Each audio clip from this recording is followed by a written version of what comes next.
This is Audible. Simon & Schuster Audio presents Separation of Power by Vince Flynn. Read by Ken Kleban. Prelude. Dr. Irene Kennedy stood over the fresh mound of dirt and wept. It had been a small funeral, relatives and a few close friends. The others had already left the wind-swept cemetery and were on their way back into town for a light lunch at an aunt's house. The 40-year-old director of the CIA's Counterterrorism Center wanted to spend a few moments alone at the grave of her mentor. Kennedy lifted her head and wiped the tears from her eyes as she took in the landscape. She ignored the biting chill of western South Dakota and let it all out. This would be her last chance to grieve so openly for the loss of the man who had taught her so much. After this, it was back to Washington and perhaps the greatest test of her life. During Stansfield's final days, the director of the CIA had told her not to worry. He had made all the proper arrangements. She would take his place as the next director of the Central Intelligence Agency. Kennedy did not relish the confirmation process that awaited her. But what really had her worried was measuring up to her old boss. He was the greatest man she had ever known. Thomas Stansfield died on a cool fall morning surrounded by his children, grandchildren, and Irene Kennedy. It was exactly as he'd wanted it to be. Just 2 weeks before his 80th year, he wanted to go no further. Those last few days he had sat in his leather chair, a calm haze of morphine dulling both his mind and the stabbing pain of the cancer that was ravaging his insides. He stared out the window as the last of fall's leaves fell. This was the final autumn of his life. Thomas Stansfield's rise to the top of the Central Intelligence Agency was the stuff that legends were made of. Born near the town of Stoneville, South Dakota, in 1920, he came of age during 2 of his country's most difficult decades. The carefree days of his youth had been squelched by dry, hot summers and apocalyptic dust storms that rose up from the southern plains and turned day into night. The Great Depression had taken its toll on the Stansfield family. One of his brothers, an uncle, and several cousins had been lost, along with 2 of the 4 grandparents. Stansfield's parents had met in their teens, both fresh off the cattle cars that had sprinkled countless European immigrants across America in the years that followed World War I. His father was from Germany, his mother from Norway. Thomas Stansfield grew up mesmerized by the stories his parents and grandparents told of their homelands. He learned English in school, but at night by the fire it was the native languages of his parents and grandparents that was spoken.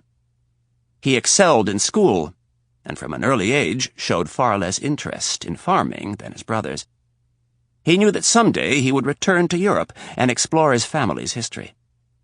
When he was given the chance at the age of 17 to attend South Dakota State University on a full academic scholarship, he didn't hesitate. College was not difficult for Stansfield. He majored in engineering and history and graduated at the top of his class. As the hot and hungry days of the 30s wound to a close, Stansfield recognized something far more ominous on the horizon. While most of his classmates and professors were turned inward, obsessed with America's problems, Stansfield kept an eye on the rise of fascism in Europe. His intellect told him that something foreboding was on the horizon. Franklin Delano Roosevelt also knew that something innately evil was occurring in Europe and the Far East. But there was nothing Roosevelt could do in the late 30s. The political will to intervene was not there. America had lost too many of her sons in the First World War, and its citizens weren't about to jump into another so quickly. It was Europe's problem. So Roosevelt, always the keen politician, bided his time and prepared for war as best he could. One of the things he did was to call on his close friend, Colonel Wild Bill Donovan. Donovan, a New York lawyer, had been awarded the Medal of Honor for leading the fighting 69th Infantry Regiment in France during World War I, and was one of Roosevelt's most keen and intense advisers. At the urging of Donovan, Roosevelt authorized the formation of the Office of Strategic Services. One of the first things Donovan did was to scour the armed forces and American universities for young men with the language skills that would aid the OSS in analyzing intercepted Axis power messages. Donovan also had something else in mind. He knew it wasn't a question of if America would enter the war, but a question of when. And when it did, he wanted to be ready to insert Americans behind German lines to organize resistance forces, gather intelligence, and, if called on, assassinate the enemy. Thomas Stansfield was one of Wild Bill Donovan's greatest recruits. The thin farm boy from the western steppes of South Dakota was fluent in German, Norwegian, and spoke decent French. During the war, Stansfield was parachuted into both Norway and later France. Still in his early 20s, he was the leader of what was to become one of the OSS's most effective Jedburgh teams. After the war, General Eisenhower would say that the invasion of France would not have been possible if it were not for the efforts of the courageous Jedburgh teams to organize French resistance, provide detailed intelligence reports, and ultimately disrupt and confuse German troop movement during the first days of the invasion. Thomas Stansfield had been one of those brave men who had operated behind enemy lines for months, preparing the way for the invasion force. In the pre-dawn hours of D-Day, Stansfield and his Jedburgh team demolished a major rail line and a phone junction box. After the war, Stansfield continued to serve his country. When the CIA was formed in 1947, he became one of its first employees. He stayed in Europe for much of the next 4 decades, almost all of it behind the Iron Curtain. He was one of the agency's most effective recruiters of foreign agents. In the 80s, President Reagan was so impressed with the man's steely demeanor, he made him the Moscow station chief because he knew Stansfield would drive the Russians nuts. After Moscow, he was brought home to become the deputy director of operations, and then finally, director of Central Intelligence. He had served his country well, and had sought no recognition. On his deathbed, President Hayes had come to visit him. The president told Stansfield that preparations were underway for a full military burial at Arlington National Cemetery. The president also expressed his interest in eulogizing Stansfield himself. It was the least the country could do for a man who had given so much. Stansfield, in his typical humble way, declined, and told the president that he wanted to be buried where he'd been born. No pomp and circumstance, just a simple private ceremony for a very private man. Kennedy brushed a moist strand of brown hair from her face. She missed him. Standing in the cold wind, the gray, bleak sky overhead, she felt alone and isolated, more so than at any other time in her life. When she lost her father to a car bombing in Beirut, it had been extremely painful. But there was one major difference. Back then, nothing was expected of her. It was all right to check out for 6 months and travel the world in search of answers. This time, she had no such luxury. First, there was Tommy, her extremely inquisitive 6-year-old son. There was no running from that responsibility. Tommy's father had already done that, and Kennedy wasn't about to disappoint the most important person in her life for a second time. If it were only Tommy, she could handle it. But it wasn't. There was Washington. Kennedy looked to the west, at the rise of the Black Hills and their strange, ominous beauty. For a moment, the thought of running flashed across her mind. Take Tommy, quit the CIA, and run, never look back, and avoid the whole mess. Let the self-serving vultures go after someone else. She lowered her eyes to the grave of Thomas Stansfield, and knew she could never do it. She owed him too much. She knew he had counted on her to keep the CIA politically neutral. Kennedy could think of no one she admired more than Thomas Stansfield. The man had given close to 60 years of his life to his agency, his belief in democracy and his country. And she had given him her word. She would return to Washington. Kennedy sighed heavily and took one last look at the grave. She let the rose in her hand fall to the mound of black dirt, and she wiped the last of her tears from her face. A final, silent goodbye was uttered, and a simple request: that he would guide her through the difficult months to come. Kennedy turned and started for the car. Chapter 1. Bahamas, Friday evening. Williams Island was one of hundreds of tiny landmasses that made up the Bahamas. But unlike other similar islands in the Bahamas, it had a new landing strip capable of handling executive jets. This was due to a prominent inhabitant who owned a private compound on the island's western end. With the sun less than an hour away from setting, the distinctive whine of turbine engines could be heard in the distance. A gleaming Gulfstream personal jet suddenly appeared with the bright orange orb of the Caribbean sun as its backdrop. The plane steadily descended, its approach looking like a mirage as the heat shimmered off the runway. With barely a noise, the wheels gently touched down and rolled along the runway. There was no control tower at the small airport, just a hangar and maintenance shed. The plane came to a stop in front of the hangar, and the engines were silenced. A shiny new Range Rover was parked by the hangar, the driver standing next to the vehicle, hands clasped in front of him in a kind of a non-military version of parade rest. The native Bahamian had been sent by Senator Hank Clark, the man who owned the compound at the other end of the island. He was also the man who had helped to secure financing and donations for the new runway. The door of the glistening jet opened, and out stepped a man and woman in business attire, both of them in their early 30s, both of them with black leather Toomey laptop bags over their shoulders. The two were barely on the tarmac, and out came the phones. They punched the numbers in as fast as they could and waited impatiently for the phones to connect with the nearest satellite. After a moment, a third individual appeared in the plane's doorway. This man was not dressed in standard business attire. Mark Ellis stood perched in the doorway for a moment and surveyed the scene through a pair of black Revo sunglasses. He had a well-trimmed brown beard that helped hide the acne scars of his youth. Ellis was dressed from head to toe in expensive Tommy Bahama casual wear: silk tan pants, a short-sleeved silk shirt with a tropical design, and a blue blazer. With the shoes, the outfit cost close to $1,000. His personal shopper from Simi Valley purchased the entire ensemble. The woman brought Ellis racks of clothes to look at each month. He never perused the bill and never asked if the items were on sale. Ellis usually listened to the woman's suggestions, and the entire affair was almost always over in 15 minutes or less.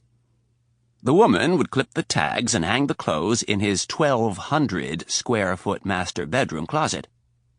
On the surface, the closet might seem a little large, but in relation to the rest of the 36,000-square-foot home, it was fitting. Mark Ellis was a billionaire. At the height of the dot-com craze, Fortune magazine had put Ellis's net worth at $21 billion. With the recent dot-com bust, the number was now half that, and it was driving him nuts. The recent downturn in his portfolio was why he was visiting the tiny island. Ellis was one of the biggest hitters in Silicon Valley, but unlike many of his neighbors, Ellis made nothing. He didn't develop hardware, software, or cutting-edge technology. Mark Ellis was a professional gambler. Venture capital was his game. He bet on companies, preferably startups that no one else knew anything about. Fast approaching the age of 50, Ellis had been in the VC game since the age of 28. Supremely confident and sometimes competitive to a fault, he worked long hours and expected those around him to work even longer ones. Mark Ellis had a temper, and nothing could bring it out quicker than failure.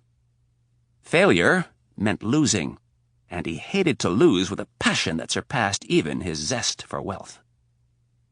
There had been a lot of failures of late, and Ellis was literally losing his mind, allowing it to be taken over by anger instead of rational calculation, which was what he needed. The only good news for him was that he recognized the problem. The bigger issue, however, was the solution, and there was only one: to reverse the trend of losses.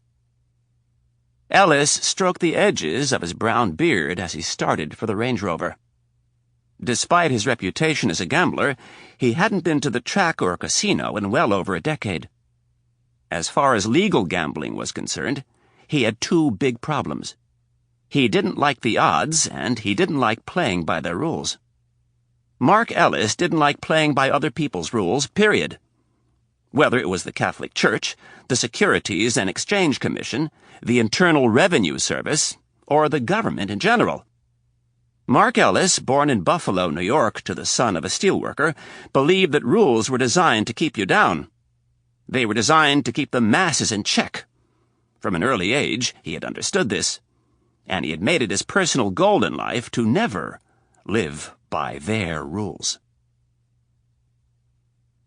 Senator Hank Clark was a large man who inside the Beltway was affectionately referred to by some as John Wayne. Clark had the size, the swagger, and most notable, the gift of making people feel important when they were around him. Not to say that Hank Clark was altruistic.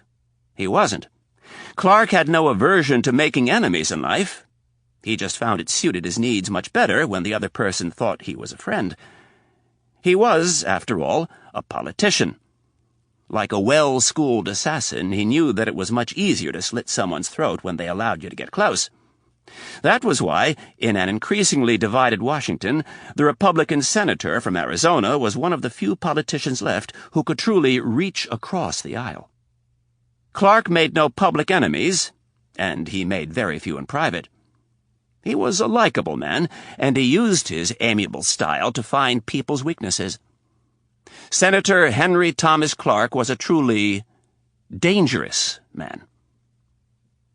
Clark looked out over the beautiful blue water of the Caribbean and smiled. He had done very well for himself. His private compound on the tip of the island had its own lagoon, and over 50 acres of lush privacy. Inside the compound were a gatekeeper's house, a guest house that overlooked the quaint lagoon, and the grand main house with commanding views of the ocean. All three were done in a tasteful Mediterranean style. Clark was standing on the terrace of the main house. 30 feet below the surf pounded into the sheer rock cliff. Standing as he was, leaning out over the water, was like being on the bow of a ship. The bright orange sun was slipping over the horizon. It was another day in paradise. He'd gone from trailer trash to the U.S. Senate. Clark smiled, took a drink, and thought, only in America could a kid grow up in poverty with a father and mother who were drunks and go on to become a multimillionaire and a U.S. Senator. Clark knew there were those who would find the line pat, but he doubted they had started out so low in life and risen so high. Not Clark, though. Not a day passed when he didn't think of how far he had come and how far he still intended to go. His father was an abject failure in every sense of the word, so much so that he blew his head off when Hank Clark was a boy.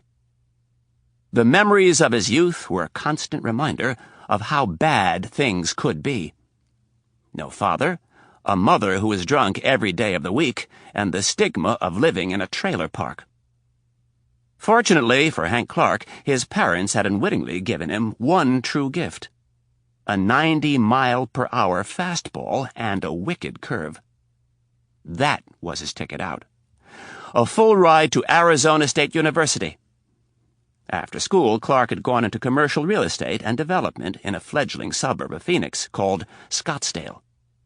Clark's life from that point forward had been one success after another. By 30, he had made his first million. By 35, he was set for life and decided to go into politics.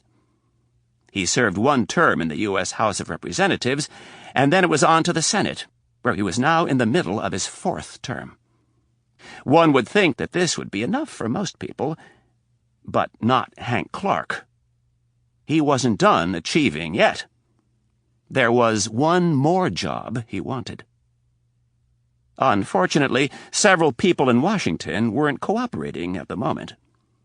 That, Clark knew, was why Mark Ellis had decided to make his unscheduled trip to the tiny island.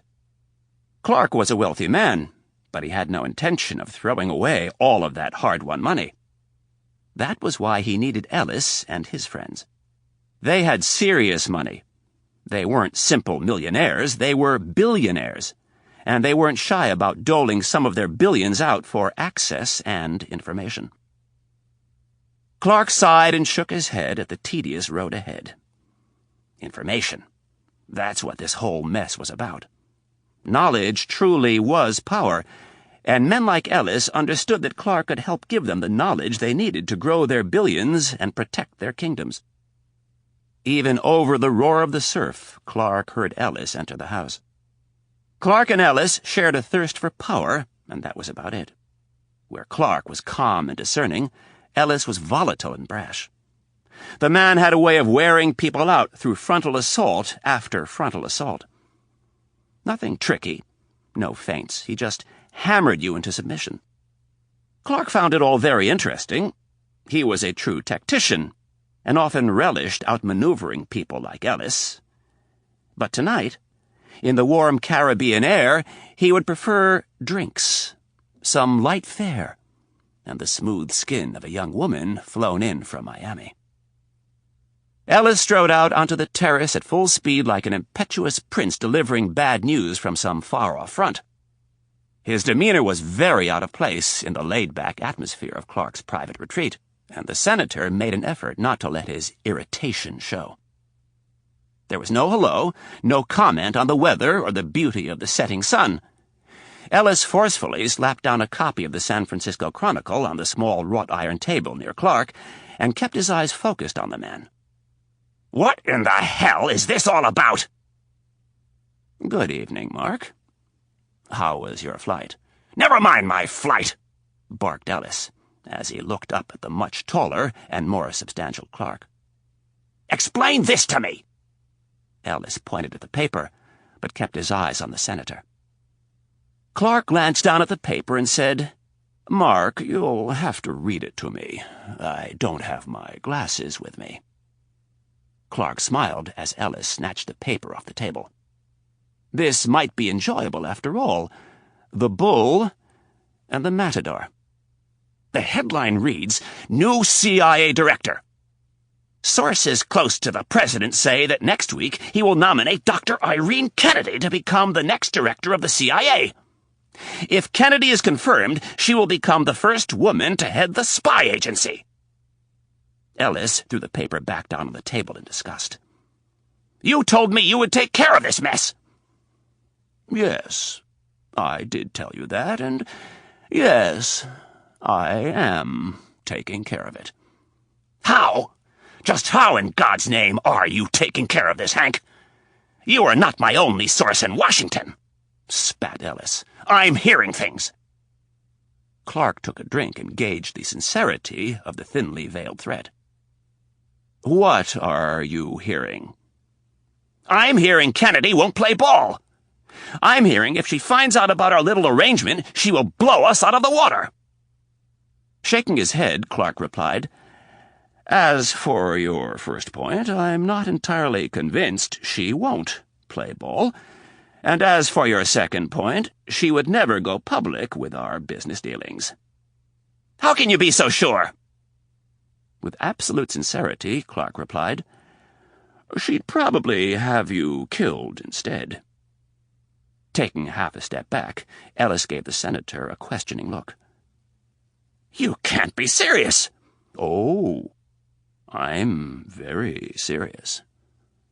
I don't know who your other sources are, but I will guarantee you they don't know Dr. Kennedy as well as I do.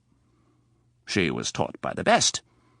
That agency has never seen anyone as competent, efficient, and lethal as Thomas Stansfield, and I doubt they ever will. But Kennedy will be the next best thing.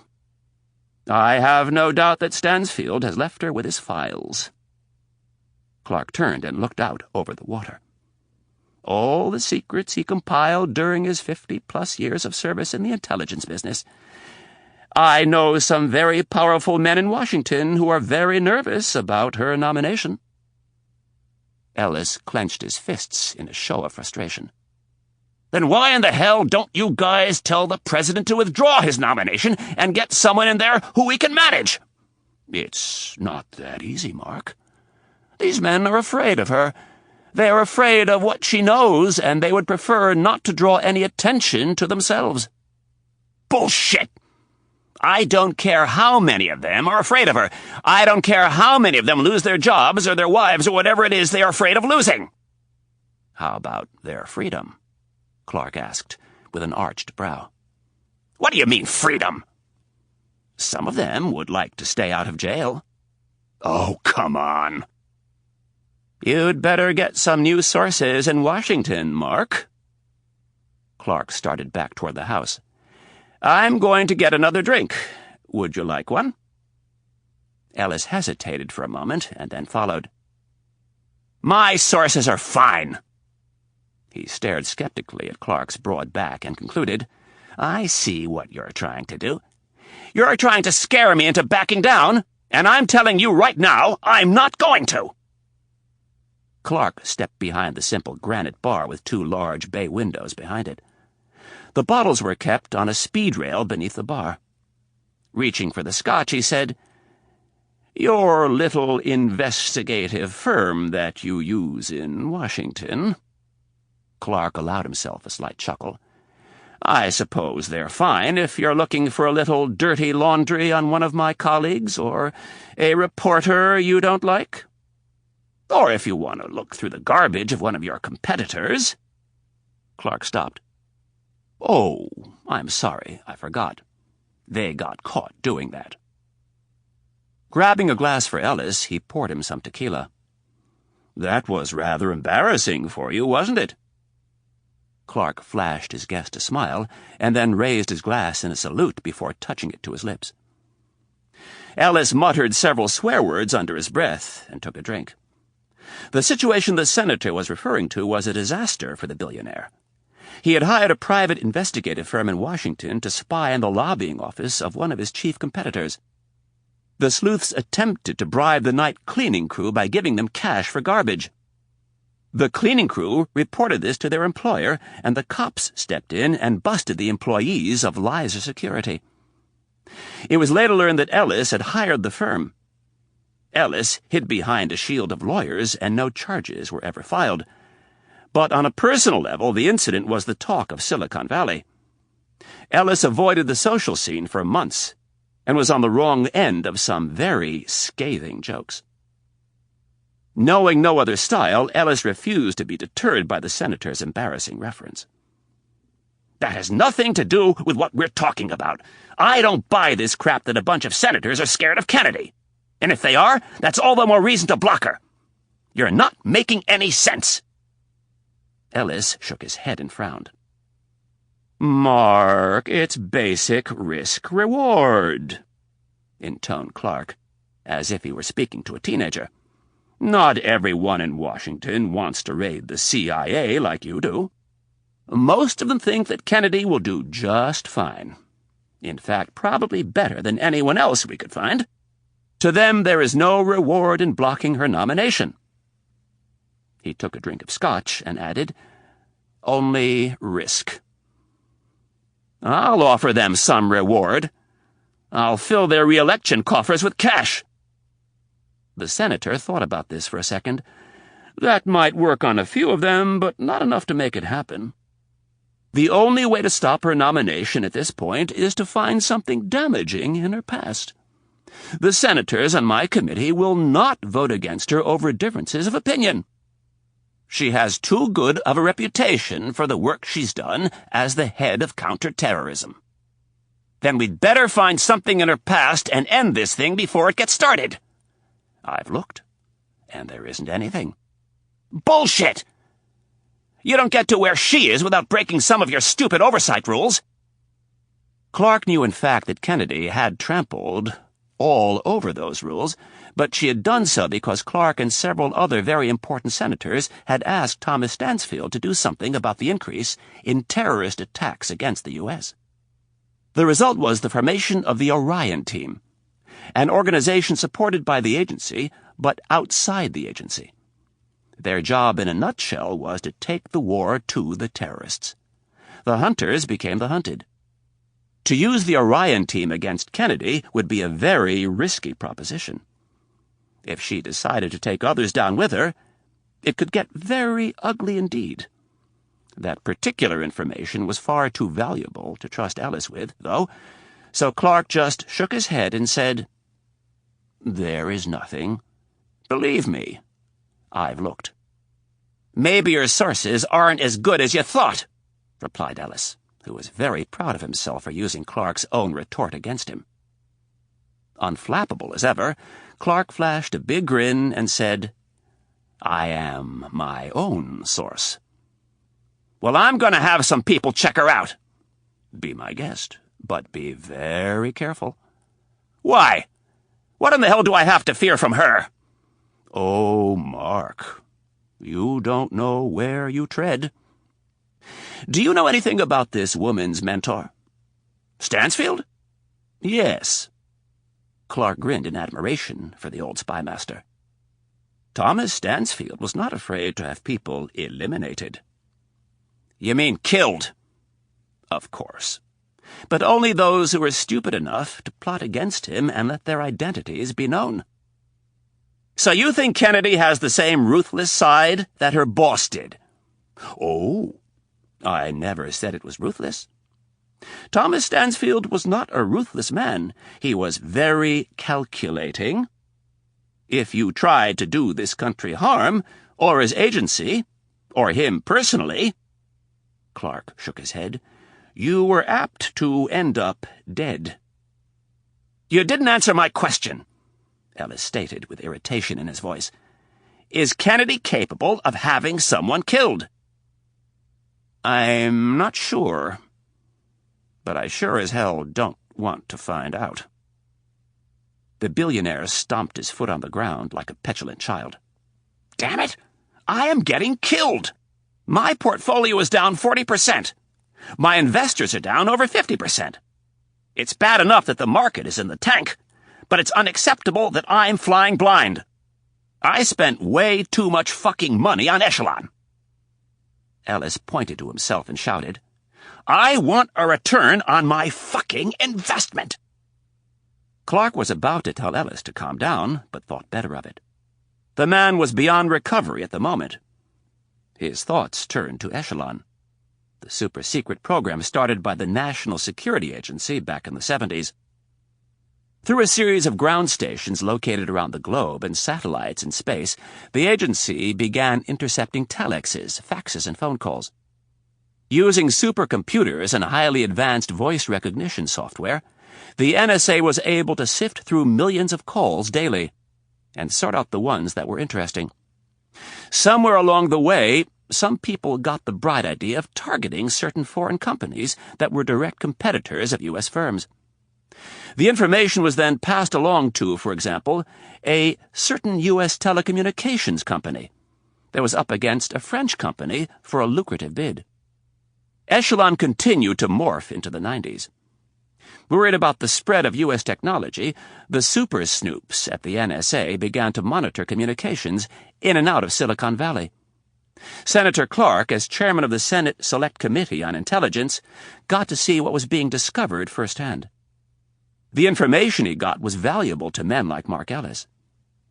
Who was working on what? How close were they to bringing their product to market? Who wanted to buy whom? Ellis had made a killing on the information. Clark had helped to create a monster, and now he was forced to deal with it. After the long moment of thought, Clark said, "It is not my fault that Echelon was shut down." "Well, you guys should have killed that bitch when she went to the press and blew the whistle." The bitch Ellis was referring to was an employee of the NSA, who had heard one too many intercepted phone calls and decided it was a bad thing for the U.S. government to be spying on its own people. "Mark, we like to avoid killing people after they've gone to the press. It looks rather bad." "Don't patronize me. There are ways." And we tried all of them. Ellis was actually getting under Clark's skin. We made her look like an absolute nut and scared everybody with the exception of 60 Minutes away. "You aren't in jail?" I'm not in jail. No one is in jail. No one has even been brought up on charges, Mark. I'd say we did a pretty good job of handling what was very close to being a disaster." "This is a disaster," snapped Ellis. "Didn't you hear me? My portfolio is down 40%.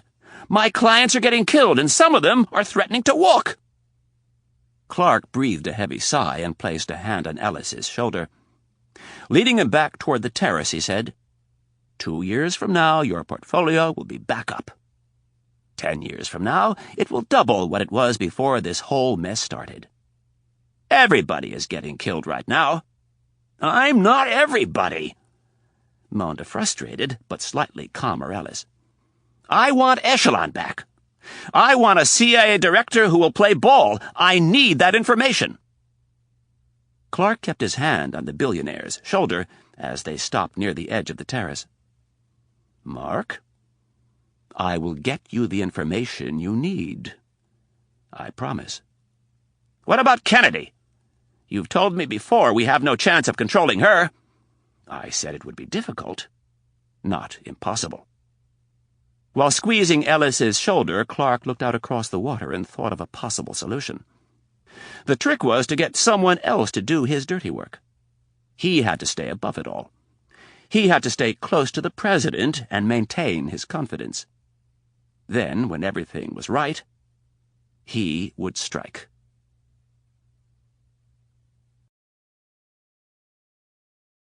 Chapter 2. Maryland, Monday morning. Mitch Rapp woke up on his stomach.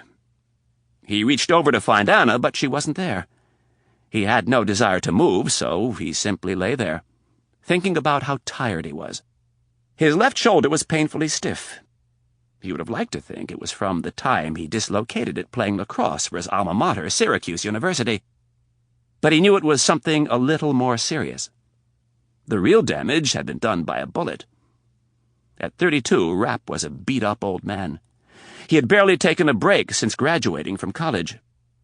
For years he had been obsessed with the fight against Islamic terrorists, obsessed with killing as many of them as he could before they had the chance to do the same to innocent people, whose only crime was that they disagreed with the zealots' bastardization of Islam. There were days when Rapp wondered if he had really made a difference. After all, the crazies were still out there threatening to bring Armageddon to America. In his rare moments of self-pity, he thought it was all for naught. He knew deep down inside, though, that he'd made a huge difference. He had never bothered to count each and every person he'd killed. The obvious reason was that he preferred not to know. And the more practical one was that there was no way he could ascertain the actual number. Machine guns and explosives, the indiscriminate weapons of war, made the tally impossible. But the number was large. Rapp knew it was well over 50 and possibly 100. And those were only by his hand alone. If he counted the times he'd helped lead Special Forces units on takedowns, or the times he'd painted a target so U.S. jets could drop laser-guided bombs, the number was easily double, if not triple. Those days were behind him, or at least he hoped they were. It was not going to be easy to walk away from the action after all these years. He was extremely good at what he did. And what he did when you stripped everything away was kill. Yes, he had great intelligence. He spoke Arabic, French, and Italian fluently. He had keen analytical abilities and organizational skills. But when you stripped it all away, he was an assassin. He was America's assassin, though. He was the very tip of the U.S. spear, the man on the ground getting things done, taking the battle to the very enemy who had sworn to bring a reign of terror and death to the people of the United States. Mitch Rapp was the frontline soldier in the most singular sense of the word. In this era of laser-guided bombs, cruise missiles, and surgical strikes, he was a neurosurgeon, operating in countries like Iran and Iraq for months at a time, with virtually no aid from his handlers in Washington. He stalked his prey carefully, got in close, and then when the time was right, he eliminated them. Despite all of his success, only a handful of people knew of his existence. The Orion team and its members were one of the closest-held secrets in Washington, and fewer than 10 people even knew the name of the organization. Rapp knew there were those in Washington who would absolutely lose their minds if they found out what he had been up to for the last decade. Part of him was sensitive to the problem. God knows he had seen some abuses of power during his tenure, but not by himself or Kennedy. There was a definite need for congressional oversight, but there was also a need for black operations. Politicians were politicians, after all, and throughout the history of governments, they had proven themselves incapable of keeping secrets. By virtue of their need to talk, raise money, and peddle influence, all but a few were simply unable to keep their mouths shut. This was the standard feeling among the intelligence and military types in Washington, while on the other side of the issue, the politicians looked at the people at the CIA and the Pentagon as a bunch of crazy cowboys who needed to be kept on a short leash, lest they shoot themselves in the foot. In a way, Rapp agreed with both of them. There was enough blame to go around on both sides. The agency had certainly launched some harebrained schemes with almost no chance of success. Schemes that flew in the face of congressional oversight, and more importantly to Rapp, common sense. There were also those on the Hill who had intentionally leaked classified information to the media to embarrass political enemies. This was how Washington worked, and had worked for years. Americans had grown soft with all of their rights and personal freedom. They had no idea how harsh the rest of the world was. On the surface, most Americans would be shocked by the things he had done. But they would be shocked from the comfort of their homes, having no idea what things were like in the Middle East. Women would judge him the harshest, and they would do so without thinking how they would be treated by the men he killed. Women in these fundamentalist Islamic communities weren't even treated as second-class citizens. They were property owned by their fathers, and then by their husbands once a marriage was arranged. No, America didn't have the stomach to be confronted with what he had done. That was why secrecy was essential. Rapp stood and looked out the window of his small Cape Cod-style home. Down below, the water of the Chesapeake Bay looked cold. All of the leaves were off the trees, and the cold gray skies of November had settled in. Standing in only his boxers, Rapp shivered briefly and then headed downstairs. There wasn't much enthusiasm in his step as he descended. He had a 10 o'clock meeting at Langley that he had some serious reservations about. When he reached the first floor, his new best friend Shirley, the mutt, was waiting for him. The dog was incredibly smart and obedient. Rapp patted her on the head and said hello. He had picked her up at the Humane Society one night several weeks earlier. Rapp had needed the canine to give him a little cover for some lurking that he had to do. Due to his normal unreliable schedule, owning a pet was out of the question. But things were about to change.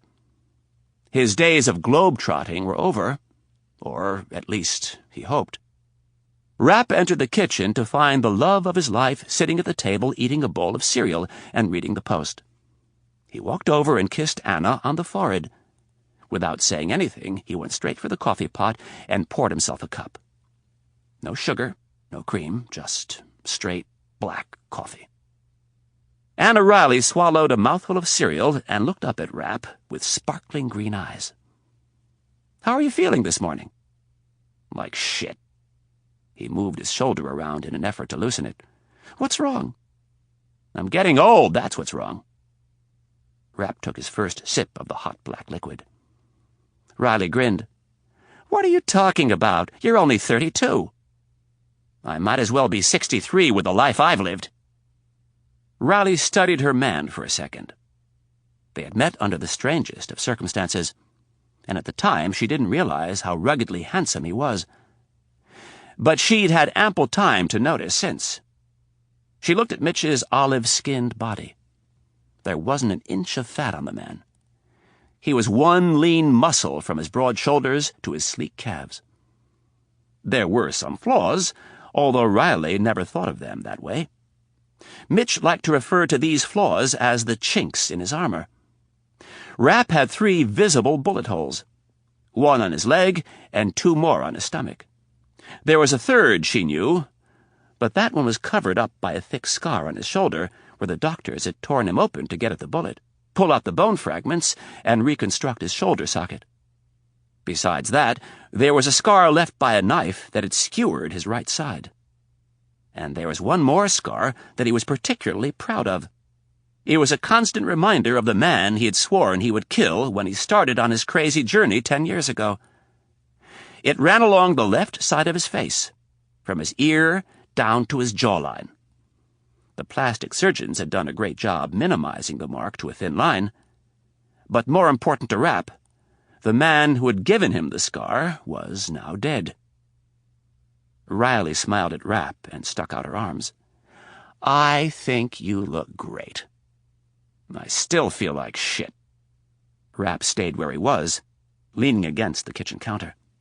"My, you're in a sour mood this morning." Riley let her arms drop.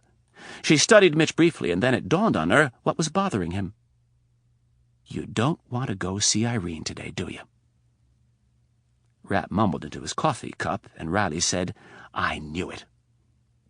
"It's not Irene. I don't mind Irene. I look forward to seeing Irene." "Then it's going to Langley?" "Yeah. I don't know. I suppose." Riley had worried about this, but had kept it to herself.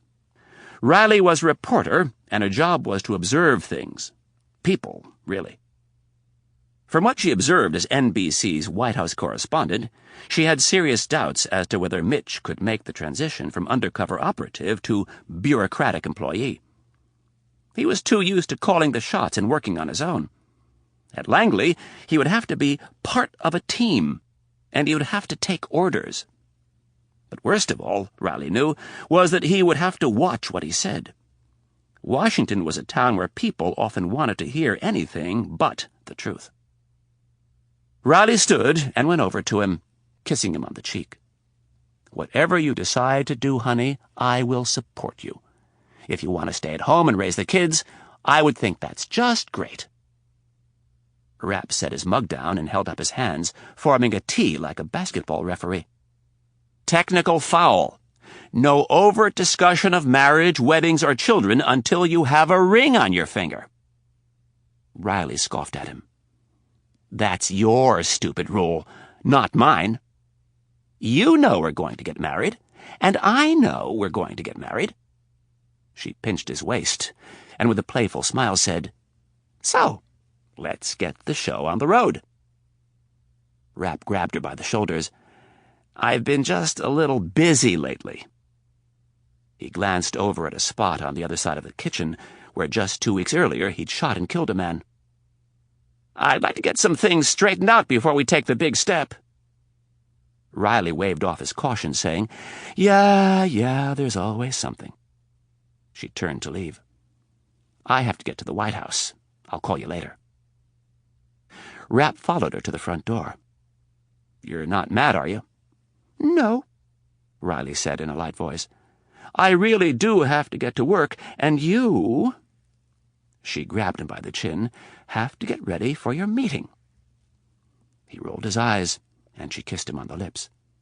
"It won't be that bad. Try to go into it with an open mind. Now I really have to get going. Call me and let me know how it goes." "Unless you have access to the president's secure phone, I think we'll have to wait until tonight to discuss my job offer." "Oh, that's right. I always forget how paranoid you people are." Riley opened the door. "Hey, what do I always tell you? Just because you're paranoid—" Riley was halfway across the porch.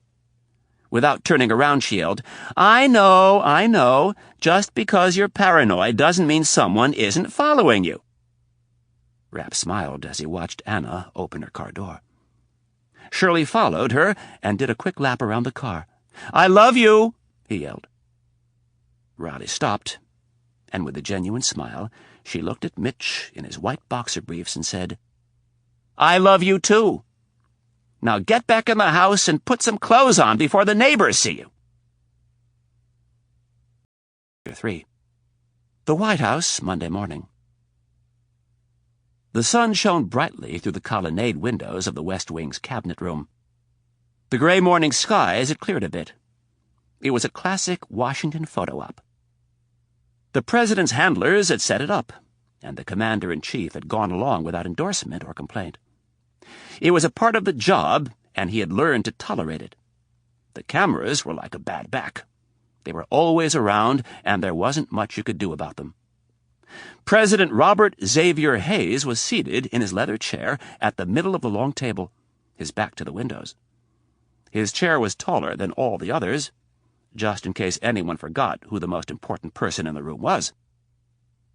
On the president's right was Senator Moeller, a Democrat and the ranking minority member of the Senate Select Committee on Intelligence. To his right was Chairman of the Joint Chiefs, General Flood. On the president's left were Senator Clark, the chairman of the Senate Select Committee on Intelligence, and the president's national security advisor, Michael Hake. Aides and staffers filled the remaining seats. Photos were snapped almost continually by two photographers from the White House press pool, while a cameraman from one of the networks shot video of the meeting. Two reporters waited dutifully for the signal from the White House press secretary to give them the nod to start asking questions. They had been briefed on the purpose of the meeting and were told what would be permitted and what was out of bounds. President Hayes, a moderate Democrat from Columbus, Ohio, knew both men on either side of him well from his years in the Senate.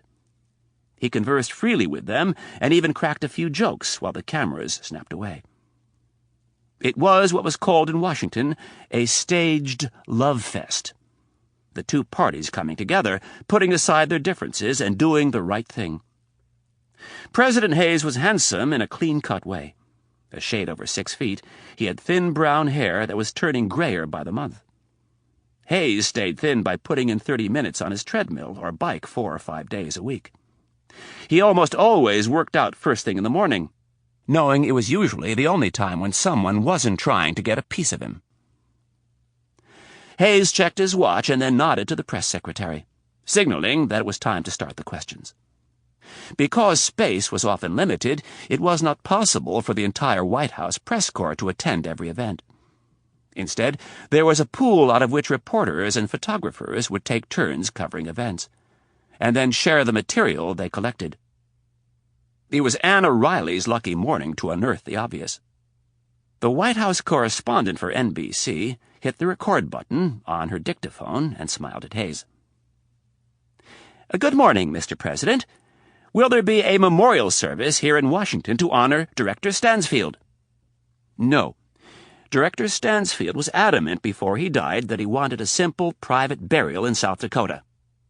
The CIA is planning on erecting some type of monument to his service out at Langley, and I'm looking into placing a permanent marker at Arlington honoring his service during World War II. Have you come to any decisions on who will succeed him at the CIA?" "As a matter of fact, we have." Hayes looked to both of his former colleagues. "We have stumbled across one of those increasingly rare moments of mutual agreement." Hayes laughed, and the others joined in. "With very little difficulty, we have decided on the one person who is best suited to take over as the new Director of Central Intelligence." The President looked to his left and said, "Hank, why don't you do the honors?" Riley was slightly surprised. This truly was a unified front to have a Republican senator announce the nominee of a Democratic president. Riley turned her green eyes on the well-liked senator from Arizona and asked, "Senator Clark?" "The truth is, we didn't have to look very hard or very far to find the best man for the job." Clark winked at Riley over his intentional disregard for the politics of political correctness. "The best man for the job is a woman who is currently running the CIA's Counterterrorism Center. Dr. Irene Kennedy is our hands-down choice to be the next DCI." The 5 men smiled and nodded at each other, while flashes from the cameras lit up the room. Not to be left out of the spotlight, Senator Moeller cleared his throat and said, "This is truly a historical moment. Dr. Kennedy will be the first woman to head the CIA, and for that matter, the first woman to head up any of the agencies that make up our intelligence community." Riley was busy writing something on a notepad, and without looking up, she said, "That is, of course, if she's confirmed by the Senate." "That goes without saying," Clark said. "But Senator Moeller and I can tell you that she will have no problem making it through our committee." "Assuming there are no surprises." Clark stared at Riley. She really was a beautiful woman, with a brain and a little spunk to boot. He wondered briefly if she knew the type of person her boyfriend was, the number of people he had killed.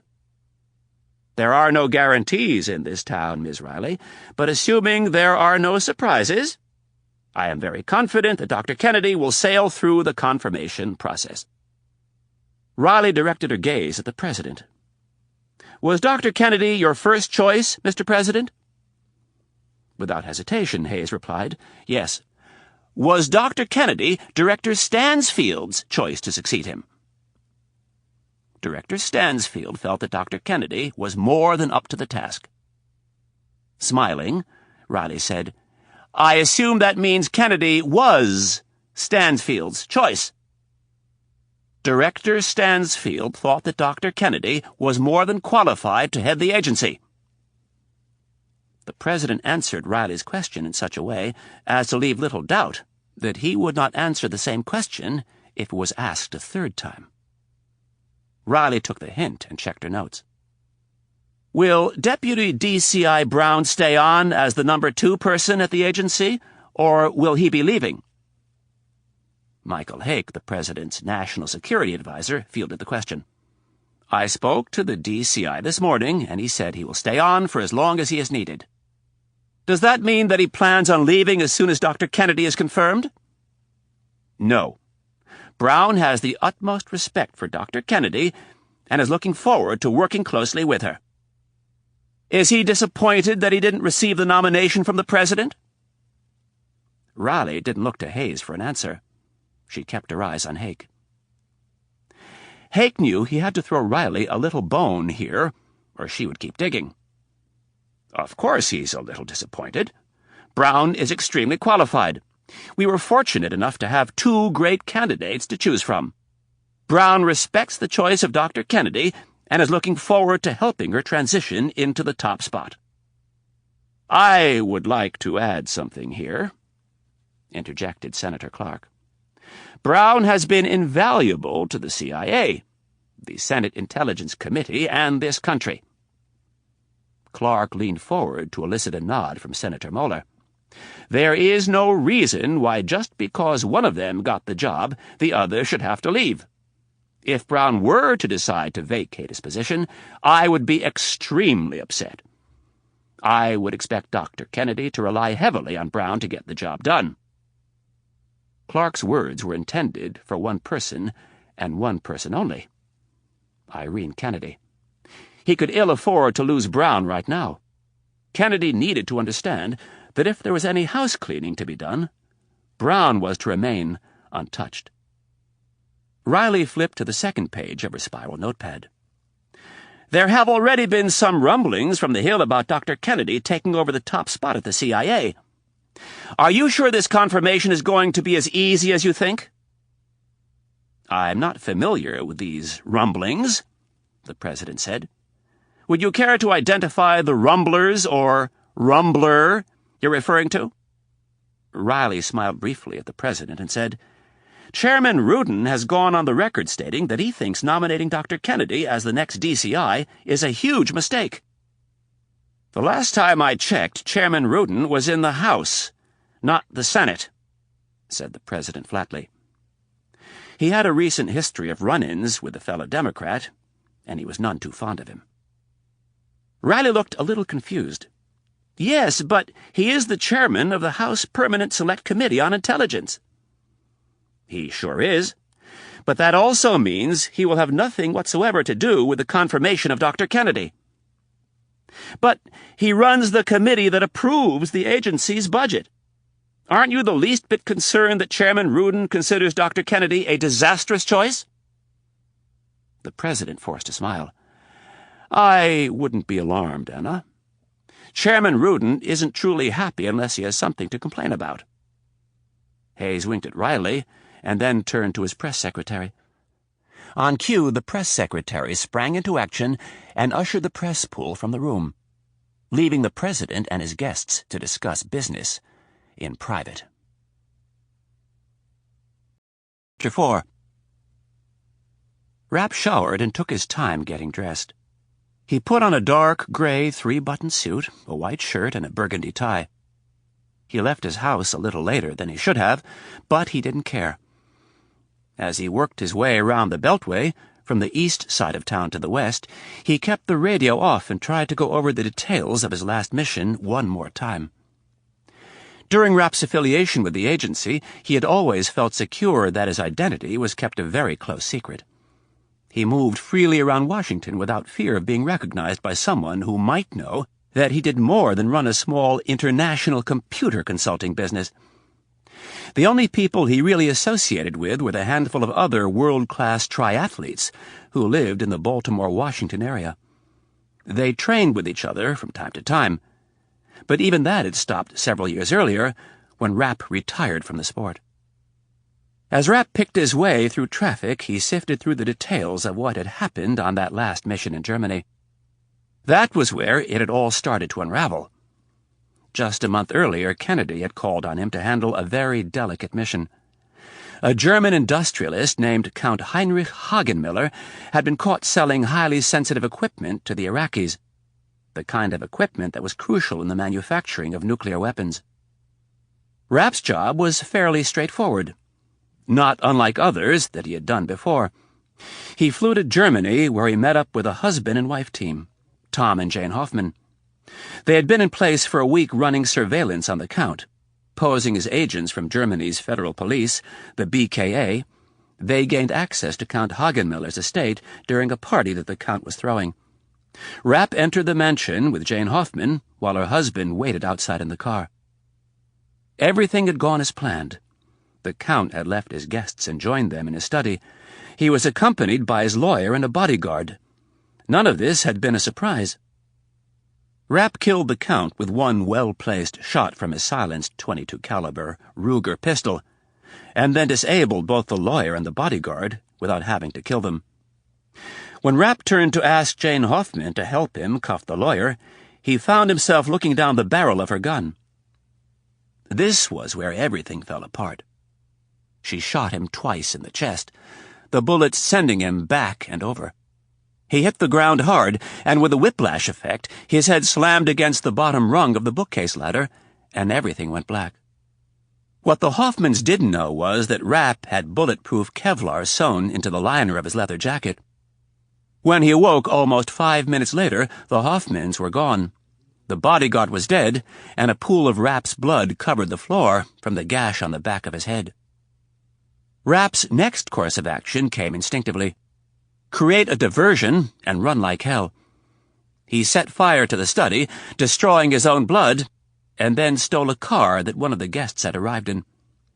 Rapp never went into a mission without planning in detail his escape routes if something went wrong. The experience paid off, and by afternoon the next day, without any help from the agency, he was safely out of Germany. For the first time in Rapp's career in counterterrorism, he was confronted with a very ugly side of his business, the possibility that he had become a liability. And in his world, liabilities had a tendency to be erased from the balance sheet. Rapp could think of nothing worse than being betrayed by either Stansfield or Kennedy. He trusted them more than anyone in the world.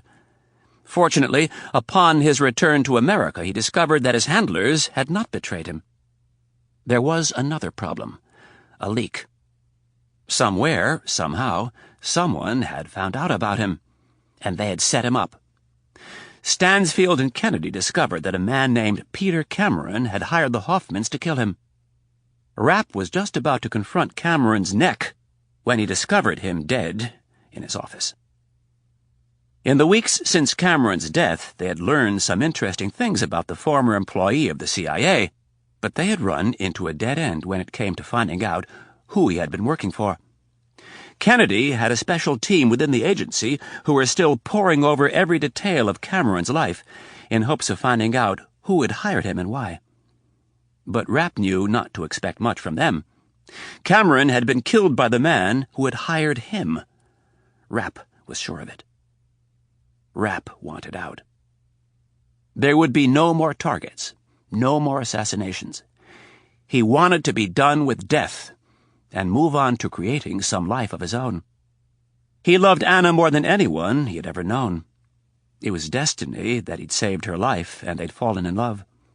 The thought of losing her, of not spending the rest of his life with her, gave him a sickening feeling. And worse, it was affecting his instincts. He was losing his edge. Ironically, now that he was finally ready to walk away from the Orion team, he couldn't.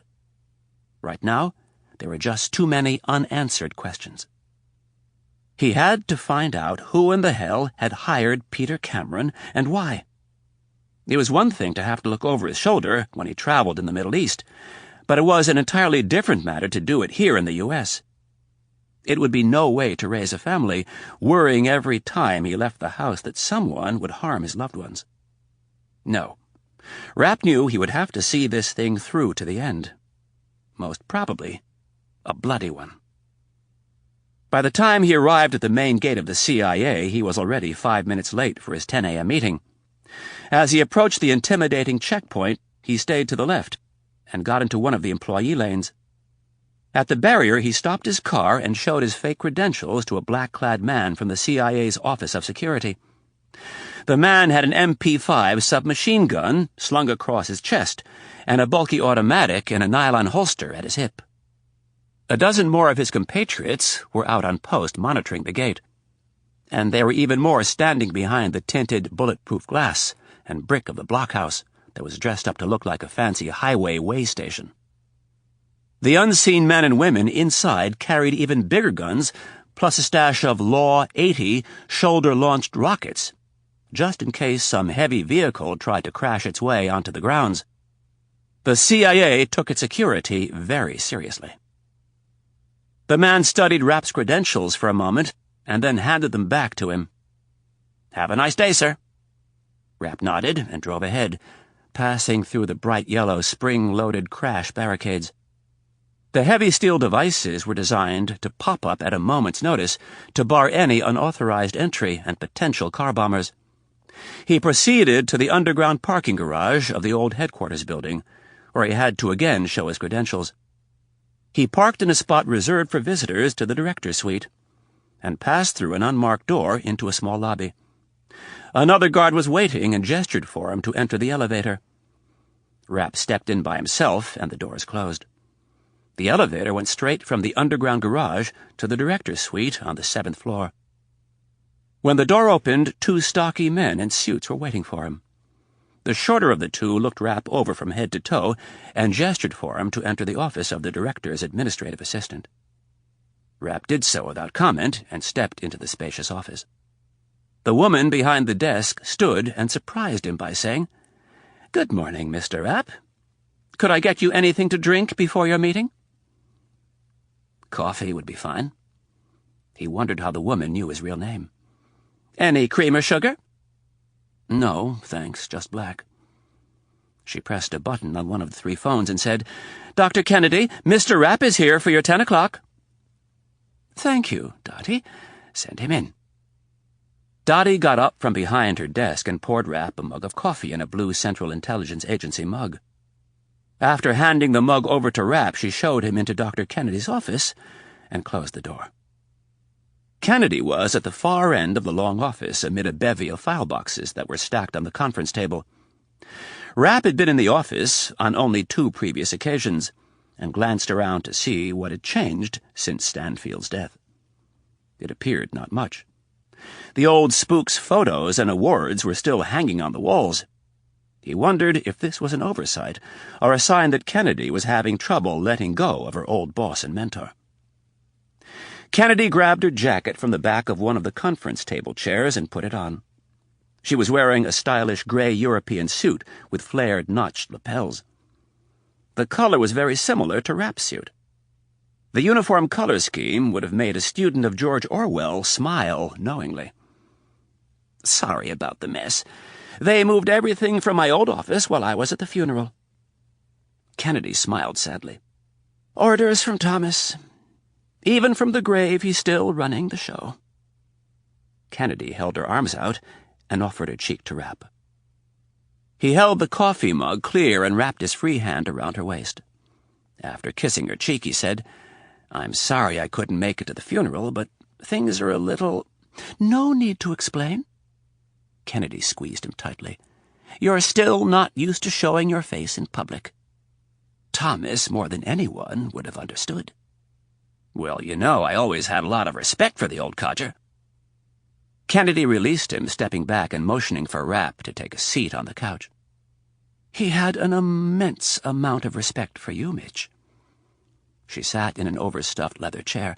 "You know that, don't you?" Rapp shrugged off the words, uncomfortable, as always, with praise. "Well, he did. He told me once that in all the years he had been in this business, he thought you might be the best." Kennedy sat back in the chair and watched Rapp struggle with the compliment for a moment. She desperately wanted him to come inside and work in the counterterrorism center. Rapp's understanding of the Middle East, its different terrorist cells, and how they operated would be invaluable to the center. She could not begrudge him his wish to cease field operations. No one stayed in his line of work forever. It was just too taxing, both physically and mentally. In fact, she had actually begun training Rapp's replacement 4 years earlier, and the young man was coming along just fine. Now, however, with her new duties as director, there was no way she could continue to run the Orion team. She wasn't sure she could trust the team's delicate missions with anyone other than Rapp. Beyond all of that, she needed someone inside the agency to watch her back. The blown operation in Germany still loomed large. Someone out there knew things they were not supposed to. They either worked at the agency, or they had someone who did.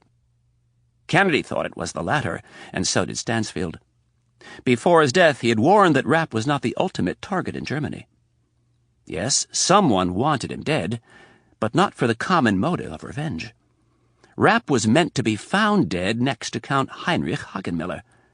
The scandal was meant to embarrass the agency, and in Stansfield's keen analysis, ultimately finish Irene Kennedy's career and maybe the president's.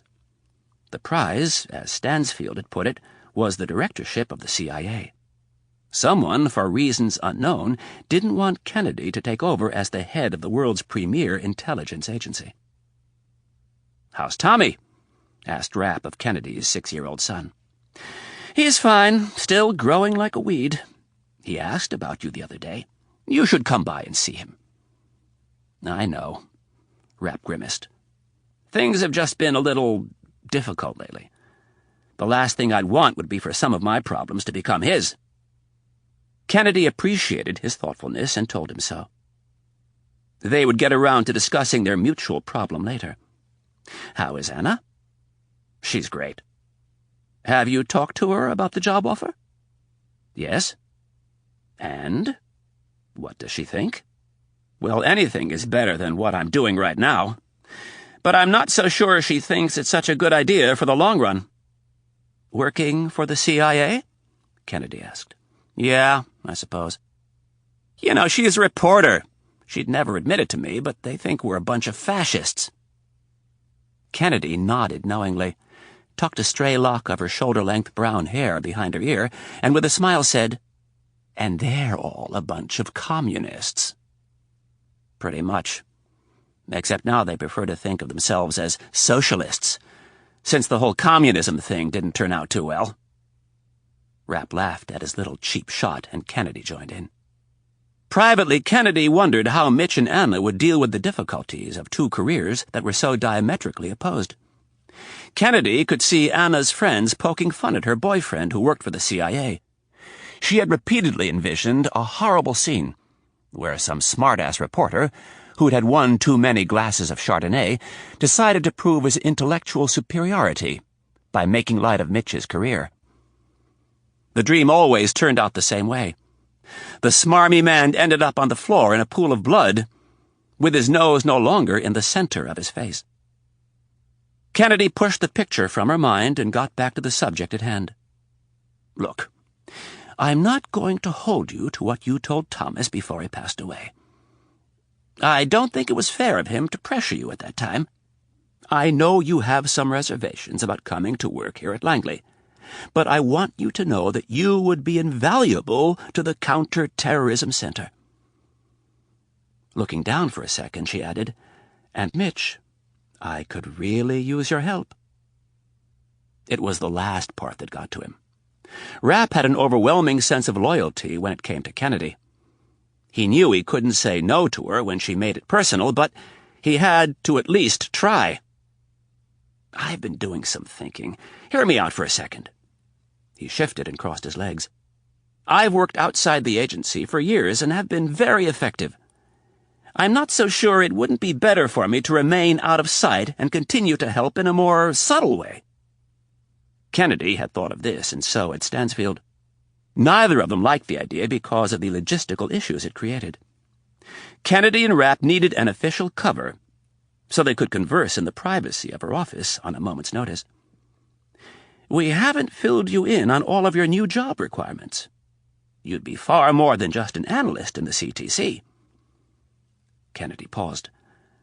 "I want you to run the Orion team for me." Rapp looked surprised. "Really?" What he hadn't come out and said, what he was slightly embarrassed to admit, was that his reluctance to come in from the cold was grounded in a fear of being trapped in an office environment 5 days a week. He'd never done it before, and he wasn't so sure he wanted to start now. Rapp knew himself better than anyone, with the exception of maybe Kennedy. He was a lone wolf, used to operating with minimal interference from the outside. He was not a team player, but the chance to run the Orion team was extremely appealing. "I would need you very close to me," Kennedy said. "As you know from your own experience, most of our decisions must be made on very short notice." "I would love to run the Orion team, but I'm not so sure I like the idea of working in the CTC." "Why?" Rapp shrugged. "I'm just not all that excited about punching the clock. I know enough about this place to know that I'd end up—" He struggled to find the right phrase. "I'd be stuck in meetings all day. It would drive me crazy. I'd end up telling some desk jockey to shove it up his ass." Kennedy smiled at the delicious thought. They could probably use a little of that around here. But she knew it wouldn't go over real well. "I'm not worried about that. Yes, you might have to keep your temper in check and watch what you say, but Mitchell, you're used to doing that. When you were undercover, you couldn't just speak your mind. You had to practice restraint." "Oh, so I should act like I'm being inserted behind enemy lines." Rapp cracked a smile. "Do you have any idea how stressful it is when I do that? I can't let my guard down for a second." "My point is that you are surely capable of practicing a little restraint." "I'm fully capable, but my point," Rapp stabbed himself in the chest with his forefinger, "is that I'm not so sure I want to." Turning away, he looked out the window at the gray morning sky. "I'm not sure what I want to do, period." Kennedy studied him for a long moment, and then asked in a knowing tone, "Mitch, what else are you going to do with your life?" "I don't know." Almost as an afterthought, he hearkened back to his conversation with Anna. "Maybe I'll stay at home and raise the kids." "What kids?" asked an amused Kennedy. "The kids I plan on having someday." "Isn't there something else you have to take care of first?" "Like what?" Grinning, Kennedy answered, "Like getting married." "Oh, yeah, I'm working on that." Rapp smiled at the thought of his plan to get engaged. Kennedy couldn't hide her joy. Mitch deserved some happiness. "Any details you'd like to share with me?" With a smirk, he replied, "I have to share them with someone else first." "Of course." Kennedy held the thought for a while, and then, changing back to the original subject, said, "Don't worry about the mundane stuff that goes on around here. I can protect you from most of it. And what I can't, well, you know how to handle yourself. I'm sure I'll have to smooth some things over from time to time, but that's to be expected." Kennedy changed gears and went ahead with the assumption that Rapp had nowhere else to go. At least nowhere else that would provide the same challenges. "I'll start you out with an annual salary of $60,000, and you'll get another $150 for running the Orion team. Tax-free, of course, and deposited into your offshore account." Rapp nodded. Money wasn't the overriding issue, but it was at least nice to know he'd be taken care of. "What would my official position be?" "I'm working on that. We could easily put you in the CTC as an analyst, but I'd like to give you something with a little more clout. Possibly special assistant to the DCI on Middle Eastern affairs." "I still need to think about it." "When would you want me to start?" "Today," Kennedy said with a straight face. "That's not going to work. I need some time to take care of a few things, and Anna and I are going to Italy for 7 days." This was not good news to Kennedy. She stood and walked over to her desk. Grabbing a videotape, she returned to the sitting area and put it into the VCR. With the remote control in hand, she stepped away from the TV and pressed play. On the screen, a woman stepped from an elevator and started down the hallway. Rapp had already watched the tape a dozen times. The woman looked innocent enough, shoulder-length blonde hair, a little taller than average, her figure concealed by a roomy sundress. Bangs and large tinted sunglasses obscured her face, and she was careful to keep it directed away from the security camera. She was a pro. Halfway down the hall, the woman stopped and knocked on an office door. The building was Funger Hall, located on the campus of George Washington University. The door was opened. You couldn't see who she was visiting, but both Rapp and Kennedy knew it was Peter Cameron, the man who had tried to have Rapp killed in Germany. Kennedy pushed the fast-forward button and sped through a section of the tape where the corridor was empty. Suddenly, the blonde-haired woman reappeared in the hallway and went in the opposite direction toward the staircase. Just as she reached the fire door, almost on cue, the elevator doors opened and 2 men stepped into the hallway. The woman briefly glanced over her shoulder. Kennedy froze the tape and zoomed in on the face. "Any idea who she is?" Rapp stared at the grainy image. He remembered the whole thing very well.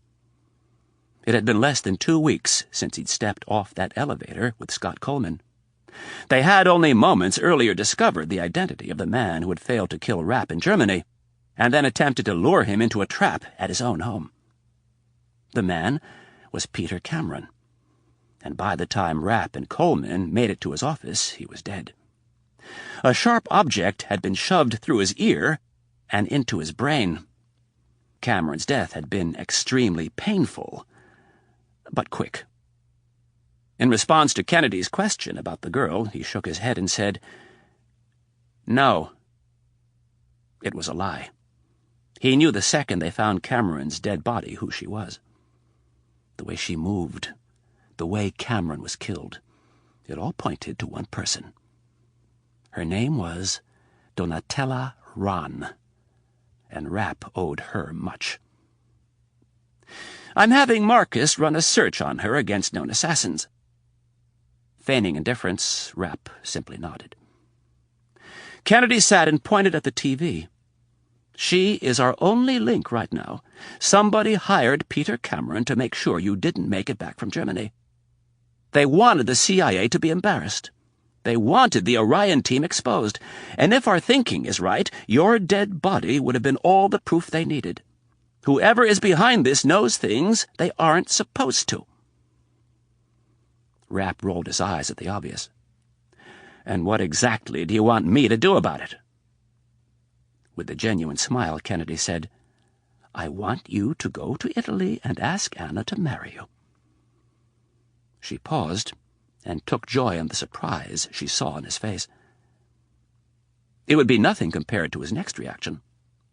"And then I want you to stop by Milan and ask your old friend, Donatella, who hired her to kill Peter Cameron."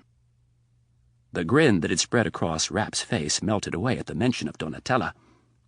Rather than say anything stupid, he stayed silent and let Kennedy make the next move. She got up and walked over to the safe behind her desk. Returning with a file, she dropped it on Rapp's lap. "It's all in here. Most of it you already know. Some of it will be new to you, and some of it you might like to correct. You know her better than anyone in this building." He looked down at Donatella's file. It was rather thick, at least 2 inches. He tossed it back onto the coffee table without opening it. "How did you know?" "An educated guess, and then I had Marcus do some digging. Customs shows her arriving in New York the day before Cameron was killed."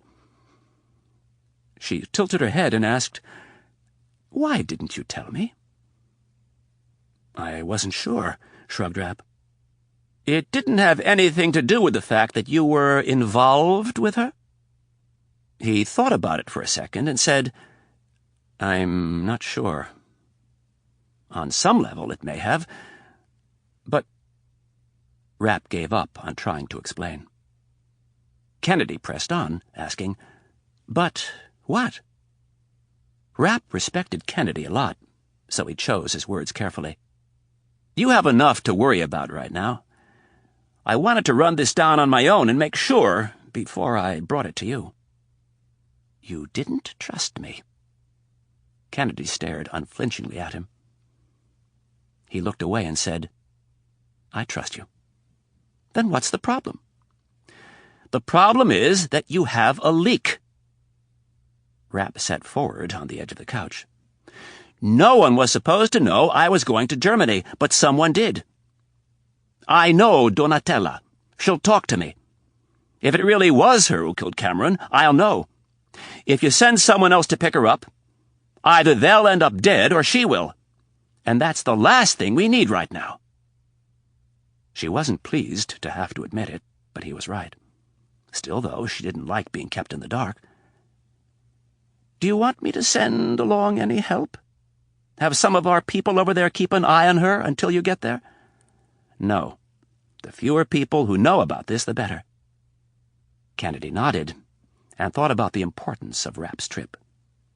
After a moment of reflection, she said, "Mitch, she's our only link." Rapp looked away from his boss and out the window. He thought of how desperately he wanted to close this chapter in his life, and said quietly, "I know." Chapter 5. Washington, D.C., Monday evening. Approximately 2 miles north and a little west of the White House is one of the most formidable embassies in Washington. Located atop a hill off Connecticut Avenue, the large encampment is fitting for a nation that has felt threatened throughout its entire existence. Most native Washingtonians didn't even know that the embassy belonged to Israel. To them, the series of buildings seemed to possess nothing more than an interesting architectural style and a commanding view. The more informed observer saw a fortress. The buildings were designed with small windows that were used sparingly. The architectural device was one that was used in the Middle East to combat the hot sun. But here in Washington, it was employed as a security measure. The windows were all bulletproof and designed to neutralize audio listening devices. The buildings were set back a very comfortable distance from the street, and a blanket of steel mesh was hidden beneath the varying facades. The perimeter fence looked normal enough, but was in fact reinforced to stop anything short of a tank.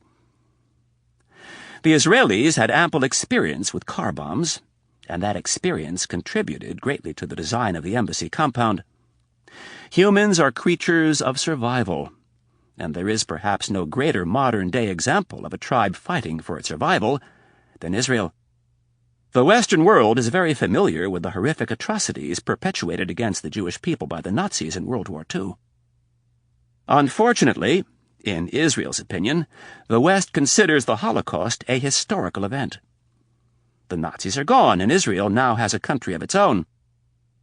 What most of the West has failed to realize is that Israel is a piece of land surrounded on 3 sides by Arab countries that have at one time or another over the last 50 years attacked the tiny Jewish state and threatened to wipe it off the face of the earth. In addition to their neighbors, the Jews must also deal with a threat from within. The Palestinians, the people who occupied the ancient lands before Israel settled there after World War II, have also sworn to destroy Israel. Israel is a country, a people, a tribe that must fight every day for its very survival. When dealing with the Israelis, this is something that must always be remembered. Senator Hank Clark never lost sight of this important fact. People who had to fight for their survival tended to be quite a bit more motivated. The senator's limousine pulled up to the main gate of the Israeli embassy.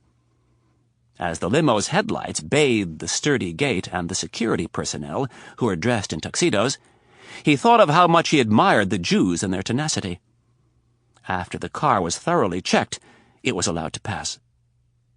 Parties at the Israeli embassy were never known to be lush affairs. Now the French, for all of their complaining and lack of devotion to their allies, were an entirely different matter. The French knew how to throw a party.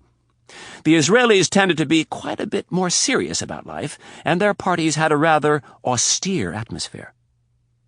Even so, Senator Clark made it a priority to attend as many functions at the embassy as he could. Everyone simply assumed Clark was pandering to the Jewish vote in Phoenix, but that wasn't the case. Clark enjoyed immense popularity in his home state, and his getting re-elected did not depend on whether or not he attended a party. But it was fine if his staffers, his colleagues, and the press thought he was currying favor with the Jews.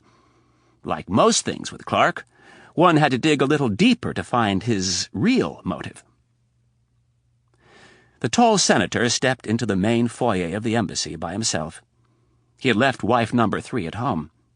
She didn't care for the serious, cut-to-the-chase approach of the Israeli diplomats, so she had decided to sit in a warm bath and indulge herself in an aromatherapy session and an expensive bottle of wine.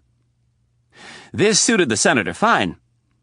He had enough on his mind tonight, and the last thing he needed was to babysit number 3.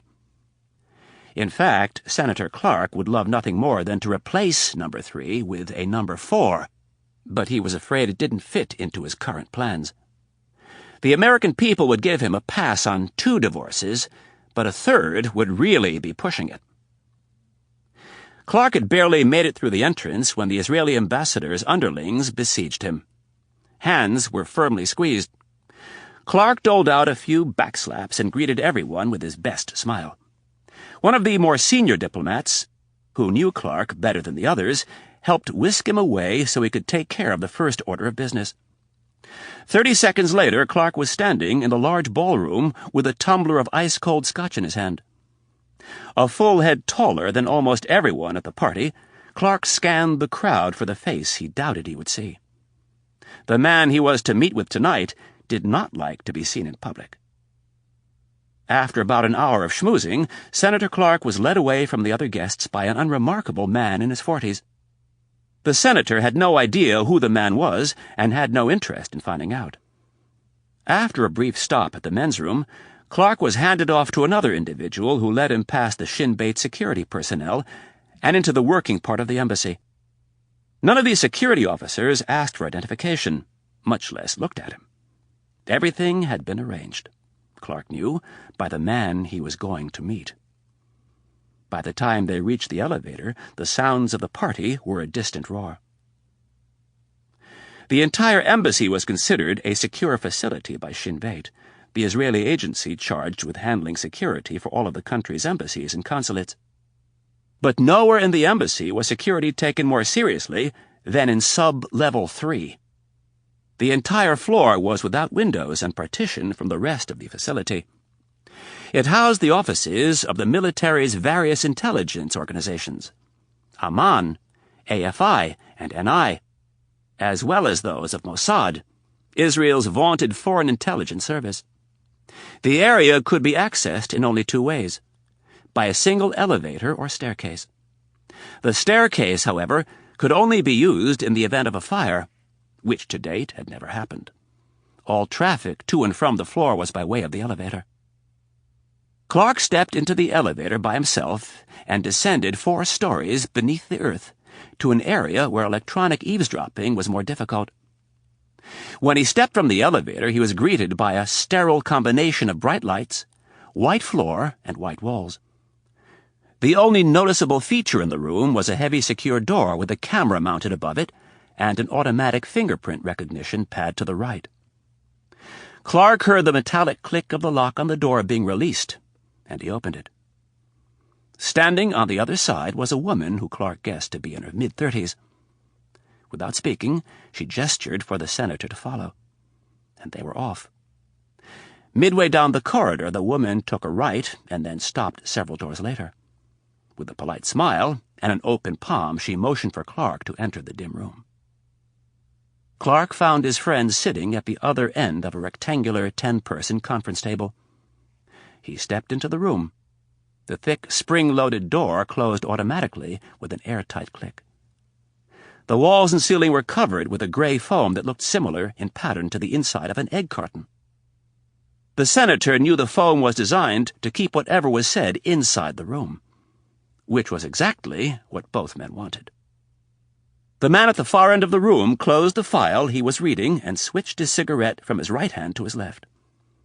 Standing, he extended his hand to the senator and greeted him warmly.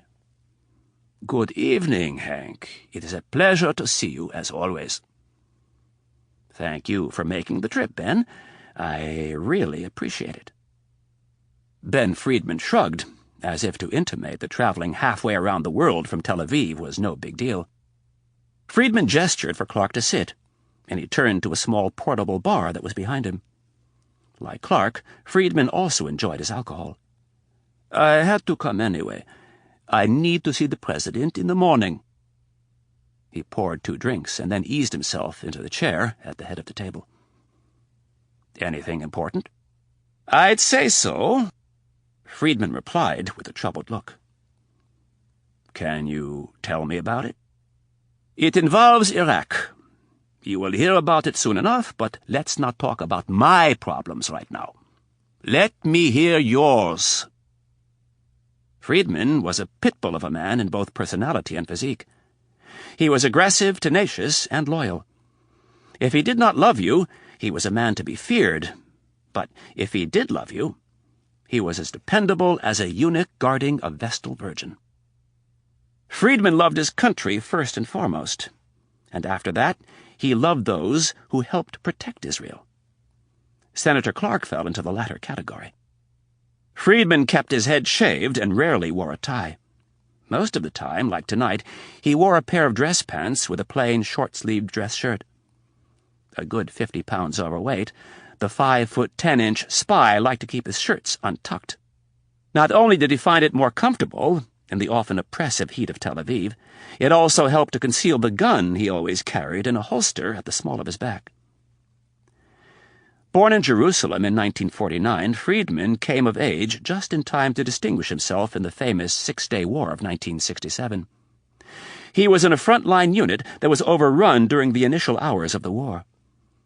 Instead of lying low and waiting for the Israeli Defense Forces to push the Egyptians back across the border, Friedman grabbed 2 men from his squad, and against the orders of his squad leader, set off into the night to harass the enemy.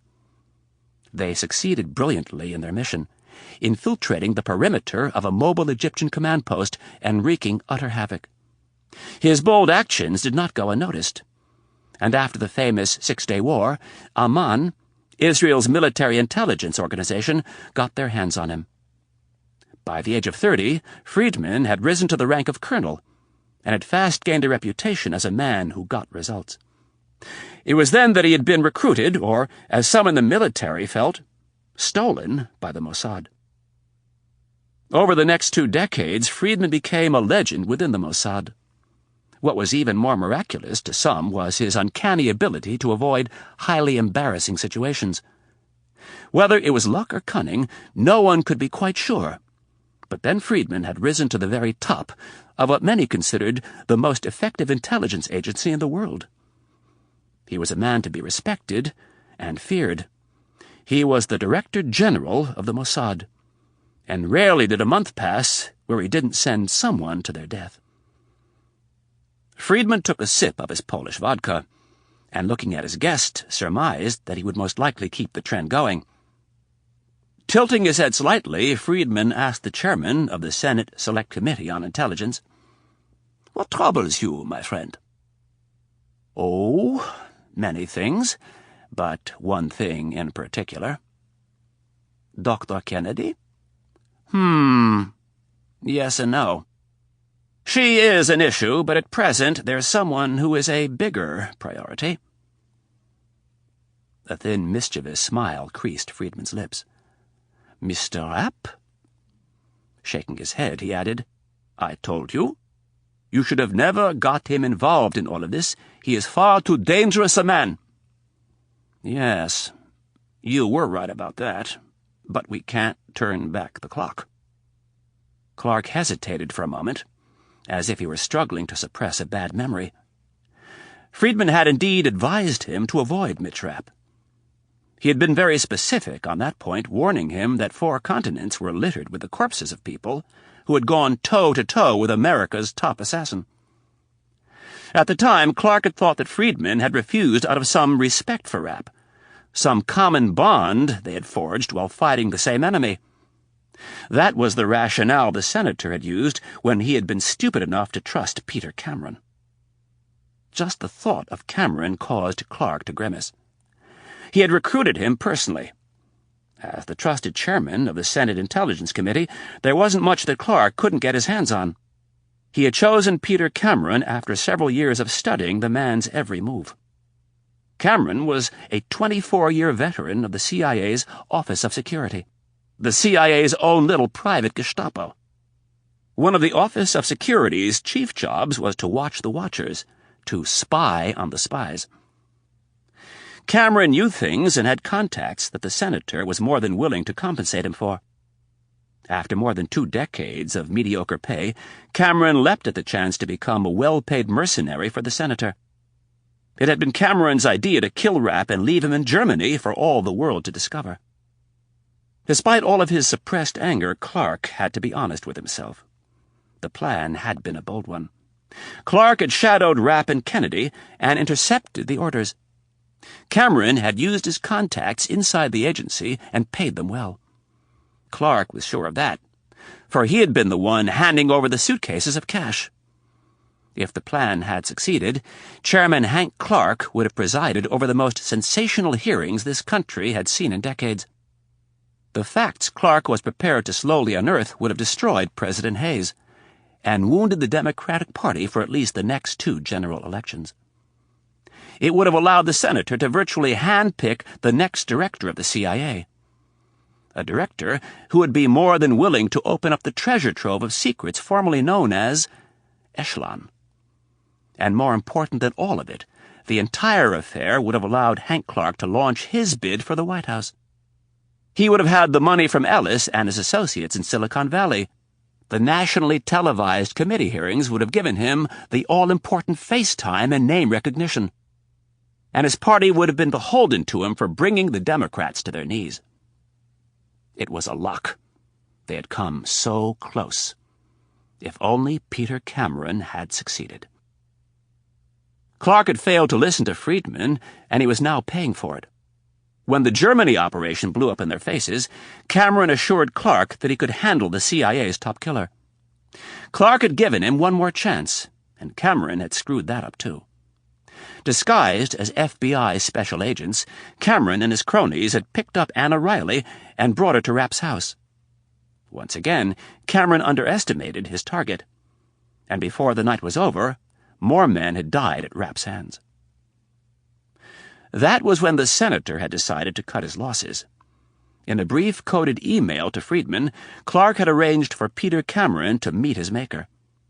24 hours later, Cameron was dead, and Mitch Rapp had run into a brick wall in his pursuit to find out who had ordered the hit on him in Germany. If Clark had learned anything from his experiences of the last month, it was to be extra careful. The lure of ultimate power had caused him to make some poor decisions, and he was not going to let it happen again. He would heed the advice of Ben Friedman, and from this point forward, he would be more careful. Leaning back in his chair, Friedman gestured with his hands, telling his friend to unload his burden. "How can I help?" Clark hesitated briefly and then said, "The woman you sent to take care of Cameron?" Friedman raised an eyebrow. "I never told you it was a woman." "The CIA has tapes of her." "When you say the CIA, who do you mean specifically?" "Kennedy." "What do the tapes show?" "They show her coming and going." Friedman noticed that Clark seemed very disturbed by this bit of news. Always with one eye on the endgame, he decided to play the whole thing off as unimportant. "She's a pro. I doubt they will find anything on those tapes." "But what if they do?" Friedman acted as if he were giving the senator's words serious concern. He scratched one of his muscular forearms and said, "I'm not worried. Even if they got lucky and found her, they would never get anything from her." The thought of the CIA finding the woman caused Clark's chest to tighten. He reminded himself to keep breathing and stay calm. "I'm worried," he said flatly. "I would like this potential problem to go away. No loose ends. Rapp got close enough last time." Friedman grimaced at Clark's words, as if he were wrestling with an idea he didn't like. "This woman is very good. One of my best. I have put years and years of training into her." 500,000. Friedman liked the number. It was easily double what he had expected. That was another thing he really liked about Clark and his cowboy attitude. There was no dicking around when it came to money. After considering the issue for a bit longer, Friedman nodded and said, "I'll take care of it, but it will have to wait until I return. This is too delicate to handle from America." Clark felt as if a heavy weight had just been lifted from his shoulders. Relieved, he asked, "When are you heading back?" "Tomorrow afternoon." Smiling, Clark said, "Ben, I can't thank you enough for coming all this way. I really appreciate it. I should have listened to you when you warned me to steer clear of Rapp." "Don't worry." Friedman shrugged off the comment as if it were trivial. "You have been a good ally. And when you are president," the director of the Mossad raised his glass in a toast, "you will be an even better ally." Chapter 6. Maryland, Monday evening. The stars were bright, even with the fire.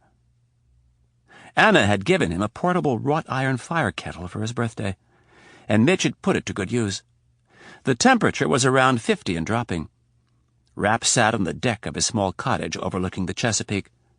A slight breeze was coming in off the water, just enough to keep the smoke from billowing into his face. He was dressed warmly in jeans, a beat-up sweatshirt, and an old brown Carhartt jacket. He was sitting all the way back in a white Adirondack chair, with his feet up on a footstool that was barely a foot from the flames. Shirley was lying at his side quietly. All he needed to make the night perfect was for Anna to get home. 10 minutes later, he got his wish, or at least he hoped. Shirley heard the car first. Her head snapped up, which alerted Rapp. He listened carefully to the sounds, with his eyes closed for a moment. The dog leapt to her feet and scampered off the deck and around the side of the house to investigate. Rapp continued to listen, while his left hand slid between the folds of his jacket in search of the cold, hard comfort of his 9mm Beretta. The harsh reality of Rapp's life was that people wanted to kill him.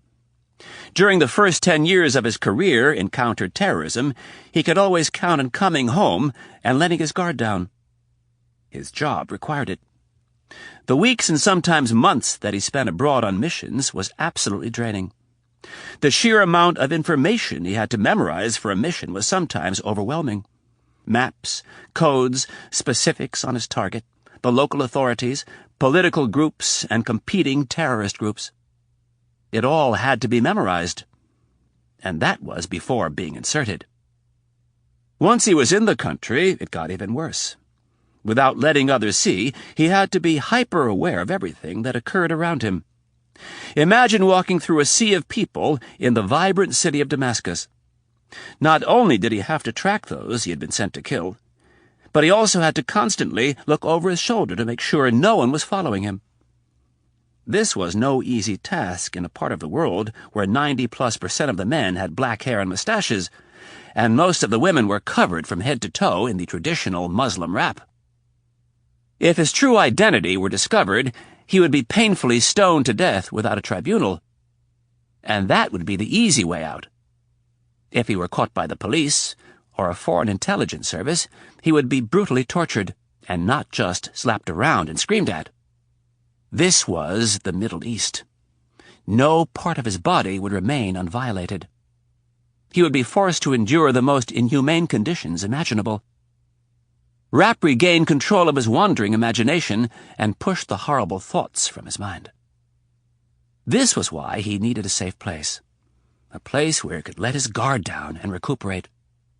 That had been taken away from him, though. Someone in America knew about Rapp's secret life.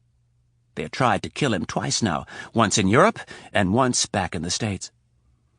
Europe was bad enough, but setting a trap for him in his own home and using his girlfriend as the bait was way too close. Someone knew too much about Rapp, and as each day passed, it strengthened his resolve to find out who that person was. Before he could get on with his life, he had to close this chapter. And Rapp desperately wanted to get on with his life. He wanted Anna, and he wanted children. He wanted a normal life. But he knew as he looked into the kitchen and saw Anna standing in front of the refrigerator that it would have to wait. He would have to do what he was trained to do. He would have to hunt down the person who had hired Peter Cameron, and he would have to kill him. Riley stepped out onto the deck with Shirley following close behind. She had a beer in each hand and a sly grin on her face. She bent over and kissed Rapp on the lips. "How was your day, honey?" "Just great," he replied, with a noticeable lack of enthusiasm. "How was yours?" Riley straightened up and handed him a beer. "Fine." Turning, she said, "I'm going to put some jeans on. I'll be back in a minute." Rapp smiled at her as she went back into the house. That was easy, he thought. He'd been dreading the interrogation she would give him about his meeting with Kennedy. Rapp took a swig of beer, knowing that as soon as she came back down, she would dig in. He wondered how he should edit his story, so it would come out in the best light. There were certain things he couldn't tell her for reasons of national security, and others that he just couldn't tell her because he feared she would think less of him. When Riley came back outside, she had on jeans, one of Rapp's flannels and an old wool blanket draped over her shoulders. She plopped down in her chair, tilted her chin up, pursed her lips, and closed her eyes. Rapp leaned over and kissed her on the lips. "Thanks for the beer." "You're welcome." Riley took a sip of her own and said, "Now tell me all about the meeting." "You know, we talked a little bit about this and a little bit about that. It lasted about an hour. No big deal, really. Anything happen at the White House today?" "Nice try," Riley grinned. "You could care less about what happened at the White House today, and I have no idea what a little bit of this and a little bit of that means. So cut the crap and tell me what happened." "I'm not sure where to start." Oh, he loved her. She was so beautiful and strong, both physically and mentally. Rapp was equally drawn to both. He knew himself well enough to know that if he were to ever survive in a long-term relationship, he would need a woman who would keep him in line from time to time. Rapp had been a loner for far too long, and had picked up some habits that weren't very helpful in running a successful partnership. In an intentionally condescending tone, Riley said, "Why don't you start from the beginning?"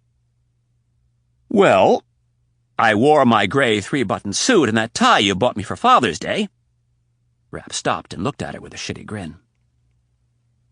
"Why did you buy me a tie for Father's Day, by the way?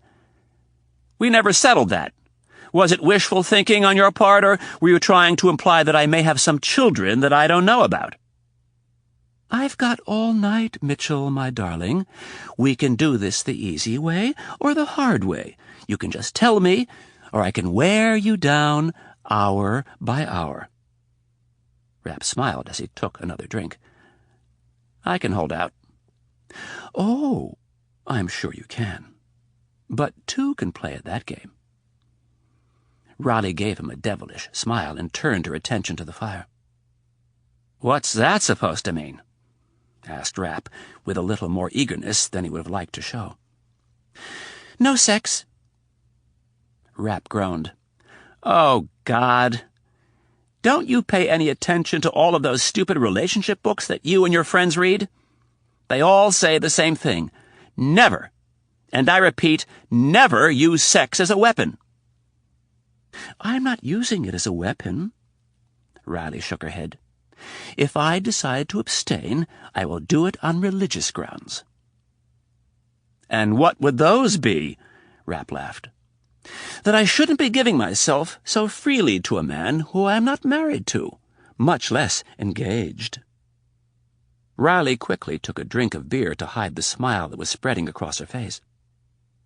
Rapp watched her for a second and said, So you want to become some sort of born-again virgin? Yeah, something like that. Rapp laughed. That's the dumbest thing I've ever heard. Only a sexually repressed Irish Catholic girl from Chicago could come up with something so ludicrous. We'll see how ludicrous you think it is after a couple of weeks of cuddling and nothing else. Still laughing, Rapp held up his hands in mock surrender. Okay, you win. What would you like to know? Riley smiled triumphantly. What was the new job offer? Come to work in the Counterterrorism Center. She hasn't decided on a title yet. I'd be attached to the Middle East desk in some form or another, either as a senior analyst or a special assistant to the DCI on Islamic terrorism. Riley raised her eyebrows in exaggerated excitement. I like the second one. It sounds very important. With a grimace, Rapp said, I'm not sure I like either of them. Why? I don't know, honey. I don't know if I can go to work in that damn puzzle palace. What do you mean? I'm not used to punching the clock, and as you know, taking orders is not my strong suit. Yeah, but what else are you going to do? Staring into the fire, Rapp said, I don't know.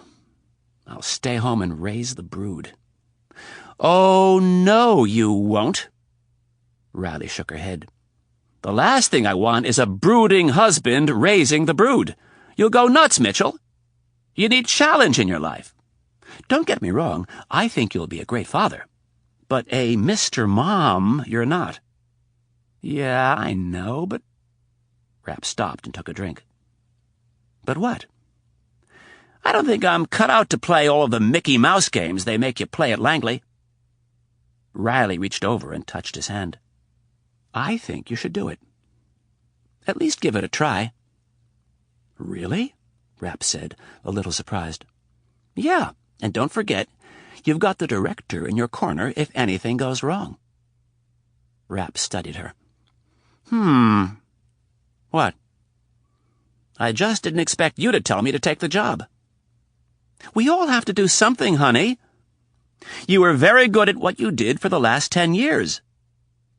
Riley reached out and touched his cheek. I got to see it firsthand. Softly, she added, You saved my life. A warm smile washed over her face, and she leaned over and kissed him. And now that I've fallen in love with you, you are going to have to retire from the front lines and take a desk job. She pinched his cheek. The transition might be a little difficult at first, but you know too much about the Middle East to just walk away.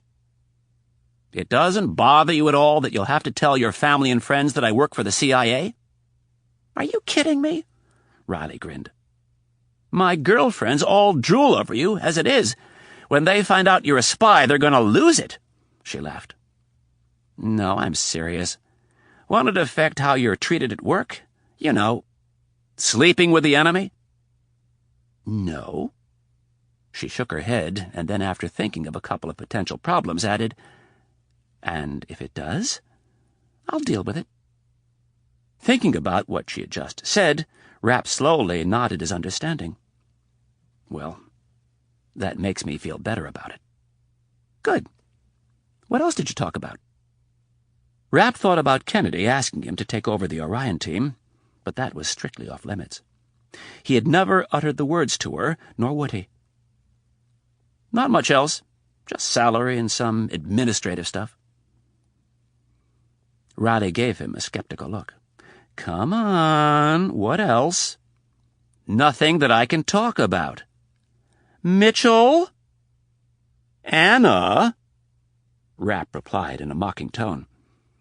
"You're going to have to get used to this. If I take this job, almost everything that I touch will be classified. I won't be able to come home and chat about it." Riley rolled her eyes. "Your whole life is classified." "Honey, we might as well come to terms with this right now. If you won't respect the fact that I can't talk about 90% of what I do or see at work, then I might as well tell Irene right now that I don't want the job." Rapp stared at her intensely to make sure she knew he was extremely serious about the issue. "I'll respect it. I'll respect it. Don't worry." "Good." Rapp leaned over and gave her a long kiss. Her lips felt so good. He was head over heels in love. He knew it was affecting his judgment, but there was nothing he could do about it. There was no turning back, no slamming on the brakes. He didn't even have the willpower to tap them. After a while, he worked his way to her ear and asked, "Can we go upstairs and have sex now?" Riley purred her response, and they rose together and went into the house, leaving behind the warmth of the fire. Chapter 7. Oval Office, Tuesday morning. "What in the hell is this meeting about?" President Hayes tilted his head down so he could look over the top of his specs at the three people standing in front of his desk. He was still drinking his morning coffee and reading the day's schedule when the three of them had come waltzing in with apprehension on their faces. They then proceeded to dump something in his lap that was unusual, to say the least. Valerie Jones, the president's chief of staff, spoke first. "I just heard about it for the first time 5 minutes ago."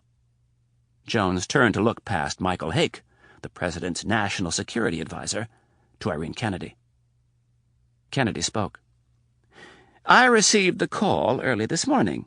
He was very serious, but then again, he usually is." Hayes leaned over on the left armrest and stroked his chin.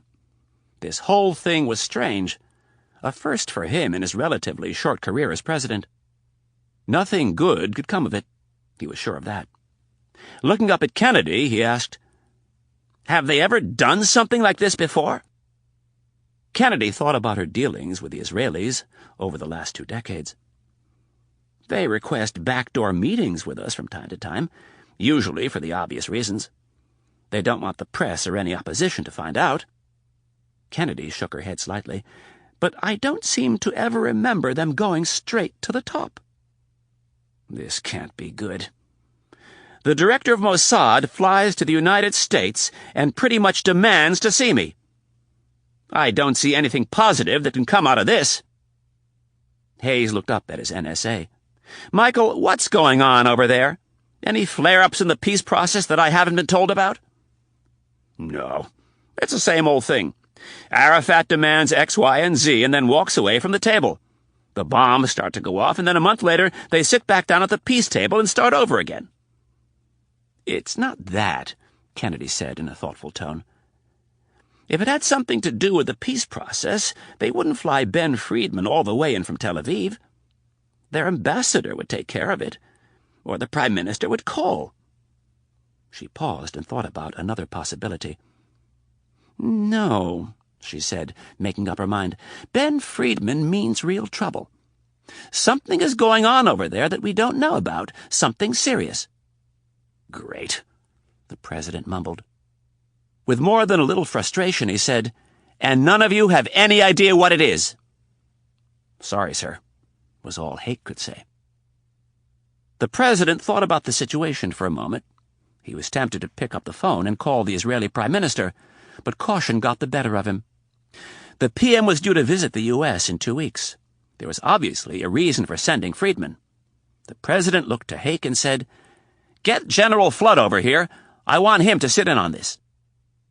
Hake grabbed the white handset of the bulky secure telephone unit sitting on the president's desk and hit the speed dial button for the chairman of the Joint Chiefs.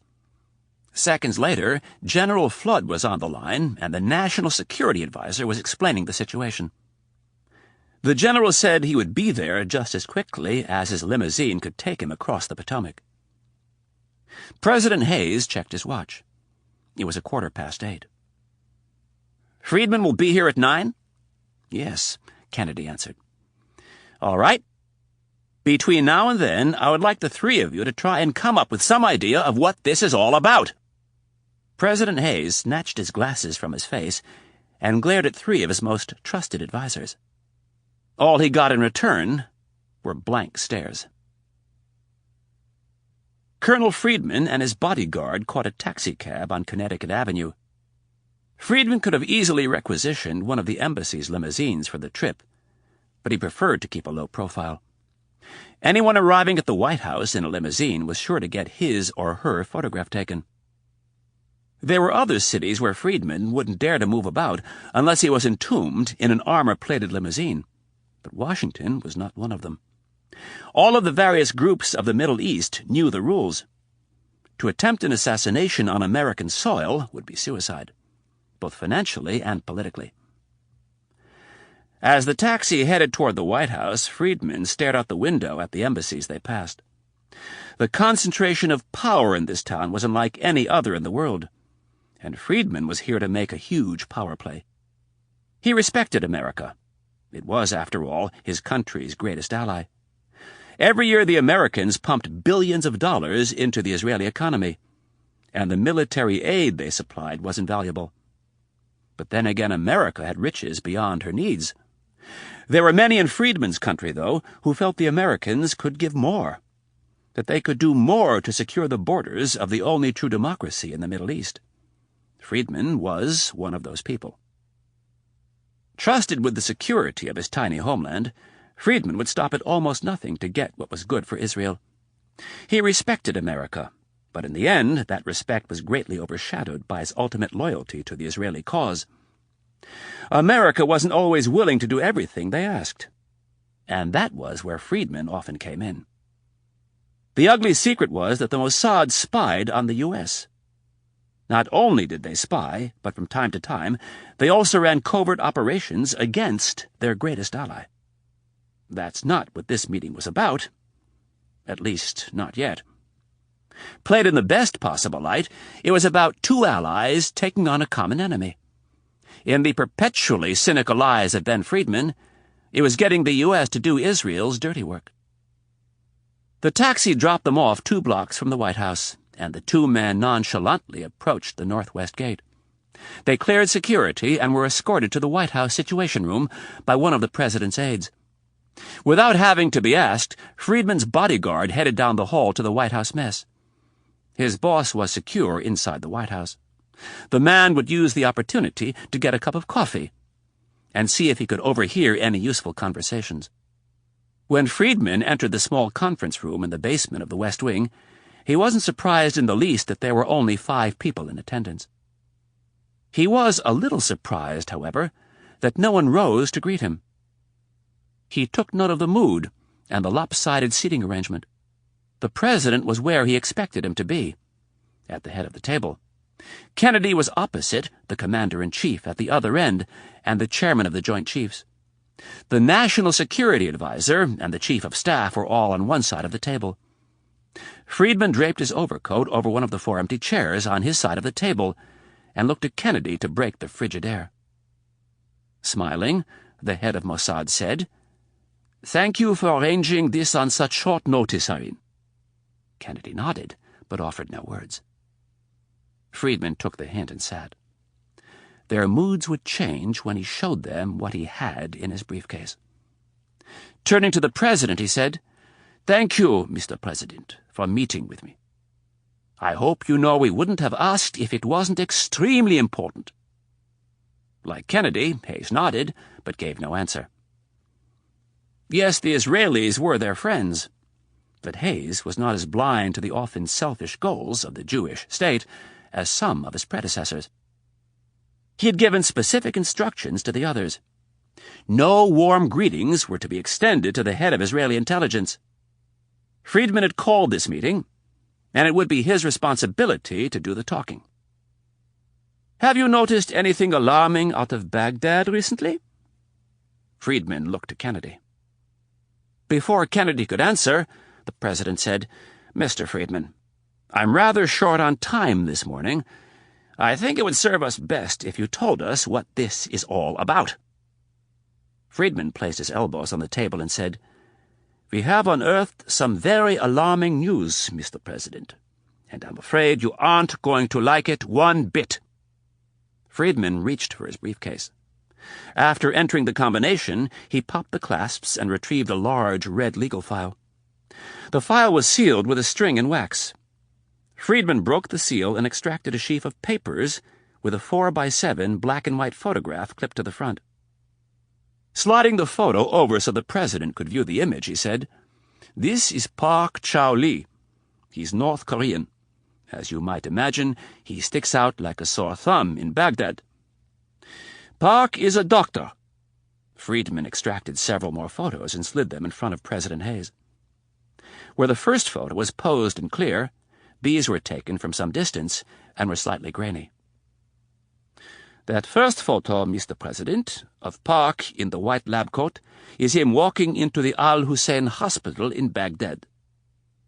He paused briefly to see if anyone was going to ask any questions. They didn't, so he continued. "There's only one problem with the photo. Mr. Lee is not a medical doctor. He has a Ph.D. in nuclear physics." Confident that he finally had their attention, Friedman decided to sit back and pause for a second. Kennedy sat at the far end of the table and observed. She could see where this was going. Her daily intelligence briefings had contained some flash reports about Saddam doing business with the economically bankrupt state of North Korea. Saddam was sending them oil, and in return North Korea was sending him arms and technology. It also appeared from where Ben Friedman was heading that they were also trading talent. Kennedy watched as President Hayes briefly looked at her. She gave him a slight nod, confirming that the information was most likely legitimate. She noticed a hint of irritation in the president's face, and wondered briefly if it was directed at her. It probably was. When Friedman was gone, she would have to explain why Mossad had beat the CIA to the punch. That was fine. Kennedy had no problem admitting that where the Middle East was concerned, they could not compete with Mossad when it came to putting people on the ground. "We have photographed Mr. Lee coming and going from the hospital for almost 3 months. He arrives early, leaves late, and sometimes even stays for several days." The photos of Lee were being passed around the table. National Security Advisor Hake picked up on something Friedman had said. "How do you know he's spending the night? Isn't it possible you missed him leaving?" "It is, but—" Friedman pulled out several more photos. "We also know where he and the other North Korean scientists are staying." Friedman passed the photos across the table to Hake. The president was not in a patient mood, so he asked rather abruptly, "Where is this going, Mr. Friedman?" "It's going to a very bad place, sir." Friedman exhaled a deep breath. "With the help of Mr. Lee and the other North Korean scientists, Saddam is about to get his greatest wish. In less than 1 month, Saddam will have added 3 nuclear weapons to his arsenal." President Hayes blinked and said, "What?" "By the end of the year, Saddam will have 3 fully operational nuclear weapons." "How is that possible?" Hayes looked to his advisers. Everything I've been told says we're 2 years away from having to deal with this, not a month." "Those estimates, sir," stated Kennedy, "were based on Saddam rebuilding his own nuclear program. They did not include him bypassing the developmental stage and purchasing technology, components, and scientists from North Korea." The president was seething. His administration had been making great strides with the North Koreans. At this very moment, they were trying to push through a billion-dollar aid package to try to help the anemic North Korean economy get back on its feet. Kim Jong-il himself had told Hayes that he would personally bring an end to North Korea's state-sponsored terrorism. The president told himself to put North Korea out of his mind for the moment. That would have to be dealt with later. Stabbing his index finger at the photos in front of him, Hayes asked, "How accurate is this information?" "I consider it to be very reliable, sir." Friedman kept his eyes focused on the president and did not waver. "How reliable?" Hayes wanted more. "This is, of course, not to leave this room." Friedman took a moment to look each of the president's advisers in the eye. The mole he had cultivated in the Iraqi regime was the highest Mossad had ever turned. To lose him would be devastating. "We have someone on the inside, and I can tell you nothing more. He is well-placed and highly reliable." "Under a goddamn hospital," was all General Flood could say. His military mind was already trying to come up with ways to level the building. "What type of weapons are we talking about?" asked Hake. "2 of them are 10 megaton nukes designed to be delivered by the new Scud-3 missile. And the third is a 5 megaton nuke designed to be delivered by bomber or specialized artillery." The room fell deathly silent. All of them had sat through enough intelligence briefings to know the level of carnage just one of the bombs could cause. Each of the 3 individually was more than sufficient to level Tel Aviv. "Mr. President, none of us are happy about this, least of all the leaders of my country." Friedman paused for a second before continuing. "I have been sent here by my Prime Minister to inform you that we will not allow these weapons to be deployed." Friedman's tone was calm but determined. Though he had been sent to Washington to get the Americans to do Israel's dirty work, there was no mistaking the resolve of his people. If the Americans failed to act, Israel would. President Hayes nodded slowly. He had already deduced as much. There was no way Israel would let a megalomaniac like Saddam join the nuclear club. President Hayes wasn't about to allow it, and he was more than 5,000 miles away. The Israelis were separated by only 500 miles. Finally, President Hayes asked, "When are you heading back to Israel?" "I leave this evening." Hayes drummed his fingers on the table while he thought of the next step. "Mr. Friedman, I appreciate you making the trip. Could you wait outside for a minute while I have a word with my advisers?" Friedman collected the photos and placed them back in his briefcase. When he had left the room, Hayes took off his suit coat and began pacing. He thought about taking his new director-designate of the CIA to task for allowing him to be blindsided, and then decided it wasn't fair, and in the end probably counterproductive. Instead, he said, "Around the horn. I want to hear opinions on what we just heard, starting with you, Valerie." The president stopped and looked at his chief of staff. "I think before we do anything, we need to confirm that this is really the case."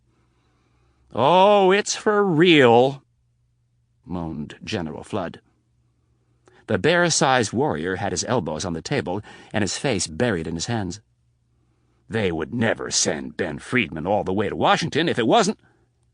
Besides, we know how eager Saddam is to get his hands on one of these things. He's just found a way, with the help of the North Koreans, to cut a few years out of the process." "Michael?" asked Hayes. The National Security Advisor replied, "We need to make sure this timeline is correct." And then we need to get a guarantee from the Israelis that they will not act before we have time to come up with a solution. General? Flood lifted his face from his hands. I hate to say it, Mr. President, but we need to level this facility, and my guess is Tomahawks aren't going to do the job. We are going to have to put planes over Baghdad. We might lose some people, but they are definitely going to lose people. I mean, they put the damn thing under a hospital for a reason. They don't think we have the stomach for it. Flood was extremely concerned. He had been warning everyone who would listen about the problem of nuclear proliferation for years. He leaned forward and looked at the President's Chief of Staff. I'm telling you right now, Valerie, I know how your mind works. You're 10 steps ahead of the rest of us. You're thinking of the political fallout this will create. You're imagining the reporters standing in front of the hospital while they pull the twisted bodies of children from the rubble. Well, let me replace it with some different pictures.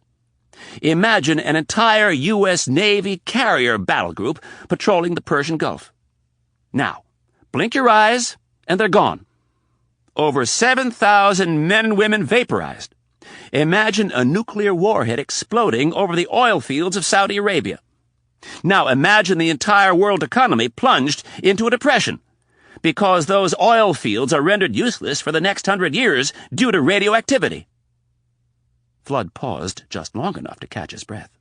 That's just for starters. Now, imagine Saddam throwing 2 of these things at Israel, figuring he can wipe them off the map before they have the chance to retaliate. There's only one problem with that plan. The Israelis aren't stupid. They keep their nukes spread out in secure underground hardened bunkers. Some of those weapons will survive, and whoever is left won't hesitate to return the favor to Saddam. We'll have a full-scale nuclear war in the Middle East. The initial blasts will kill millions. God only knows how many more will die from the fallout, but it won't be pretty. The region will shut down. Oil production will screech to a halt, and the economic tidal wave will make the Great Depression look like a hiccup. The President had stopped pacing halfway through the General's rant. Looking at the military's top officer, Hayes was slightly unsettled by the fact that he agreed with everything the man had just said. So much so that a brief shiver ran down his spine. Finally, looking to Kennedy, he asked, Irene? Kennedy also agreed with everything that had been said so far. They want us to take care of the problem for them. You mean Israel? Yes. Kennedy folded her arms across her chest. But make no mistake about it.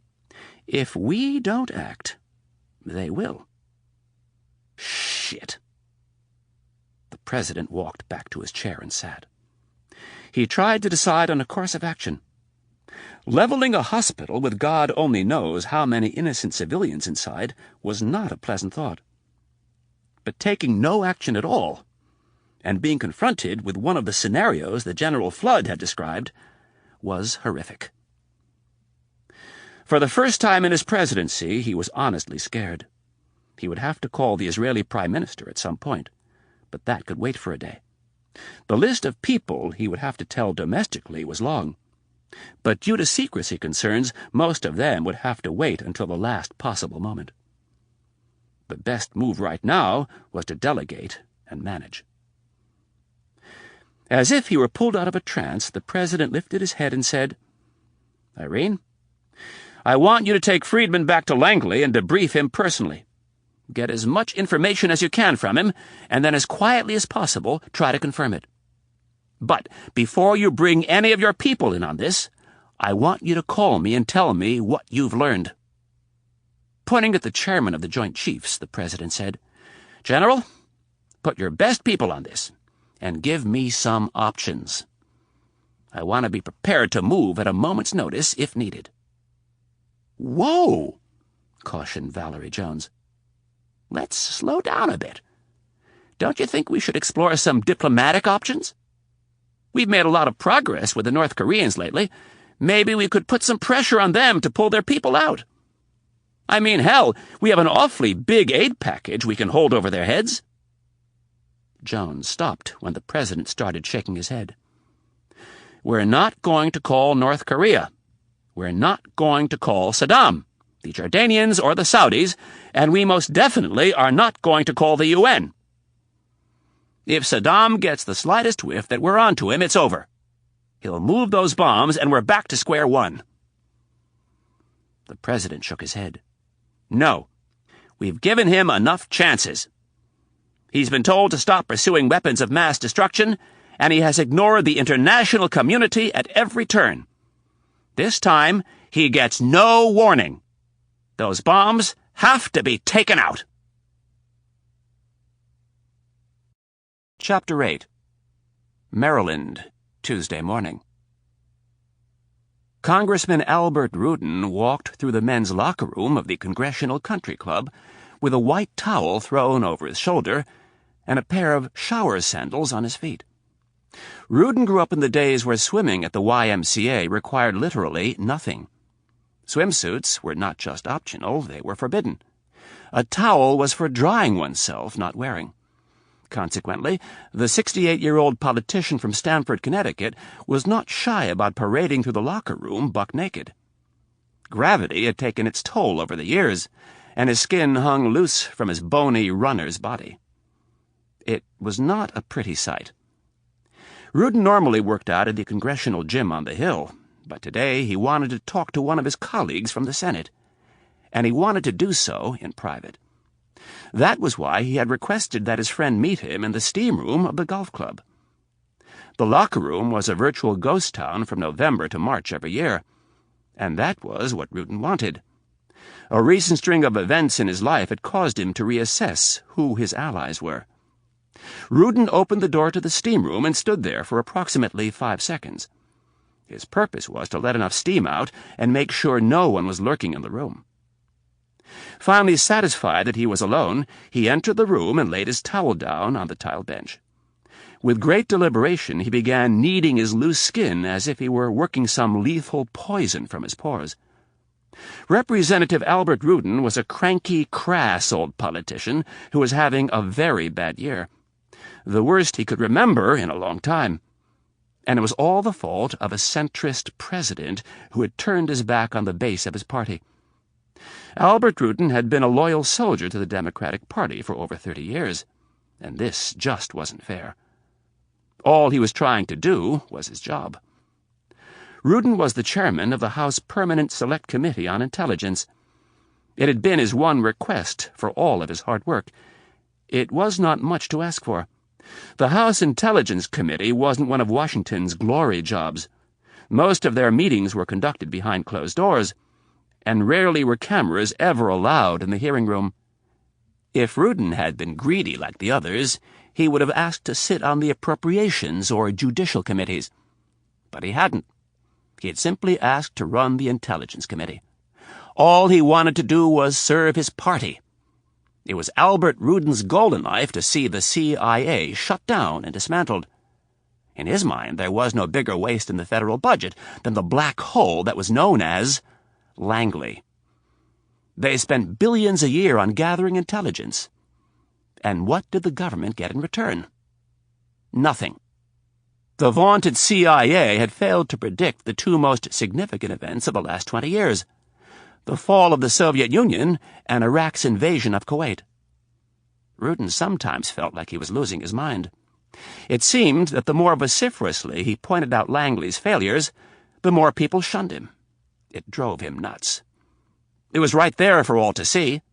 The CIA had been feeding them grossly overestimated reports on the Soviet economy and military preparedness for years.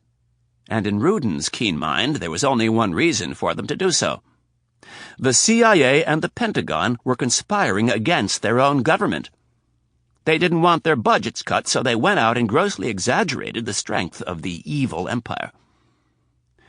Rudin wiped a thick layer of sweat from his face and cleared his throat with a rumbling hack. Turning to the far corner, he deposited his spit with a well-aimed shot. It was probably that damn Reagan's fault, Rudin thought. Reagan was to blame for most things in Rudin's mind.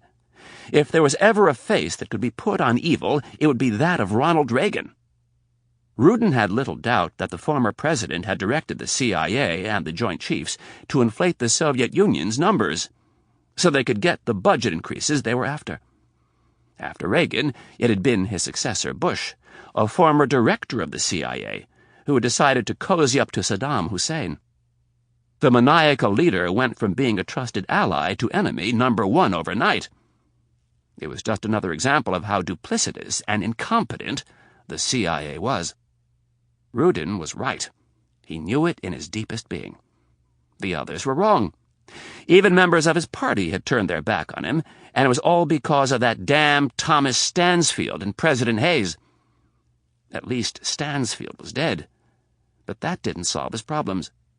Now he had Kennedy to deal with. He had to figure out some way to stop her. She couldn't be allowed to take over at the CIA. They needed someone who would go in there and tear the roof off, exposing all of the vermin to the light of day. Rudin would take great pleasure in watching them scurry for cover. He needed someone he could trust as director. He needed someone who would cooperate with his committee when he held hearings.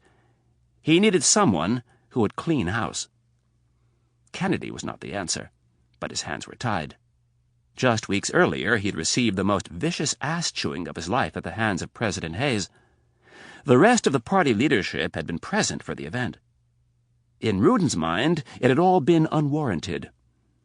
All he had been trying to do was stop Thomas Stansfield from turning the reins of power at the CIA over to Irene Kennedy. The only thing that would accomplish would be to replace one liar with another, and Rudin had been lied to enough. Thomas Stansfield was probably the most adept liar Washington had ever seen. He had been lying to Rudin's committee for the better part of 2 decades. And Rudin now thanked God every morning that Stansfield was finally dead.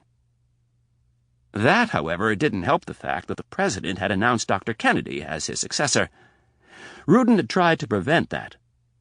During Stansfield's final days, Rudin had met with Senator Hank Clark, the chairman of the Senate Intelligence Committee, and Secretary of State Charles Middleton. Middleton was a good fellow Democrat who shared Rudin's concerns about the CIA. It was an agency run amok, an agency that was continually getting in the way of diplomatic relations and negotiations. It was in Middleton's best interest to replace Stansfield with someone who was not so loyal to the CIA. This common bond against the CIA was why they had asked to meet with Senator Clark. Clark was a Republican, after all, and in charge of the very committee that would have to confirm or block Kennedy's nomination. He was their trump card in torpedoing her career. Clark was really the only Republican that Rudin could count as a friend. The only one who he could actually tolerate. Rudin felt that they could reason with Clark, show him why it was in his best interest, in the Republicans' best interest, to kill Kennedy's nomination before it ever got to his committee. Clark had been sympathetic, but ultimately uncooperative, and that left Rudin and Middleton to stop the changing of the guard. Rudin's first move was to call Kennedy before his committee in an attempt to catch her in a lie. At the same time, Secretary of State Middleton began to use his significant resources and clout to undermine the support for Kennedy. Disaster struck when somewhere along the way the president found out what they were up to. Unknown to Rudin, Secretary Middleton and President Hayes didn't have the best of relationships. Apparently, a deal had been struck during the campaign. Middleton, a senator at the time, had finished third in 3 consecutive primaries. Middleton came to Hayes, the party's front-runner, and offered to bow out of the race and throw his support behind Hayes. Like all things in politics, Middleton's offer came with some strings. No, he didn't want to be vice president. Middleton didn't like his odds of eventually becoming president if he took that post. Secretary of State was a much more glamorous post, and one where, if the need ever arose, he could distance himself from President Hayes. Middleton never quite got it through his head that Hayes was now his boss. The arrogant Secretary of State had been caught and warned several times for sticking his nose in other departments' business. President Hayes had very clearly warned him that he was to stay out of the CIA's business. It appeared Hayes had found out that Middleton had ignored his orders and was attempting to undermine Irene Kennedy's career. President Hayes hit the roof. He called Middleton to the White House and forced him to resign on the spot. Middleton was not the only person the president had been angry with that day. Literally minutes later, Rudin had been escorted into the Situation Room by the Speaker of the House. When the president entered the room, Rudin knew something was horribly wrong. He didn't know President Hayes was capable of such anger. In a screaming match, Hayes told Rudin that who he chose to become the next director of the CIA was none of his goddamn business, and if he heard another peep out of him, he would do everything in his considerable power to strip him of his chairmanship and make sure he suffered a humiliating defeat in his next re-election. Rudin had left the meeting in utter shock. That night he received a phone call. The person on the other end informed him that Secretary of State Middleton had committed suicide. Before Rudin could respond, before he could take a breath, in the time it took him to blink his eyes, he became terrified. Albert Rudin had been around Washington too long to think that Charles Middleton would kill himself out of embarrassment. The man was vain, but come on. To end your life over being forced to resign, especially so early in an administration? If Hayes floundered as president, it would have made Middleton look like the smart guy for getting out. There had to be something more to it, and in Albert Rudin's mind that something more was Thomas Stansfield. Rudin felt it way down in his creaky old bones. Middleton had been murdered. He had been killed by Stansfield for something that he had done, or tried to do. It had been his final warning to all his enemies before he died. Don't mess with Irene Kennedy. In the weeks since Middleton's alleged suicide, Rudin had spoken to no one of his suspicions. But now that Stansfield was dead, he was going to begin making some inquiries. He had to. There was no way, after all these years, that he could quit the fight against the CIA. His own party had turned his back on him. They had moved to the center with that smug bastard Hayes leading the charge. Sure, their polling numbers were up, but those could change overnight. He needed to stay true to the core beliefs of the party. The CIA needed to be reined in, and if it cost him his job, so be it. He needed to do what was right. The soothing combination of hot steam and an overwhelming sense of righteousness gave Rudin the belief that he could do it, that he could do anything. If he just stayed the course, he would find a way, and President Hayes would be made to pay. The door to the steam room opened, revealing the silhouette of a big man in a white towel. Senator Hank Clark, being a bit more modest than his congressional colleague, had his towel wrapped around his waist. Clark swaggered into the hot, misty room. Despite the haze of the steam, he easily picked out the cragged profile of Rudin. "Good morning, Albert." Instead of sitting, Clark began his search for the eucalyptus bottle. He found it on the top bench, and after shaking it, he went about spraying it in the areas around the steam jets. "Not too much of that stuff," grumbled Rudin. Rudin went on to mumble something else, but Clark couldn't decipher what was said, nor did he care.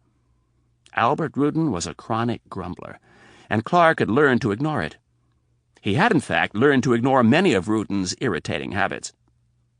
The senator set the bottle down and then reclined his large body on the bottom bench across from Rudin. Clark leaned back, stretched his arms out, and rested his back against the upper bench. After letting out a satisfying moan and taking in a deep breath of the eucalyptus-laced steam, he asked, "What's on your mind today, Albert?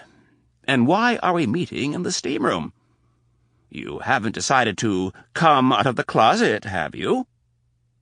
Clark had a difficult time suppressing his desire to laugh. He had thought of the line on the way to the club, knowing it would irritate Rudin immensely. The man had absolutely no sense of humor. "I don't find your humor very funny." Clark choked on his laughter. "I'm sorry, Albert, but I couldn't resist. You've never asked me to meet you in the steam room before." The steam jets kicked on, and over the hissing there was more mumbling from the other side of the room.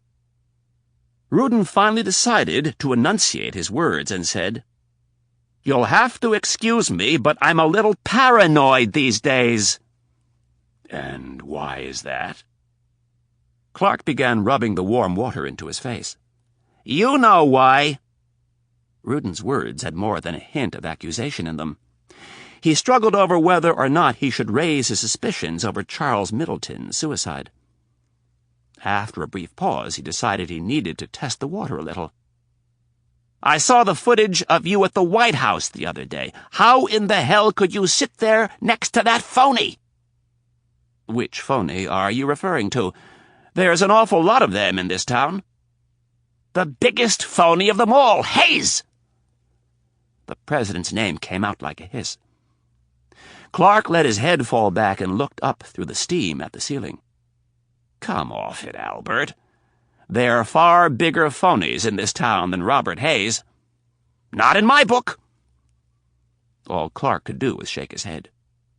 "How in the hell could you sit next to him and agree to Irene Kennedy as the next director of the CIA? How?" Rudin asked in exasperation. "Albert, I don't know how many more times I'm going to have to explain this to you, but I don't see Dr. Kennedy as a bad choice." "Oh, my God, I can't believe you're serious. What did Hayes offer you?"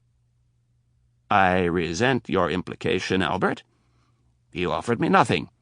I think you need a refresher course in civics." "What in the hell is that supposed to mean?" "It means that you've been in this town long enough." Clark's voice took on a slight edge, just enough to let Rudin know he shouldn't push it too far today. "The president has the power to appoint. It says so clearly in the Constitution." "I know," snapped Rudin. "I've read it more times than you have. It falls under the separation of powers. The chief executive has the power to appoint and nominate, and the Senate has the power to confirm.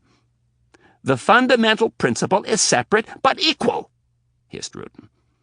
"You have every right, no, you have a duty to block Irene Kennedy's nomination." "In the Senate, we have something that you and your friends in the House are unfamiliar with. It's called decorum. When the president appoints someone to a position, we almost always give him his choice, unless there is some skeleton in their closet." "Well, I think you'd better take a look in Kennedy's closet, because it's full of them." "And what proof do you have of that?" Rudin leaned forward. "Oh, come off it! You know exactly what I mean. She's so dirty she's got shit coming out of her ears." This was not easy for Clark. The logical side of him wanted to slice Rudin's weak arguments to shreds, but he had to suppress that desire. The goal here was to make him even more resolute, not to give him reason to rethink. But at the same time, Rudin couldn't know he was being played. Clark had done a masterful job thus far. He had been the one who had told President Hayes that Rudin and Middleton were plotting against him and his choice to be the next DCI. Fortunately for Clark, Rudin hadn't the slightest idea that his friend in the Senate had betrayed him. His overwhelming paranoia of Thomas Stansfield had caused him to attribute almost every bad event in his political life to the now-dead spymaster. Clark now leaned forward. The two men were eye to eye, 3 short feet separating them. "You are very quick to point out, Albert, that it is in my power as a senator to confirm or block the president's nominee, but you very conveniently leave out the fact that your committee has the power to investigate. If you think Irene Kennedy is corrupt, then investigate her." Clark stared through the steam at Rudin's deep-set eyes, waiting for the inevitable. The senator knew Rudin had no choice but to back down. There was nowhere else for him to go, and then Clark would have him exactly where he wanted him. Rudin blinked as a bead of sweat dropped from his brow down onto his prominent nose. It hung there on the tip for a second and then slowly broke free. Rudin sat back and wildly waved a hand in front of him, signaling to Clark what he thought of his idea. "I can't do that," was his terse reply. "Why not?" egged Clark. I told you what happened. I told you what the president and the party leadership said. I'd be done. My career would be over. They'd strip me of my chairmanship, and I'd never be heard from again." Clark could feel it coming together. He smiled openly. "I find it impossible to believe that they could silence you." "You weren't there when they let me have it. Hayes threatened me." Rudin pointed to himself. "He said he'd make it his personal goal in life to see that I was defeated during the next election." "Calm down, Albert. I think you've gotten yourself so far into this you're not seeing clearly." "What could I possibly be missing? The Speaker of the House picks me up in his limo, drags me over to the White House. I'm ambushed by my own party's leadership, and I'm threatened by the President himself." With a grimace, Rudin added, "Please tell me what I'm missing." Clark was tempted to remind Rudin that he'd brought it all down on himself, but decided it would be counterproductive to the task at hand. "Albert, I think you're selling yourself short. When was the last time you were challenged in a primary? 10 years ago? 8. When was the last time my party gave you a serious challenge?" "It's been a while," he conceded, with some real pride. "So how is the president going to stop you from going on to an 18th term?" "I haven't been challenged from within my own party because there has never been an alternative. But if the president were to lean hard enough on the people who run the party back in Connecticut, if he were to promise to infuse a bunch of cash into their coffers, they'd dump me in a heartbeat." "Maybe so. But that's a risky proposition for the president. Voters don't always like bigwigs from Washington interfering in their local politics. You could spin it in the media that the president had a vendetta against you. If you played it right, you could make yourself into a victim of petty Washington politics. The local voters and media would love it." Rudin thought about it for a moment and saw that it might work. Maybe he wasn't in as dire of a spot as he thought. "But what about the present? If I launch an investigation, they'll cut my balls off." "It might be too late for them to do anything if the media gets behind the story." Clark folded his arms across his chest and gave this some time to sink in. Rudin gave the idea some serious consideration. "That would be a risky play." Clark could see his words were having the right effect. It was time to lead him to action. "Albert, I know you as a man of great integrity. I don't always agree with your politics, but you've stayed true to your party through the worst of times, and frankly, I don't think you deserve to be treated like this." He studied the malleable congressman while he spoke. All he was doing was telling Rudin exactly what he wanted to hear. Great men are often hated and envied by their peers. It is usually not until they are gone that their greatness is recognized. Clark shook his head, as if saddened by the whole affair. "I don't think you should be treated like this. Being threatened by the president is wrong." "Why don't you say that to him?" asked Rudin in earnest. Clark shook his head emphatically. "In this town we have to fight our own battles. You know that, Albert. As a Republican, my opinions on a dispute within your party would not be welcome." "No, that wouldn't work at all. You have always been a man of principle and conscience, and I don't think you should change now." The senator searched Rudin's face for a sign that he was with him, and that his ego was inflated to the proper degree. Satisfied, Clark went for the kill. "Albert, you should follow your conscience. If you truly think Irene Kennedy is corrupt—" He hesitated, as if it were painful for him to give such advice. Leaning closer, he finished by saying, "If she is as bad as you think she is, then you really have no other choice." Rudin let his head drop into his hands. The struggle he was having was apparent. In a pleading tone, he said, But it will be political suicide. They will kill me. Oh, he was so close. He had to tread very carefully. I have already told you how you can neutralize them. Let the media get the ball rolling, and then call hearings. The president wouldn't dare do anything to you at that point. How in the hell am I going to get the media to cover this? I've been bitching about the abuses at Langley for so long, none of them listen to me anymore. I need some help. I need your help. All you have to do is get her in front of your committee during the confirmation hearing and hammer her.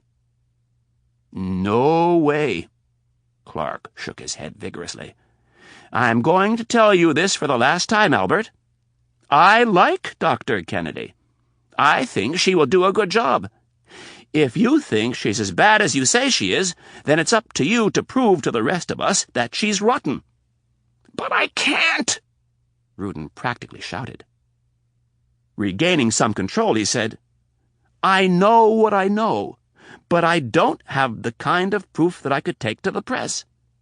All you'd have to do is ask her some questions that I'd prepare, and I will guarantee that she'll cave in.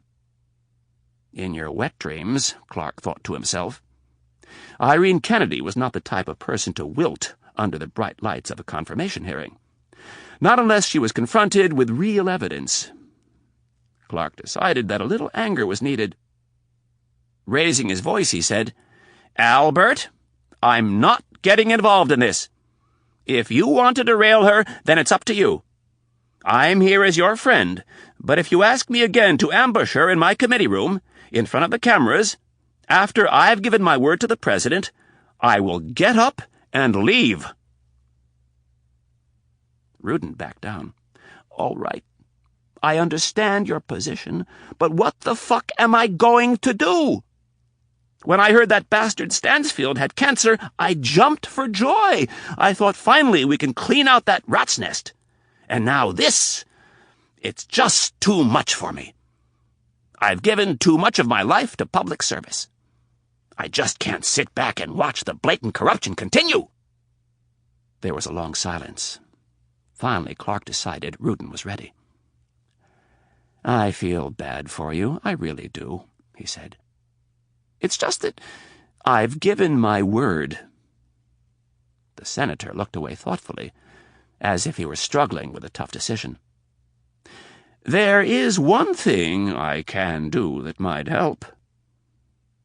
Clark paused to see just how eager Rudin was. It was painfully obvious on the congressman's face that he would gladly accept what his friend had to offer. I know of someone who is quite remarkable at digging things up. Clark stared his fellow politician in the eye. Things that people don't want dug up. I will articulate that you'd like to have a talk with him. Is he expensive? Clark moaned inside. Rudin was the cheapest bastard he'd ever met. In truth, the man was expensive. But Clark was willing to subsidize the job. He's actually quite reasonable. With a grin, Clark added, or so I've been told. When can I meet with him? I'll see if he can stop by your office this afternoon, but I can't make any promises. He's a very busy man. The sooner the better. I don't have a lot of time to derail this train. Clark nodded. And one more thing, Albert. Keep me out of this. All I'm doing is giving you someone's name.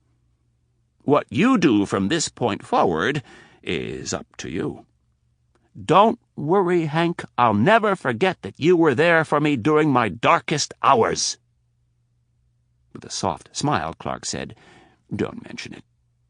That's what friends are for. Clark kept the smile on his face, but inside he was elated. Rudin was about to be spoon-fed just enough information to bring about the end of Irene Kennedy's bid for the directorship of the CIA. The Democratic Party was about to be blindsided. Chapter 9. Tel Aviv, Wednesday morning. The sleek black Mercedes sedan moved quickly through the streets of Tel Aviv.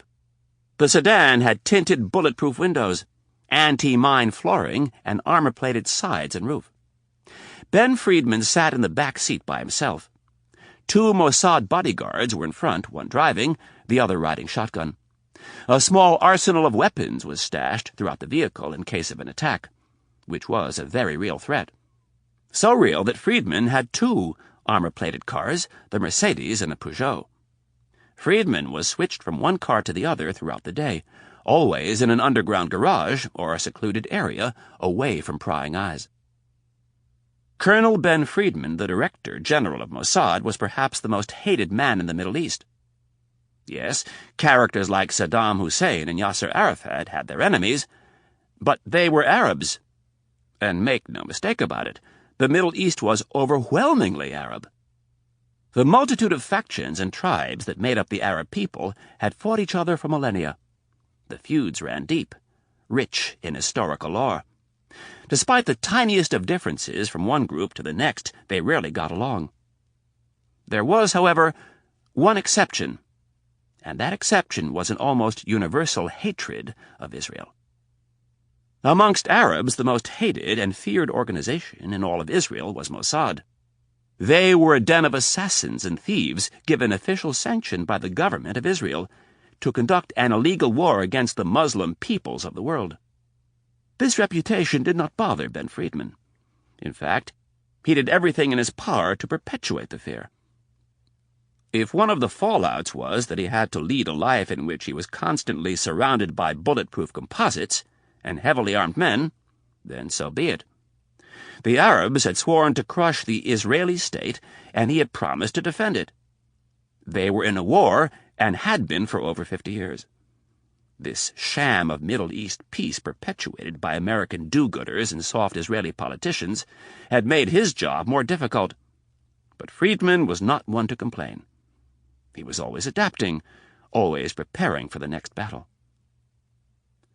For the first 40 years of Mossad's existence, the agency had been cloaked in secrecy. So much so that the various directors general were unknown to all but the Prime Minister and his or her cabinet. Times had changed, though, and in the 90s Mossad became a victim of Israel's increasingly partisan and volatile politics. The agency's anonymity was stripped away, and the office of the Director General became one of the hottest seats in the government. Ben Friedman's name was regularly printed in the papers, and his picture was shown frequently on television. Any terrorist with half a brain could pick him out of a crowd and blow his head off. The purges that Mossad underwent in the 90s had taught Friedman to be leery of all politicians. His allegiance was to his country and Mossad. The Prime Minister and the rest of the squabbling politicians could take a back seat. They had nearly destroyed the most effective spy agency in the world with their incessant desire to meddle. From 1951 to 1990, only 6 different directors general ran Mossad. But during the political bloodletting of the 90s, 4 men had held the post. The lack of any sustained leadership had disastrous effects on recruiting and the morale of Mossad's employees. Despite all of this, when Ben Friedman was named to the post by the current Prime Minister, he had gladly taken the job. Friedman understood something his 4 predecessors didn't. To run the world's most effective spy agency, you had to act like a dictator, not a politician. And to be a dictator, you had to have power. Friedman had spent a fair amount of time in America over the years and had worked closely with the CIA in a mutual effort to battle terrorism. He learned that the CIA had been forced to adapt far earlier than Mossad had to the political game. Washington was a much more political town, and the media in the U.S. was absolutely unwieldy compared to the rags in Israel. Thomas Stansfield had shown Friedman how to get results in a supercharged political environment. Stansfield made it very clear that his agency was not interested in politics. The first thing he did was develop assets outside the normal channels, so he could act without the politicians on the Hill knowing what he was up to. And then he began to use the agency's mounds of information against any politician who tried to make political hay out of the CIA. Most of the politicians in Washington understood that the CIA had a dirty job to do, and they steered clear. But there was always a handful of opportunists who were looking to advance their own careers, or their party, or both. Stansfield focused on building dossiers on the ones who were really aggressive, and over a period of years he performed admirably at keeping the wolves at bay. Friedman had learned that the politicians in Israel were no different. The ones who were looking to ascend to upper levels of government all had something that they were currently involved in, or something from their past that they wanted kept quiet. Friedman collected that information into a tidy insurance policy that helped to keep the Prime Minister and the opposition parties quiet. With his flanks protected, he could go about the real business of his job, which was waging war against the terrorists who had sworn to push Israel into the sea. It was mid-morning in downtown Tel Aviv, and as was almost always the case, the sun was out and the temperature was a comfortable 81 degrees. Both pedestrian and motor traffic were moderate. Moving fast, the limousine approached the Prime Minister's office building. The driver radioed ahead to say they were on their way in. The security guards out front expertly scanned the street for any signs of an ambush, and then radioed the car to say it was clear. When the armored car came around the block, the heavy barrier to the underground parking garage was down, and 4 intense-looking individuals armed with Uzi submachine guns were fanned out to secure the area. The Mercedes zipped into the garage, and the heavy spring-loaded barricade popped up almost instantly. This was life in Israel, and none of the men who had just participated in the brief exercise gave it a second thought. They had all been raised on the front line. They had been taught from the earliest of ages to never pick something up in public that was just left lying around, to be very suspicious of strangers and call the police at the slightest sign of something out of the ordinary. Their enemy walked among them, and a day never passed where they didn't think of it. To let one's guard down was to invite death and become one of the thousands of casualties that had been racked up since the birth of the tiny country. Friedman stepped from the back of the car, leaving his specially made metal briefcase with his men. He was wearing light-colored slacks and a loose-fitting, short-sleeved tan dress shirt. The shirt was, of course, untucked, and his pistol was firmly secured in his belt holster at the small of his back. 2 security officers escorted him into the elevator and took him up to the Prime Minister's suite. Friedman spoke to no one as he walked through the outer office and into the secure windowless conference room.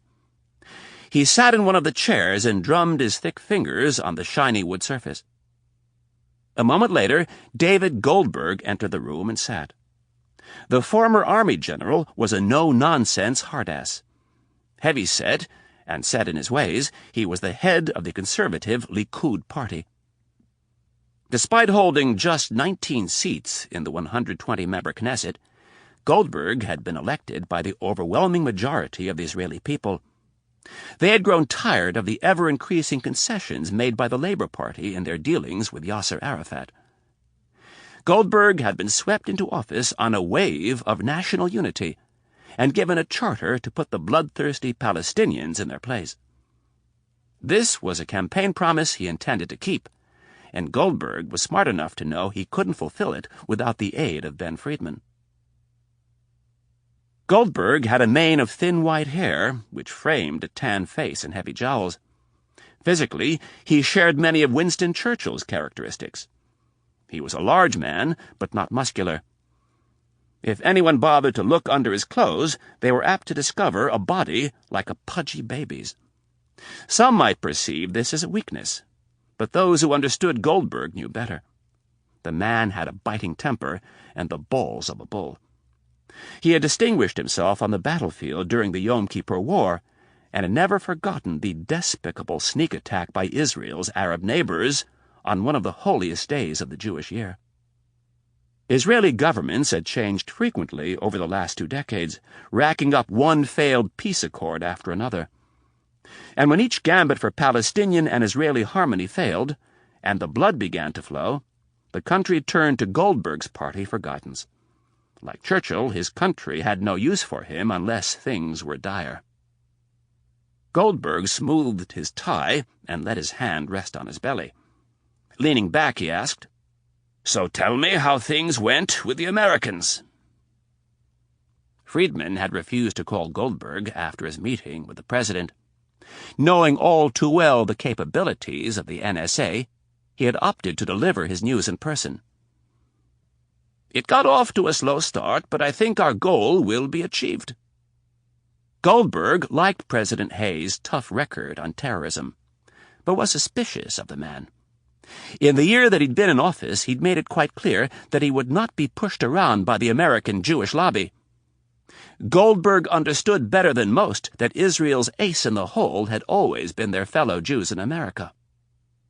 "Why the slow start?"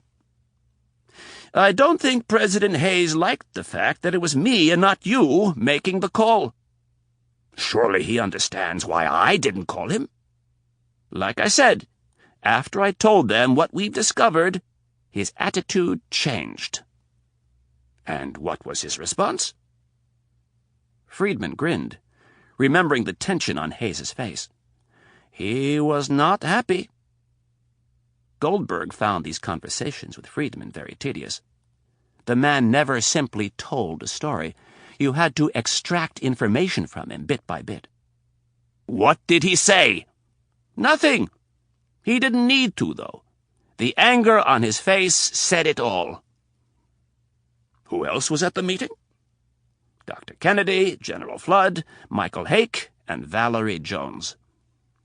"Did anyone speak?" "No." Goldberg's heavy face twisted into a concerned frown. "I find that very unusual, don't you?" "No. President Hayes has made it very clear that America's best interests are not always the same as ours." Anxious to disagree, Goldberg said, "That may be. But it doesn't explain why they wouldn't speak. For God's sake, we're their only true ally in this whole bloody region." Inwardly, Friedman smiled. Goldberg would not have gotten far in the intelligence business. He was far too emotional.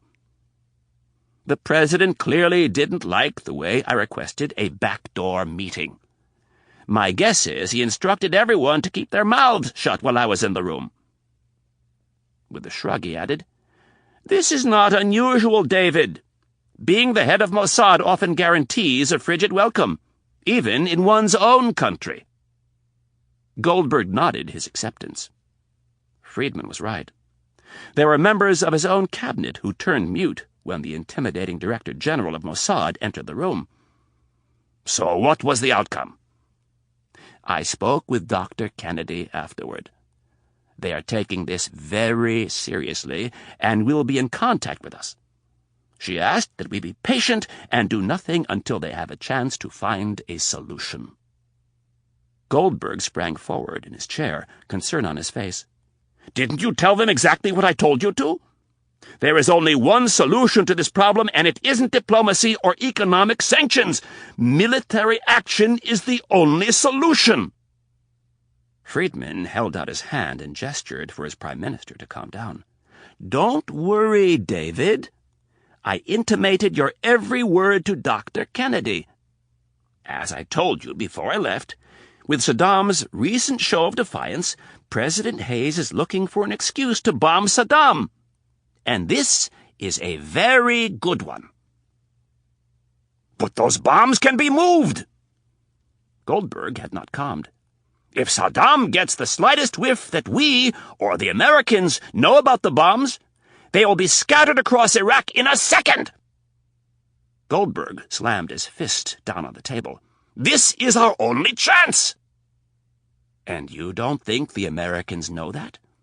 "I don't pretend to understand the American mind," spat Goldberg. "They often do things that make no sense to me."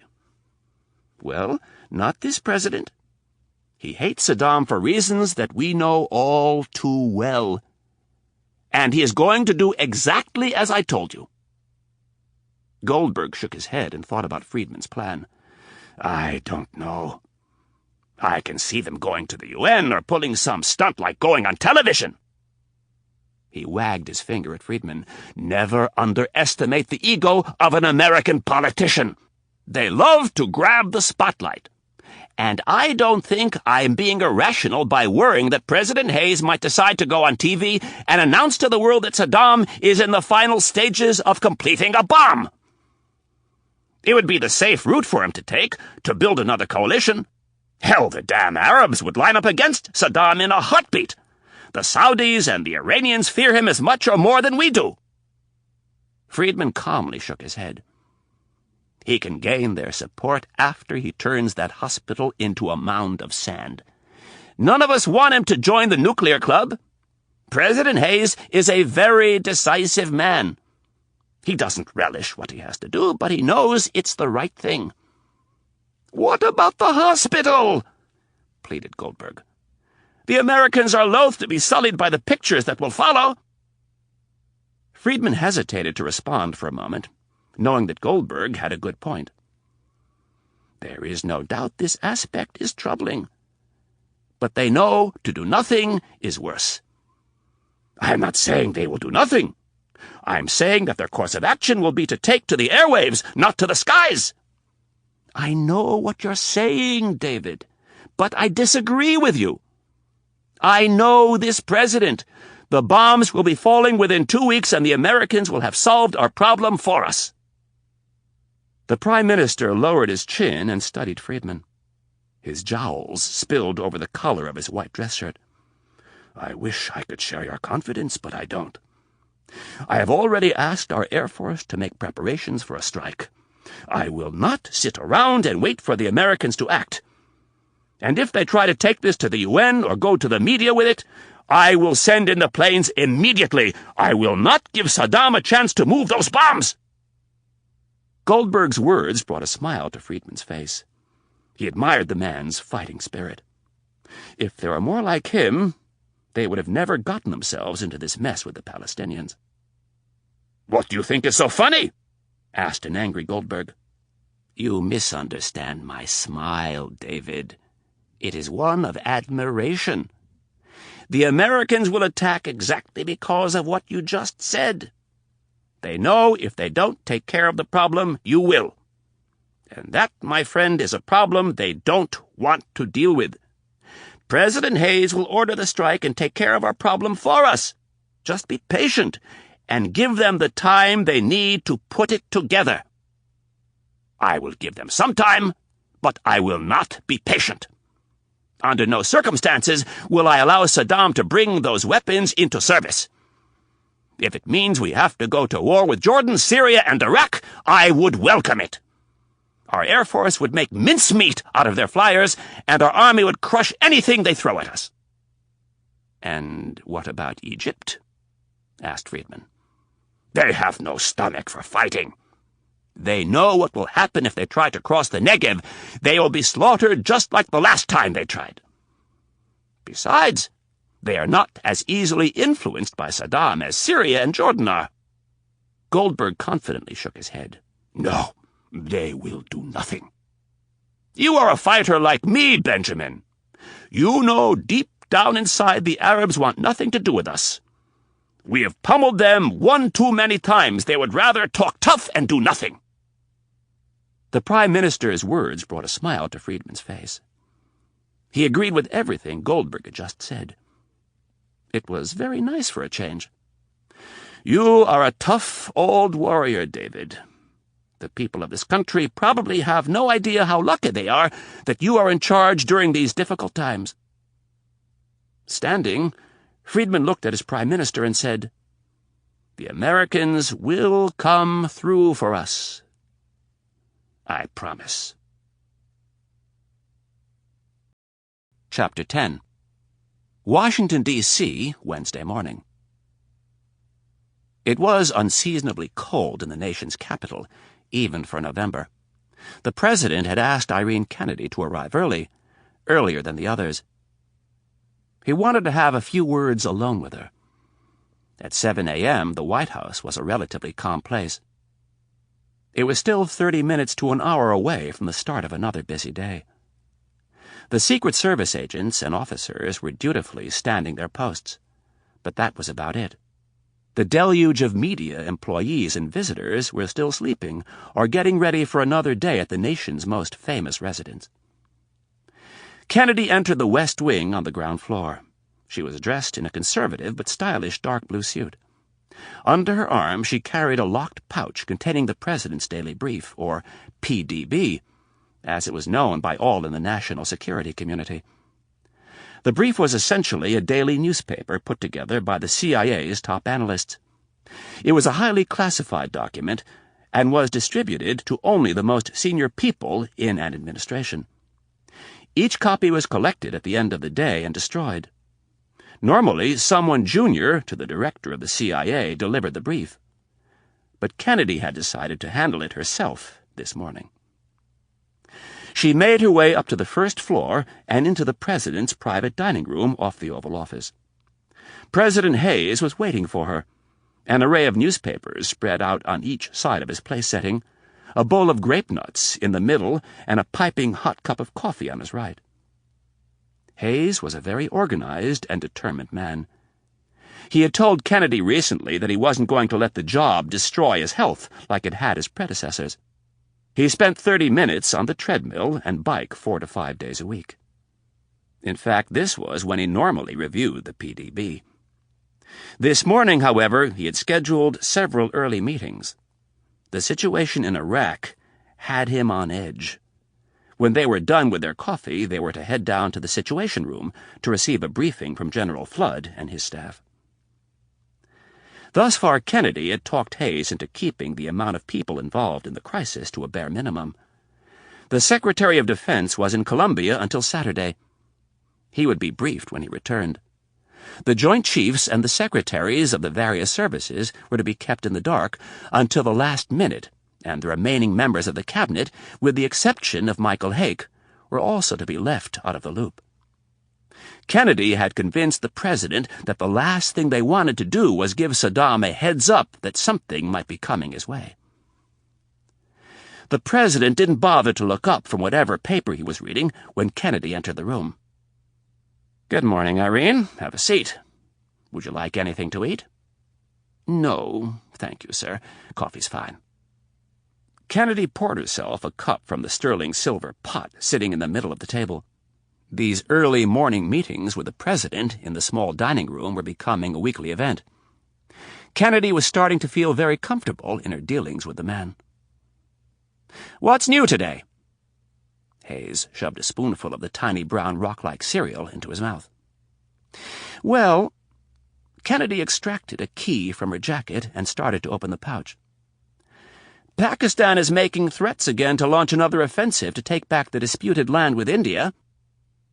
The President waved his hands in the air and then wiped a drop of milk from his lip. With his napkin still in hand, he said, "Put the brief away. I'll look at it later. Unless there's something that needs my immediate attention. I'd like to talk about this mess your Israeli friend has dumped in our laps." Kennedy briefly wondered if the use of the word friend was more than a random selection. It was apparent that the looming crisis with Iraq had the President upset. "What would you like to know, sir?" Hayes set his napkin down and pushed his cereal out of the way. He took a second to rearrange the things in front of him while he organized his thoughts. "I want to throw something at you, and I want you to keep an open mind."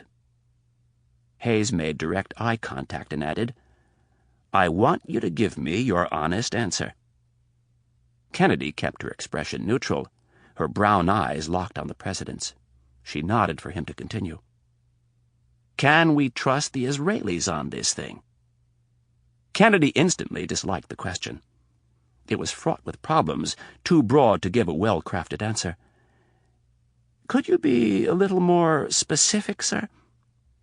"This information they've given us, can we trust it? Is it possible they have it wrong, or that they've been fed this information by the Iraqis?" She thought about the question for a moment and answered, "As you know, sir, anything is possible, but I think this information is pretty accurate." Hayes grimaced. He wanted a more concrete answer than what she'd just given him. "What makes you say that? Is it because you trust Colonel Friedman?"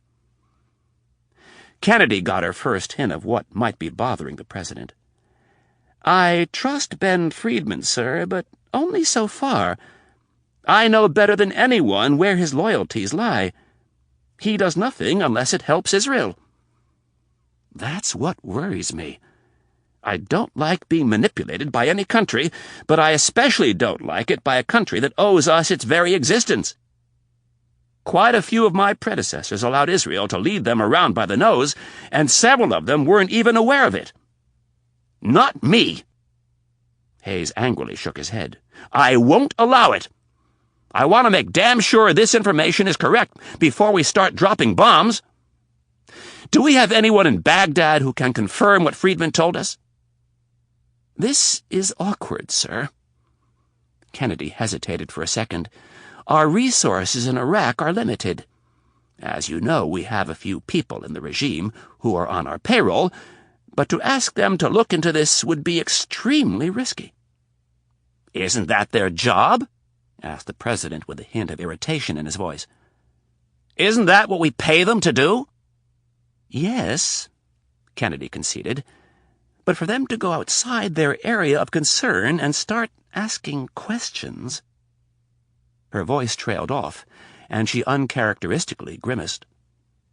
It would almost certainly get them tortured by Saddam's secret police. The President was undeterred. Well, listen. Before we start dropping bombs on a hospital, I'd like to be absolutely sure that those nukes are in fact there. Sir, I can ask one of them to look into it, but I think they will ignore me. It's too risky. Besides, we have no reason to doubt the Israelis on this. I can think of several reasons why I should doubt them. Hayes rolled his eyes. Kennedy ignored the comment and extracted a file from the pouch. I thought you might be interested in these. She slid a sheaf of black and white satellite photographs across the table. They were of downtown Baghdad. The Al-Hussein Hospital was circled in white. I had my people go back through the files to see what they could dig up on the hospital. This is what they found. Kennedy removed the first photo, revealing a second one that showed just the hospital and the surrounding one-block radius. On the east side of the hospital, where the alley was located, several vehicles were bracketed in white, and next to them were two simple words, dump truck. This all started a little over 3 years ago. Dump trucks all day long for a month straight. My experts estimate that over 1,000 tons of earth was removed from beneath the hospital. Kennedy flipped to the next photo. It was the same setup, except this time the vehicles in the alley were labeled as cement trucks. My people counted the number of trucks that came to the site and feel pretty confident that they weren't just laying a new foundation. They say the only time the Iraqis use this much cement is when they are trying to build a bunker. How in the hell did we miss this? Hayes asked angrily. Isn't this why we spend billions on the spy satellites? The problem, sir, is that we leveled a good portion of the country.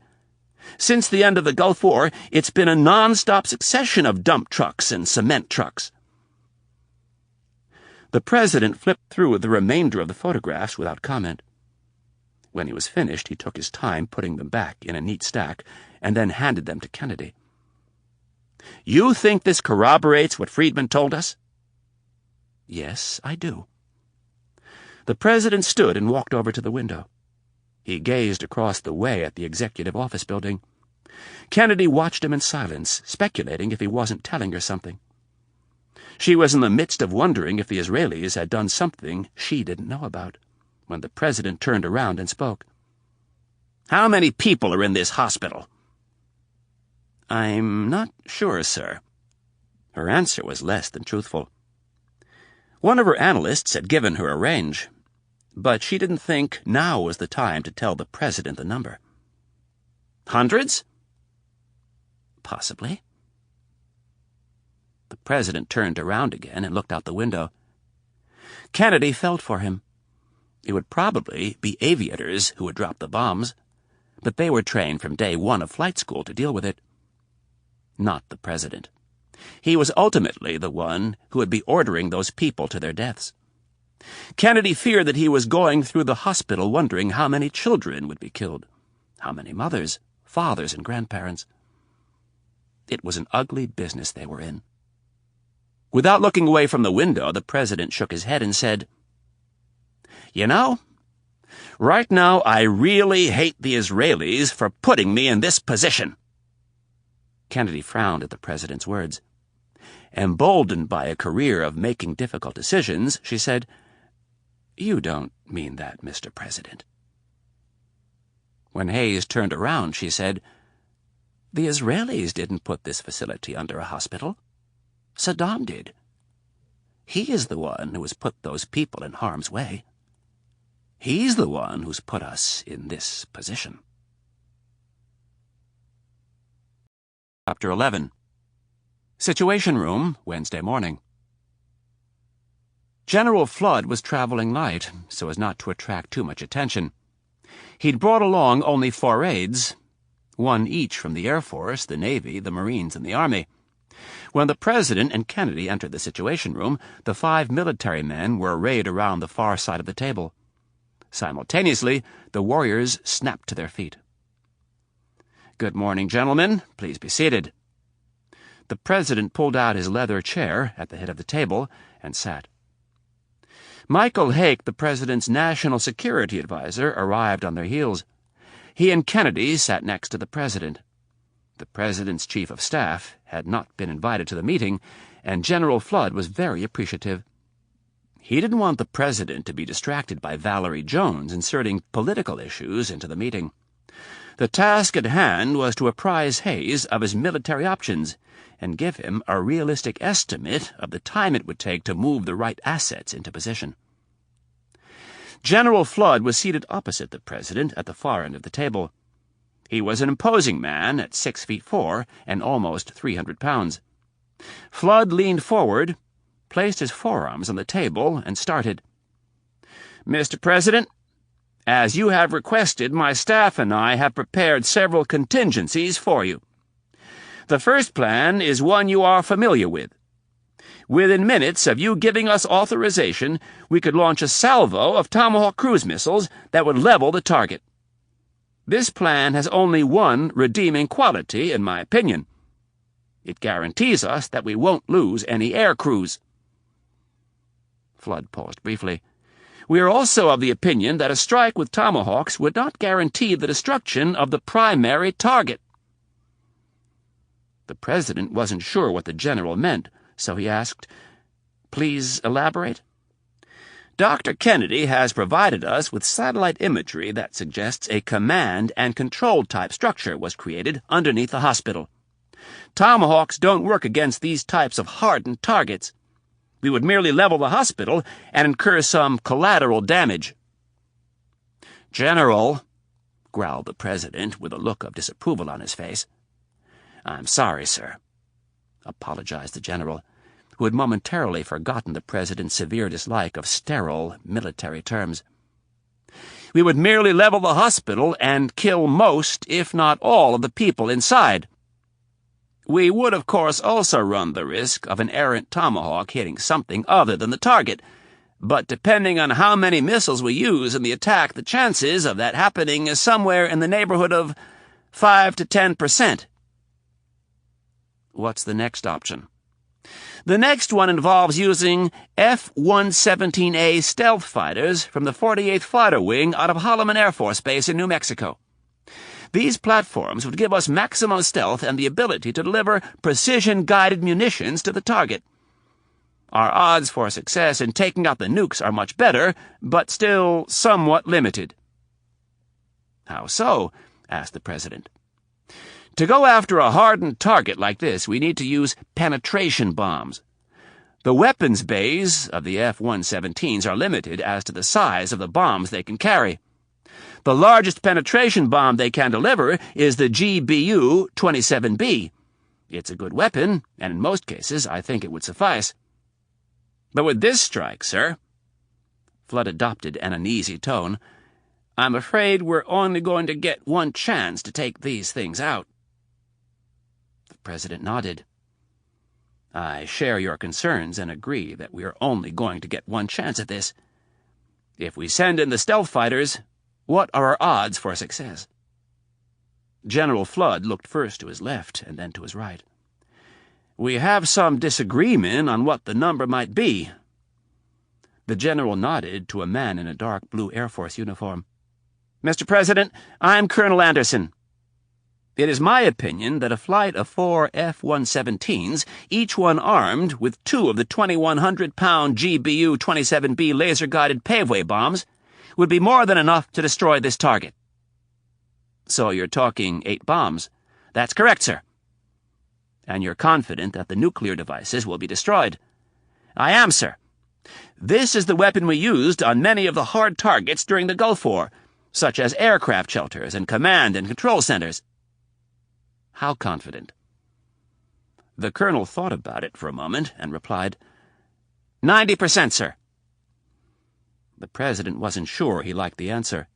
He noticed that one of the general's other aides was frowning in such a way that it was obvious he disagreed with his fellow warrior. The man was a Marine, and Hayes noted the birds adorning his epaulets. He looked the officer in the eye and said, "Colonel, you seem to be in disagreement." Without hesitation, the Marine replied, "Yes, I am, sir." "What's the problem with Colonel Anderson's plan?" The Marine looked across the table at his friend and said, "I have a lot of respect for Colonel Anderson, but we are in disagreement as to what would be the more effective plan of action here. I don't feel that a 90% success rate on this mission will cut it. If the stealth fighters don't succeed in penetrating the bunker beneath the hospital, all they will do is add a layer of rubble to the top of it, making the target even harder to penetrate if we need to conduct follow-up strikes." "Then what do you suggest?" "Are you familiar with deep throat, sir?" The president was a little miffed by the question. The first thought that entered his mind was Watergate, quickly followed by the porno movie of the same title. He decided it was best to say nothing and simply shook his head. "Deep throat, sir, is the name for our super penetrator bomb, the GBU-28B. Colonel Anderson is correct that the GBU-27B was very successful against hardened airplane shelters and other low-level command and control centers. But it should be noted that the weapon was absolutely ineffective against Saddam's big command and control centers." The Marine looked briefly at General Flood and then continued. "During the war, the CIA located what they thought was Saddam's main command bunker. It was at the Al-Taji Air Base about 20 miles outside of Baghdad.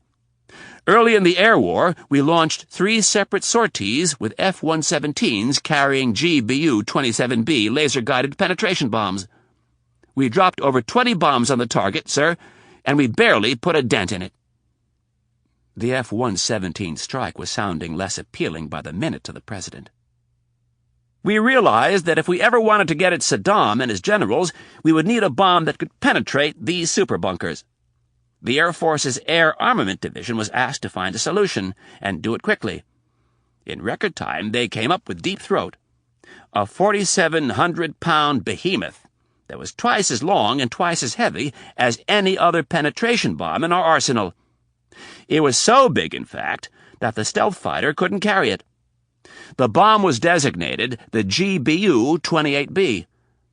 On the last night of the war, sir, 2 F-111s took off from the Royal Saudi Air Force Base at Taif. They each carried 1 GBU-28B. The bombs were dropped from high altitude.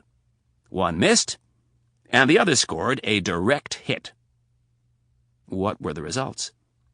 "All 5 of the bunker's blast doors were blown off their hinges, sir, from the inside out." The Marine paused to let the president think about the destructive force.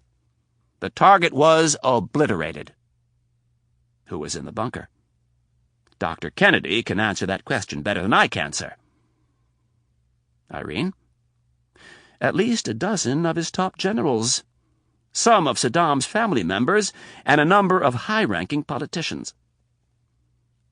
The president momentarily reflected on how much easier his life would be if Saddam had been in the bunker on that night. Unfortunately, he wasn't. What would a bomb of this magnitude do to the hospital? "It would completely level it, sir," answered the Marine. "What about the surrounding buildings?" The collateral damage—" The Marine caught himself and said, "If we hit the target, the number of people killed in the surrounding buildings would be minimal." "And if we miss?" "Whatever this bomb hits, sir, it will destroy." Hayes thought of the finality of such a statement and then said, "Taking into account the very real potential of missing the target, what are the odds for success if we use Deep Throat?" 100%, sir. We can stack the sorties and bring them in 2 planes at a time at whatever staggered intervals are deemed appropriate. The targeting pods on the F-111s can give us real-time imagery. We'll know within seconds if the first sortie was successful or not. If it fails, we greenlight the second one, and so on, until we get it right." The President brought his left hand up and scratched his chin while he thought about these super bombs raining down on innocent civilians. He pushed the image from his mind and asked the obvious question. "Why would I go with the stealth fighters if at best you can only give me a 90% success rate?" General Flood fielded the question. "If we use the stealth fighters, sir, and the smaller penetrating bombs, it is a relatively simple, low-risk operation. The number of assets involved is very manageable. The stealth fighters can get in, drop their bombs, and be on their way out before the shooting starts. If we decide to use Deep Throat, it changes the scope of the operation significantly. The F-111 is the most stable platform we have that is capable of carrying Deep Throat. As you know, the F-111 is not a stealth aircraft. That means we would have to launch a major attack against Iraqi radar and SAM installations to make sure we don't lose one of the planes. An attack of this nature would involve Navy and Marine F-18s operating off the USS Independence in the Gulf, cruise missiles launched from the battle group, Air Force units operating out of Saudi Arabia and Turkey, and it would also likely involve some units from the Joint Special Operations Command. So we'd have to let a lot of people in on our secret? No, not necessarily. We are constantly working these units up to conduct just this type of operation. We could wait until almost the last minute to hand down the target for this sortie of F-111s. How much time do you need?" The general hesitated for only a second. "If we're up against the wall, we could get an attack underway in less than 24 hours. But I'd prefer to give my people a week to make sure all of our intelligence is up to date, and brief the air crews on a full list of targets." The President looked to Kennedy. "What do you think?" Kennedy thought about the 2 options and said, "I think we should use Deep Throat. What if Saddam gets wind that we're getting ready to hit him?" Kennedy shrugged her shoulders. "He expects us to hit him. Once a year we go in and clean out his SAM sites and a few industrial targets. Knowing Saddam, if he gets wind that we're preparing to attack, he'll slap himself on the back over how smart he was to hide his bombs under a hospital." Kennedy shook her head. "He won't move those bombs. He thinks they're safe right where they are." "All right." The President looked at his watch and then stood. The General's 4 aides leapt out of their chairs. But before anyone else could get up, Hayes told them to sit. "I have to run to another meeting." Hayes looked at General Flood. "I want both of these options on the table, and anything else you can think of. I want to be able to react quickly if we need to. So do whatever it takes to get these assets into position." Looking to Kennedy, he said, "I want your people to get together with General Flood's, show them all of those photos, and try to give me a more definite answer as to whether or not we need to use Deep Throat." Hayes turned to leave and then stopped at the door. "One more thing. No one is to mention this hospital as the target until I say so. If there are any leaks, heads will roll." Chapter 12. Tel Aviv, Wednesday afternoon. What to do with Donatella? The Director General of Mossad sat amid a cloud of smoke in his office and wrestled with the question. She had been a great recruit, one of his best. Ben Friedman was not a disloyal man, but he, like almost everyone else, had his price, and $500,000 was a lot of money. It would be a welcome addition to his personal pension plan. Friedman saw nothing wrong with taking money, as long as what he was asked to do didn't go against the interests of Israel. He wasn't so pure as to not take financial advantage of the significant power that he wielded. On the flight back from America, he had struggled with the dilemma of killing Donatella. Senator Clark wanted her dead, and he was willing to pay a lot of money. Besides, Friedman had to admit that the specter of Mitch Rapp finding out that he was involved with the good senator from Arizona made his skin crawl. Having Rapp mad at you was not a good thing. Friedman did not relish what he must do, but there was no doubt that the right thing to do was wipe out the trail. Donatella had been very loyal to him over the years, and more important, she had been one of his best quidons, an assassin of the First Order. A dark-haired beauty, Donatella had lured almost a dozen men to their death, all of them enemies of Israel. After a number of very productive years, Friedman had released her from her official commitment to the Mossad. The files in the basement stated that she wanted out, but the truth was that Friedman had urged her to enter into a partnership with him. It was all part of the colonel's plan to set up a network for which there was no political oversight. The dark side of global economics was that there was always a billionaire or two who needed some dirty work done. A former employee who had gone to a competitor with valuable information, or worse, gone to the authorities or the press. A wealthy father who didn't like the way his son-in-law treated his little princess. Accidents were arranged, and these people ceased to be problems. The real global captains of enterprise acted no differently than their predecessors had for centuries. There wasn't a problem that the right amount of money couldn't solve. Friedman had made a tidy fortune brokering Donatella's talents to this elite group. But now, that would all come to an end. Friedman stabbed his cigarette out in an ashtray that 2 hours ago was clean, but was now brimming with stubby butts. He lit another and inhaled. Looking down at the photo of Donatella, he sadly shook his head. She really was a gorgeous woman. One of the most beautiful he had ever laid eyes on. And that was just on the surface. To watch the woman in action was almost indescribable. She exuded a sexuality that was truly intoxicating. She had even managed to seduce the great Mitch Rapp, although Friedman had wondered on more than one occasion who had actually seduced whom. Yes, she and Rapp had been lovers. Friedman had never even admitted it to himself, but he had been jealous. Rapp had acted where he had not. Friedman had been forced to restrain himself on many occasions. He desperately wanted to experience Donatella's full range of passion, but he knew it would be a monumental mistake. He always knew that someday he might have to kill her, and he could not allow that decision to be clouded by love. Friedman reached down and touched the photograph. He admired her stunning mane of black curly hair, her sultry dark eyes, and her high cheekbones. The woman was a goddess. Even knowing better, Friedman regretted more than ever that he had not acted on his feelings and taken her to bed.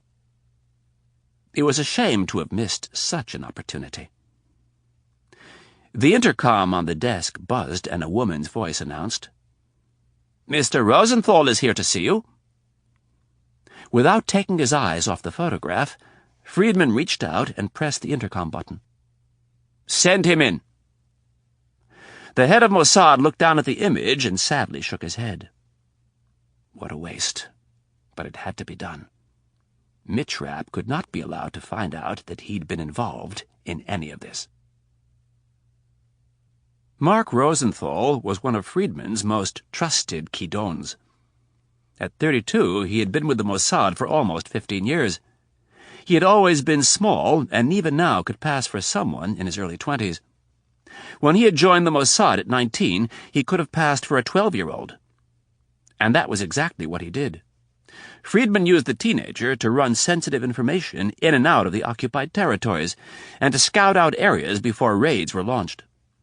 By the time he reached his 21st birthday, Rosenthal was garroting terrorists in the back alleys of Hebron and Gaza. Friedman had only a handful of people he could trust with this operation, and Rosenthal was one of them. There were two others who Friedman could think of, but both of them had worked with Donatella, and he did not want her powers of persuasion to get in the way. Thus, he was left with little Mark Rosenthal. He was a Mossad man through and through, and more important, he had been recruited and trained by Friedman himself. He would do as he was told and would ask few questions, and if things went wrong, he would keep his mouth shut. "Mark, I have something very delicate and important that I need you to take care of." Friedman stabbed out his cigarette and closed the file. Picking it up, he handed it to Rosenthal and said, "Her name is Donatella Runn. She used to work for us." Friedman lit another cigarette and exhaled a billowing cloud of smoke. "She's good. Very good. Unfortunately, she's been doing some things that could be very embarrassing to us." Rosenthal nodded. Nothing more needed to be said. The boyish-looking man began looking through the file. "When do you want it taken care of?" "As soon as possible." "Do you want me to do it solo, or bring my team?" Friedman let loose an ominous laugh as he thought of Marcus trying to take Donatella down all by himself.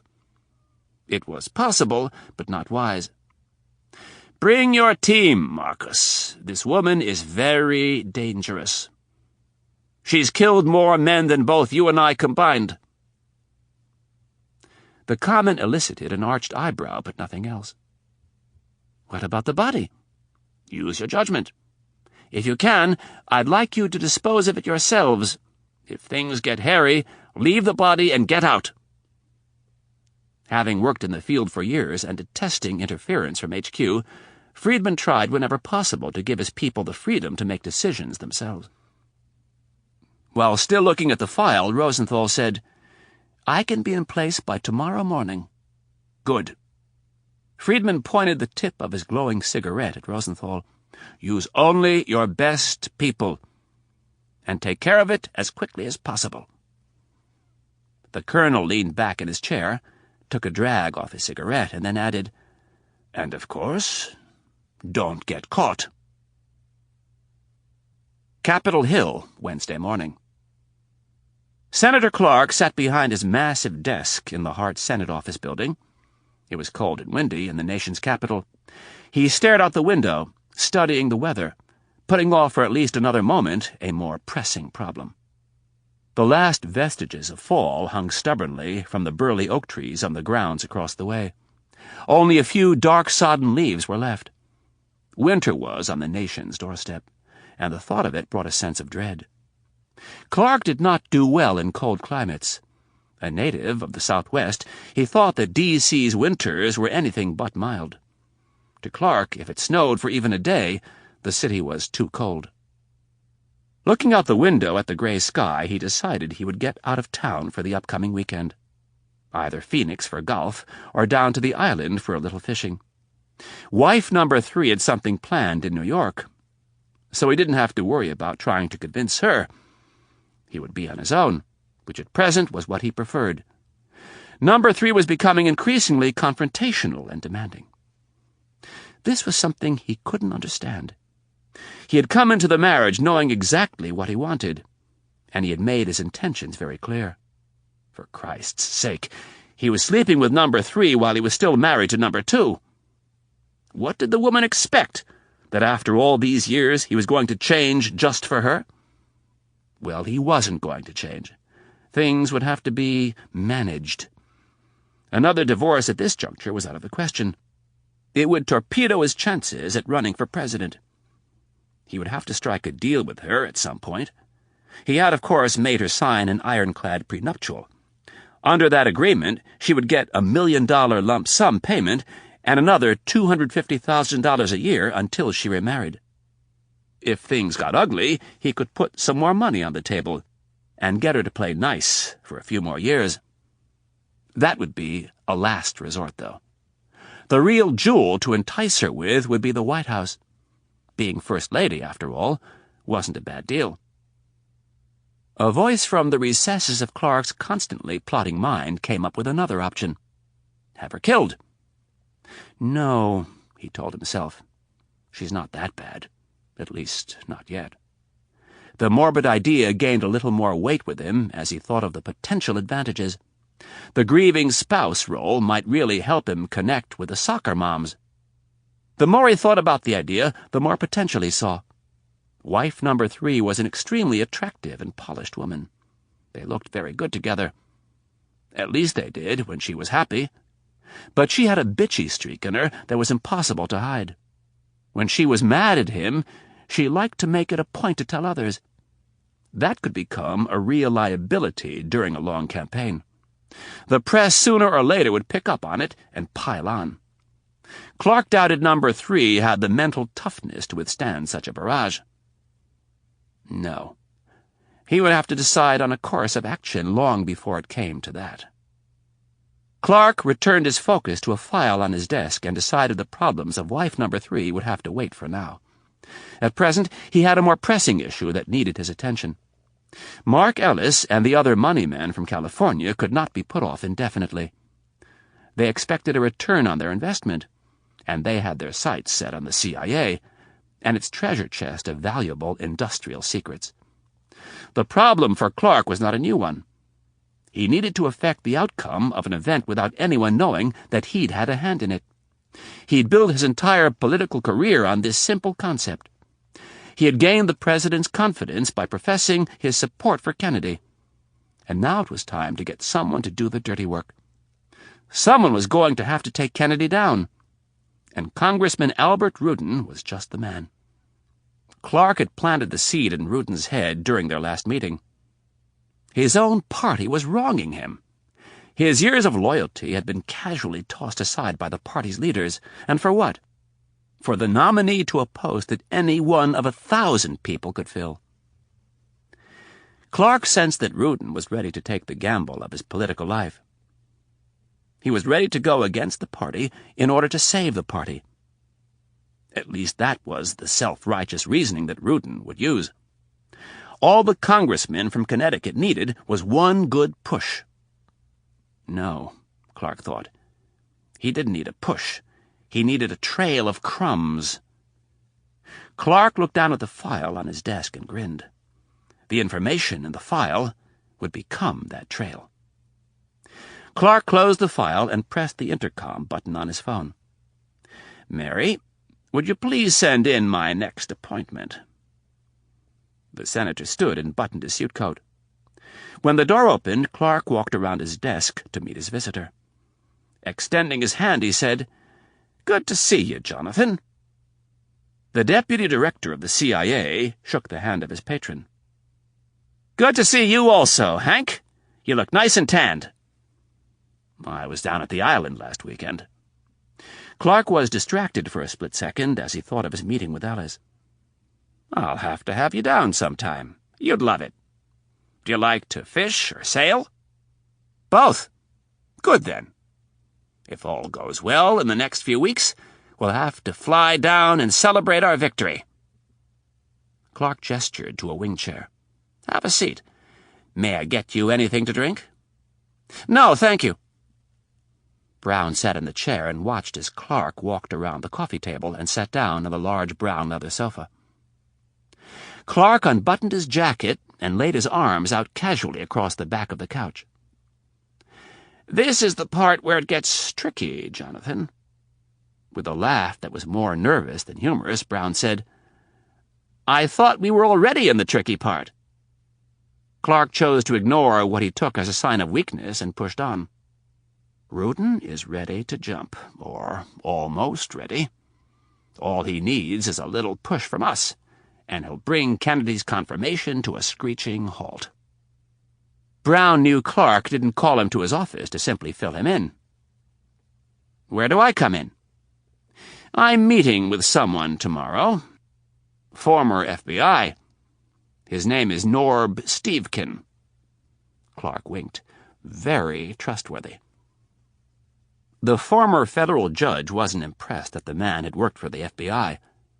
There were times on the bench when he thought the FBI was every bit as ruthless and corrupt as the people they were after.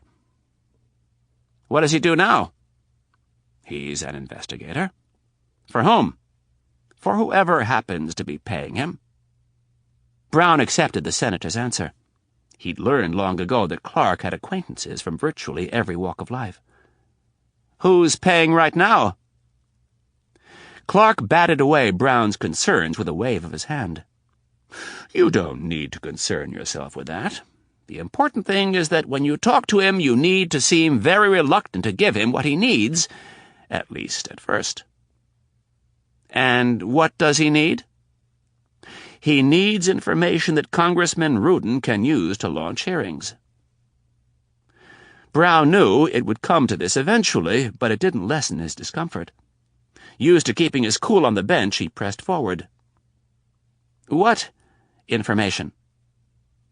Clark casually crossed his legs and said, Give him the goods on the Orion team.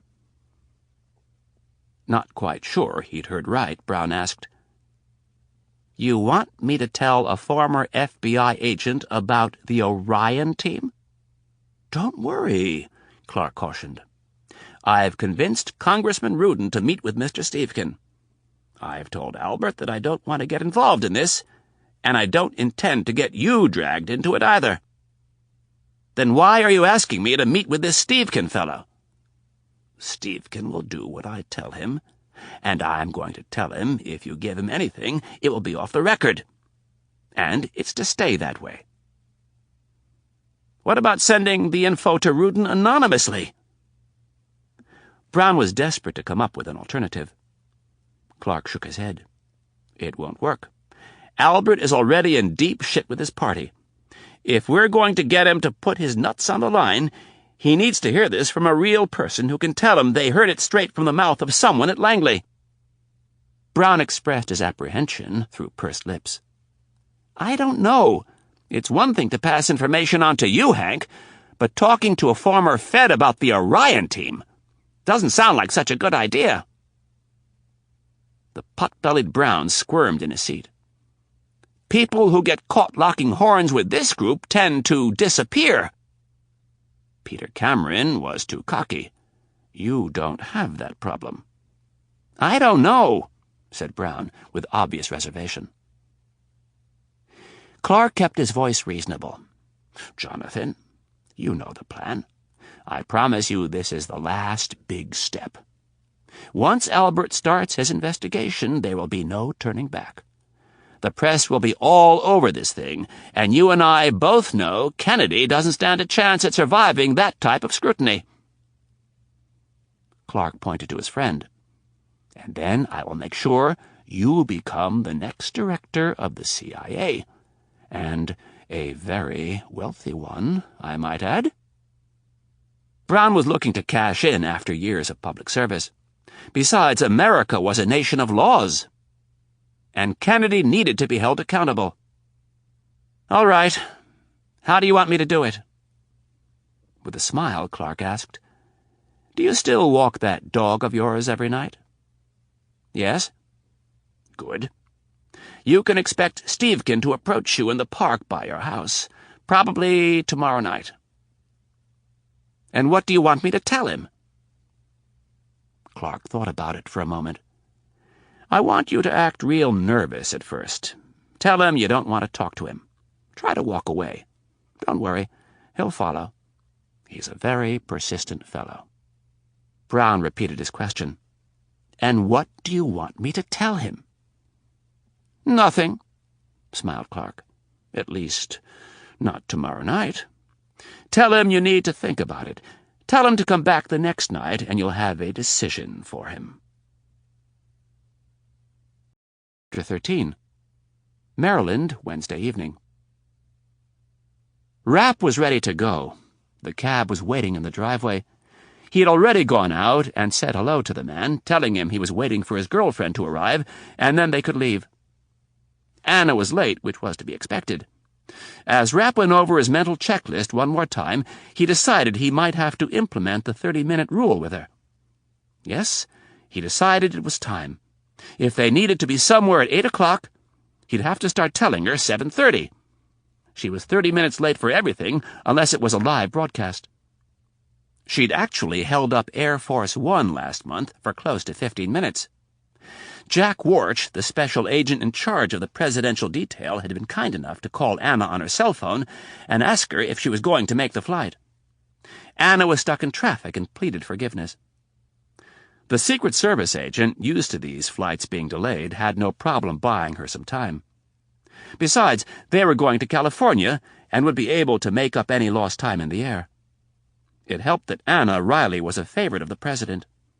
It also helped that Jack Warch and President Hayes owed their lives to Anna Riley's boyfriend. Rapp checked his watch more out of a nervous habit than a need to know what the exact time was. They were flying out of Baltimore International in less than 2.5 hours.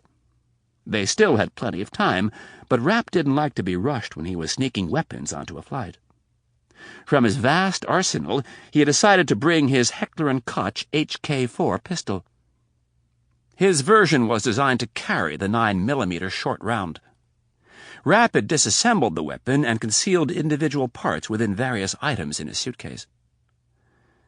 The people at Langley's Science and Technology Division purchased everyday common items like blow dryers, shaving cream cans, alarm clocks, radios, and luggage.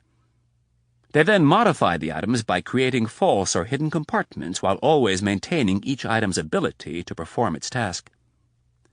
If a customs officer or border guard plugged in a blow dryer and it didn't work, it was a huge red flag.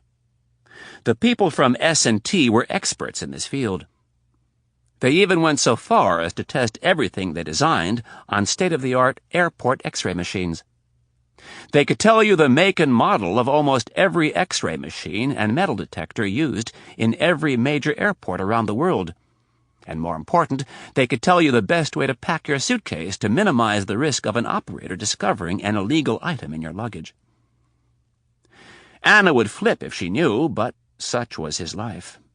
Traveling the streets of almost any Italian city without a weapon was a risk he did not want to take. The plan was to tell her when they were settled into their hotel in Milan. Telling her before they left might put some undue stress on her when they had to clear customs in Italy. Like most reporters, Anna was a good actor when she was after something. But helping your boyfriend sneak a weapon you didn't want him to bring in the first place, into a foreign country, that was pushing it. No, Rapp told himself again, not telling her was the right thing to do. Besides, she would be more concerned about the other thing he was sneaking onto the flight. It had cost him double what he thought it would, but the second he saw it, he knew it was for her. It was classic and simple. A flawless, ideal-cut 1-carat diamond perched atop a platinum band in a Tiffany setting. She was going to melt when she saw it, and he was going to enjoy every minute of it. The ring was safely tucked away inside a compartment of his leather jacket. On impulse, he reached down and ran his finger along the inside of the liner, feeling for the telltale bump. It was still there. Rapp checked his watch again. Oh, how he wished she would get home. The urgency he felt to get to Italy surprised him a little. He'd been thinking about it all morning. It was the beginning of a new life. This would be the watershed moment for which he'd been secretly yearning. He heard tires squeal. Rapp looked down the long driveway. The unsettling noise brought a smile to his face. It would be Anna making the turn onto their street. He'd been through all of this before, standing, waiting for her on the front porch, and hoping that she was okay. Hoping that some demon from his past hadn't tracked him down and taken her. Praying that some sicko who had seen her on TV hadn't decided that Anna was to be his possession. Anna laughed it off when he told her she should call if she was going to be late. She was always slightly apologetic, but showed no signs of changing. Her defense was that she was a very busy person whose job made it almost impossible to be punctual. At the time, Rapp had been tempted to tell her that was the dumbest excuse he'd ever heard. But over the past year, he'd learned to choose his words carefully, or better yet, just keep his mouth shut. Being right wasn't always worth it. Some day soon he would make her see the need to be on time, or at the very least, to call. There were real security reasons involved. And there was his mental health to consider. Some people had overactive imaginations, and when mixed with a little paranoia, could lead to real problems. But with Rapp, it wasn't imagination. It was reality. He had been on the front lines. He had seen what the enemy was capable of. He had seen them kill innocent women and children without hesitation. As far as Rapp was concerned, this was the major difference between them. In all of his years, in all of the operations he'd conducted, his record was clean. He had yet to kill a non-combatant. He did his killing up close, usually with a knife or a gun, and on rare occasions he'd used explosives. He was immensely proud of this, and had come to realize that it was probably the only thing that allowed him to sleep at night. The tires squealed again, and then Rapp's black Volvo S80 careened onto the driveway. All Rapp could do was smile and shake his head as his future wife sped down the driveway and then skidded to a halt next to the cab. Thank God she's a good driver, he thought. He couldn't be mad at her for being late. He was too excited to start his new life. Riley jumped out of the car with a sheepish look on her face. "Sorry I'm late, honey. I got hung up." Rapp wasn't interested in excuses. He'd heard them all. He just shook his head and smiled. "Your bags are in the cab. Do you need anything from the house?" With her purse over her shoulder, she moved quickly toward the front door. "I'd like to brush my teeth and take some of this makeup off." Because Riley often had to give reports from the White House throughout the day, she was stuck wearing a thick layer of makeup for long periods of time. Whenever she came home, it was her first order of business to scrub it from her face. Rapp looked at his watch. "We're late." "I know." Riley paused just long enough to give him a quick kiss and then blew past him and into the house. "It'll only take a minute." As Rapp watched her set her purse down and start up the stairs, he mumbled, "More like 10.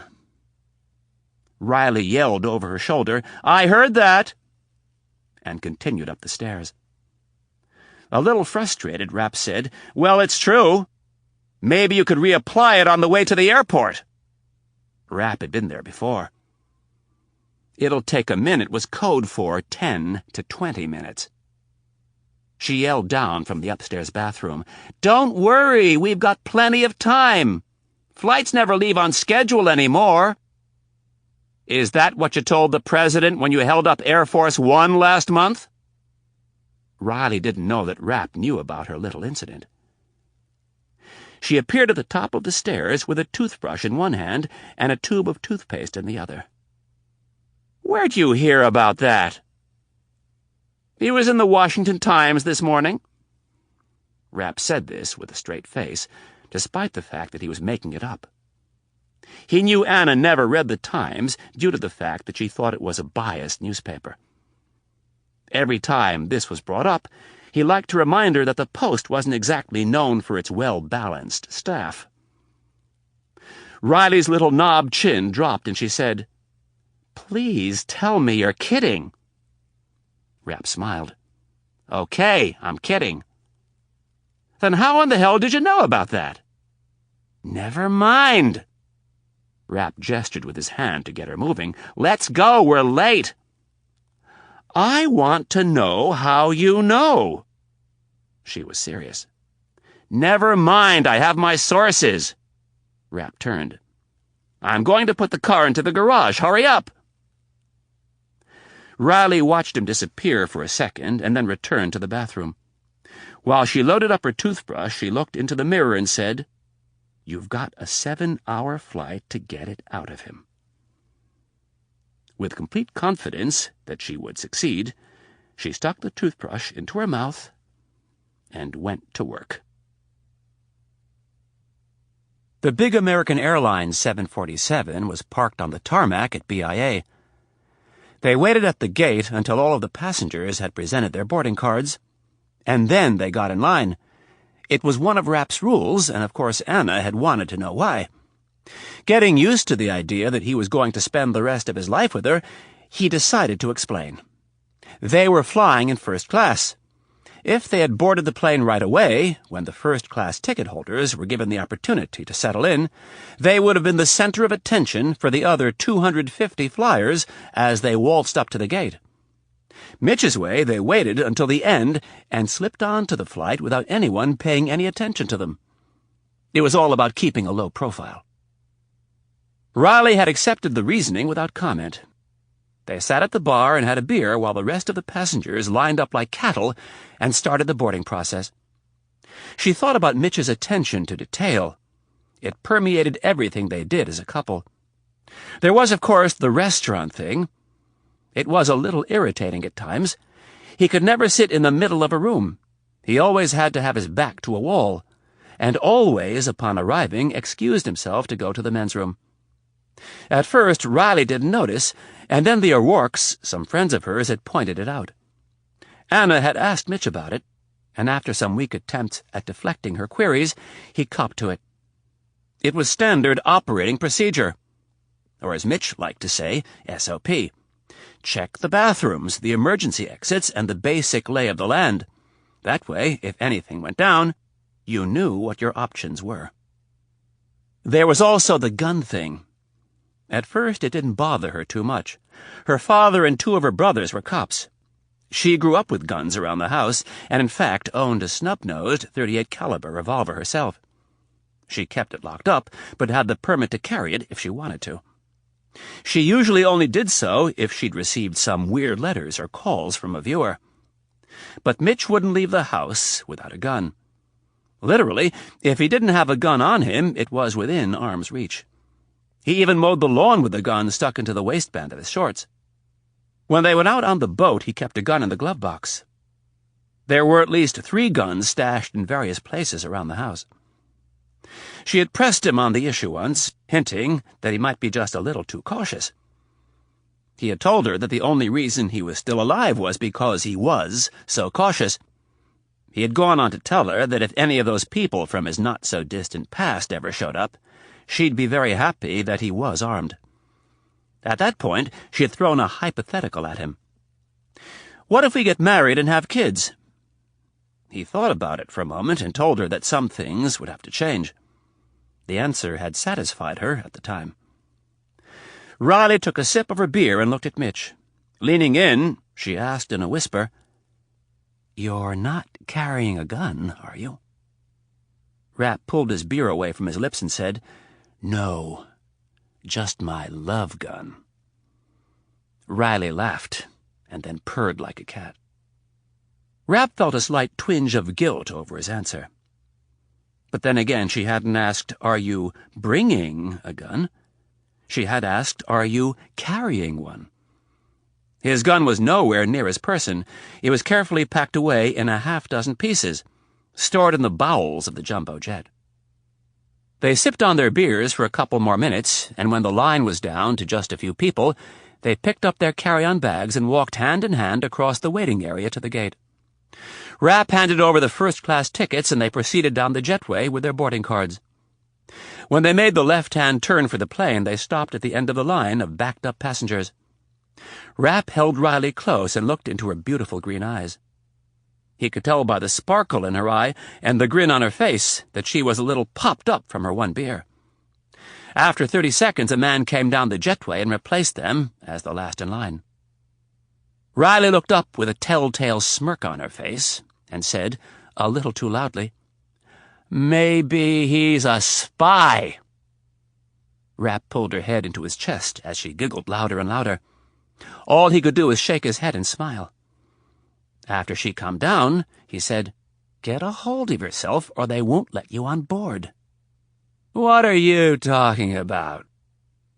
Riley exaggerated her state of drunkenness by intentionally slurring her words. "They won't let you get on a plane drunk. It's against FAA rules."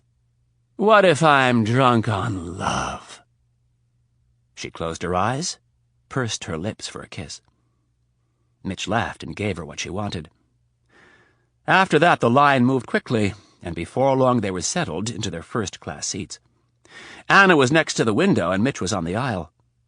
While the plane pushed away from the gate, they got their reading material together. As they taxied over to one of the main runways, Rapp looked out the window and checked the weather. It was at least another hour before sunset. The temperature was in the 50s, and there was no sign of rain. The takeoff should go smoothly.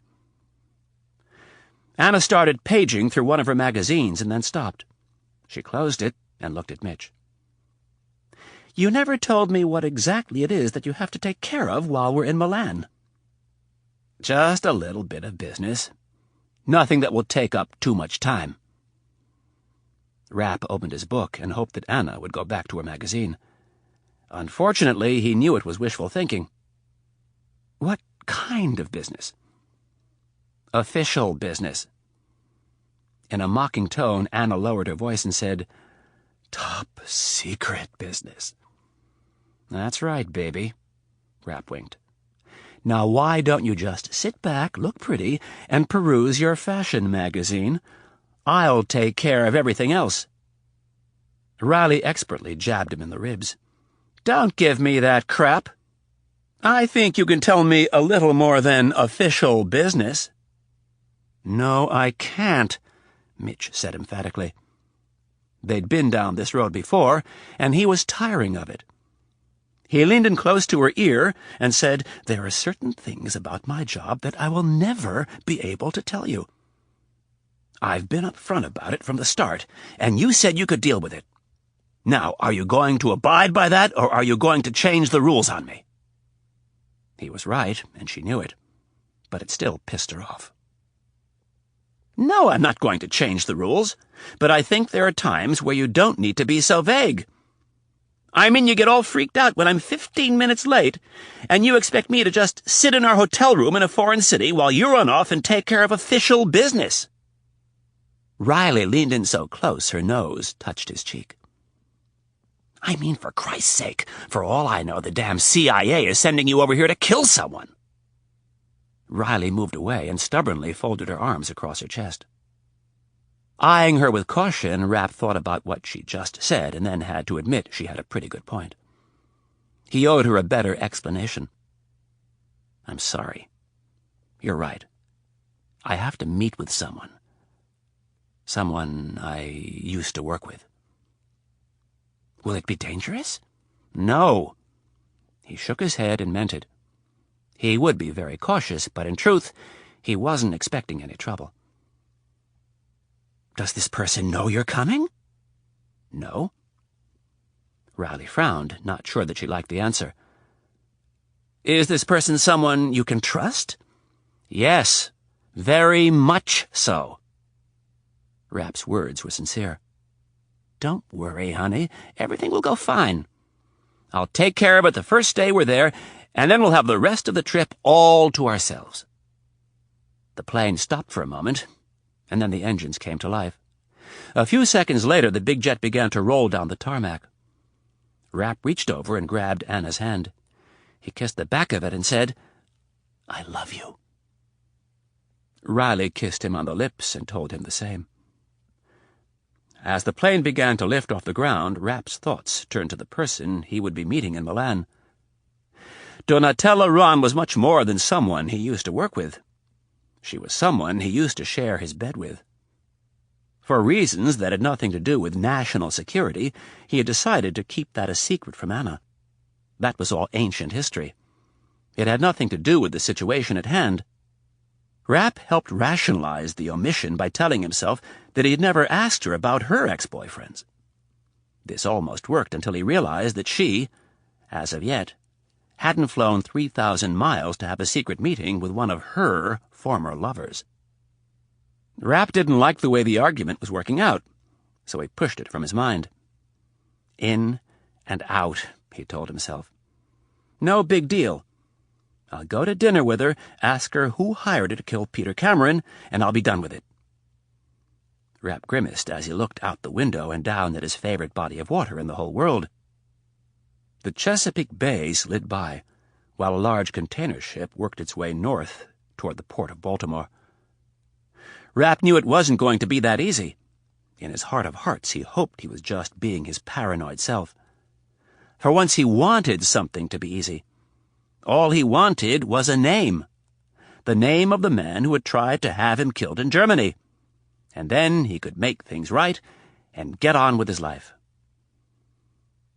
Anna nestled in and rested her head on his shoulder. Rapp kissed the top of her head and took in the soft fragrance of her light chestnut hair. She was worth seeing this thing through to the end. He would get the name from Donatella, and he would eliminate the problem. Then they could start their family, and he would feel safer knowing that whoever tried to kill him in Germany was dead. They could do no harm to his family.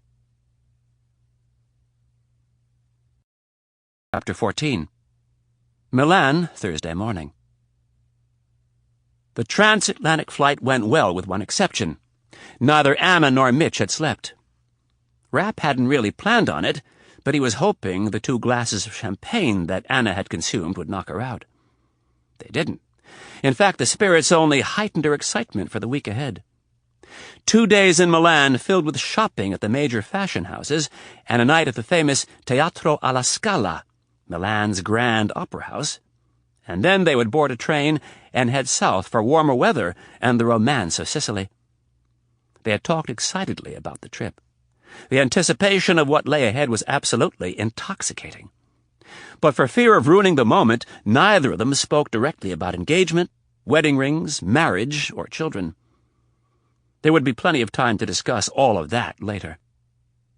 For Rapp, there was also a second reason why the elation was somewhat tempered. Before he could get on with his new life, he had to confront his past, and not just anyone from his past, but someone with whom he had been romantically involved. Just being in Milan brought back a deluge of emotions. Most of them were good, but there were some bad ones, too. Italy was his favorite place in the entire world.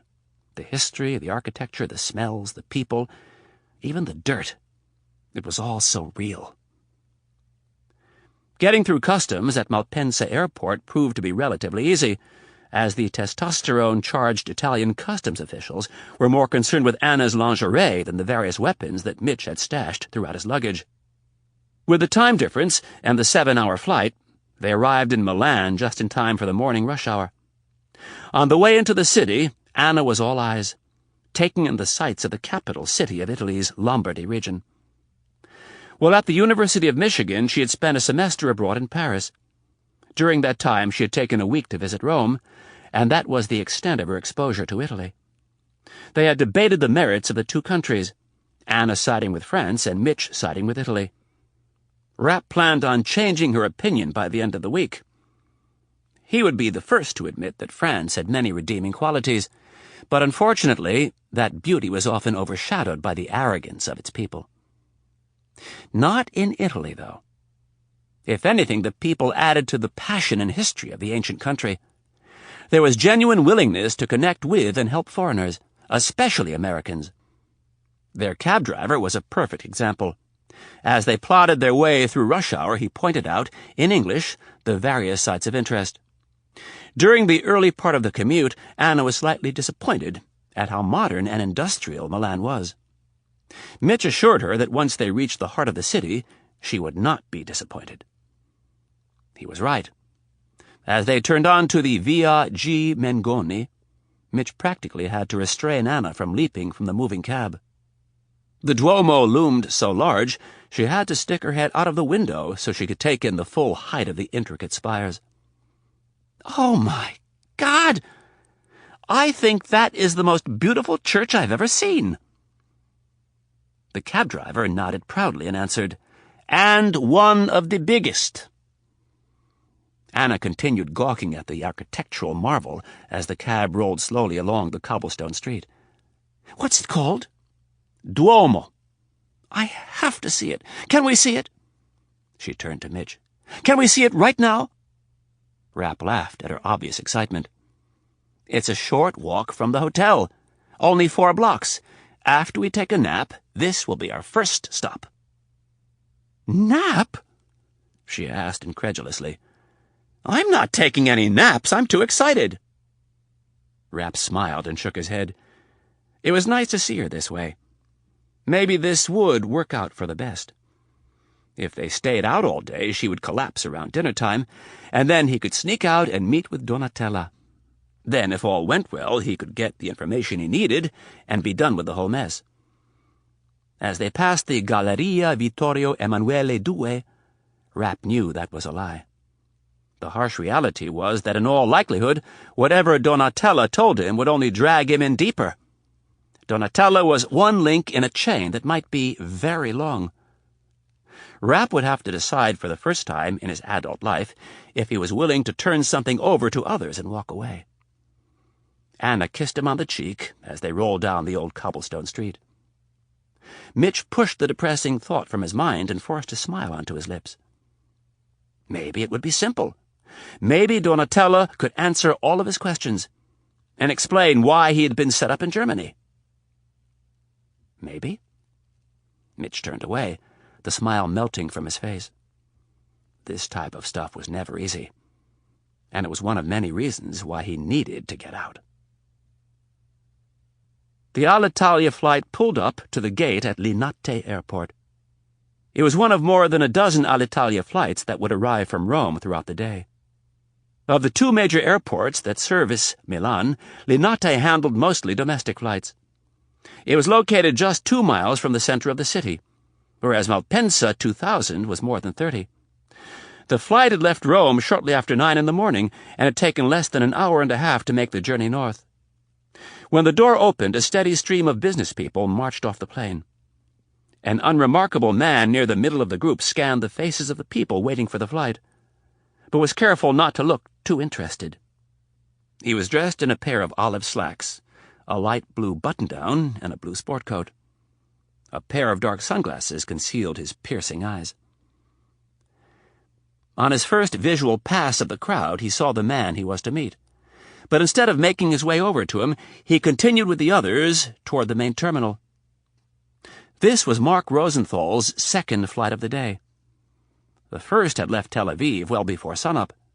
After his meeting with the Director General of Mossad, he had wasted no time in moving his assets into position. Within hours, he had 2 of his people on their way to Milan, each on different flights, and each stopping in another country before entering Italy. One was to obtain weapons and transportation, and the other was to establish surveillance with the target. Friedman had given him the go-ahead to use one of the safe flats in Milan, despite the fact that officially Mossad had nothing to do with the operation. Rosenthal had told Friedman that the alternative was to use a hotel. A less than ideal situation, since it was highly likely the Italian authorities would be investigating Donatella's disappearance and possible homicide. In a perfect operation, they would take her out without a single witness. But that could not be counted on. There was always the chance that some neighbor, co-worker, or passer-by might notice several men who seemed out of place. At some point, the description of those men would be checked against the security tapes at the local hotels. If they found any matches, the next step would be to check the security tapes at the airports, and so on and so on. When Rosenthal reached the main terminal, he continued through the baggage claim area without stopping and walked out onto the curb. Along with the other travelers, he got in line at the taxi stand. He noted the number of people in line ahead of him, tried to gauge who might be traveling together and who was traveling alone, and then he counted out the waiting cabs.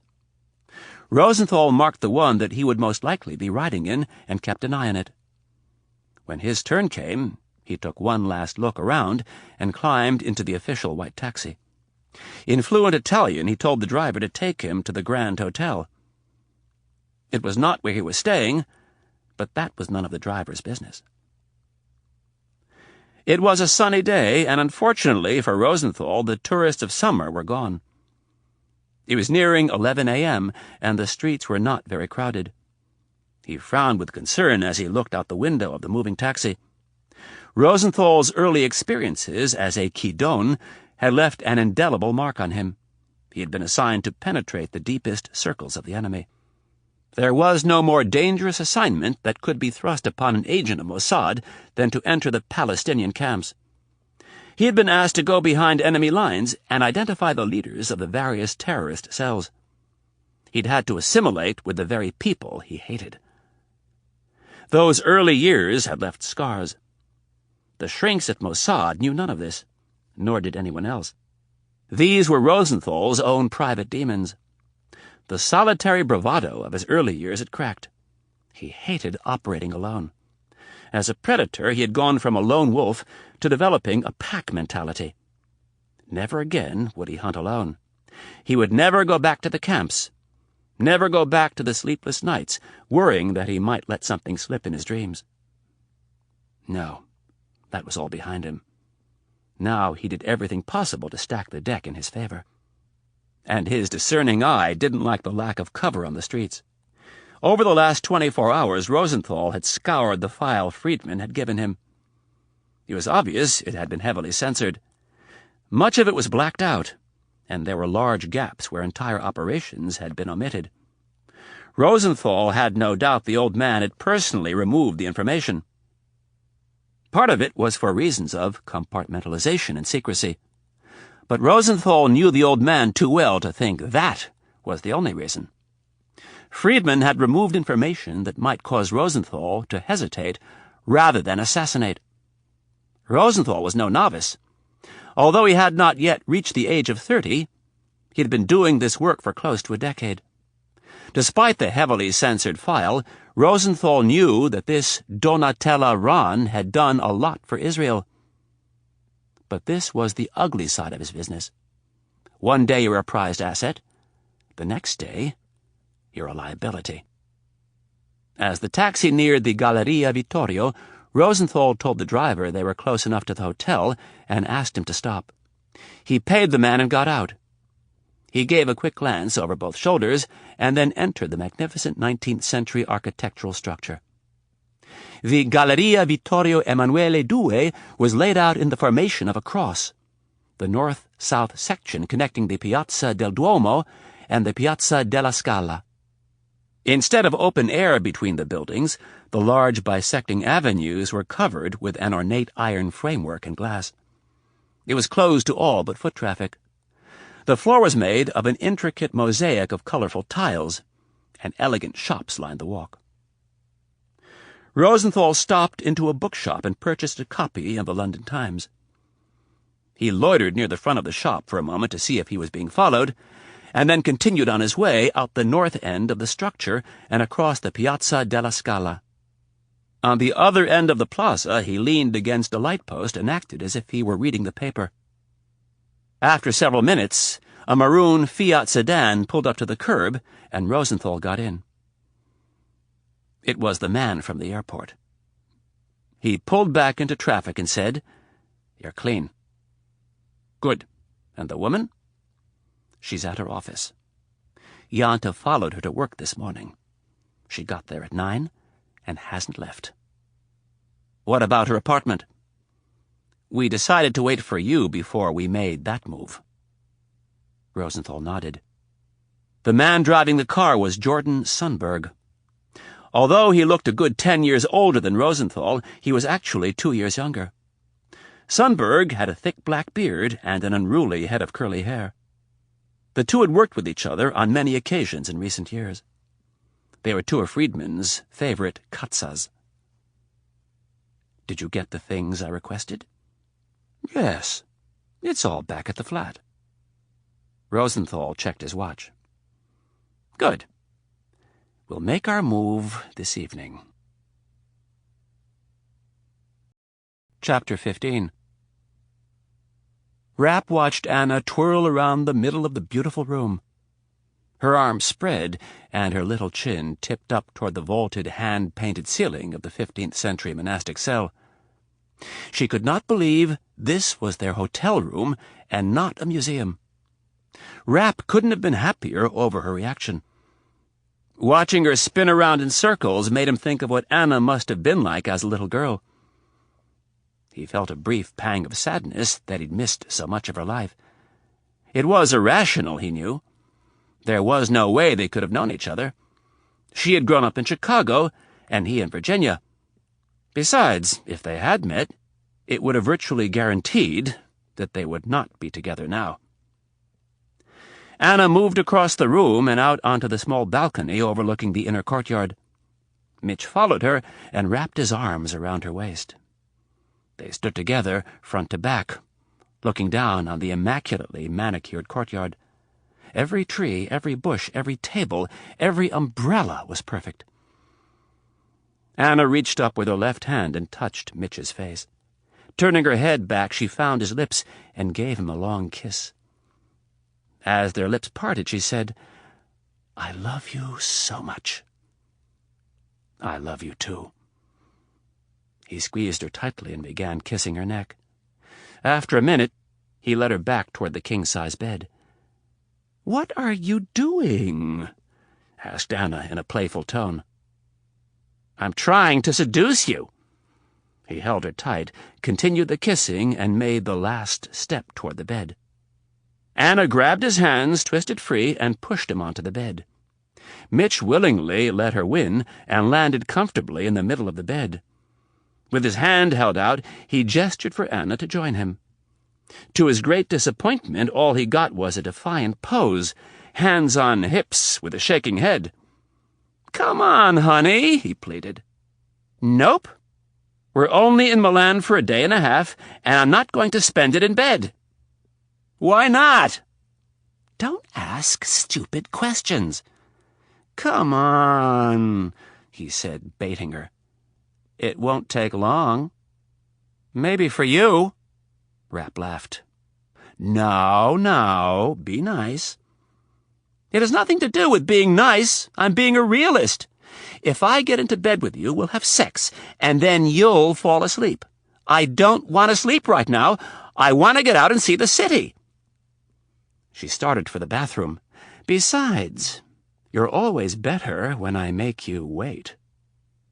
Rapp stared up at the mural on the ceiling. "I'll have to work on that."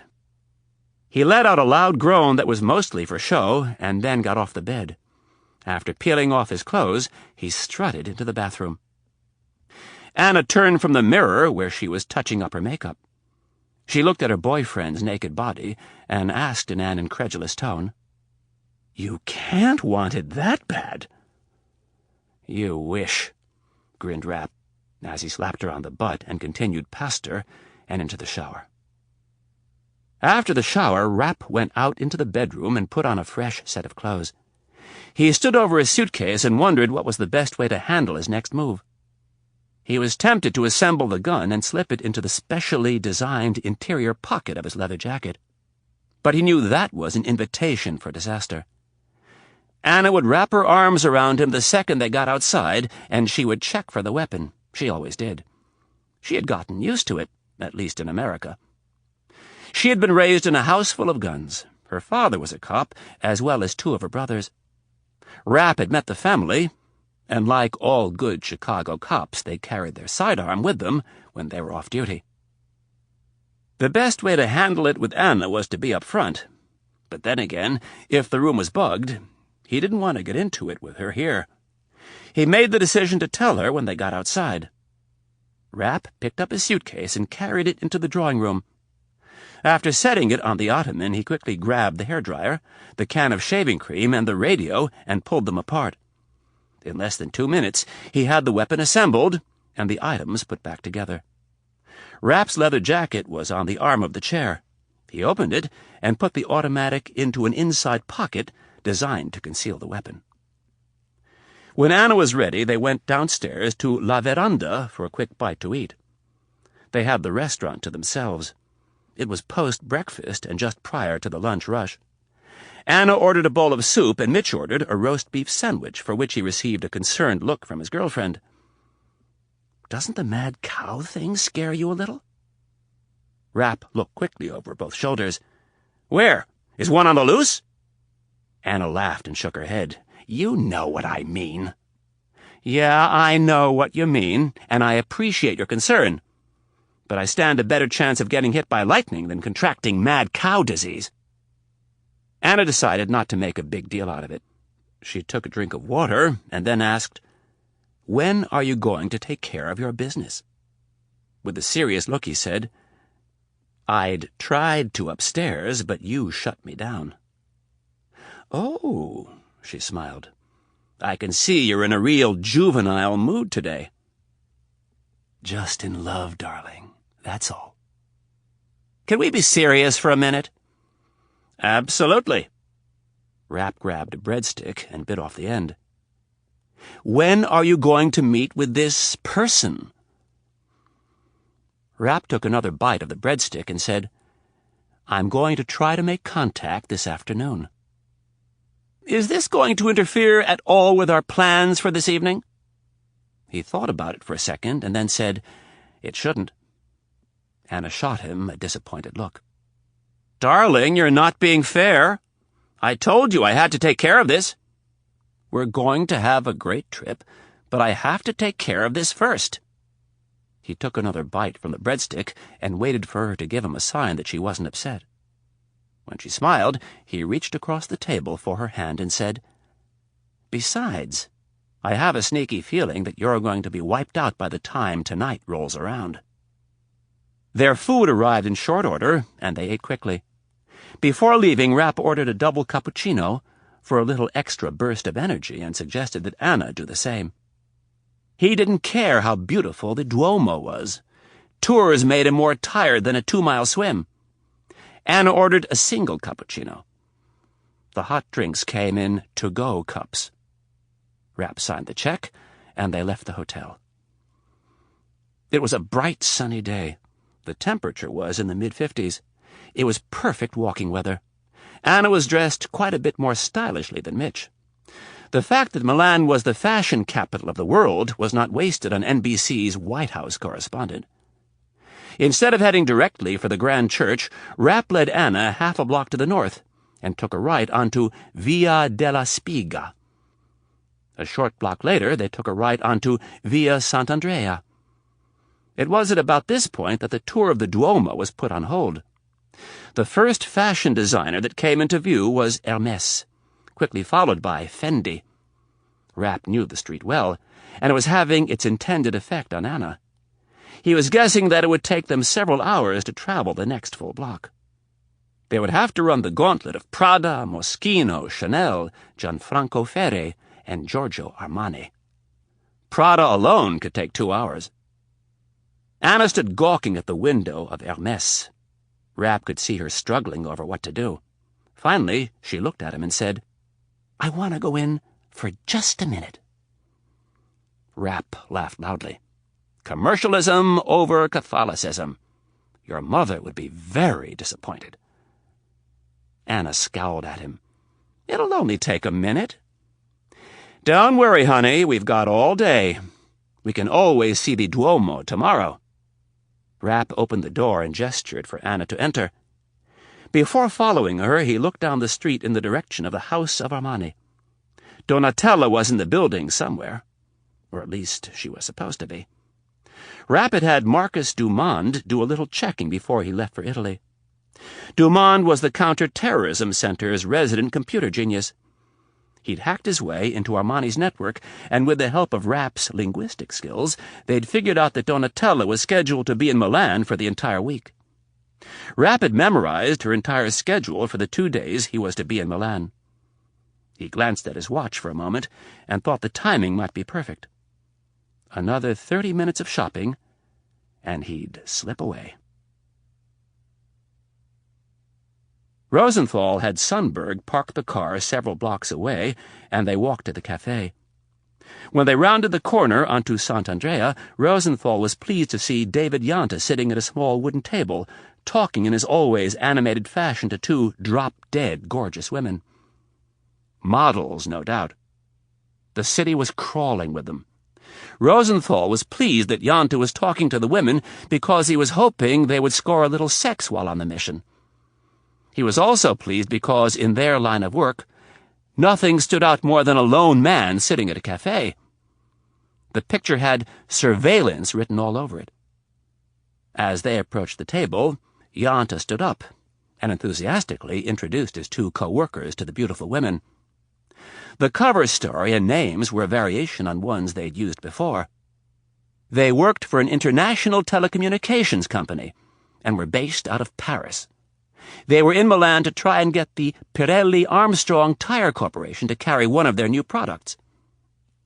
Jante ordered more coffee for the table and produced a fresh pack of cigarettes. Everyone lit up, and no one bothered to take their sunglasses off. This was Milan. Looking hip was of paramount importance.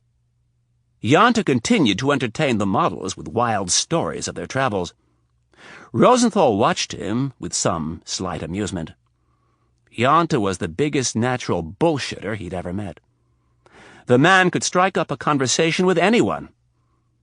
He was a bit of a dork, which he used to his advantage, by piling on the self-deprecating humor and putting those around him at ease.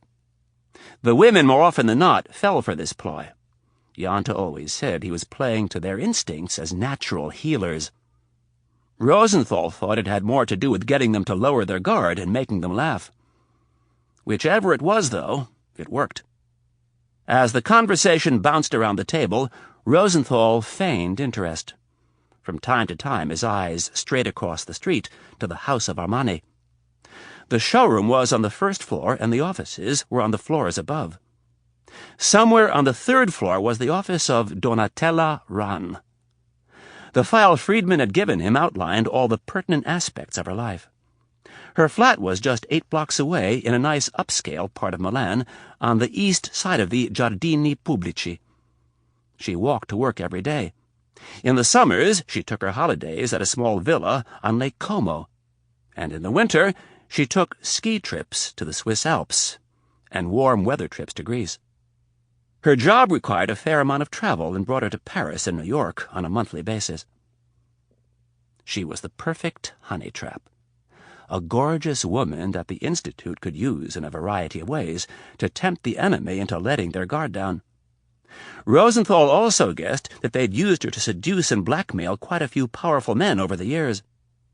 The file that Rosenthal had received from Friedman had been so sanitized that it mentioned nothing of the woman's operational missions. But Rosenthal could take a pretty good guess at it. He'd seen it done before. She was bait, used to lure their enemies into an ambush. One thing was bothering Rosenthal, though. Back in Friedman's office, the old man had told him that this woman had killed more men than the two of them combined. By Rosenthal's conservative count, that put the toll at over 20 people. A huge number for anyone in their business, and unheard of for a woman. Rosenthal had decided on the flight up from Rome that the old man must have left out the word helped. Helped kill more men than you and I combined must have been what he meant. After all, the woman was a model strung out on heroin when Friedman had recruited her. From what he could gather in the file, she had been brought up in a relatively normal environment in Italy. Nothing stood out that would lead him to think she was a highly skilled assassin. No, Rosenthal thought. She's nothing more than a high-priced call girl who's been doing a little too much talking. Either that, or she's hit Friedman up for some extra cash one too many times. Rosenthal cringed at the thought. He decided to let his curiosity rest. Friedman had ordered the woman dead, and that was enough. What she had done to deserve it didn't matter. Rosenthal had gone into battle for Friedman many times, and would continue to do so without question. The man was a true patriot, and Rosenthal would not let him down. By midnight tonight, his bidding would be done. Israel's problem would be dealt with, and the world would be none the wiser that agents of Mossad had had a hand in the death of a beautiful Italian model. Chapter 16. Donatella Rahn stood in front of her mammoth glass desk and studied a series of 10x8 Polaroids that had just been couriered to her office from a shoot that was going on across town. After more than 20 years in the business, the first 10 in front of the camera and the next 11 working for the House of Armani, she had a pretty good eye for what worked and what didn't. It was glaringly obvious from the Polaroids that the shoot was not going well. She swore to herself as she counted the thousands of dollars that were being wasted. It looked like she might have to get into a cab and go throw a fit. That was the way it worked. It was the way it had always worked. Theirs was a business driven by passion. No passion, and everything was mediocre. From the designers, to the photographers, to the stylists, to the models. If any one of them wasn't excited about the clothes and the shoot, the outcome was lukewarm at best. And when it came to the House of Armani, lukewarm just didn't cut it. Many words could be used to describe Donatella Ran, but lukewarm was not one of them. She had the practicality and decisiveness of her Austrian father and the creativity and passion of her Italian mother. It had taken her a good portion of her life to sort out these traits and learn to control them, or at a bare minimum channel them into the right areas of her life. It was easy for people to never make it past Donatella's stunning beauty. But in reality, she was an extremely complex person.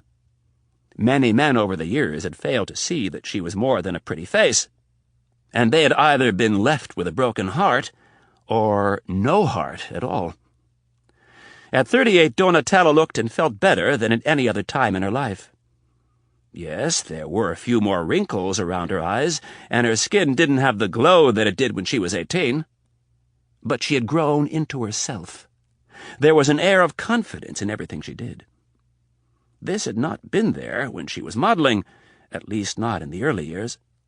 She was 5 feet 10 inches of statuesque woman, with a mane of silky black hair. The hair had a slight kinky curl to it that hinted at her wild side. She had a pair of full, firm breasts that had been surgically enhanced back in her modeling days. And from time to time she'd gone to see her favorite plastic surgeon to have some problem areas dealt with. But the face was untouched. Her body was the perfect mix of elegance and athleticism. Gone was the rail-thin, anemic look of her modeling days. Her heroin-polluted body had been cleansed, replaced by a layer of well-toned muscle. In short, she was the type of woman that men lusted after.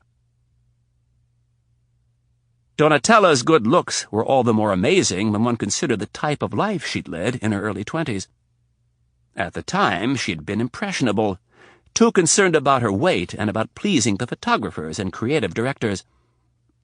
But more than anything, she'd been stupid and weak. Donatella had been seduced by the dark side of modeling.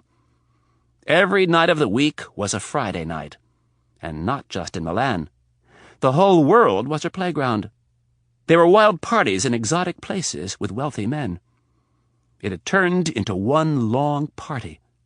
Her life had been spinning out of control for almost a year when everything came crashing down around her. She'd flown to Tel Aviv for a shoot and run into a bit of a snag trying to get through customs. 2 ounces of heroin had been found in her luggage, and she'd been thrown into the clink. She had not been treated well. She couldn't remember all of the details. The whole thing was a bit hazy, but there'd been a lot of screaming. They'd even slapped her a few times. But more than anything, she remembered the cold. It had been so cold, and then, after what seemed like an eternity, a man had shown up. It was rather ironic that the first image she had in her mind of Ben Friedman was that he was a caring and compassionate soul. He had brought her a blanket. He had brought her warmth. And then, after a brief visit, he had brought her a doctor who gave her a shot to help with her heroin withdrawal. It was then that the stocky man had offered her a deal. It was a deal she couldn't refuse. She could either spend the best years of her life in an Israeli jail, or she could come to work for him. At the time, it hadn't been a difficult decision, since she had no idea what coming to work for him entailed. All she knew was that she didn't want to stay in jail. Friedman had made all the arrangements. Donatella was checked into a treatment clinic in Israel. She called her booking agent in Milan and informed her that she had finally hit bottom and was seeking help. The agent wasn't surprised. She'd seen it happen before, and would see it again. She wished Donatella the best and told her to get well. There would be plenty of work for her when she was better. Next, there was the tearful phone call to her mother. Her mother was relieved, as was Donatella, that the charade was over. Now she could go about healing herself. As per Friedman's instructions, Donatella explained to her mother that they could talk only once a week on Sundays. She gave her mother a phone number to use in case of an emergency and said goodbye. The phone number was not to the rehab clinic. It was routed to Mossad headquarters, where a person would answer in the name of the clinic and relay any messages. There never was a clinic. Donatella was taken to a military facility near the town of Abda in southern Israel. A doctor and staff of nurses monitored her health closely. A constant stream of instructors pushed her hard. There was small arms training, self-defense courses, grueling physical exercise, memory exercises, and much more. She was pushed from dawn until dusk every day of the week. There were many times where she didn't think she was going to make it. There were moments of despair where she thought that prison might have been the better alternative. But every time she was about to hit rock bottom, Ben Friedman would show up.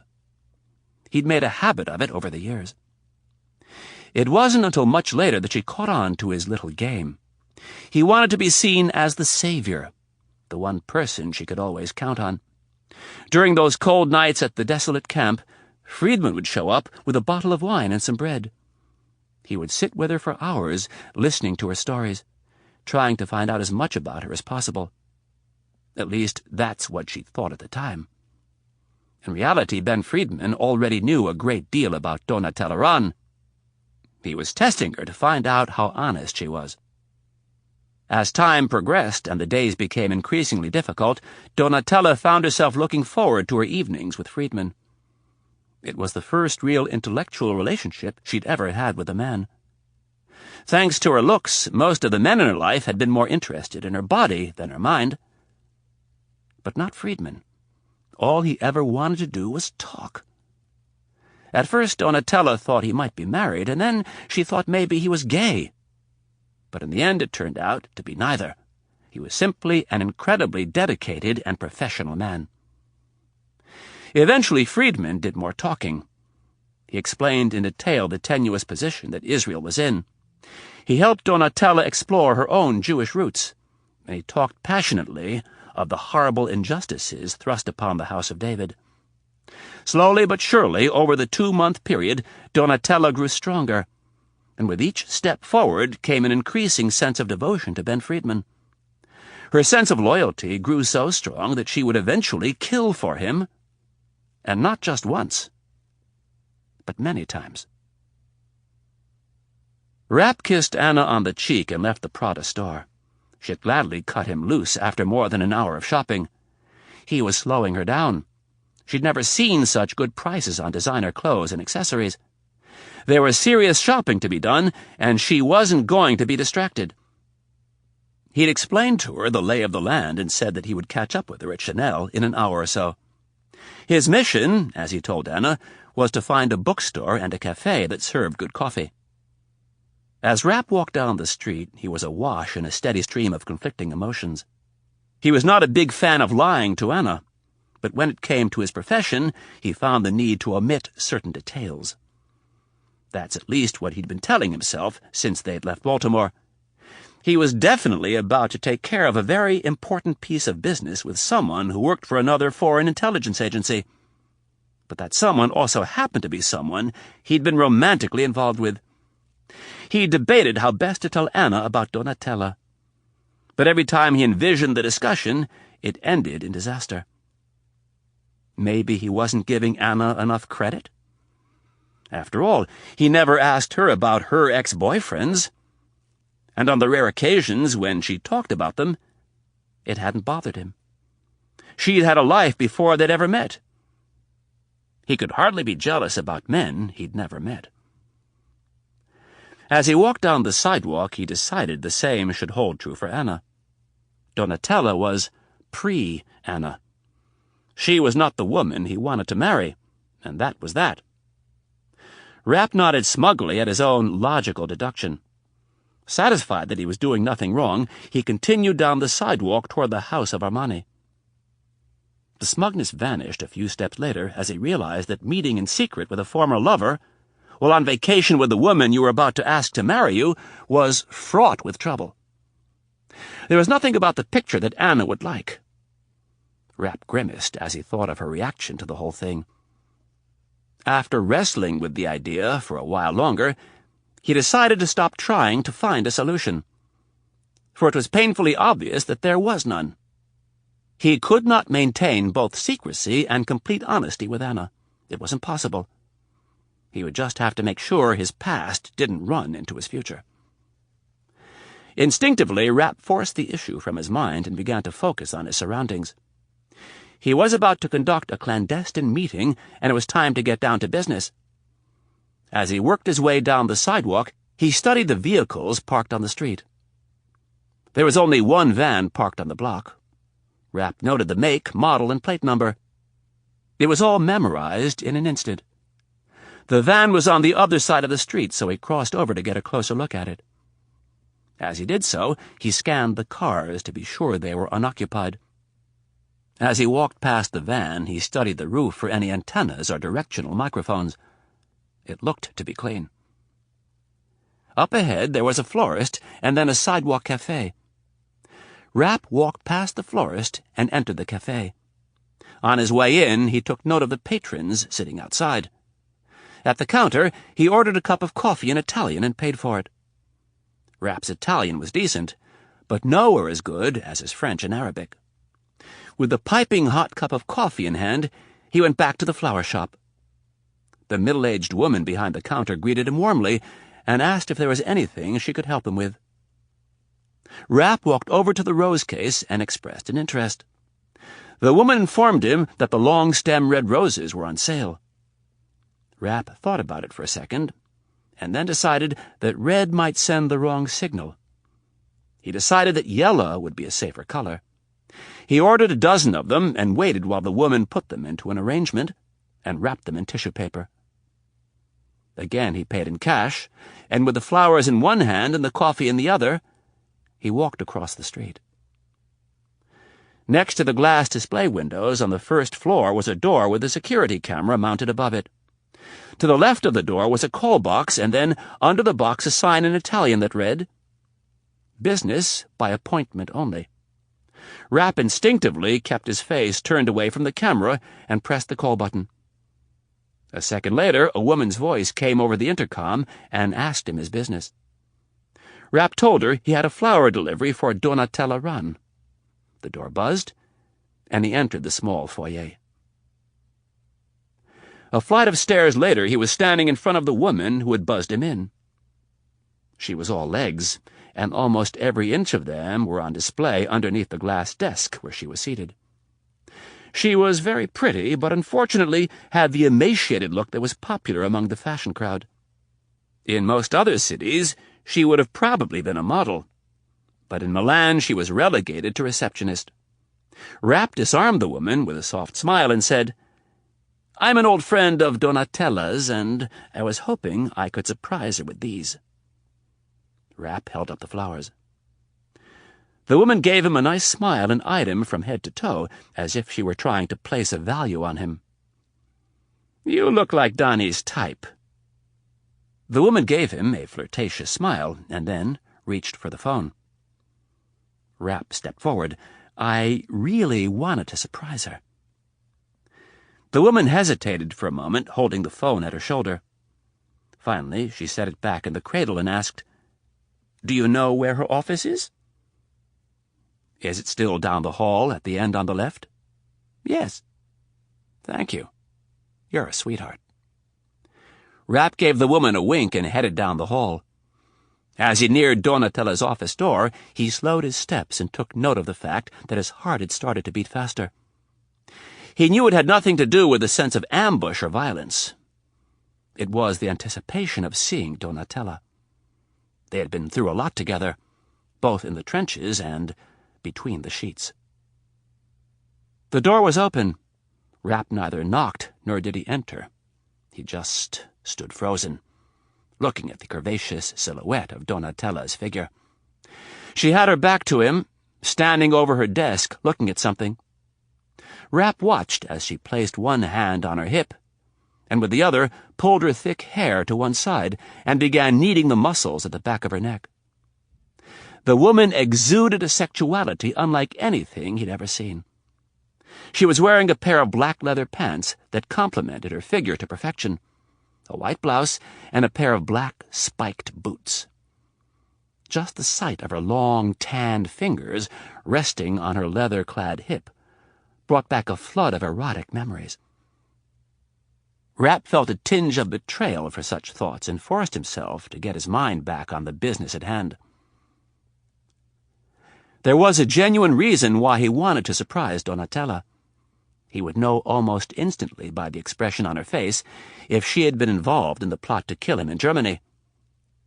He didn't think she had been, or at least he didn't want to believe she had been. As he had already discussed with Kennedy, it didn't make any sense for the Israelis to ambush him. Mossad had been known to do some pretty ruthless things, but there was no recognizable benefit to killing Rapp and humiliating the CIA and America. Rapp was doing the dirty work for them and had been doing so for years. No. Rapp believed Donatella was doing some freelancing on the side, and he had a plan to get her to come clean. He cleared his throat and waited for Donatella to turn around. When she did, her dark almond eyes opened wide, and her full lips parted to form an inviting smile. Donatella threw her arms out and walked quickly across her office. Rapp smiled back. He couldn't help it. He stepped forward and met Donatella's embrace. With the familiarity of an old lover, Donatella brought her arms inside Rapp's leather jacket. Her hands shot up, grabbing his taut shoulders, and she pressed her breasts firmly against his body. With her eyes closed, she found his lips and gave him a passionate kiss. After a moment, she buried her head in his chest and squeezed him with all her considerable might. "Oh, I've missed you," she said in Italian. Rapp awkwardly held the flowers in one hand and his coffee in the other. He kissed the top of her head and said in Italian, "I've missed you too." Donatella gave him one more squeeze and then released him. Closing the office door, she said, "Why didn't you call me?" Rapp innocently shrugged his shoulders. "I was in the neighborhood, so I decided to stop by. I'd expect you to do the same if you were in America." It was in that instant that Rapp knew Donatella had been the woman he'd seen at George Washington University. She averted her eyes from his for the briefest of moments. She had killed Peter Cameron. "Are these for me?" Donatella thrust her arms out and took the flowers from Rapp. She walked over to a long credenza in front of a window that overlooked a courtyard. "This was very nice of you. You didn't have to bring me flowers." After unwrapping them, she turned to Rapp, the bouquet in her outstretched hands. "What is this?" Rapp looked at the flowers, and then the look on Donatella's face. He wasn't quite sure what she meant. "Yellow," said Donatella in a disappointed voice. "Yellow is for your secretary, not a woman whose bed you've shared." She dropped the flowers on the credenza and folded her arms across her chest. Rapp felt bad for just a second and then remembered Anna. He couldn't very well be planning to ask her to marry him and go around giving red roses to former lovers. "They are very pretty flowers." "Yes, they are. But they are not red." Donatella eyed him suspiciously. "There is someone else, isn't there? Someone very important?" "Yes," he replied, with a mix of pride and dread. Donatella meant a lot to him, and he did not want to hurt her feelings. She studied her old lover for a moment and could sense that this was very hard for him. Determined to hide her true feelings, she wrapped her arms around his shoulders and gave him a big hug. Inside, however, she could feel herself plunging toward darkness. Part of her, however foolishly, had always hoped that someday she and Mitch would walk away from their respective intelligence agencies, get married, and have a baby. Deep down, she had always known it had been an irrational indulgence. But she had allowed it nonetheless. Now she kissed him on the cheek and said, "Congratulations. Do I get to meet her?" Caught off guard, Rapp stammered and then said, "I don't know. Maybe." "Is she here in Milan?" Donatella locked onto him with her piercing brown eyes. Rapp thought of lying and then quickly decided against it. "Yes, she is." "You don't want me to meet her?" "No, I didn't say that. It's just that it might be a little tricky." "Please tell me she knows what you do for a living. Or I should say, what you really do for a living." "Yes," Rapp nodded. "Unfortunately, she knows more than she should." "Then what's the problem? I'd love to meet her." The meeting wasn't going exactly as he'd planned. "We were lovers, Donatella. I have no burning desire to meet any of her ex-boyfriends." Donatella chose to focus on the first part of his comment. "Yes, we were lovers." She cocked her head to the side in a confident manner and asked, "How is the sex?" Rapp frowned. "Donatella." She persisted. "Is it as good as the sex we had?" Her Italian passion was showing through. "Donatella, I don't think we should be talking about this." She looked at him with utter confidence and said, "It must not be. We have a wonderful relationship." "Is she an American?" "Yes, she's an American." Donatella let out a laugh that was more of a scoff. "Then it's impossible. There is no way the sex is better." For some reason, Rapp felt the need to defend Anna. "Hey, we have great sex." In a disbelieving tone, she asked, "Better than the sex we had?" Rapp knew there was no way he could answer this question without either angering Donatella or being disloyal to Anna. "It's different, Donatella, okay?" "Ha!" She laughed with an obvious tone of satisfaction. "It is not better. I can see it in your eyes." She walked over to her desk and yanked open a drawer in search of a pack of cigarettes. "I would like to meet her. Maybe we can have dinner tonight?" She found her cigarettes and lit one. Rapp declined to take one, even though he was tempted. He took the opportunity to get down to the real reason he traveled all the way from America. "There is something I need to talk to you about." "What does she do for a living?" "We are going to change the subject." Rapp stood firmly in front of her desk. Donatella took a drag from her cigarette, and through the smoke she eyed Rapp suspiciously and said, "I don't believe you. There is no way she knows what you've done for your government." "She does. In fact, she's seen me in action." "How? When?" "Remember the incident at the White House last spring?" "Of course. Ben told me you were involved in it." "She was one of the hostages."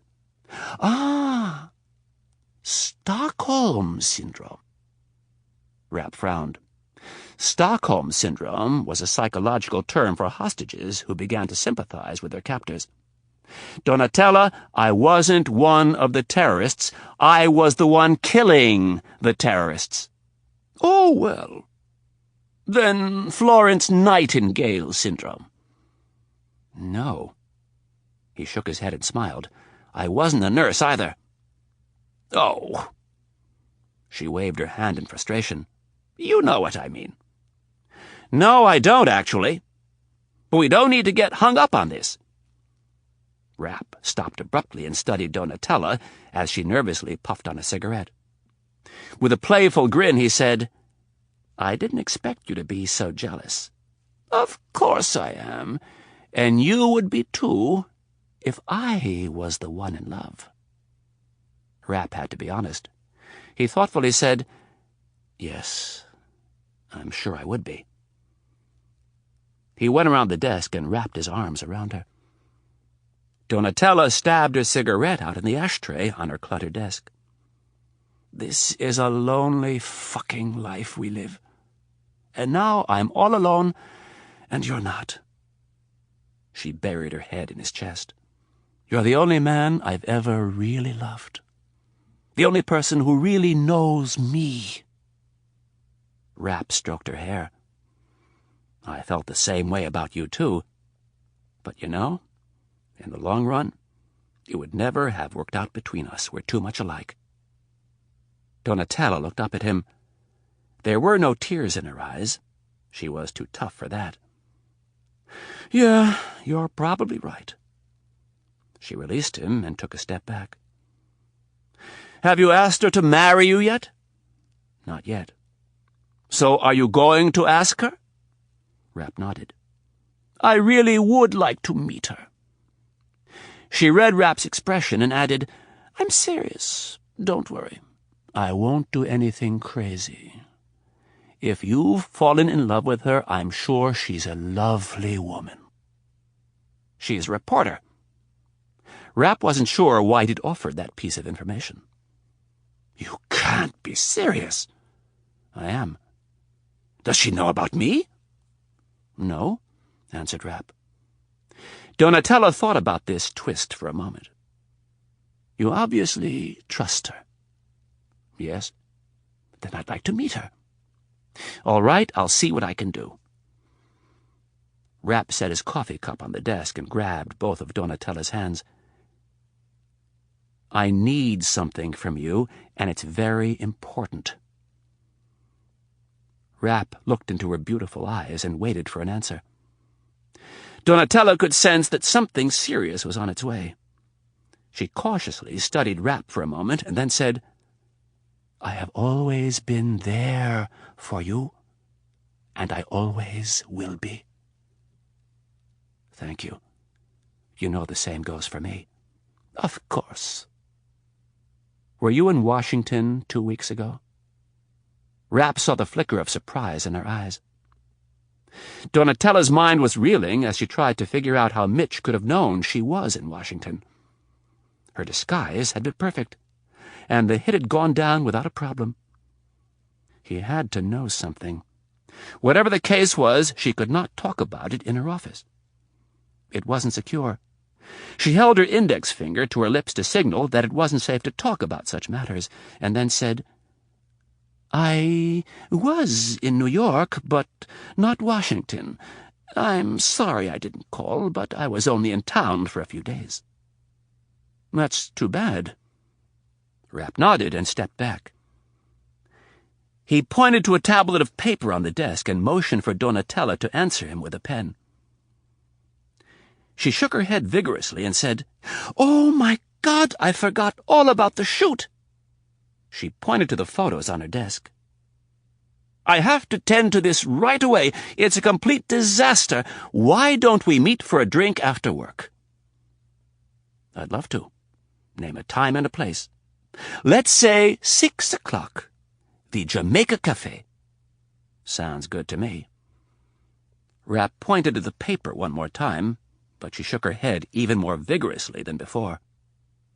Reluctantly, he kissed her on the cheek and then mouthed the words, "I need to know."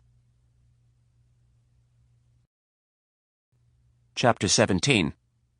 Capitol Hill, Thursday morning. Norbert Stevkin arrived at the U.S. Capitol early. He checked his gun with the Capitol Hill police officer at the security gate and went off in search of his patron. Stevkin was the type of guy you had to meet 5 or 6 times before you remembered him, which suited him just fine. In his line of work, it was an asset not to be noticed. Just short of 5 feet 9 inches tall, he had brown hair and hazel eyes. He had just turned 40, and despite the paunch around his waist, was still amazingly quick. It was the handball that he played 4 times a week that kept him nimble. Norbert Stevkin was a tenacious little man. He'd graduated from Penn with honors and went to work for Price Waterhouse for 2 years. The job as a CPA was a stepping stone for the vocation he really wanted. Since he was a little boy, Stevkin had dreamed of becoming a G-man. His hard work paid off when in 1986 he became Special Agent Norbert Stevkin. It had been the greatest day of his life. With his parents and siblings in the front row, the director of the Bureau himself had sworn him in. At first he found the job exhilarating and challenging. Just the thrill of being a part of the most prestigious law enforcement fraternity in the world was enough to keep it exciting for a few years. But after that, certain things started to irk him. First and foremost was the fact that after 3 years with the Bureau, he had yet to pursue a real criminal. The bureaucracy was overwhelming. The sheer level of paperwork was staggering. It got so bad at one point that he started to wonder why he even bothered carrying a gun to work. In his 4th year, things livened up a bit when he was moved to the Miami field office to help with bank robberies. That, unfortunately, only lasted 2 brief years, and then it was back to Washington to push more paper. It was in his 10th year at the Bureau that he'd met Senator Hank Clark. It was standard procedure for the FBI to help the Senate and House conduct background checks on nominees and people being considered for sensitive positions. Stevekin was tasked to work with Clark's committee for a 1-year period. It was during that time that he got to know Senator Clark very well. It was a watershed year for Stevekin. Clark opened his eyes to how things really worked in Washington. It was the beginning of the end of his career as a special agent for the FBI. With the financial backing of Clark, Stevekin left the Bureau and started his own security consulting business. Just 4 years into it, he was making 3 times more money than the director of the FBI himself. He was his own boss. His services were in demand, and the mounds of paperwork were behind him. Senator Clark knew a lot of influential people. People who were willing to pay good money to have future employees vetted. Fathers who wanted their daughters' boyfriends shadowed for a few days. Owners of companies who were willing to pay him $5,000 a day to come in and lecture their employees on industrial espionage and how to take steps to prevent it. It was a move that had worked out very well indeed. Stevekin worked his way through a labyrinth of back hallways and staircases in search of Senator Clark's hide. There were only 70 of them in the Capitol, each of them reserved for the senior-most senators. A few were no better than a broom closet. Most of them were good-sized offices, and several were as plush as a reading room from a 19th-century men's club. Whenever a senior senator failed to come back to Washington, either through defeat, retirement, or death, there was a mad scramble to get his hide. These rooms were the private sanctuaries of the elite. They were used to get away from the staffers and the lobbyists, and from time to time to cut backroom deals. Stevekin found Clark's hide on the 4th floor and knocked on the old wood door. The senator yelled for him to enter, and he did. Hank Clark bounced out of his chair and came around the desk. "How the hell are you, Norb?" "Good, Hank. Thanks for asking." Stevekin grabbed the towering senator's hand and squeezed hard. They'd been on a first-name basis for some time. "I apologize I couldn't get here quicker, but I was out in California working on some stuff." "That's all right." Clark slapped his back. "I know I'm not your only client." The senator genuinely liked Stevekin. He had a biting sense of humor, a cynical mind, and he was loyal. In short, he trusted him. "I appreciate you getting back here so quickly." "No problem. What's on your mind?" "Sit." Clark gestured to a grouping of a couch and several chairs. "Can I get you anything to drink?" "Coffee, if you have it." Stevekin looked out the window. This was where he usually discussed business with the senator. It was best to avoid being seen together. The former FBI agent never tired of the view.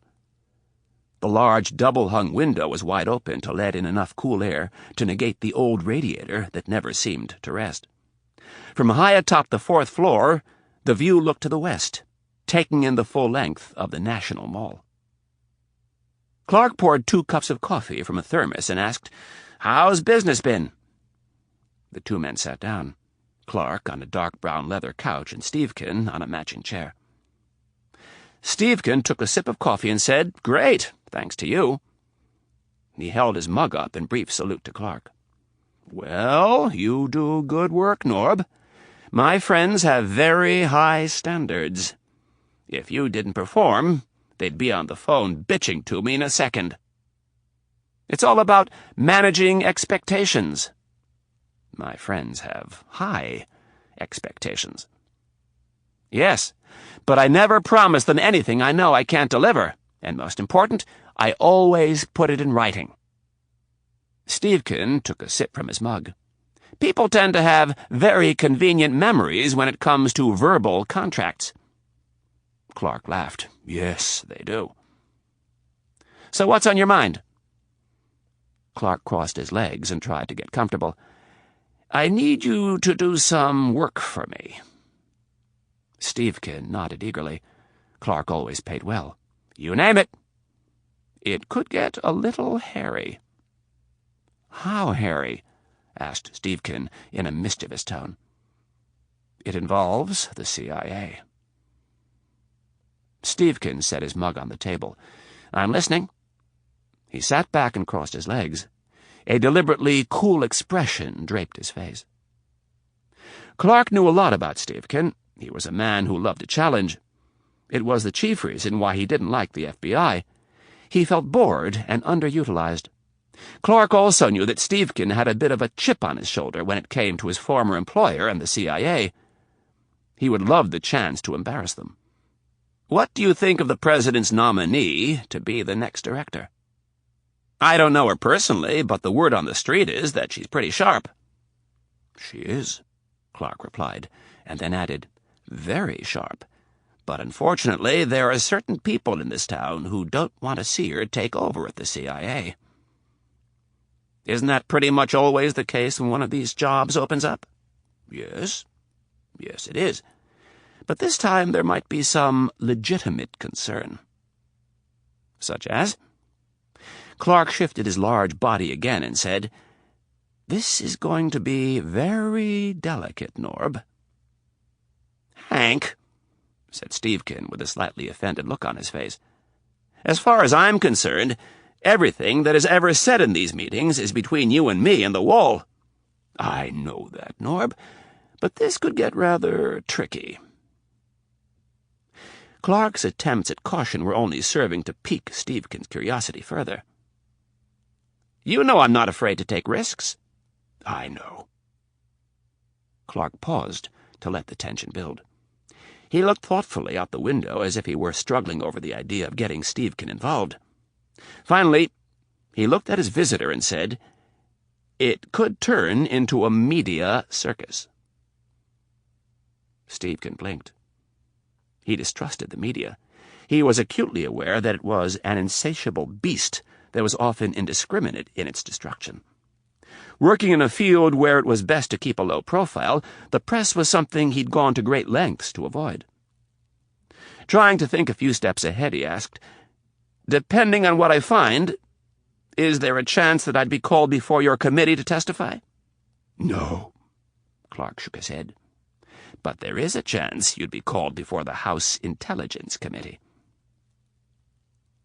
Now Stevkin was confused. Why? It's a complicated story, and one that I'm trying desperately to stay out of. Clark sighed, and then continued. I've given the President my word that I'm going to support the confirmation of Dr. Kennedy as the next director of the CIA, and I'm not going to go back on that word. Having said that, however, I have some reservations about Dr. Kennedy. With a stern expression, he added, That is not to leave this room. Stevkin acted offended. It goes without saying. Well, most of those reservations have been planted by the chairman of the House Intelligence Committee, Congressman Rudin. Clark noted the frown the name brought to Stevkin's face and quickly added, I know the man is a major pain in the ass, but he means well. Clark leaned forward. Rudin swears that Kennedy is as corrupt as they come. He's extremely passionate about it. Then why doesn't he investigate her? He has the power to do it. He does indeed.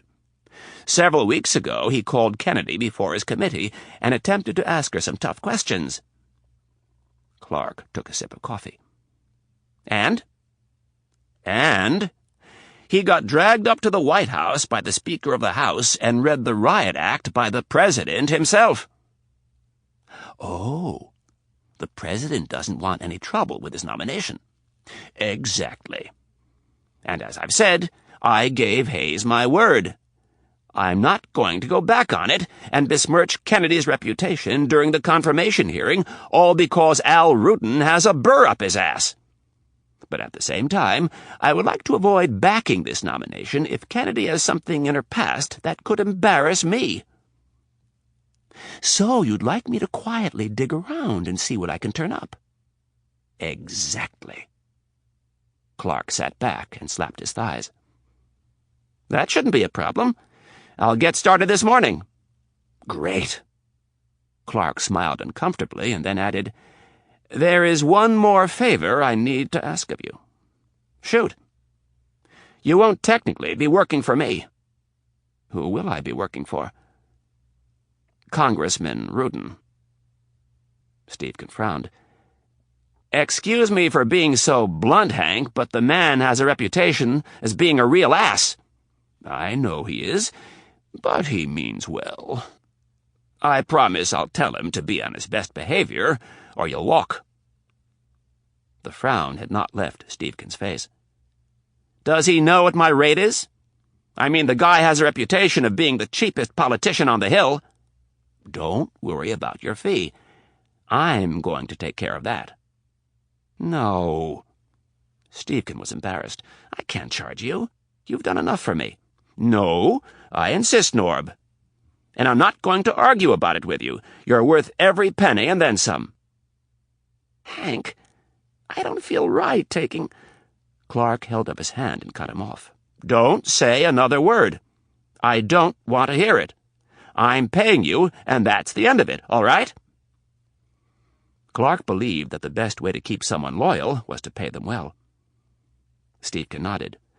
All right, but I'm not going to take any crap from Rudin. That's fine, smiled Clark. Now, there are a couple more things. I have a contact for you at Langley. He's very high up, and I think he'll be willing to help. Who is it? Jonathan Brown. Do you know who he is? Stephen mumbled something and said, The former federal judge? Yes. He had a reputation as a real prick when he sat on the bench. That doesn't surprise me. He's a by-the-book kind of guy. Then he's not going to tell me anything. Don't be so sure, cautioned Clark. He's seen some things at Langley that have troubled him greatly. Has he told you? No. He knows if he tells me, there's no turning back. Stephen seemed to struggle with the whole thing. I don't see why he'd open up to me. Because he has a conscience. All he needs right now is for someone to give him the chance to do the right thing.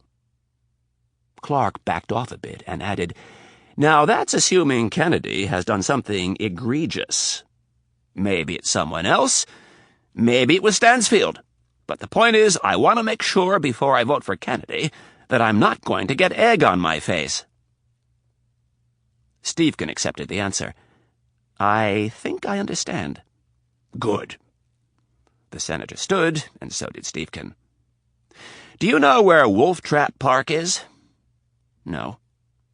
It's out by the Leesburg Pike. I'll find it. Good. Brown walks his dog in the park every night when he gets home from work, usually around 6. I suggest you bump into him tonight. Stephen wondered how Clark knew this, but decided not to ask. How should I approach him? After thinking about it for a moment, Clark said, Tell him you're working for Congressman Rudin. Tell him the congressman is very worried that the wrong person is about to be made director of the CIA. Tell him that anything he provides will be kept off the record. His name will not get dragged into this. Clark placed a hand on Stephen's shoulder. The congressman is just looking for something to get an investigation going and throw a wrench into the confirmation hearings. Don't worry, Hank. I'll handle it. I know you will, Norb. And if nothing turns up, that's great. I like Dr. Kennedy, and I think she'll make one hell of a director.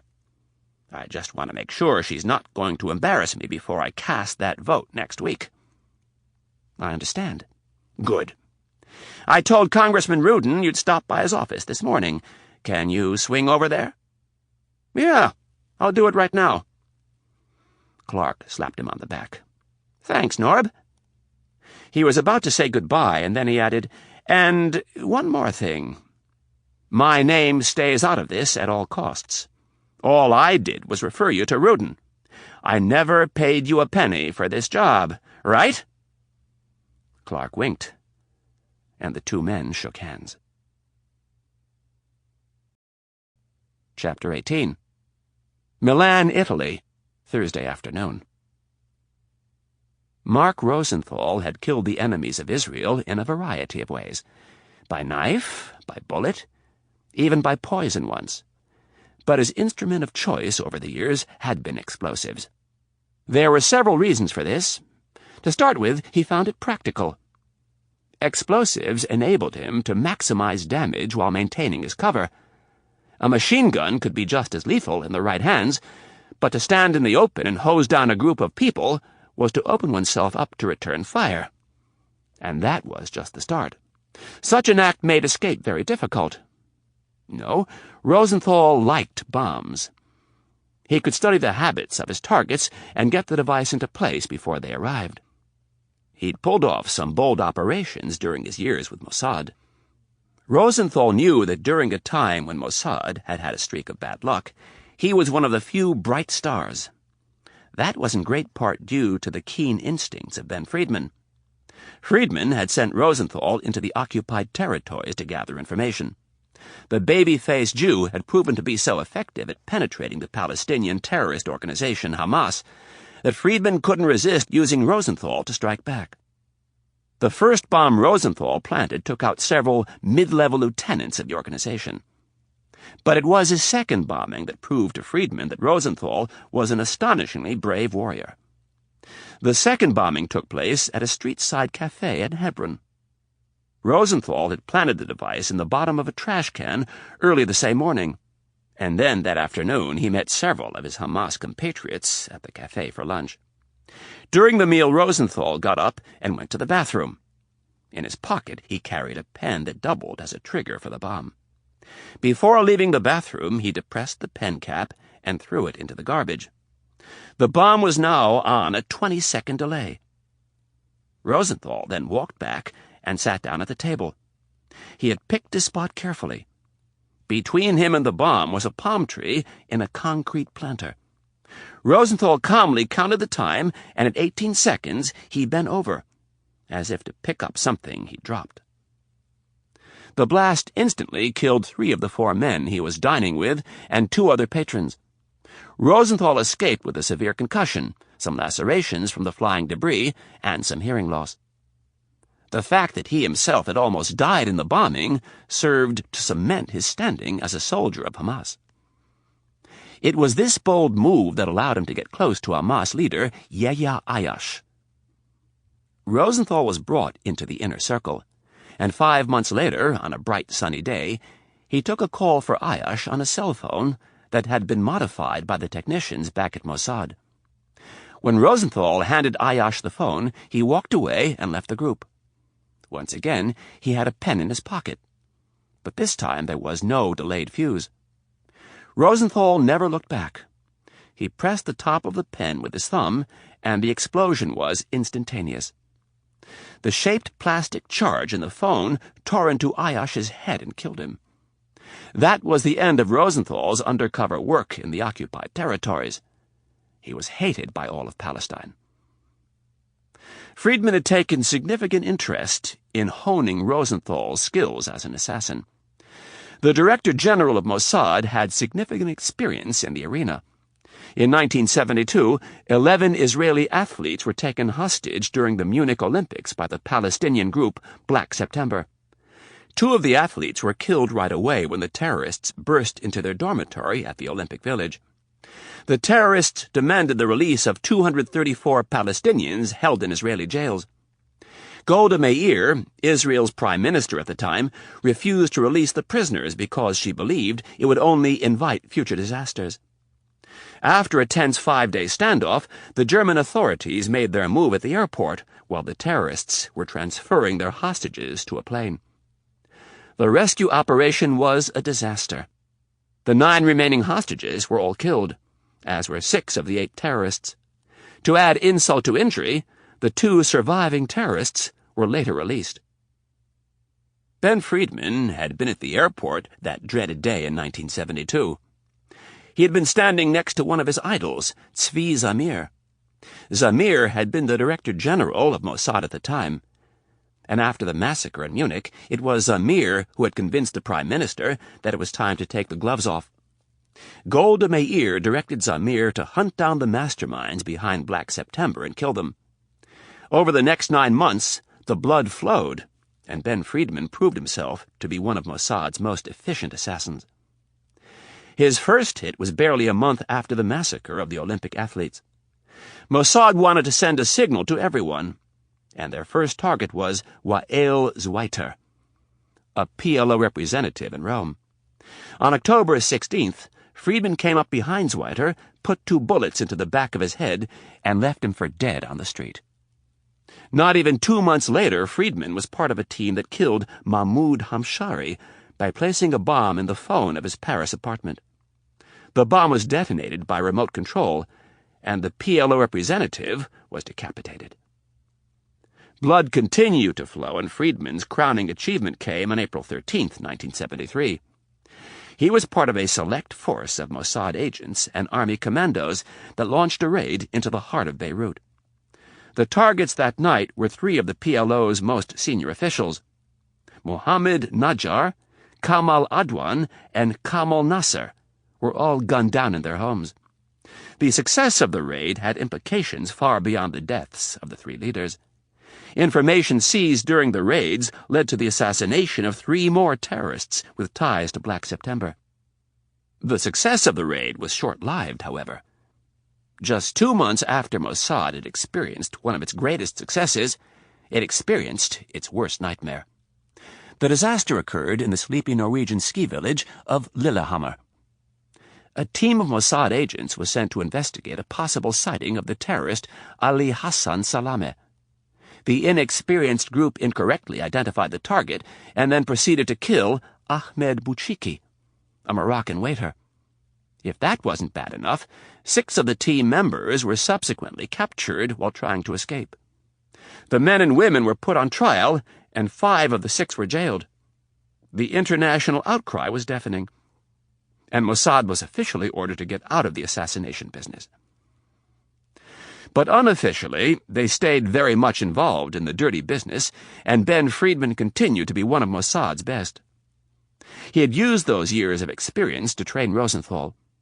They studied why certain operations succeeded and why others failed. The Lillehammer fiasco was easy to dissect. After all, they'd killed the wrong man.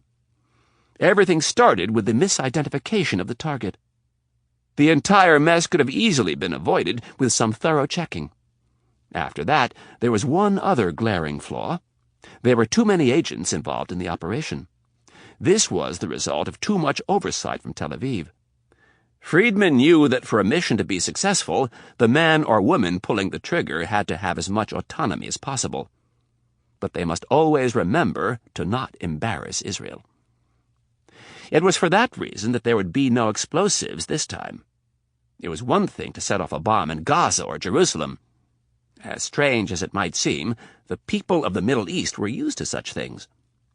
But a bomb in Milan would draw too much attention. The authorities and the press would start to dig, and eventually fingers would be pointed at Israel.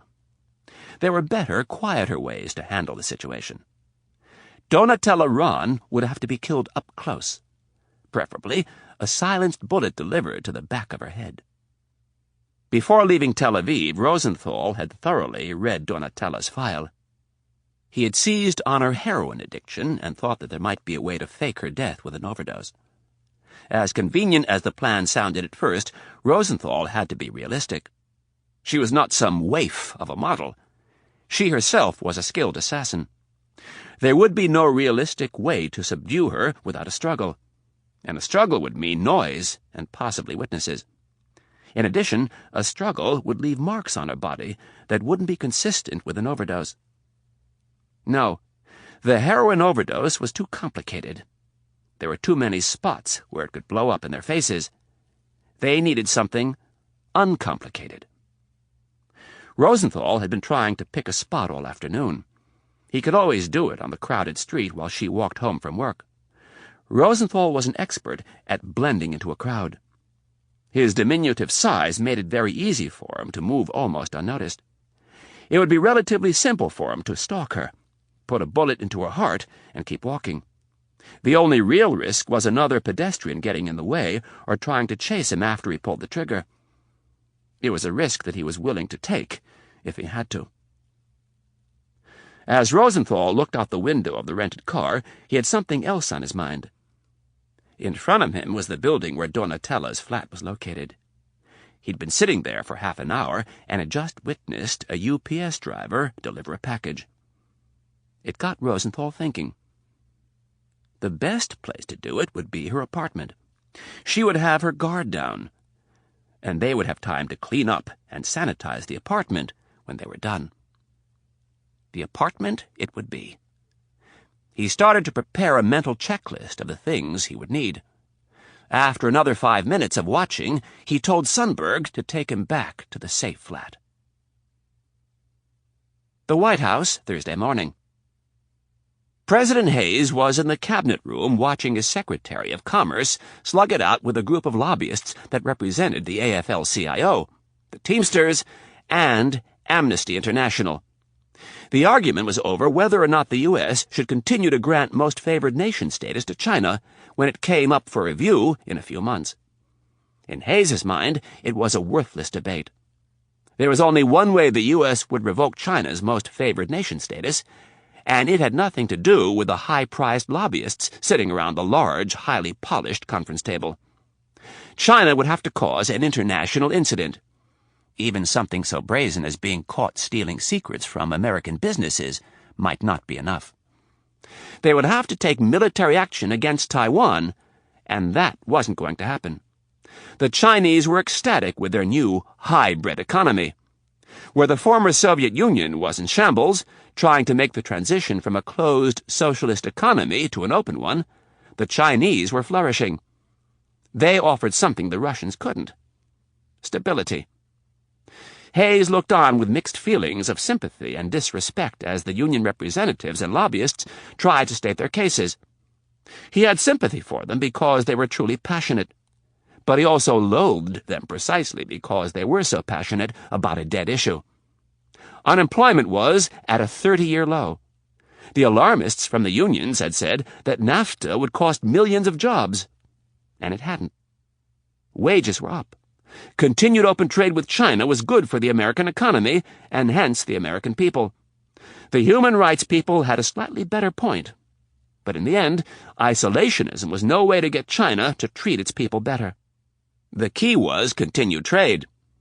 Get them to open their economy first, and then their minds and hearts. Hayes felt the meeting was a waste of his time, but in Washington you always had to have your eye on the next election. These people represented a big portion of his base. He needed to lend them a sympathetic ear, lest they go looking to back a different Democratic candidate. The president sat in his chair with his hands folded neatly in front of him and nodded, as the woman from Amnesty International recited a slew of statistics about the number of people unjustly incarcerated in the world's largest country. When the door opened, Hayes was relieved to see Michael Hake enter.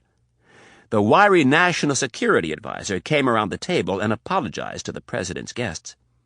He then bent over and whispered something into the president's ear. Hayes nodded several times and then looked to the people sitting across the table. "I'm sorry, but something has come up." Hayes stood. "Thank you for coming to see me." He walked around the table and shook each person's hand. "You've made some very good points, and I'll take them under advisement." As the president started to leave, the man representing the AFL-CIO stepped forward and said, "We're sick of losing on this issue, sir. We're prepared to pull out all the stops this time." Hayes paused and looked at the man. He should have kept walking, but didn't. "What's that supposed to mean, Harry?" "It means come next election, we're going to remember who stood with us on this one." Hayes took a step closer to the man. "What are you going to do, Harry?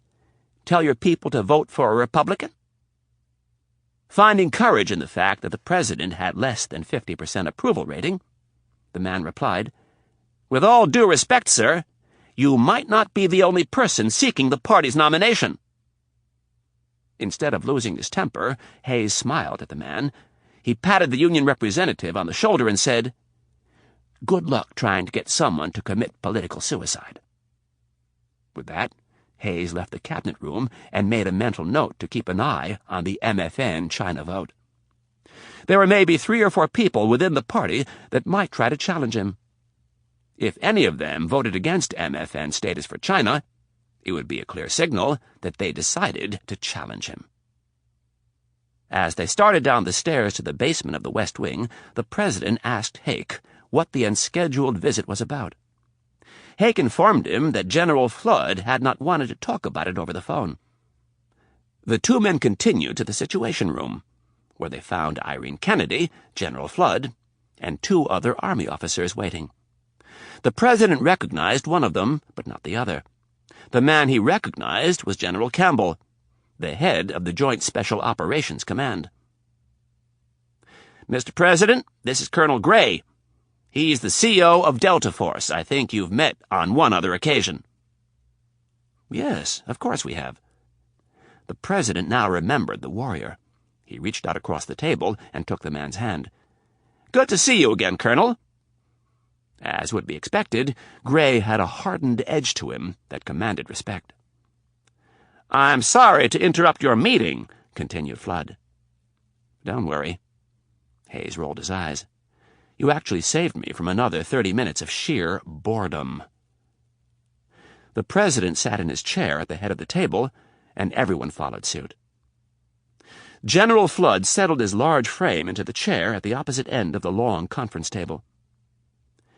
"During our last meeting, you asked me to explore all options to achieve our goal. I consulted General Campbell on the mission, and he brought in Colonel Gray. Before I turn this over to the Colonel, I'd like to note that Delta Force was conceived to handle extremely delicate and difficult situations. I have confidence in Colonel Gray and his men, and I encourage their creative solutions to very difficult problems.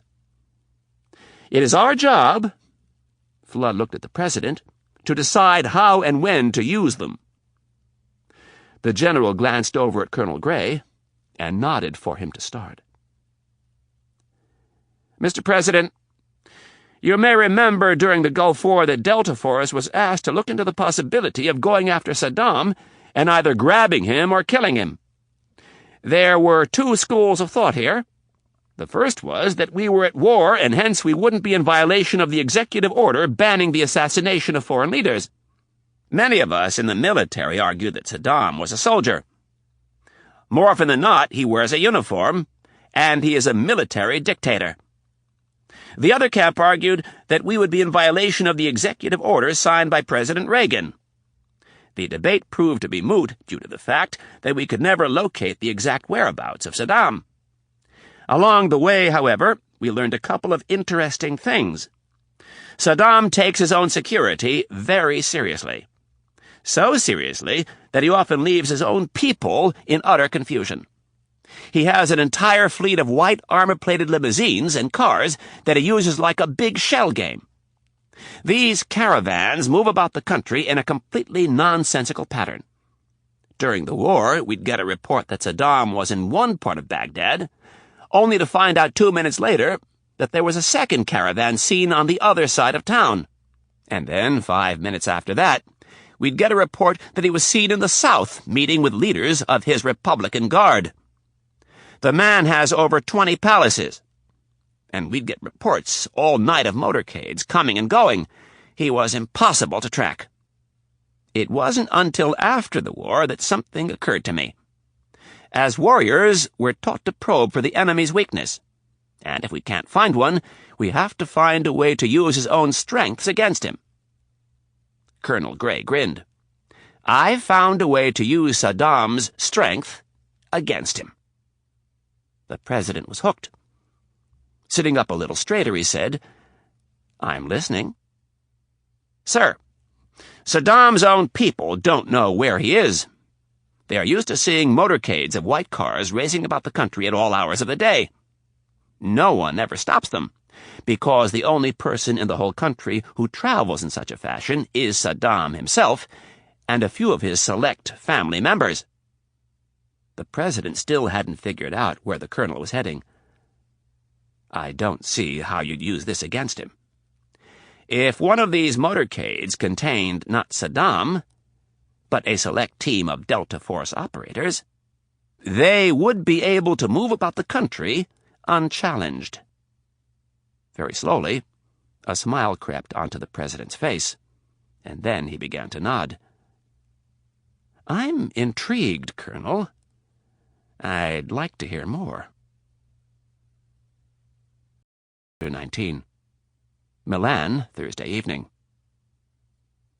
Rapp was growing impatient. He had arrived at the Jamaica Cafe before 6, so he could check the place out. Anna was back at the hotel sleeping. After a tiring night of travel and a full afternoon of shopping, she'd hit the wall. Rapp had tucked her into bed and said that he'd return and wake her for a late dinner. He noted with a yawn that he could use a little sleep himself. Rapp had grabbed a corner booth in the bar, which was beginning to fill with customers and smoke. In his left hand he held his Heckler & Koch HK-4 pistol with a snubbed silencer. It was under the table, covered by a cloth napkin. Rapp wasn't taking any chances, and with each passing minute his unease was growing. It was now 6:15, and there was no sign of Donatella. Mentally, he began going down the list of possibilities. Rapp agreed with Kennedy that Donatella's activities in America some 2 weeks earlier were not sanctioned by the Israeli government. Mossad had done a lot of crazy things over the years, but this didn't fit. There was no reason he could think of why the notorious Israeli intelligence service would want to double-cross him and leave him for dead in Germany. Mitch Rapp and the Orion team had been Mossad's greatest ally for nearly a decade. They were capable of penetrating the operation. There was no doubt about that.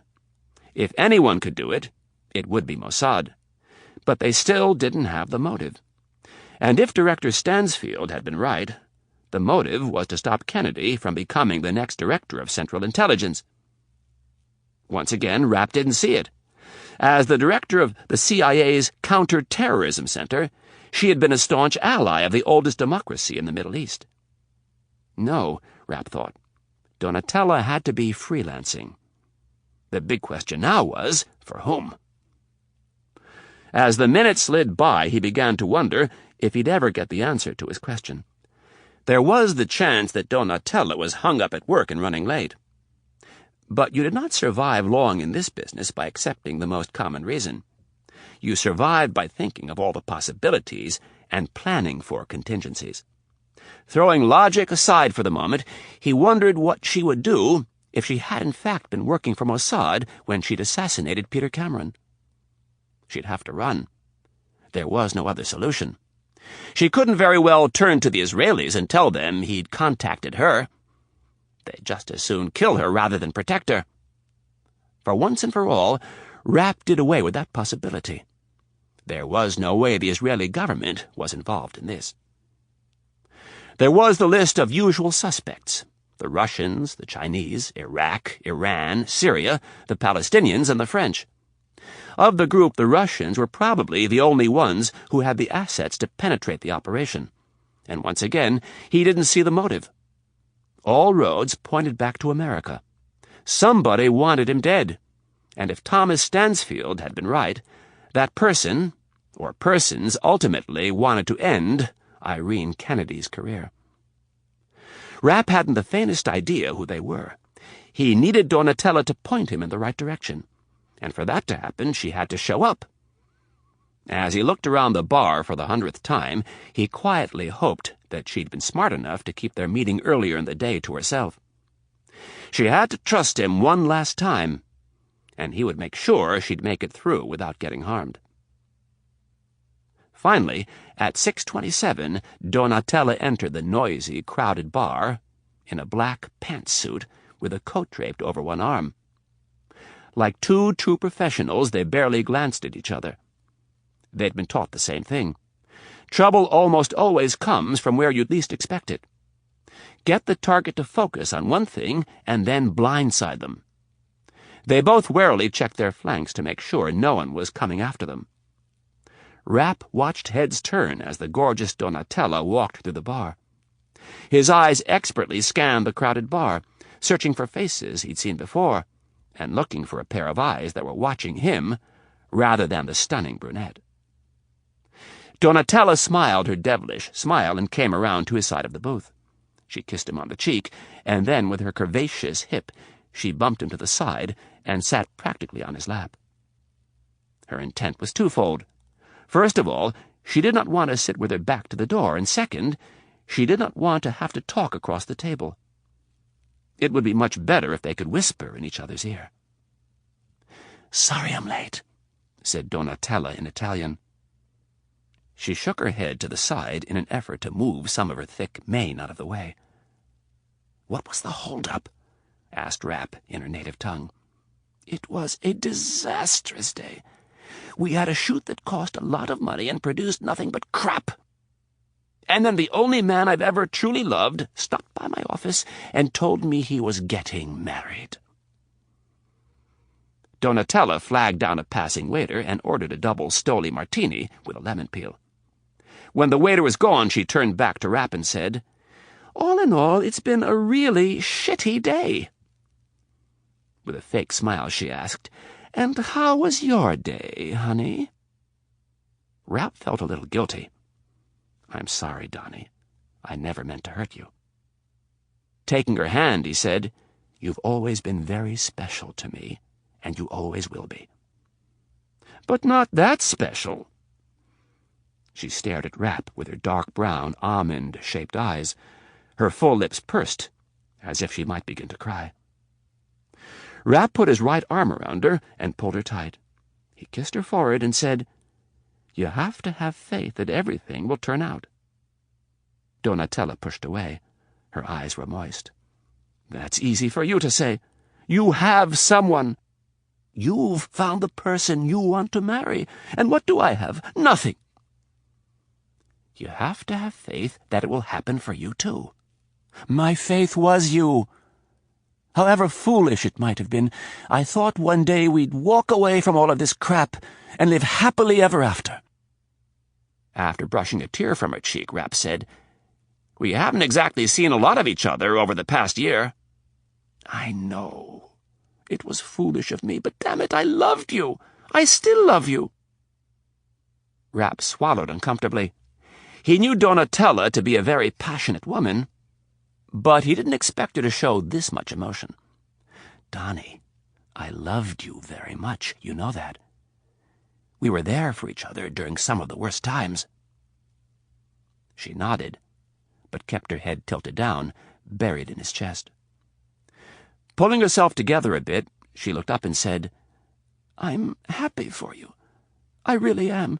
It's just that—" She couldn't finish the sentence. "What?" "This is a lonely fucking business." Rapp knew all too well what she meant. He pulled her close and squeezed tight. "Don't worry, Donnie. If you're ready to put it all behind you, I'll make it happen." Rapp decided at that exact moment that he would do whatever it took to bring her in. He would use whatever leverage he had to make sure she was safe. Donatella sat up and grabbed a handkerchief from her bag. She blotted the tears from her eyes and said, "I'm not done yet. I have a few more years left before I can retire." Rapp thought of the fate of Peter Cameron and decided she might not have a few more years. At that moment, the waiter approached the table and set Donatella's drink down. "He'll have a glass of your house red wine, please." Donatella dismissed the waiter and turned to Rapp. "If I'm going to cry and drink vodka, I'm not going to let you get away with drinking coffee." Rapp didn't argue. He instead used the opening to get to the point. "Donnie." Rapp looked her in the eye to make sure she knew how serious he was. "I'm going to tell you some things, and as always, they're in complete confidence. In return, I need you to be honest with me."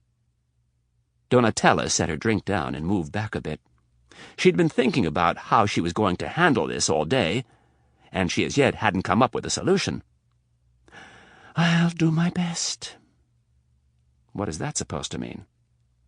It means I'll do my best. "Will you be honest with me?" "I'll be honest with you, but you know there are certain things I can't answer no matter what our history is." Reluctantly, Rapp conceded the point and asked, "Are you going to answer the question that I asked you in your office this afternoon?" She'd thought about little else since he'd left. That and the fact that the man of her dreams was going to marry someone else. Her first instinct was to lie. It had nothing to do with Mitch. It was standard operating procedure. Everybody was on a need-to-know basis, and if someone wasn't in the loop, they shouldn't be asking the question. Hence, they shouldn't be offended when they found out they were lied to. Mitch fell into a different category, though. They had been through so much, and not just in the bedroom, but in the field. There was an unspoken rule between them. If you can't answer the question, don't. Mitch knew something. She had no idea how, but one thing was clear. Somehow, he knew she was in Washington several weeks ago. Rapp leaned in and repeated the question. "Were you in Washington several weeks ago?" Donatella took a sip of the cold vodka. "Yes." "Did you spend any time at George Washington University?" "Who wants to know?" "I do." "No one else?" asked a skeptical Donatella. "Oh, there are others. But no one wants to know as bad as I do." "And why is that?" Rapp studied her for a second. They could go on like this for hours, like two tennis players volleying the ball across the net at each other. He was in no mood for such a game. He didn't have the time. Taking a calculated risk, he said, "There was a professor at George Washington University that I really wanted to talk to. Unfortunately, someone stuck a pick in his ear and scrambled his brain before I could get to him. Any idea who would do such a thing?" Donatella fidgeted and looked away at the crowd. She knew he had her. He'd seen her kill that way before. Choosing to deflect his question by asking one of her own, she said, "Why did you want to talk to him?" Rapp's eyes lit up with anger. He leaned in until his nose was just inches away from Donatella's. His response was spoken through gritted teeth. "Because he tried to kill me." Situation Room, Thursday morning. Colonel Gray had the room's rapt attention. Even the inflappable Irene Kennedy was shaking her head in disbelief at the Delta Force commander's bold plan. Its audacity was absolutely beautiful. President Hayes looked at the colonel with a slightly miffed expression and asked, "You've already practiced this?" "Yes, sir." "How?" "We took 3 MH-47E heavy-lift helicopters from the 160th Special Operations Aviation Regiment, SOAR, and loaded them each with 1 Mercedes sedan and 4 Delta operators. We flew the planes from Pope Air Force Base in North Carolina to Hulbert Field in Florida. Once we arrived, we conducted 8 separate infiltration and exfiltration operations over an 8-day period. We tried to make the exercise as realistic as possible. Each night, we sent out 2 MH-53J PAVE lows with Delta operators in each bird. Their job was to secure the landing area for the arrival of the MH-47Es. The first 2 nights, we made it easy on them. We selected paved roads on remote parts of the base. The PAVE lows arrived at the pre-selected area and secured and marked the landing strip. The MH-47Es arrived and landed without incident.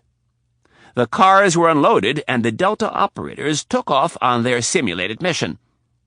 The cars were then reloaded and the choppers took off. The next 2 nights, the PAVE Lows arrived and found the designated area occupied by potentially hostile forces. They had to move on to the secondary landing sites, and so forth. With each passing night, we made the mission increasingly difficult. We simulated one of the choppers breaking down. We simulated the force coming under attack in the middle of unloading the cars. We threw everything at them. "And?" the President asked. "They fared very well. We finished the exercise with an understanding of what should be done to increase the odds for success. We also came away believing that if called on, we could put this plan into action in very short order." The President blinked several times and said, "So you're telling me you think you could fly a couple of these choppers into Iraq, land, unload the cars, drive into Baghdad, hit the target, and get everybody out safely?" The President shook his head. "Excuse me if I sound skeptical, but this seems a little over the top." "I'm in the business of over the top, sir.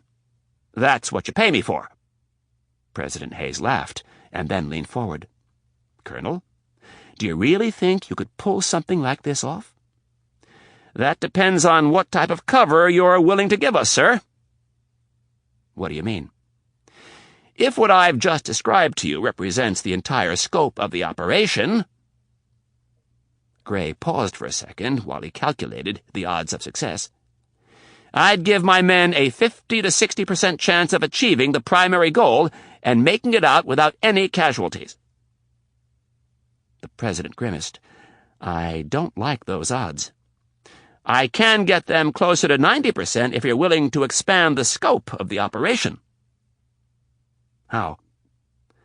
Gray glanced at the 2 generals before continuing. Both Flood and Campbell signaled for him to proceed. "It would be very difficult to get the choppers that deep into Iraqi airspace without them being picked up. To pull this off, we'd need to create some chaos. General Flood has informed me that one of your contingencies is for massive airstrikes." "It's something I'm considering." "Well, if the flyboys were to go in and wreak havoc with the Iraqis' air defenses and lines of communications, just prior to my boys going in, it would create the perfect environment. And if they could continue bombing until we were back out, it would be a huge help." With a look of disbelief, the President asked, "You want to send your men into Baghdad with bombs dropping all around them?" "Yes." Gray sat forward and gestured with his hands. "We'd create a safe corridor for the team to get in and out of the city. No bombs would be dropped in that zone, and no bombs would be dropped within, let's say, a 6-block radius of the hospital."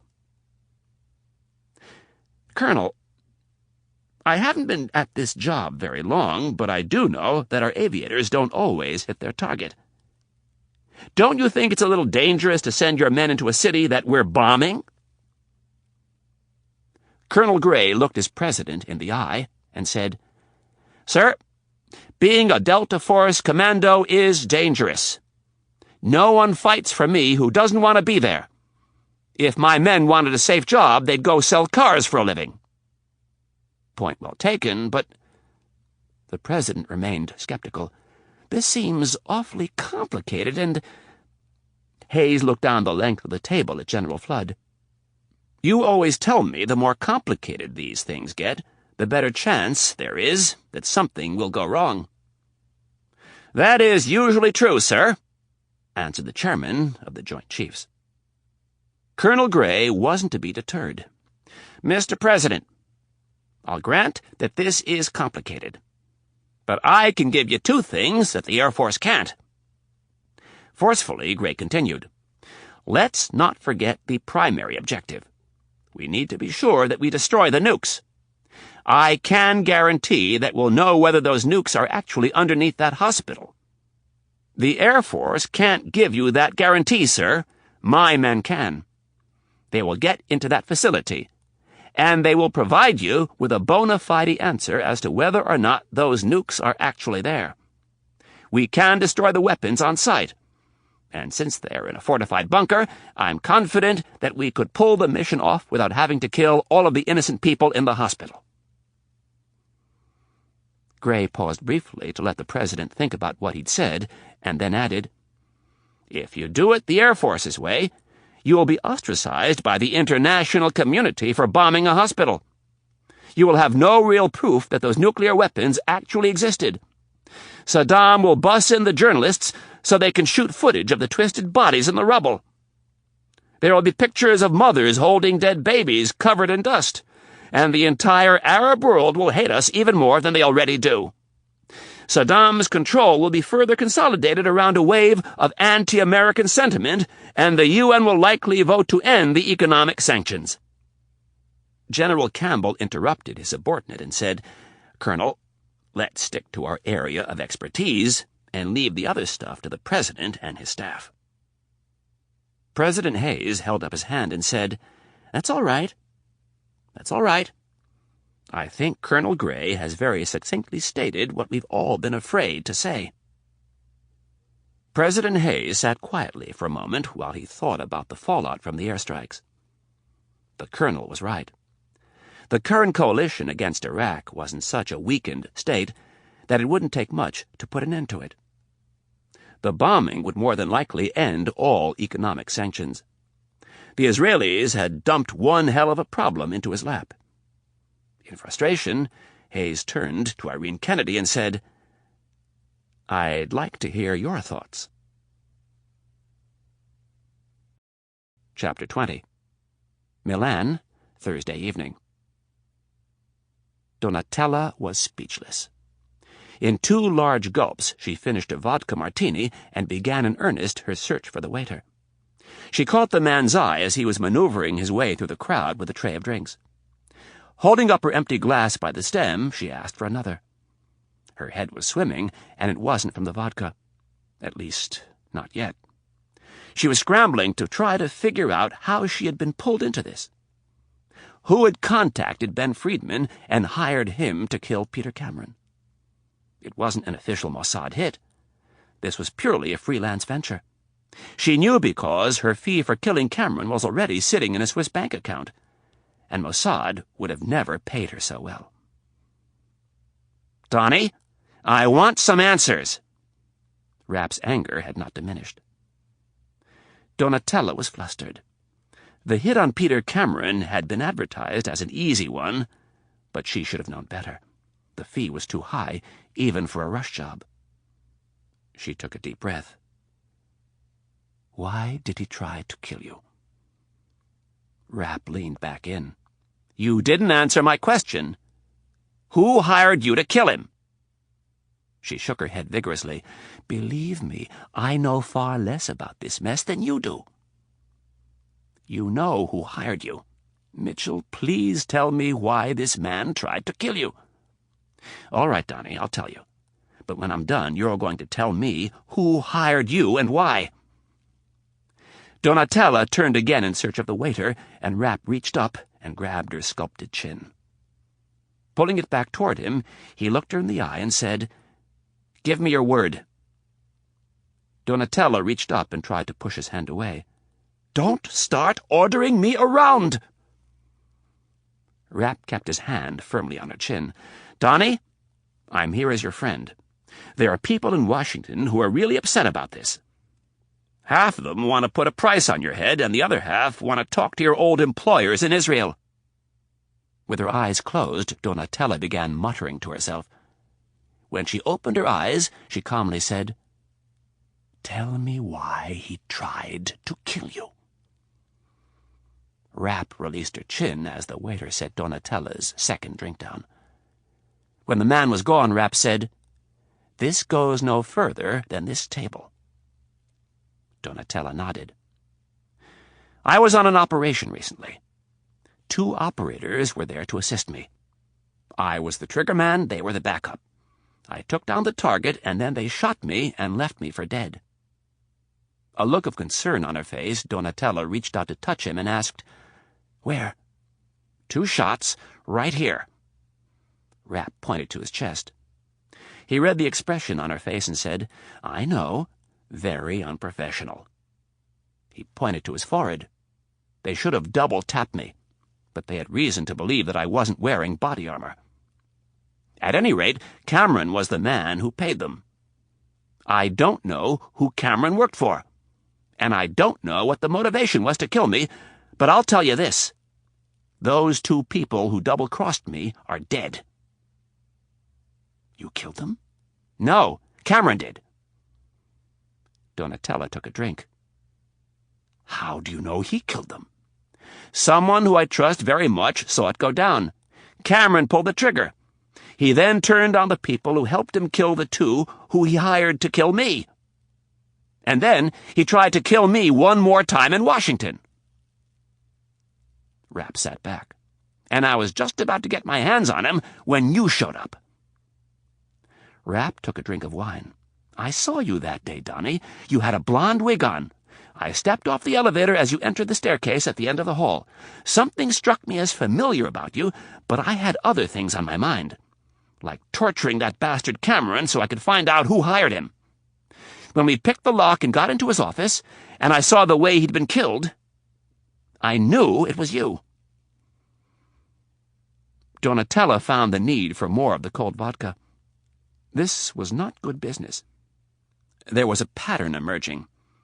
It appeared that anyone who'd been hired to fulfill a contract was the next person on the list to be killed. She saw her dreams of getting out of the business vanishing before her eyes. With her eyes closed, she nodded and said, "It was me." "Thank you for being honest. Now, will you please tell me who hired you?" Donatella looked into Rapp's piercing eyes. She needed time to think, even if it was just a few minutes. It was obvious she had gotten herself into a mess. Whoever had hired her had shown a propensity for killing the very people he employed. That meant she could easily be next on the list. "Donnie, for your own good, tell me who hired you." Donatella held firm. She loved Mitch, and she felt a loyalty toward him, but her ultimate loyalty was to Ben Friedman, the head of Mossad. She couldn't give Ben up, at least not until she thought it through. She needed time. Donatella opened her purse and grabbed some money. She threw enough to cover the tab on the table and said to Rapp, "Come on. We need to take a walk." Situation Room, Thursday morning. The mood in the Situation Room was tense. Colonel Gray had done a thorough job of pointing out the problems of going after the nukes with airstrikes. The President had asked Kennedy for her opinion on the matter, and his nominee to become the next director of the CIA was taking her time crafting an answer. With all eyes on her, Kennedy announced, "I think Colonel Gray's plan is ingenious. I think it has a better chance of succeeding than even he knows." The President was a little surprised by Kennedy's overwhelming endorsement. "What makes you say that?" "The psychology of the Iraqi people. They fear Saddam so thoroughly that they wouldn't consider challenging him." "But it's not him," countered Michael Hake. "It's a bunch of white cars." It was obvious by his tone that he wasn't as enamored of Colonel Gray's plan as Kennedy was. Kennedy stuck to her guns. "To them, those white cars are Saddam, and no one ever challenges Saddam. He's killed members of his own family. He's killed dozens of his top generals. No one challenges him for fear of losing their life." Kennedy looked at Colonel Gray. "I really have to commend you. I'm embarrassed that the CIA didn't come up with this idea first." "Isn't there a real risk of this blowing up in our faces?" asked the President. "Yes, there is. But I don't think it could be any worse than the fallout from bombing a hospital." "But Saddam put those damn nukes under that hospital. He's the one putting those people at risk." "I agree with you, sir," said Kennedy. "But I doubt the international press will." The President lowered his head in frustration and rubbed his temples. Without looking up, he asked, "General Flood, what's your take on all of this?" "Sir, I think the important thing right now is to keep our options open. We should have Colonel Gray move his assets into the theater of operations. That way, if you decide to play this card, we can do so on short notice." "And if we go ahead, what is your opinion on providing air cover?" The chairman of the Joint Chiefs hesitated for a moment and then said, "I am not a believer in half measures, sir. As we've discussed before, I do not think we should have ended the Gulf War when we did. We were enamored with our own technology and forgot that the way you win a war is to put troops on the ground. We should have gone all the way to Baghdad and made sure Saddam was ousted." Flood paused long enough to let out a sigh of frustration and then said, "We chose not to do that, and for the last decade the man has continued to be a big pain in our ass. If he has in fact got his hands on some nukes and is about to make them operational, I think we need to hit him hard, and I mean really hard. I would recommend, whether we implement Colonel Gray's plan or not, that we launch a comprehensive bombing campaign against him that focuses on his air defenses and his command and control structures. And I think this time we need to really hit him where it hurts. We need to take out his oil and refinery facilities." "General," started the president, "you know I can't do that. The environmentalists will go nuts. My own party will attack me." "That may be, sir. But you ask those environmentalists what they think will cause more damage to this planet. A couple of thousand barrels of spilled oil, or a nuclear detonation over Tel Aviv, or, God forbid, Washington." Flood leaned forward, setting his large forearms on the table. "Sir, the only way he can afford to buy these weapons is through his oil revenues. We need to hit him in his wallet. And if you're worried about Turkey and Jordan, we can throw a couple $100 million more in aid their way after we're done."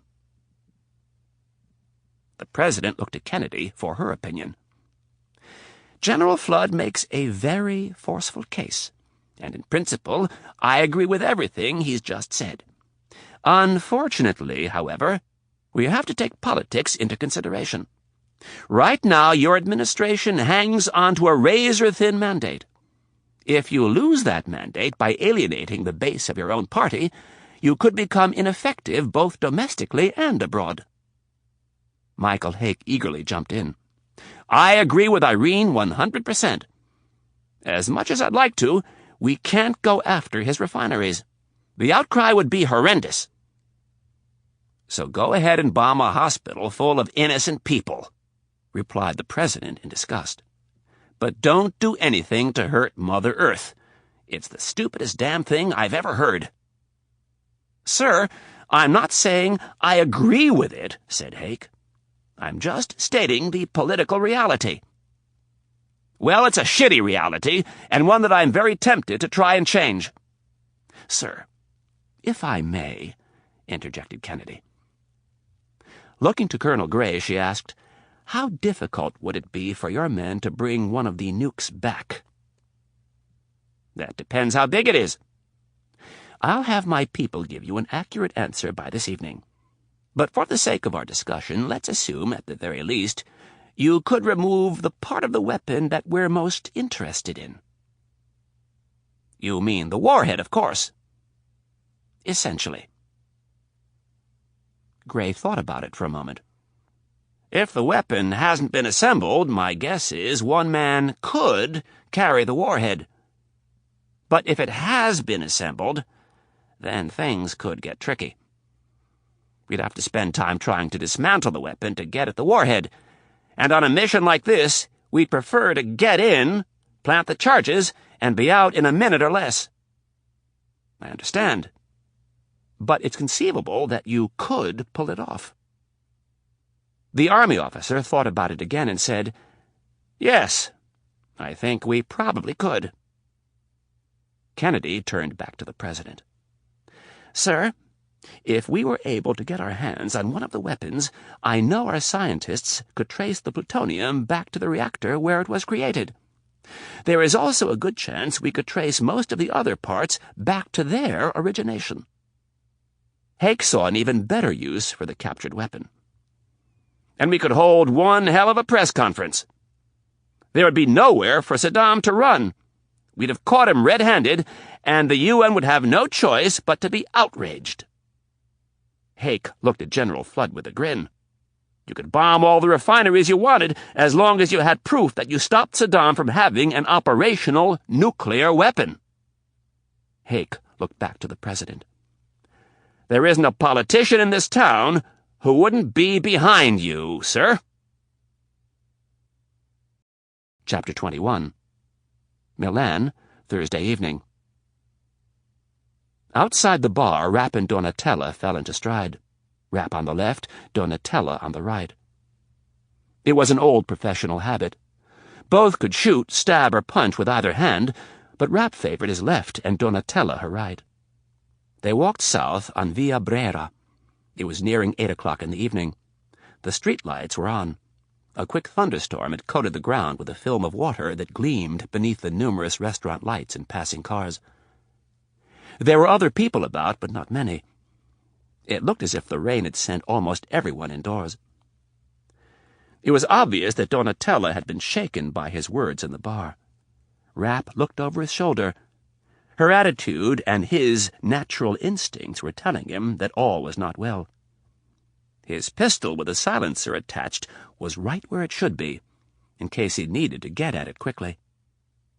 If you're not going to tell me where we're going, then tell me who hired you. Donatella's pace did not slow. The collar of her stylish black trench coat was turned up, and her chin was set firmly in the downward position like a fullback about to steamroll a linebacker. I don't think I can answer that question either. Rapp didn't like the answer. You can't or you won't. What's the difference? You know what the difference is, replied Rapp in an obviously irritated tone. Do you know who hired you or not? She laughed bitterly. Oh, I know who hired me, but I don't know who hired him. Rapp didn't say anything for a while and then asked, Who gave you the target profile? She shook her head. I can't answer that. Why? Is the person connected to Mossad? Don't ask me any more questions for a while. I need to think. Rapp could manage to maintain his silence for only a few steps. Where are we going? Back to your hotel. I want to meet your girlfriend. Seeing no humor in the comment, he said, That's not going to happen. I think you'd better get serious about this, Donnie. This problem is not going to go away. This Cameron guy you killed had 20 years with the CIA. Some very important people want to know why he was meddling in an operation and who he was working for. I thought you were going to protect me. I can't protect you unless you tell me who hired you to make the hit. Then we have a problem, because I don't think I can tell you. Rapp grabbed her by the arm and yanked her to a stop. Donnie, I'm not fucking around. Irene Kennedy knows you killed Cameron. She can prove you were in the country. She has you on surveillance video leaving Cameron's office at George Washington University, and she knows of at least 3 other people who you've killed by shoving a pick in their ear. She is prepared to take this all the way to the top, if need be. I'm over here as a personal courtesy, to see if we can keep this thing as quiet as possible. Donatella pulled her arm from Rapp's grip and started walking again. Thanks for nothing. If you really want to do me a favor, you can go back to Washington and tell Irene that I had nothing to do with this. Rapp followed a step behind, his temper starting to boil over. Donnie, you'd better get real about this, and you'd better start showing some fucking gratitude. If it wasn't for me, you'd have been snatched off the street and you'd be sitting in a dark basement with psychotropic drugs coursing through your veins and a black bag over your head. Donatella turned around and stuck her finger in his face. Don't threaten me. Rapp slapped her hand out of the way and leaned in close. What in the fuck is wrong with you? You know the rules. You're a goddamn freelancer. You took a rush job and killed somebody who had been meddling in the business of the CIA. And now the CIA wants some answers. Well, they'll have to get them somewhere else, because I'm not talking. Donatella turned and walked across the Via Senato. Rapp stood with his fists clenched at his side and watched her enter the big park known as the Giardini Pubblici. After a brief moment of indecision, he followed. She was headed for a flat and away from the hotel. Rapp jogged across the street and yelled for Donatella to wait for him. She didn't, and kept going at full speed through the park with her head down. A short while later, Rapp caught up to her and tried a different tack. "Donnie, I'm sorry I had to be the bearer of bad news, but I'm here to protect you. Whoever you're afraid of, I can help." She gave him a disbelieving sideways glance and kept walking. "You don't believe me. You don't think I can protect you. Donnie, give me the name of the person who got you into this, and I swear I will make sure nothing happens to you. Just don't talk for 5 minutes. That's all I'm asking for right now.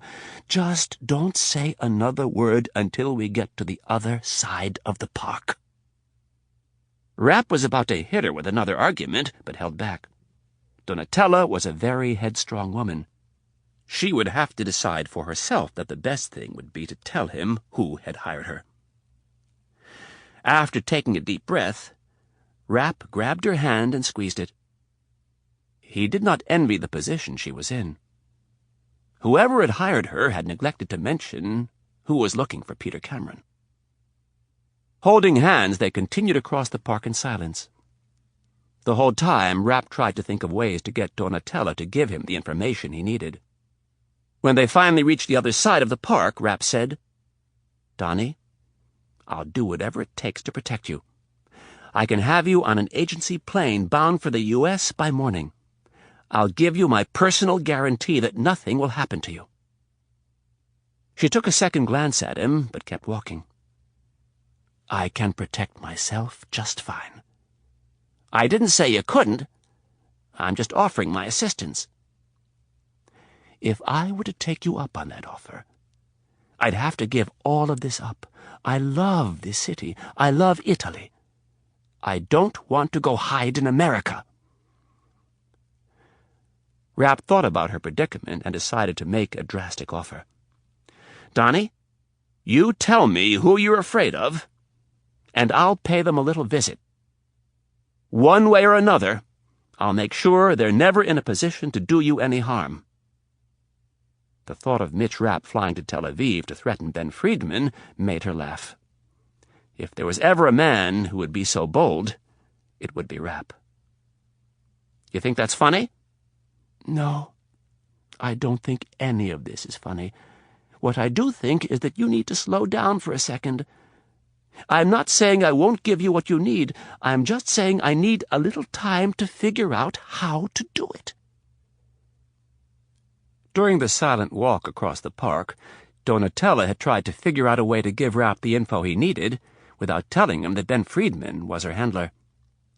She felt an awesome sense of loyalty to Rapp. And if they were talking about anyone other than Ben Friedman, she'd tell him. But they weren't. They were talking about the Director General of Mossad.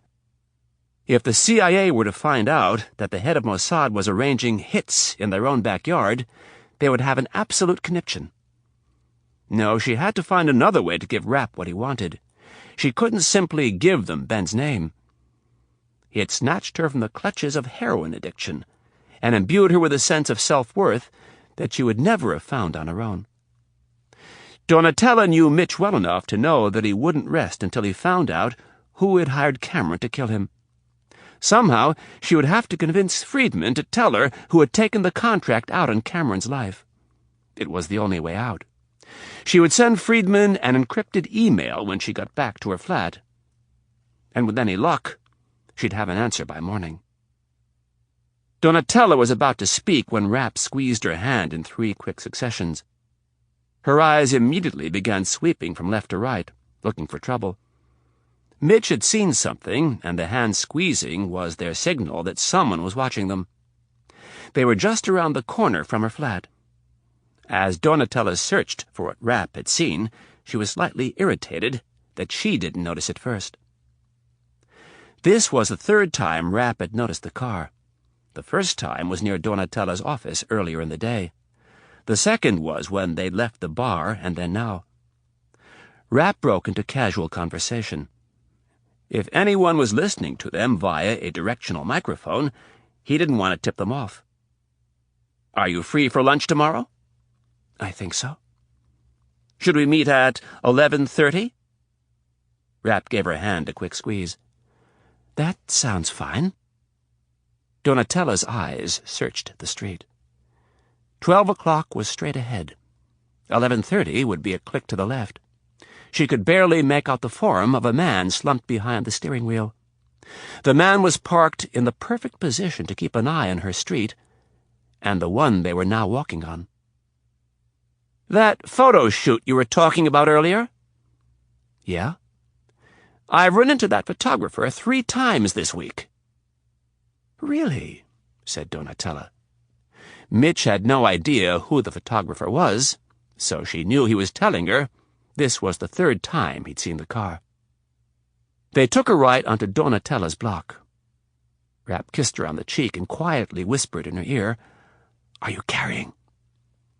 Donatella smiled at him and said, "Always, darling. How about you?" "Of course." When they reached the stoop in front of Donatella's flat, Rapp placed his hands on her shoulders and mouthed the words, "Who hired you?" "I'll tell you tomorrow. I have to take care of something first." "I'd rather know now." "I'm sure you would," replied Donatella with a playful grin. "Maybe you could come upstairs and coax it out of me." She placed her hands firmly on his hips and gave him a lustful smile that sent a jolt of electricity through his groin. Rapp was in the process of trying to ignore her flirtations and figure out who would be watching them when Donatella planted a passionate kiss on his lips. Rapp's first reaction was to push her away, but caution got the better of him, and he remembered they were being watched. Donatella's tongue in his mouth brought back a wave of emotion. It was like a slideshow of erotic memories flashing before his eyes in an instant, and then suddenly there was a larger-than-life image of Anna Riley. The vision of his future wife had the correct effect, and Rapp casually extricated his ex-lover's tongue from his mouth. "Oh, I'm tempted to come up," Rapp said for the benefit of any listeners, "but I've got some things I need to take care of before work tomorrow."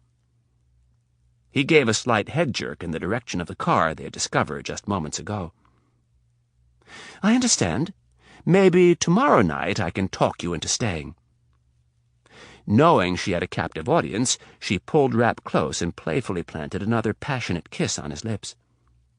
He went along with it for a moment, and then, when he began to push her away, she bit down on his lip just hard enough to cause some pain. Rapp didn't find it funny at all. He was too busy trying to figure out who was watching them. If they were watching him, if they were watching her, if it was a coincidence, if they'd been sent by the same person who hired Peter Cameron, or if Kennedy had sent some people from the Rome station to keep an eye on him. If the last were the case, there would be hell to pay when Rapp got back to Washington. He didn't like people looking over his shoulder while he worked. In typical Rapp fashion, he decided he would find out what was going on sooner rather than later. Opening his jacket, he grabbed his mobile phone and showed it to Donatella. He mouthed the words, "I'll call you in 10 seconds. Don't go into your apartment." This time, it was Rapp who delivered the kiss. It was quick, and his tongue stayed in his mouth. "I had a great time. Have a good night's sleep, and I'll call you in the morning." Rapp turned and walked back in the direction from which they had just come. He only glanced at the car to make sure it was still there. When he got to the corner, he took a left and headed away from the car. Instantly, he picked up the pace and took out the small black earpiece for his mobile phone. When he reached the next block, he turned right and crossed the street. As soon as he was out of sight of the man watching Donatella's flat, he broke into a sprint. While running, he dialed Donatella's mobile phone number and counted the rings. When Donatella finally answered, he was almost to the end of the next block. "Don't go into your apartment." "Why?" He could tell by her tone that she was intentionally baiting him. "Don't argue with me. Just let me check something out first." Rapp slowed down to make a hard right turn. "I can take care of myself, don't worry." Rapp's breathing started getting heavier. "Just give me a minute." "If anyone is dumb enough to be waiting for me in my apartment, I feel sorry for them." "Okay." Rapp crossed the next block. He was halfway there. 2 more blocks, and he would be behind the man sitting in the car. "I'll make a deal with you. You tell me who hired you, and then you can go into your apartment." Donatella laughed at him. "You're in no position to be making deals." Her flat was on the 4th floor. Rapp knew she rarely used the elevator, and she surely wouldn't tonight. Not with the possibility that someone was waiting for her. "I'm almost there. Just give me half a minute." "Too late. I'm at my door." "Donnie, tell me who hired you. Don't do this to me." The line went dead. "Shit!" Rapp commanded his legs to go faster, but there was nothing more. His lungs burning, he rounded the next corner and threw away any pretense of finesse in what he was about to do. Capitol Hill, Thursday morning. Norbert Stevkin had decided to leave his car in the street near the Hart Senate office building rather than risk finding a new space over by the Rayburn House office building. The Senate offices were in 3 buildings on the north side of the Capitol, and the House offices were in 4 buildings on the south side of the Capitol. As the cold November wind whipped at his tan trench coat, he realized that what had looked to be a relatively short jaunt across the Capitol grounds was more like a half-mile trek. By the time he reached the Rayburn building, his cheeks and ears were bright red. The former FBI special agent checked his weapon with the Capitol Hill police officer in the lobby and proceeded through the metal detector and up the stairs to Congressman Rudin's office. Stevkin was not looking forward to the meeting. If it were anyone other than Hank Clark, he would have said no. But he couldn't do that to the senator. The man had done too much for him. If Stevkin went through his client list, he'd bet almost 2/3 of it was a direct result of Clark. Stevkin told himself he could handle it. He'd keep the meeting short, and then he'd get to work doing some research on Brown. The office door was open, and Stevkin stepped into the tiny waiting area. A plump woman with a massive gray bun of hair looked up over her spectacles and said, "Yes?" Stevkin smiled and said, "Hello." The old battle-axe gave him the once-over and said, "May I help you?" "I'm here to see the congressman." "Do you have an appointment?" "Nope." Stevkin could see where this was going. "The congressman doesn't take visitors without appointments." The woman looked back down at her work in hopes that the man before her would leave. "I think he'll see me." "Is that right?" she said, with an edge to her voice. "Yes. We have a mutual friend who asked me to stop by and talk to the congressman." "And who would that mutual friend be?" The tone was still there. Stevkin bent over and placed both hands on the desk. He'd seen enough career bureaucrats over the years to know how to handle this woman. "That's none of your business. Now, I'm a very busy man. So why don't you get off your ass and go tell the congressman that Norbert Stevkin is here to see him?" He stayed bent over, his face hovering just a foot from the testy receptionist's. The woman pushed her chair back and stood. In a huff, she walked around her desk, opened the door to Rudin's office, and then slammed it behind her. With arms folded, Stevkin waited alone in the lobby. He listened to the muffled shouts coming from the office and looked around the reception area. The place was a dump compared to Senator Clark's office. Its decor, the level of cleanliness, or lack thereof, spoke volumes about the chasm between the two men. A moment later, Congressman Rudin appeared from his office with the old battle-axe on his heels. Her face was still flushed with anger. Rudin grabbed his overcoat from a coat tree and shouted over his shoulder, "I'm going to be gone for a while." "When will you be back?" she demanded.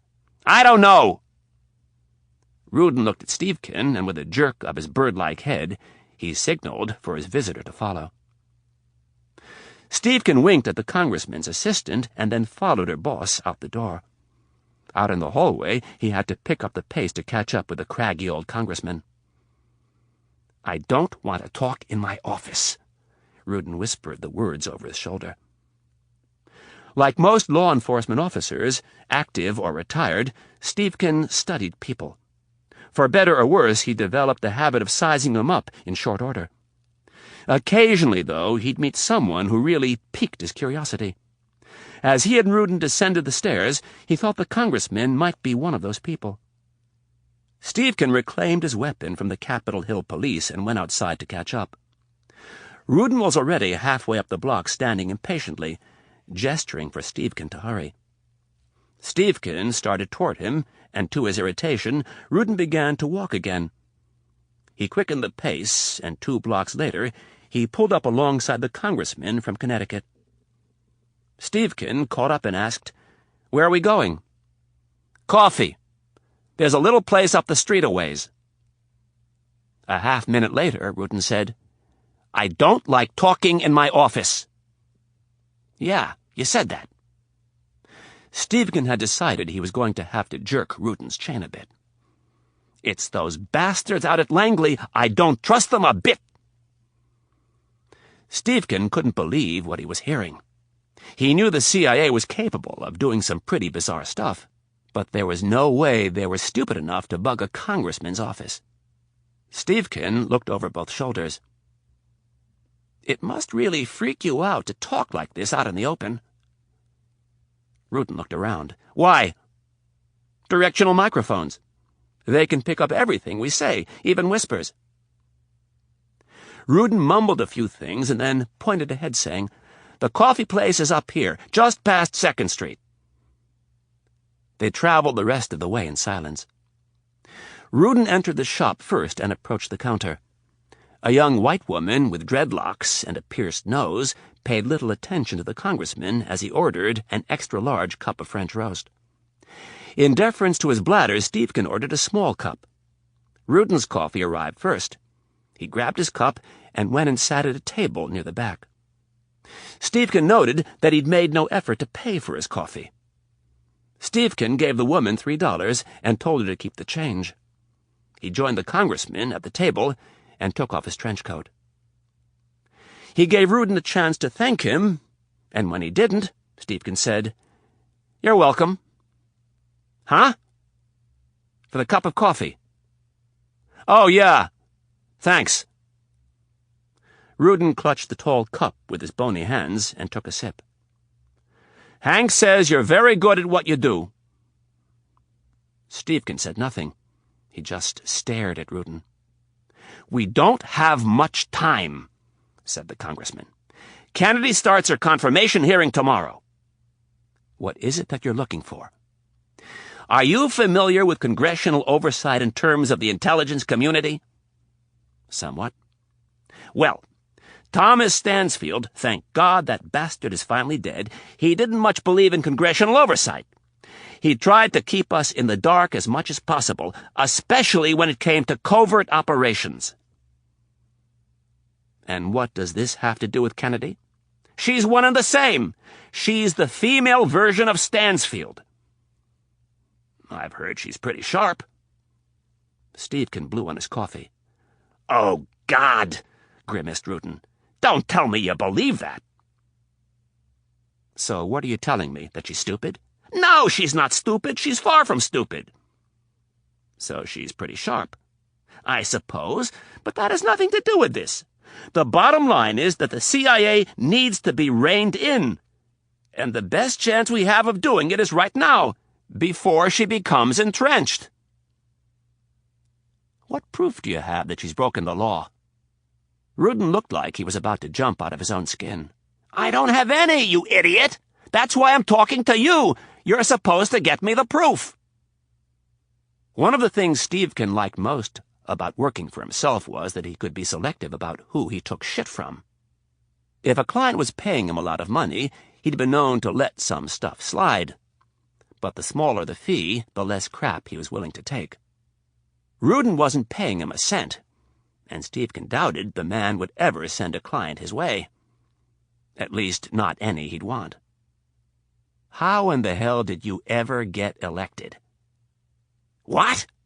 Snarled Rudin, utterly confused by the question. You and Broomhilda, your receptionist. You're two of the most socially retarded persons I've ever met. What? Rudin couldn't believe his ears. I'm doing this as a favor to Senator Clark. Stevkin pointed his thick index finger at Rudin. You're not paying my tab.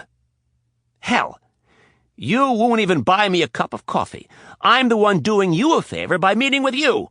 You should be buying me the cup of coffee, not the other way around. Before Rudin could react, Stevkin changed gears. But I'm not going to cry over a couple of bucks, so let's get down to business. If you want me to help, you have to answer my questions. And while you're at it, it might be a good idea to avoid calling me an idiot. Stevkin gave Rudin a patronizing smile and said, So, tell me how you think Kennedy has broken the law. Chapter 22. Milan, Thursday evening. The flat was very nice. It was tastefully decorated with a perfect mix of antiques and modern amenities. The walls were covered with original paintings by artists that Rosenthal did not know. Nor did he care to know. It was all irrelevant shit to him. He'd been sitting in the dark now for over 2 hours, waiting for the woman to return, and he was growing impatient. Sundberg was positioned across the room from him on the living room couch. Jante was out on the street in the rental car, following the target. The file Rosenthal had received from Friedman said nothing about a security system, but Rosenthal had learned the hard way that the files were rarely as up-to-date as they should be. So instead of picking the lock and running the risk of getting caught in the hallway, and possibly setting off an alarm, Rosenthal went in search of the caretaker's flat in the basement.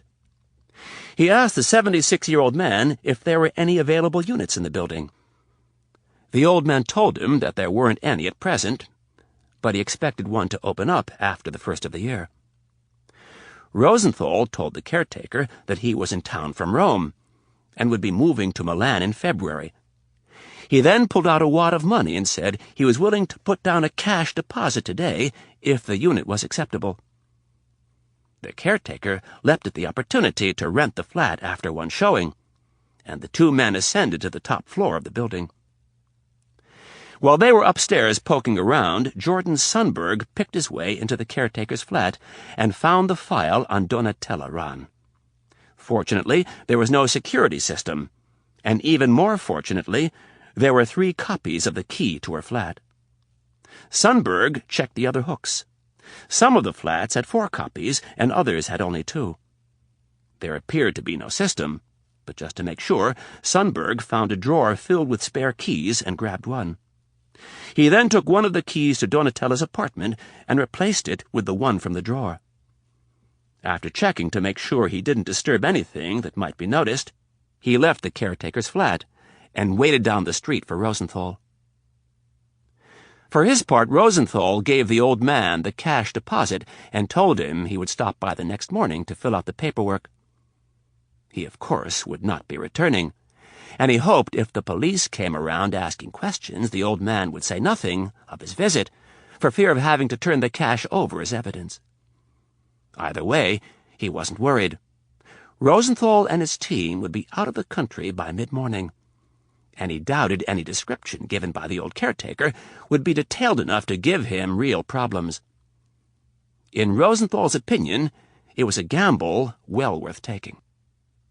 Israel, because it was a country surrounded by enemies, had little compunction when it came to using assassination as a means to secure the foundling country's interests. During the country's brief existence, they'd had some fantastic successes and some horrible failures. The successes were not always publicized. Rosenthal knew that better than anyone. Some of his best work had never been noticed by anyone other than the most senior Mossad officials. Rosenthal was determined to keep it that way. He told himself to be patient, despite the fact that just minutes before, Yanta had radioed that the target and her date had left the bar and were walking in their direction. Everything looked like it was going well, and then Yanta lost them when they entered the park. He'd driven around to the other side and was waiting for them to emerge. The blackout gave Rosenthal time to think through several contingencies. If she invited her date up for a drink, or by the looks of what he'd found in her nightstand, more than a drink, it would be the man's unlucky, not lucky night. Rosenthal had no compunction in killing an innocent bystander. There were those in his profession who would argue with him, but very few of them had shared his success. If she did not come home tonight, if this man lived nearby and they were walking to his place, he would have to consider hitting her on the street in the morning. There would be some increased risk in killing her in the open, but it wasn't that difficult. He'd done it before. Walk up behind her, move to pass her on the left side, place the silencer against her back, and fire 3 times. Keep walking and never look back. The gun would be exposed for no more than 2 seconds. The impact of the bullets would knock the wind from her. She'd be incapable of screaming, and her heart would stop beating before she hit the ground. Rosenthal looked at his watch. Friedman had been very specific that this had to be taken care of quickly. He was tempted to leave the apartment and go find them. Take care of it right now and get out of the country. It was dark. There'd be few witnesses, if any. It just might be worth it. As he was mulling it over, his earpiece crackled with the voice of Yanta. "They've just come out of the park and are headed your way." "Roger," whispered Rosenthal. "Can you get ahead of them and watch the street in front of the flat?" "Yeah, but I'll have to lose sight of them for a block." Rosenthal weighed the risk and decided it was almost certain that they were headed back to her flat. "Go ahead and break contact. Get into a position where you can see them coming and watch the front of the flat." "Roger. I'm on my way." Rosenthal looked across the room at Sundberg and nodded. The 2 men stood and stretched. "Are you ready?" "Yep," answered Sundberg. Rosenthal had gone over the plan with him 3 times. It wasn't complicated. They were at opposite ends of the living room, their fire directed at diagonal angles where their target would enter the room. The lights were off, just as they'd found them. Remember, wait for her to enter the room, and then we take her. Rapp was right. Donatella avoided the elevator and took the stairs. And true to her profession, she never went anywhere without a weapon. Donatella chose her handguns like most women choose handbags.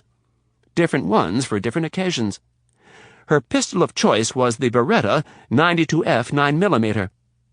But fully loaded, the weapon was too large and heavy to carry around in a purse.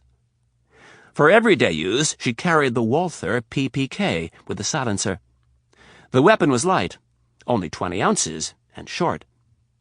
Its one drawback was a lack of stopping power. It fired the small .22 caliber round, which wasn't going to knock anybody down with a body shot. But as long as you hit them in the head, it didn't make any difference. And Donatella rarely missed what she was aiming for.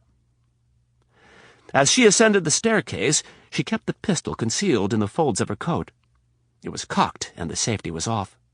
There was no need to check and see if a round was chambered, because she never carried a gun without a round in the chamber. She spoke to Rapp over her mobile phone as she went. At each landing, she paused briefly to listen and check the next flight. She had a slight buzz from the 2 martinis, but the walk home in the crisp night air had helped to awaken her senses. That, and the man sitting in the car down on the street. Rapp didn't have to spell it out for her. Someone didn't like loose ends, and they were willing to keep killing until the trail went cold. There was one other option, and that was why she wasn't telling Rapp what he wanted to know. The U.S. was an ally, but that only went so far.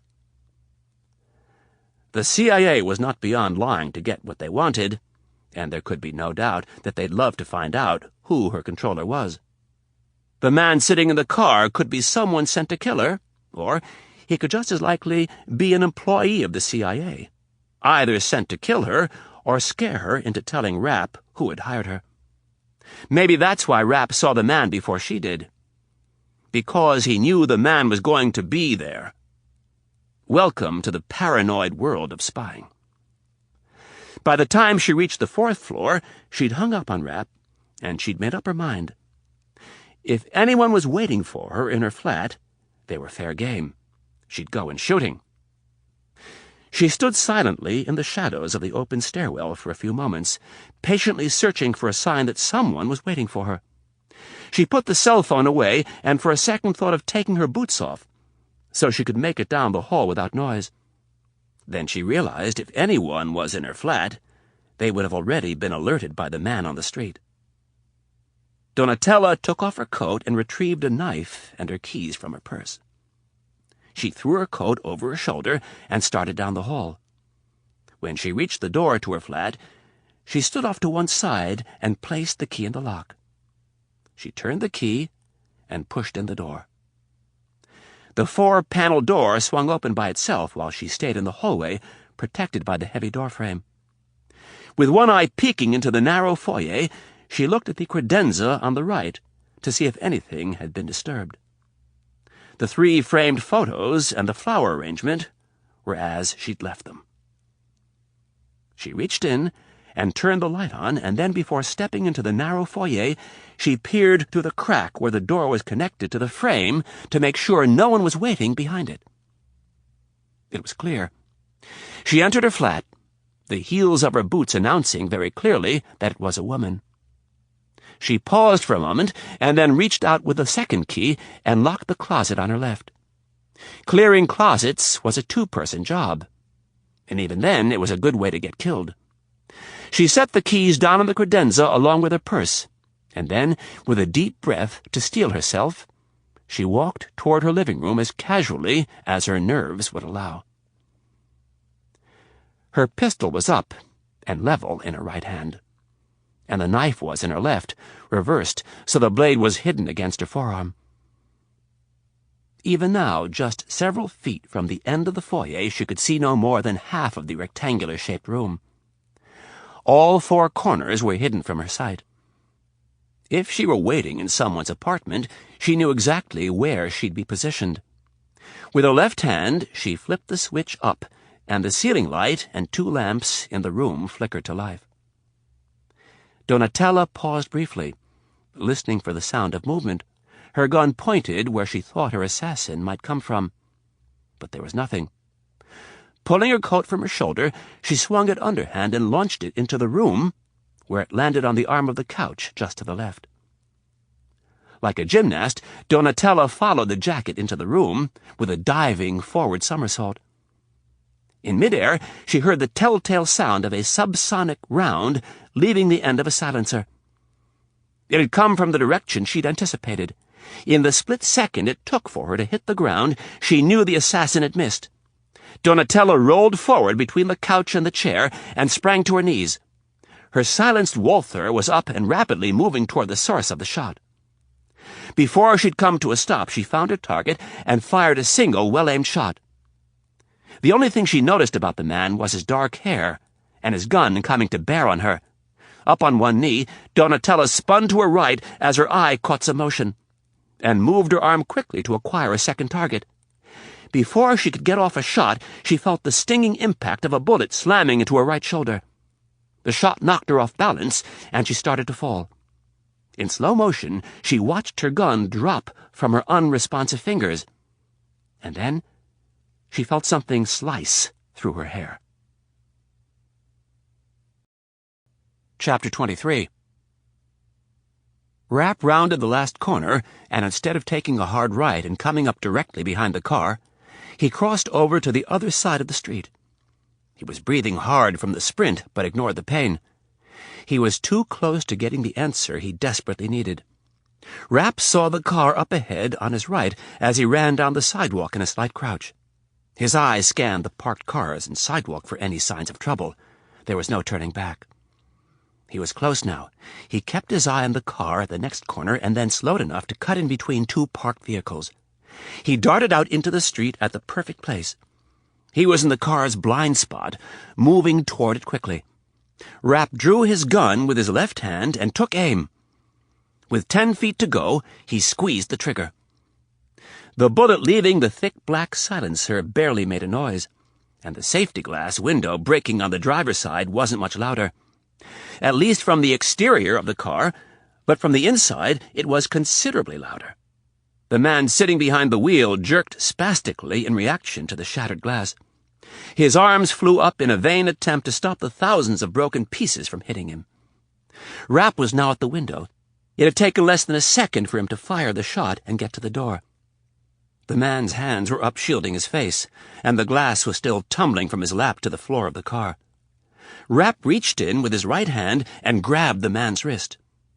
Rapp's pistol was still in his left hand, and he reached in to smack the man with the butt end of the grip. He aimed for the man's temple. Just before the hard metal made contact, the man yelled, and then his body went limp from the sharp blow. Quickly, Rapp unlocked the door and opened it. He immediately removed the man's gun from his hip holster and threw it into the back seat as he continued his search. While looking for a backup weapon, it occurred to him that he'd almost missed something.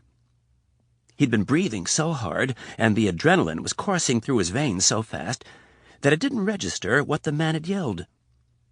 And, more importantly, what language he had yelled it in. The man had sworn in Hebrew. Rosenthal's pistol was trained on the woman. He slowly approached her from his corner of the room. She was on her butt, her body limp and leaning against the side of the chair. Her pistol was a good 8 feet away, sitting in the middle of the hardwood floor. Rosenthal was pretty sure she was dead. He'd hit her once in the shoulder and then in the head. He'd put one more in her just to make sure. With his gun still aimed at her, he called for his partner through clenched lips. "Jordan!" There was no answer. "Jordan, can you hear me? Are you all right?" Rosenthal tried to make sense of what had just happened. How had she known they were waiting for her? What had he done wrong? How would he explain to the colonel that he had lost Jordan Sundberg? Rosenthal was pondering these questions when out of nowhere came a loud noise over his earpiece, and then the voice of David Yonta swearing in Hebrew. Rosenthal stopped dead in his tracks.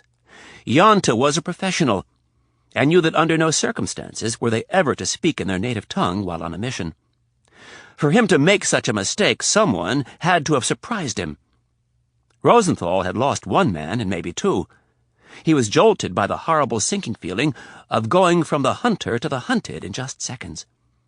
With one hand on his lip mic and the other holding his gun, he began to call in earnest for Yonta to check in. Donatella had landed on her butt. She was leaning against the chair with one of her legs bent under her. Her shoulder hadn't begun to throb yet. It was too early for that, but she felt a stinging sensation on the back of her scalp. One of the shots must have grazed her. Her head was tilted down, her chin resting on her chest. She looked dead, or at the least unconscious. She didn't dare move, not without her pistol. The man would have to come closer. With her hair hanging down in front of her face, she cracked her eyes ever so slightly. She looked for her Walther, but it was nowhere in sight. She heard the man's steps as he approached her. She'd have to act dead. Donatella tried to discern if there were any more of them. The man called out someone's name, but there was no response. That must have been the one she'd killed with the headshot. Donatella took a quick inventory of her body. Her right arm was useless, but she still had both her legs and her left hand, which was thankfully still holding onto the knife. The man would not be able to see the weapon since she held the blade flat against her forearm. The man took another step forward. "David, come in! Can you hear me?" He was checking with his partner on the street. That was good. He was distracted. The shoes came another step closer, and the man was standing right in front of her. Through her hair she could see the gun that was pointed at her head. Donatella knew what she had to do. She jerked her head away from the gun and brought her left hand up at the same time. The razor-sharp blade sliced through the flesh and tendons of the man's wrist. The silenced gun thudded to the floor before a shot could be fired. Donatella's next move was a vicious kick that just barely caught the man's groin, but nonetheless sent him retreating across the room. In that fleeting moment, Donatella abandoned the knife and lunged for the man's gun. The man realized his mistake and stopped his retreat. With his life in the balance, he stepped forward and dove for the gun. Donatella beat him to it by less than a second. She grabbed the gun with her left hand just as he landed on top of her. The force of him hitting her sent them skidding across the hardwood floor. It was her good arm against his good arm. Donatella wrestled to get free, and Rosenthal struggled to keep her down. She was on her back, and he was on top of her. He was stronger and had the leverage. The gun started to move closer to Donatella's head. Her brain sent signals to her wounded right arm to do something. With incredible effort, it began to twitch. Donatella felt herself losing her grip on the pistol, and she lashed out. The man's head was just above her. She opened her mouth wide, lifted her head off the floor, and bit down as hard as she could. After just a second, she could taste the warm, salty blood of the man's right ear dripping into her mouth. The man growled in pain, but did not release his grip. Donatella kept her jaw locked and started shaking her head violently. In her teeth, she could feel the ear tearing away from the man's head. His groan turned into an all-out scream, but his grip stayed firm. The thought occurred to Donatella again that she was going to die, that this man was too tough for her.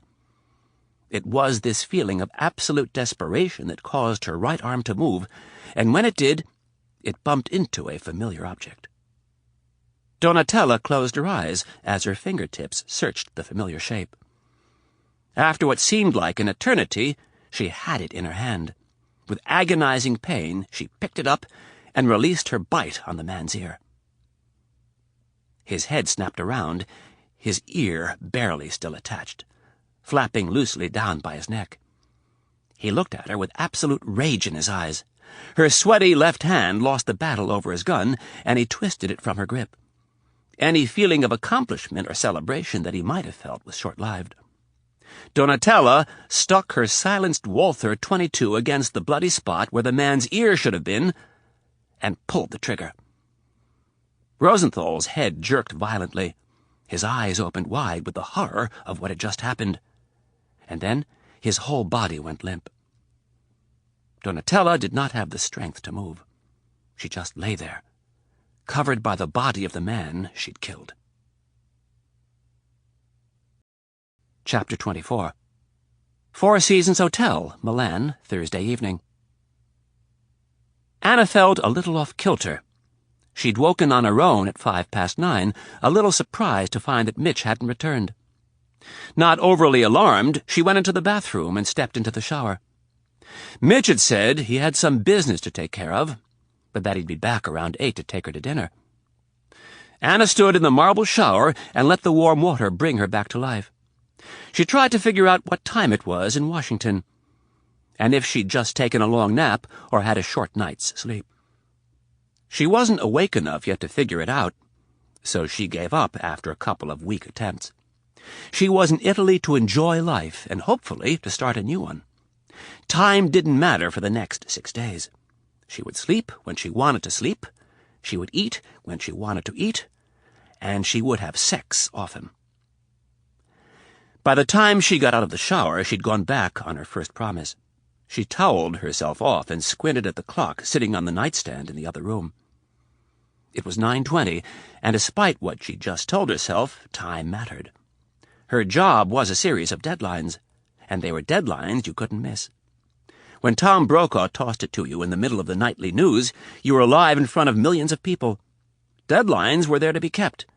It had been pounded into her psyche from day one of her first journalism course at the University of Michigan. Professionally, she was good at keeping deadlines, but personally she struggled. This was a source of great irritation between her and Mitch. For very real reasons, he was a worrier. He was rarely late, and when he was, he called. She was constantly late for everything but the news, and it drove Mitch nuts. The talons of fear began clawing at her. She was getting a taste of what he felt. It would be one thing if Mitch was just another tourist, but he wasn't. Standing in front of the mirror, she began applying lotion to her skin. She worked her way from top to bottom, rubbing the lotion in more vigorously as she went. By the time she reached her feet, she was mad.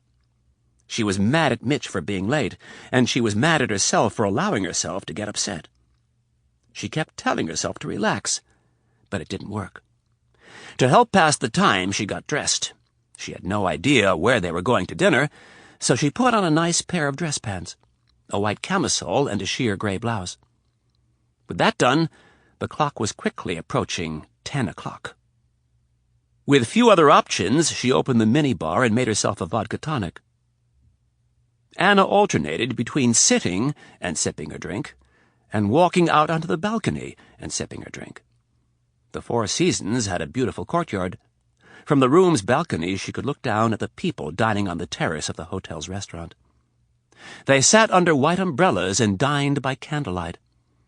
A young couple about her age began dancing to the music of a string quartet. It was all very romantic, and it depressed her. She went back inside and poured herself another drink, a stiff one. She sat down in front of the TV and turned it on. She stared at the screen, but it didn't really register. Her mind was often running, trying to solve bigger problems, trying to decide if maybe she was making the wrong decision. Why would any woman want to live the rest of her life with so much stress? The doubt sneaked up on her, and she began asking herself just what in the hell she was thinking when she'd allowed herself to fall in love with Mitch Rapp. There were a lot of obvious reasons. He was an incredibly gentle and sensitive man, especially considering what he did for a living. He was, without exaggeration, the sexiest man she'd ever known. His rugged good looks were backed up by a confidence and intellect that feared nothing. He was a lover like no one she had ever experienced. When they went to bed, it felt as if their bodies were made to be with each other. And he had saved her life and countless others. She could place no value on that. He was a phenomenal person, but he had his faults. Or, more precisely, he had one major fault. Riley knew what it was like to grow up in a home where you worried if a loved one might not return after a day's work, or if the next knock on the door might be your father's best friend coming to tell the family that Dad had given his life in the line of duty. Riley's father had just retired from the Chicago Police Department after 30 years. As a little girl, she vividly remembered lying awake at night, hearing sirens and worrying that Daddy wouldn't come home, crying as she thought of never seeing him again. Her parents did their best to protect her and her brothers from the fears, but they were unavoidable. Chicago was a big city, and with it came some pretty rough crime, and with that came dead cops. They saw it on TV, they saw it in the papers, and the nuns made them pray for the deceased officers and their families at St. Anne's, her Catholic grade school. It was not a nice part of her childhood. Anna loved her father dearly. He and her mother had done a wonderful job raising her and her brothers. Two of those brothers had followed in their father's footsteps and were now patrolmen with the Chicago PD, and the other brother, the black sheep, was an attorney. Anna had always told herself she'd never marry a cop. Despite the fact that her mother and father had made it, she'd seen enough of her father's friends to know the stress from their jobs, more often than not, made marriage a failed venture. And Mitch's job, if that's what she could call it, was 10 times worse. Cops were meant to keep the peace and enforce the law. Occasionally they had to draw their weapon, but rarely did they have to shoot someone. If they did, it was usually because someone was shooting at them. During these dark moments of doubt, Anna was forced to admit who Mitch Rapp really was. He was an assassin. When he went to work, he went with the intent to kill. He didn't wait for someone to shoot first. He went with his gun cocked and drawn. She looked up at the door and wished he would walk through it right now before she went any further down this path. She wished that he would hold her tight and tell her that this last piece of business was taken care of, that he was done with the killing and the field operations and was ready to take a desk job at Langley. She held the sweaty glass so tightly she thought it might break.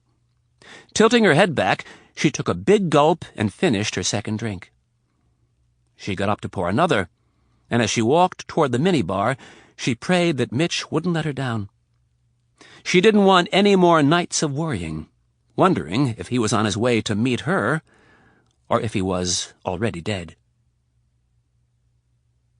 The man moaned and started to move. Rapp tore his headset off and threw it on the seat. Keeping the gun pressed against his head, Rapp took his free hand and undid the man's belt and pants. Then, grabbing him by his jacket collar, he yanked him from the car and slammed him against the rear door of the sedan. He had already checked his breast pocket for ID and had found nothing. Rapp took this as a sign that he wasn't a cop. "Who do you work for?" asked Rapp in Italian. The man looked at him through dazed eyes and told Rapp to go fuck himself. Without hesitation, Rapp brought his knee up and delivered a vicious blow to the man's groin. He tried to double over, but Rapp kept him pinned against the car. Rapp repeated the question, and this time the guy spat in his face. Rapp brought his head back and snapped it forward. His brow landed on the bridge of the man's nose, instantly crushing it and sending a stream of blood running down the man's face.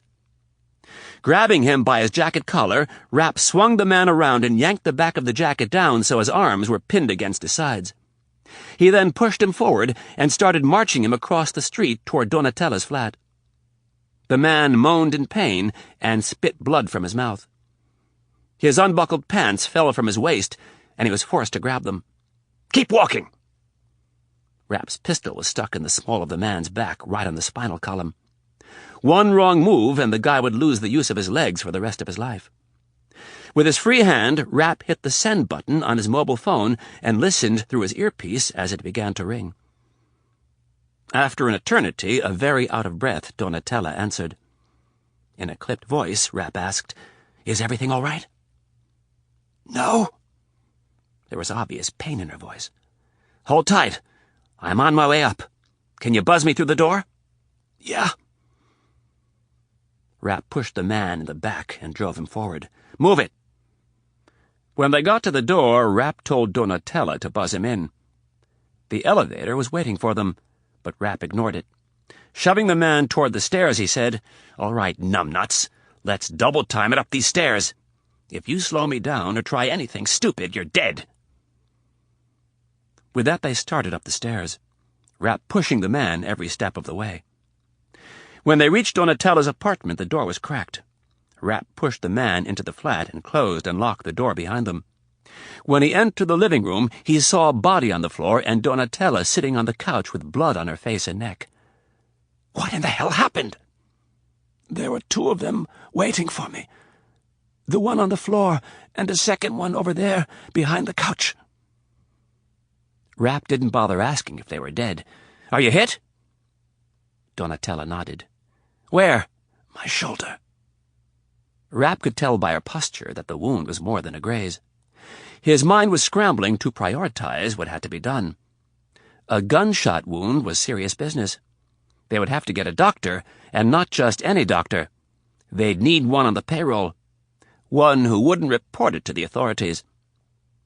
The first thing he had to do, though, was secure the man he dragged up from the car. With one hand still on the guy's shirt collar, Rapp flipped his gun in the air and caught it by the barrel. He then swung it, smashing the grip into the back left side of the man's head. His knees went limp, and Rapp lowered his unconscious body to the floor. Stepping over him, Rapp knelt down in front of Donatella. "Are you hit anywhere else?" he asked incredulously as he looked at all the blood on her chin and neck. "No, this is his." She jerked her head toward Rosenthal's body. "I bit his ear during the struggle." Rapp started peeling back her jacket so he could get a look at the wound. Donatella winced in pain. Rapp asked, "Any idea who these goons belong to?" "No." After he'd eased the jacket off her shoulder, he found the bullet hole in her shirt and tore it open so he could inspect the wound. He quickly realized by the size of it that he was looking at an exit wound. His other hand slid around the back and felt for the entry wound. He found it with his forefinger and was pleased that there was very little blood coming from it. "What would you say if I told you I think they're Israelis?" "I'd tell you you're crazy." "Well, the one I dragged up here, when I jumped him, he swore in Hebrew. And then when I pulled him out of the car, he spoke in Italian." "What does that prove?" "I don't know. Why don't you tell me?" While Donatella thought about it, Rapp continued to check her shoulder. He tried to calculate the trajectory of the bullet and announced, "It passed clean through." Which of course is good, but I think it did some pretty bad damage. "I'd say," muttered Donatella as another wave of pain washed over her. "Where's your first aid kit?" "In my bedroom closet. Top shelf. Right side." Before leaving the room, Rapp yanked the cord off the nearest lamp and then tied the wrists of the man he'd knocked out. "I'll be right back." Donatella watched Rapp go down the hall to her bedroom. When he was gone, she whispered several swear words to herself and looked at the bodies on the floor. It was a big deal that Rapp had heard the man swear in Hebrew. Donatella didn't recognize any of them, but they were Mossad. They were personal recruits of Ben Friedman. She'd seen the type before. As Donatella linked things together, she saw that she was painted into a very tight corner. Her life in Italy was over, and for that fact, so probably, too, was her life. She needed a way out, and she didn't mean finding a way to spend the rest of her life on the lam. She'd seen others try it. Very few succeeded. They usually slipped up somewhere along the way or were forced to live such a shitty life that it wasn't worth it. No, she'd worked too hard for everything. She wasn't going to just throw it all away. She needed leverage. She needed a way to negate Ben Friedman's significant power. She thought of what Rapp had said earlier, that he could protect her, that he could take it all the way to the top. She wondered briefly how high all the way to the top was. The man on the floor began stirring. Donatella wondered what information he would provide when Mitch went to work on him. At that moment, she made a difficult decision. She would be the only one with the secrets, and if Rapp wanted them, he would have to come through on his promise. He would have to give her her life back. The silenced Walther was still in her left hand. She heard Rapp coming back down the hall. Donatella raised the weapon, took aim, and fired a single shot into the top of the man's head. Chapter 25. "What in the hell are you doing?" snarled Rapp, as he stood in the hallway staring at the smoke wafting from the end of Donatella's silenced pistol. His own gun was aimed at her head, and he was holding the first aid kit in his other hand with some towels under his arm. "Put your gun down right now, Donatella." Acting as if his request was tiresome, she tossed her weapon to the floor and sank back into the couch. Rapp crossed over to her and kicked her weapon to the other side of the room.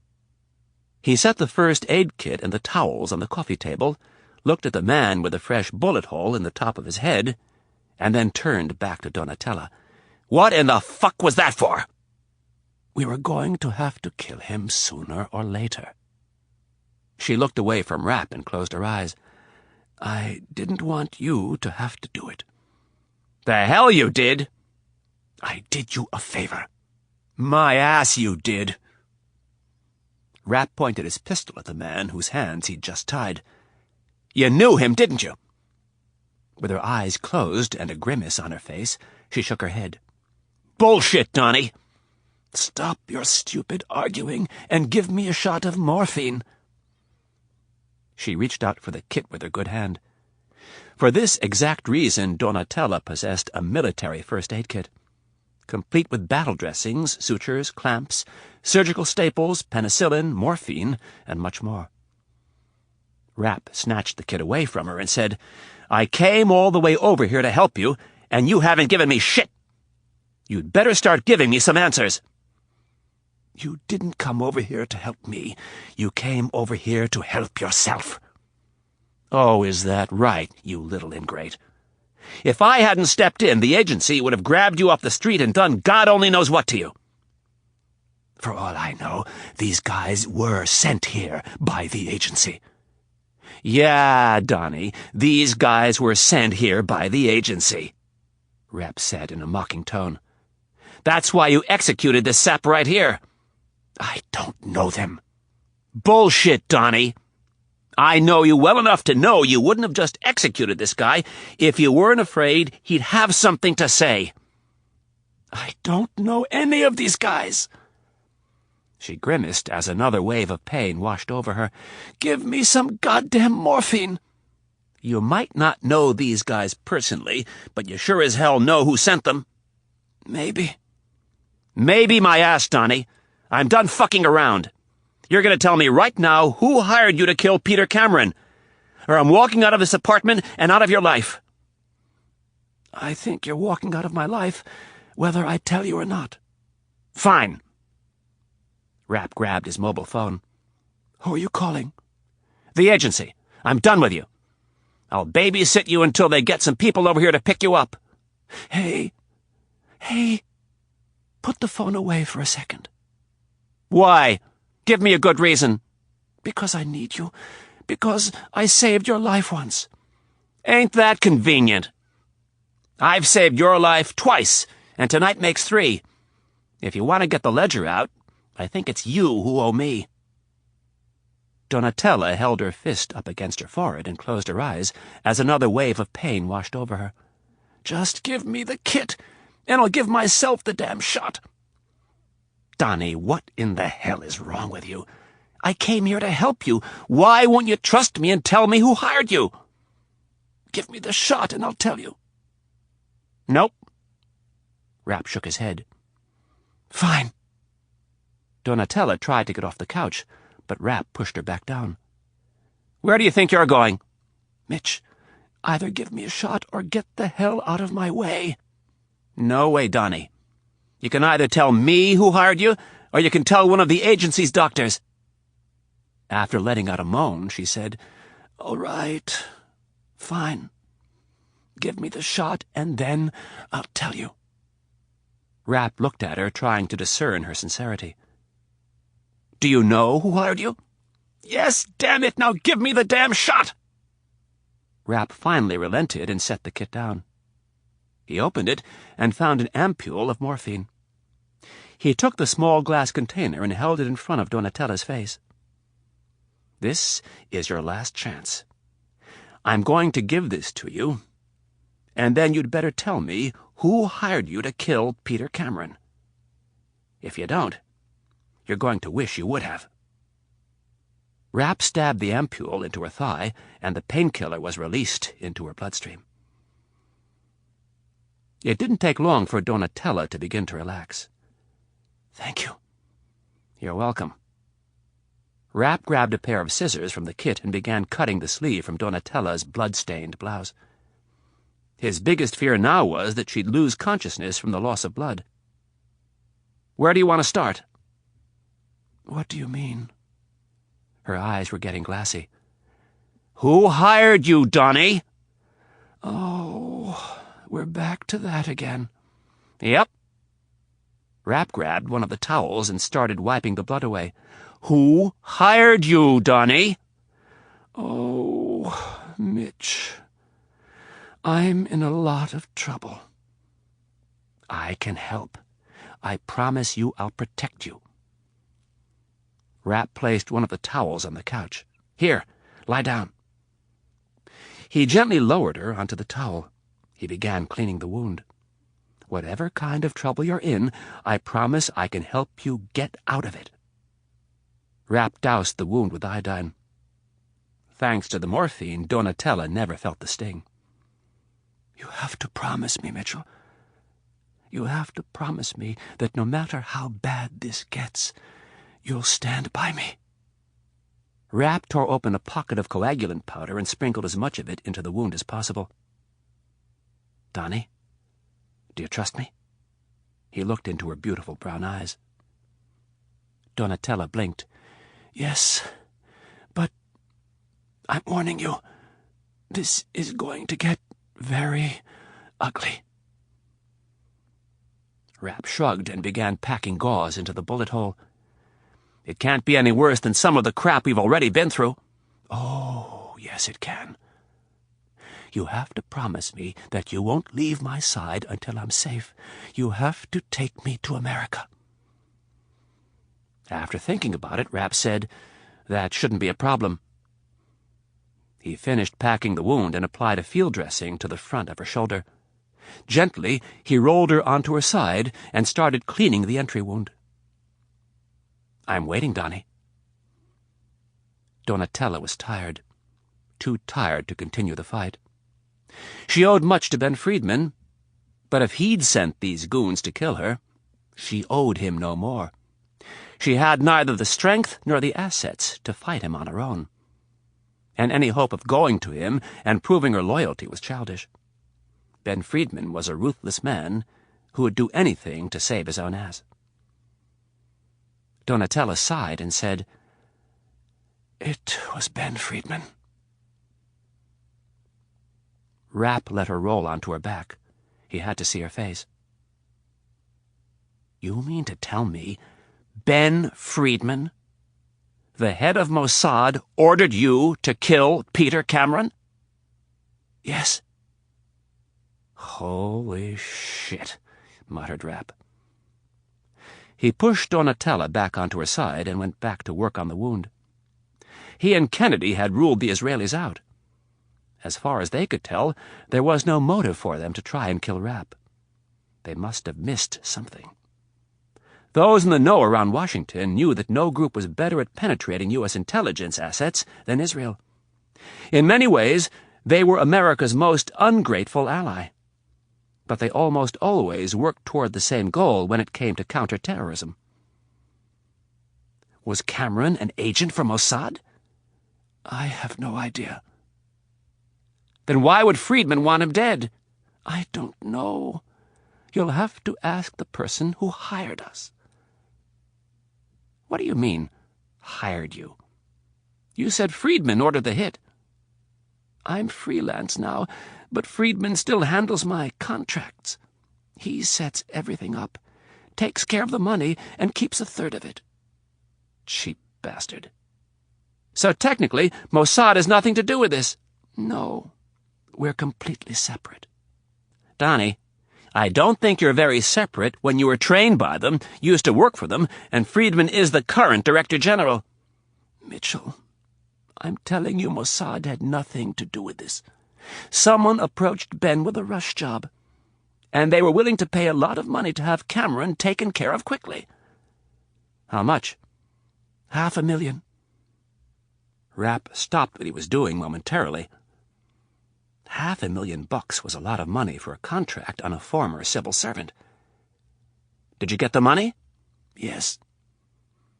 Rapp placed a field dressing on her back and then gave her a shot of penicillin.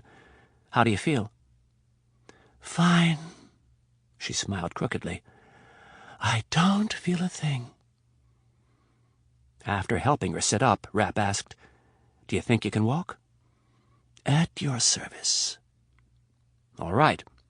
I'm going to get you a new shirt from your room, and then we need to get out of here." Rapp stood. "Do you still have a bag packed?" "Of course. Bedroom closet, bottom right side." "If you can think of anything else, now's the time. You might not be back here for a while." Rapp hurried into the bedroom and reappeared less than a minute later with a bag over his shoulder and a blouse and black sweater in hand. Donatella looked at the dead bodies on the floor. "What are we going to do about these guys?" "I'll make a call and have it taken care of." Rapp helped Donatella change into her new blouse and sweater, and then helped her put on her coat. He threw some of the medical supplies into the bag and grabbed her pistol from the floor. After finding her purse, he put in a fresh magazine and gave her the gun. Rapp grabbed Donatella with one hand and threw the bag over his shoulder. They left the apartment, locked the door, and took the elevator down to the first floor.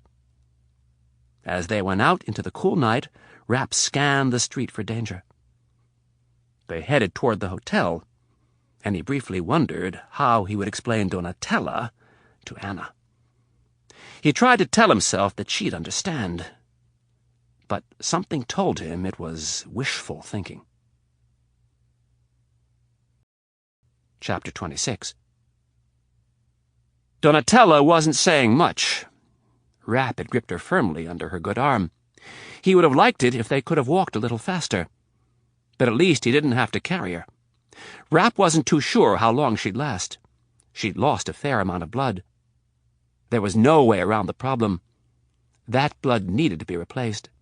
They could worry about the wound and possible infection later, but for now, he needed to get her stabilized. Fortunately, the streets were not very crowded. If there were any more trouble out there, he'd stand a good chance of seeing it coming. The worry that more Mossad agents might be lurking in the shadows had kept him from using his phone. He had to keep one hand on Donatella and the other on his gun. Conversely, though, he needed to alert Kennedy. He needed to tell her what he'd found out. And if there were more Mossad agents about, there was a strong case to make that he should call Kennedy immediately and tell her what he'd discovered. If he and Donatella went down in a hail of bullets, Kennedy would never discover the truth. Rapp decided the risk was worth taking. At the next corner, he stopped and leaned Donatella against a building. "Hold tight for a second." He released the grip of his pistol and grabbed his earpiece and phone. In a perfect world, he would have preferred a more secure form of communication, but his digital satellite phone would have to do. He'd been told the phone was secure, but he knew better. There was very little the National Security Agency couldn't pick up if they put their minds to it. What he had to say was for Kennedy's ears only. Yes, the NSA was supposedly on his team, but they had their own problems, just like the CIA had theirs, and unfortunately, in this particular case, Ben Friedman had been very good at cultivating agents within Washington's various intelligence agencies.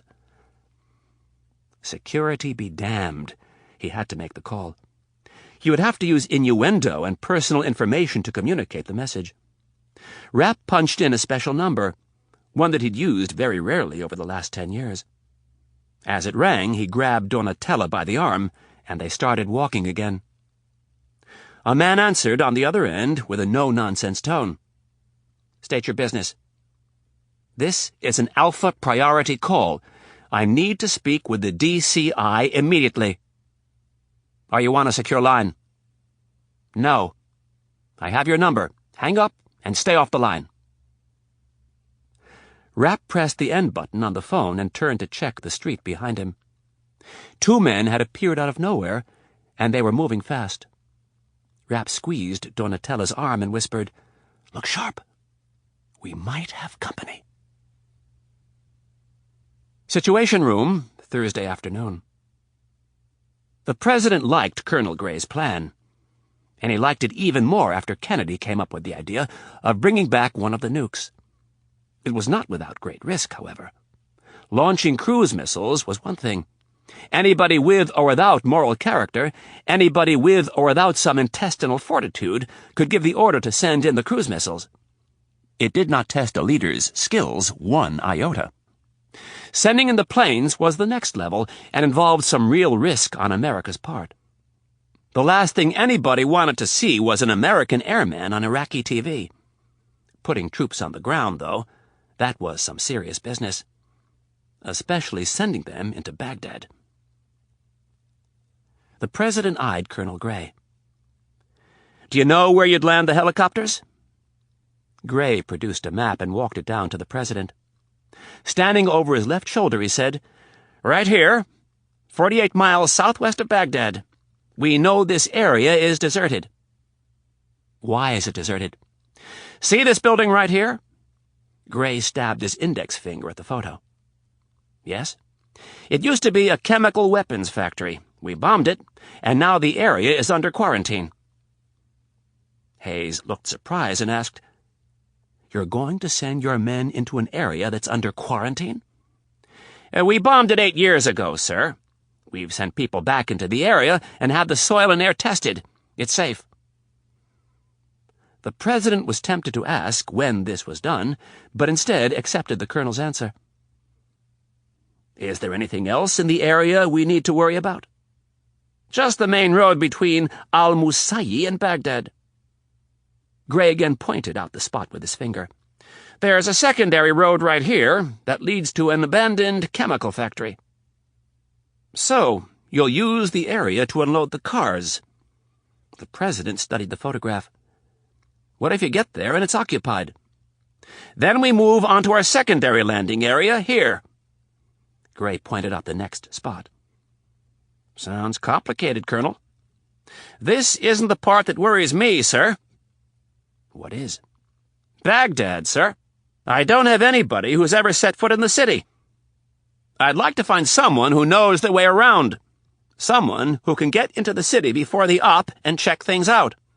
Someone who can meet my team there and lead them to the target and back out of the city." "Do you have anybody in mind?" "I do, actually." Gray looked at Kennedy. "There's a certain individual who I've worked with from time to time who knows his way around this part of the world very well. We could really use his help." The president looked at Kennedy. Who was he talking about? "Iron Man."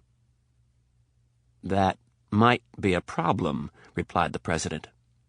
"Why?" asked a disappointed Colonel Gray. "Iron Man is in the process of— how should we say this?" The president looked at Kennedy, who finished the sentence. "He's retiring from the field." Instead of showing disappointment, a sly grin spread across the Delta Force commander's face. "Guys like Iron Man don't retire. Give me 5 minutes with him, and he'll be begging me to go on this op." The president folded his arms across his chest and said, "I hope you're right, Colonel." As General Flood began to reiterate his position on the airstrikes, Kennedy's digital phone beeped. She turned away from the group and answered the call. She listened for only a few seconds, ended the call, and abruptly stood. There was a secure phone in the Situation Room, but she didn't want to talk in front of the others. "Excuse me, Mr. President, but there's something I have to take care of." The president consented with a curt nod, and Kennedy quickly left the room in search of a secure phone with some privacy. At the next corner, Rapp took a right turn and pushed Donatella into the first storefront he could find. He drew his weapon and waited for the 2 men to round the corner. Several seconds later, they appeared, but continued straight instead of turning. Rapp watched them cross the street and disappear. It was probably a false alarm. The ringing of his phone caused him to jump slightly. He pressed the call button and said, "Hello?" "It's me. What's up?" "We've got some big stuff happening." "You know that hunch we had about my old friend?" "Yes." "We were right." "Who was she working for?" "Her old employer." There was a pause before Kennedy replied, "Say that again." "Do you remember who hired her originally?" "Yes." Rapp looked up and down the street. "They had some type of a freelance arrangement.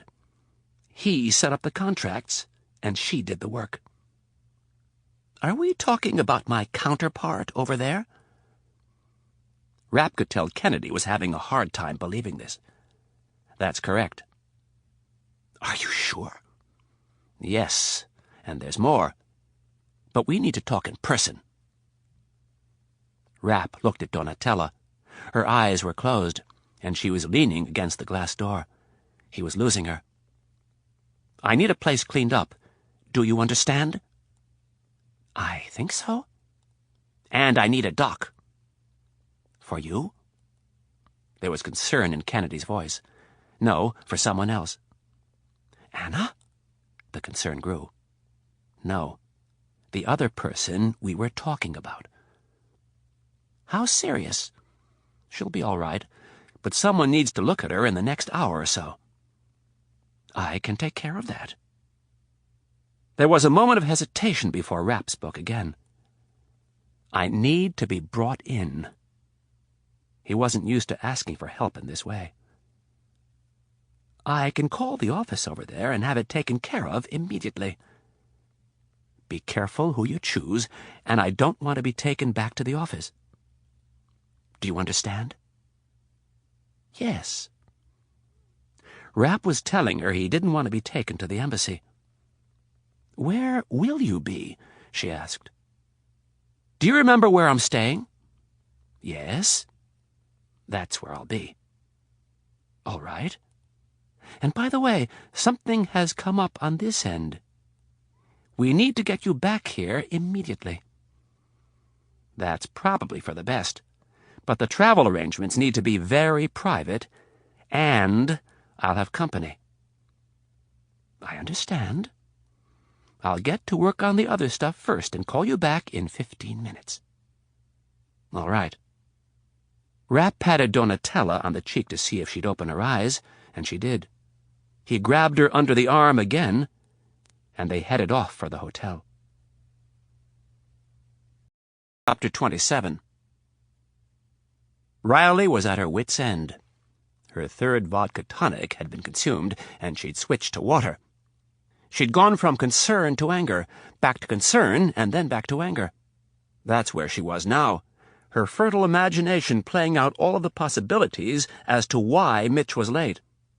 None of the scenarios were good. It was in this moment of despair that she made up her mind. She loved him too much to just walk away. But if she was going to marry him, some changes would have to be made. No longer did she think it was a good idea for him to take the job in the CIA's counterterrorism center. He needed to sever all ties with that God-forsaken place. If they were going to get married and have children, he would have to take a normal job like normal people. Riley made up her mind.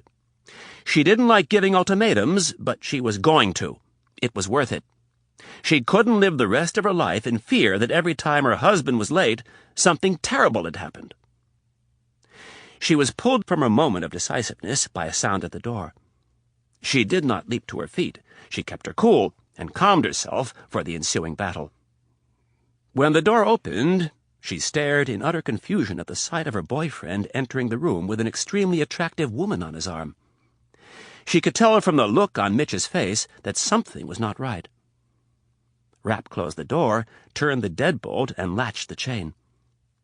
He continued past Riley and into the bedroom. "Anna, I need your help." He set Donatella on the bed and moved immediately to the French doors that looked down onto the inner courtyard. Rapp shut and locked the doors and drew the curtains.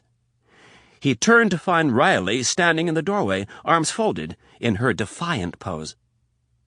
Rapp moved back toward the bed, saying, "Honey, I'm sorry I'm late, but something came up."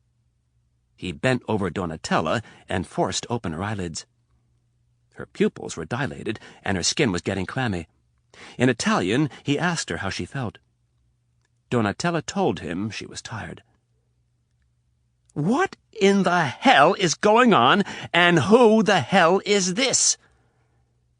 From where Anna was standing, it looked like Mitch had brought home an inebriated whore.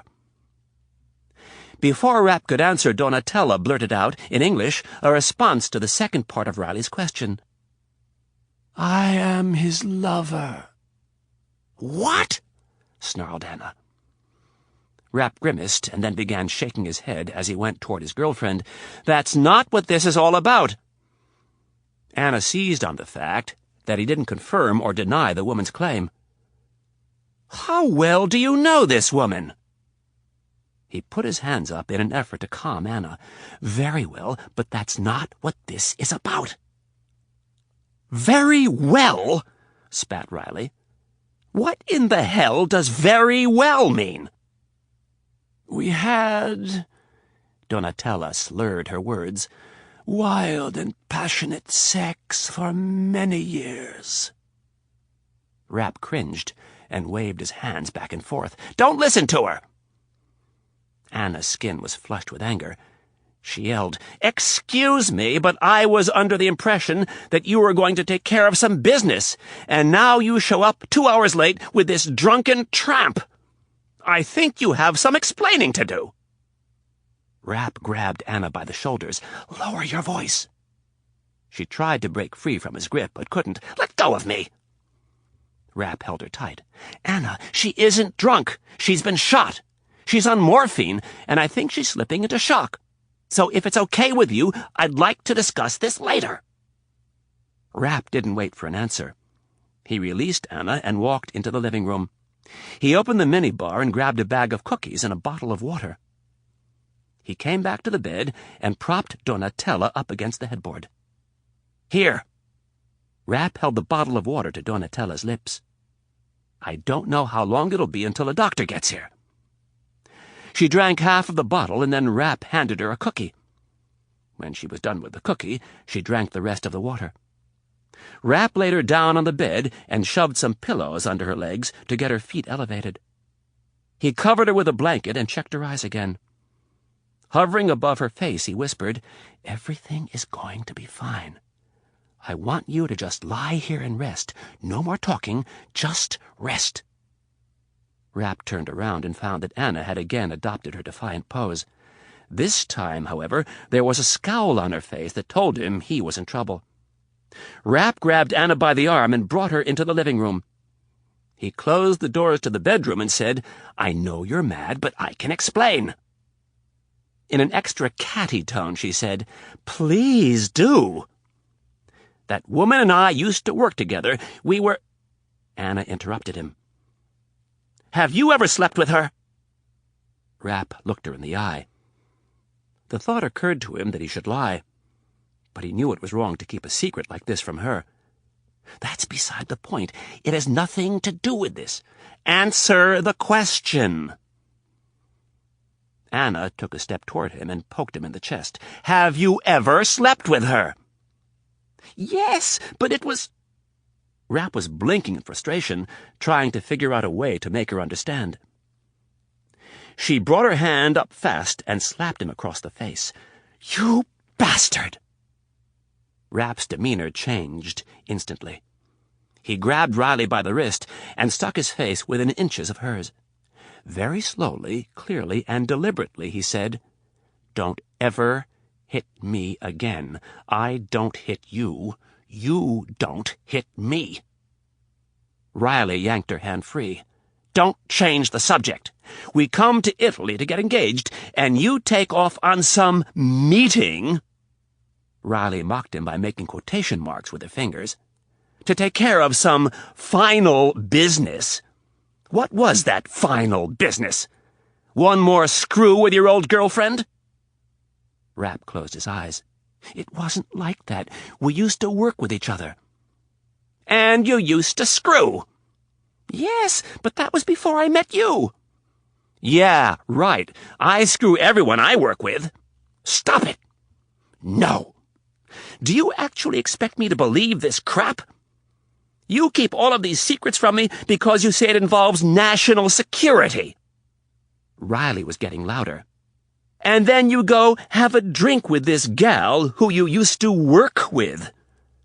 Now, I'm no spy, but I sure as hell wouldn't think that the fact that you and this girl used to fuck each other is a national secret." She folded her arms across her chest and looked at Rapp with hatred in her eyes. "Anna, please don't do this. I love you. I have never cheated on you, and I will never cheat on you." "Then why didn't you tell me about her?" "She was before you. I don't ask you about any of your old boyfriends." "Excuse me, but I don't fly to foreign countries to have secret meetings with my ex-boyfriends. I don't show up in a hotel room with one of my ex-boyfriends who just happens to have been shot." Rapp took a step back and tried to figure a way out of the mess. "Anna, my darling, you have to trust me on this. I did not cheat on you. I will never cheat on you. This was official business." Riley wasn't buying any of it. "What did you have to talk to her about?" After hesitating, Rapp said, I can't talk about it. How did she get shot? There were some men waiting for her in her apartment. Oh, so you went to her apartment. Did you have sex? No. Oh, that's right. You couldn't because these men were waiting for her, but you would have, right? No, I would not have, Rapp said patiently. Bullshit! Who were these men? Why were they waiting for her? I can't talk about it, Anna. The hell you can't! I am so sick of your secrets. I am so sick of this double life. I'm so sick of worrying that you're going to get killed every time you walk out the door. Rapp moved toward her. I just have to see this last thing through. He moved to put his arms around her, and then everything will be fine. Riley blocked him and stepped away. No! She began, shaking her head. No, it'll never be over. I can't live like this. She moved toward the door, tears welling up in her eyes. I can't do this. Rapp held out his hand for her. Anna, I love you. I promise I'll make everything right. She stopped by the door and wiped some tears from her face. Turning, she faced Rapp and said, I love you too. But I know now I can't live this way. She grabbed her purse and her jacket. He moved toward her, and she held up her hand. Don't! Rapp stopped. I had my doubts before tonight. This mess only confirmed what I already feared. I can't be married to you. Riley opened the door, and without looking at Rapp, she said, Don't follow me. I think it's best if we don't see or talk to each other. With that, she went into the hallway, and the door closed behind her. Rapp stood in the middle of the room, unable to move. He didn't know if he'd ever felt such pain. The woman he loved more than anyone in the world had just told him she would not marry him, that she did not want to talk to him or see him again. None of it made any sense. This was supposed to be one of the happiest times of his life, and it had just turned into one of the worst. He couldn't just let it slip away like this. As Rapp started for the door, his phone rang. He stopped, thought about not answering, and then decided he had to. It was Kennedy. Chapter 28. Wolf Trap Park, Virginia, Thursday evening. The last vestiges of daylight were slipping over the horizon, but the wind was still gusting. A small beagle started off the path and scampered through the dry leaves that covered almost every inch of the park. The dog found a sapling with a yellow ribbon tied around it and lifted his leg. His owner puffed on a pipe and watched. It looked like they had the park to themselves. Jonathan Brown's outward appearance didn't show it, but he was nervous. So much so that he dug through the boxes in his basement and broken out his old pipe. He just hoped the boys from Langley's office of security hadn't decided that today was the day to follow him. Or even worse, the counter-espionage people over at the FBI. They followed everybody from time to time, no matter how senior. The beagle finished relieving himself and trotted back to the path. The owner and dog started winding their way through the park again. Brown had obsessed all day about the risks involved with the meeting. He wondered if it was a good idea to meet in a park so close to his home. That's where they'd busted the traitor Robert Hansen, in a park right by his house. Brown couldn't remember exactly, but he thought he'd even been walking the family dog. He looked down at Sparky for a moment, as if the pooch might be a bad omen. Brown shook his head and told himself he was being paranoid. Hansen had been spying for the Russians. Brown wasn't spying for anyone. He was simply trying to do the right thing. He wouldn't be breaking any laws by meeting with this Stevkin fellow. At least, none that he knew of. The retired judge cringed at the use of such poor reasoning. It was one of the first things he'd learned in law school. Ignorance of the law is no excuse. When accepting his job at the CIA, he'd had to sign a national security non-disclosure document. The heinous contract was so long and cast such a wide net that Brown was sure the CIA would be able to find him in violation of something. Whether or not he could beat those charges was up for debate. With his reputation as a jurist, he would stand a good chance of being regarded as an honest man who was trying to right a wrong. Work had been depressing and stressful of late. Kennedy was taking a position that had been promised to him. Brown knew that she and the other deputies had hidden things from him. They didn't trust a federal judge with no practical experience in the spy trade, and that was fine. He'd see how quickly they changed their tune when he became director. He would clean house and bring in people who were loyal to him, people who would do things by the book. And then, when the time was right, he would move into Clark's administration for one of the top spots. The wind died down for a second, and it was then that he noticed the footfalls of someone on the path behind him. Nervously, he looked over his shoulder and saw a man approaching. Sparky darted off the path again. Brown stopped and turned so he could get a good look at the man. There was a casual recognition in the eyes of the person as he approached. A slight nod as a precursor to a verbal greeting. Brown had no idea what this Stevkin looked like. A horrific thought flashed across his mind. What if this was a trap? Brown's pulse quickened. Peter Cameron had just disappeared several weeks ago. Maybe it was Brown's turn. The deputy director watched as the man smiled at him and began to extract something from the pocket of his trench coat. Brown flinched and brought his hands up. Stevkin was not nervous about the meeting.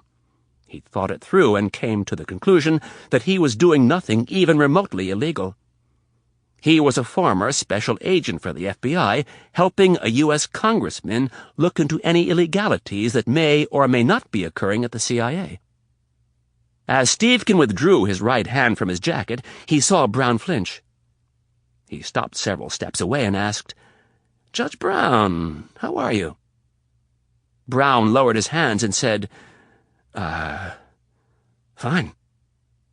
"I'm Norb Stevkin." Brown took his hand and said, "Hello." "Someone who respects you very much gave me your name." "Oh, really?" said Brown tentatively. "Who was that?" Stevkin shrugged off the question. "He doesn't want to get involved in any of this, but he said you're a man of great integrity and honor." "You seem to have me at a bit of a disadvantage, Mr. Stevkin. What is it you do for a living?" "I run a security consulting business here in Washington. Before that, I was with the FBI for 11 years. "Oh," Brown announced with genuine trepidation. "If you have a few minutes, I'd like to ask you some questions." Brown didn't respond. He simply turned and started down the path. Stevkin fell in beside him. "Judge Brown, I'm going to be blunt with you. I followed some of your cases while you were on the bench. I know that you ran your courtroom by the book. You had a reputation for being very hard on the Bureau. Your former employer sometimes thinks they don't have to follow the rules like everyone else. You'll get no argument from me, Judge." After a few steps, Stevkin asked, "What about your new employer, Judge? Do they like to play by the rules?" "That's an interesting question." Brown watched Sparky dart off the path again. "Who asked you to come see me?" Stevkin didn't answer right away. He thought about ignoring the question, but decided if Brown was going to trust him, he'd have to take some gambles. "Congressman Rudin." "Ah, Albert. He's no fan of my current employer." "Would that be the federal government or the CIA?" "No, he's a big believer in the federal government. It's the CIA he takes issue with." "Congressman Rudin seems to think Dr. Kennedy is a bad choice to be the next director." Dr. Kennedy is a very competent person." "So I've heard. Does she like to play by the rules? Or does she like to bend them from time to time?" Brown looked warily at the man Senator Clark had told him to expect. "What are you getting at, Mr. Stevkin?" "You were awfully hard on the FBI. I'm just wondering if you have a new set of standards or if you're using the same ones you had when you were on the bench." "Are you questioning my integrity, Mr. Stevkin?" "Not at all, Your Honor.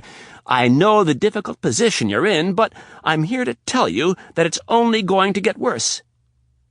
If Kennedy is confirmed next week, you're stuck." "This is a dangerous game you're asking me to play." "It doesn't have to be.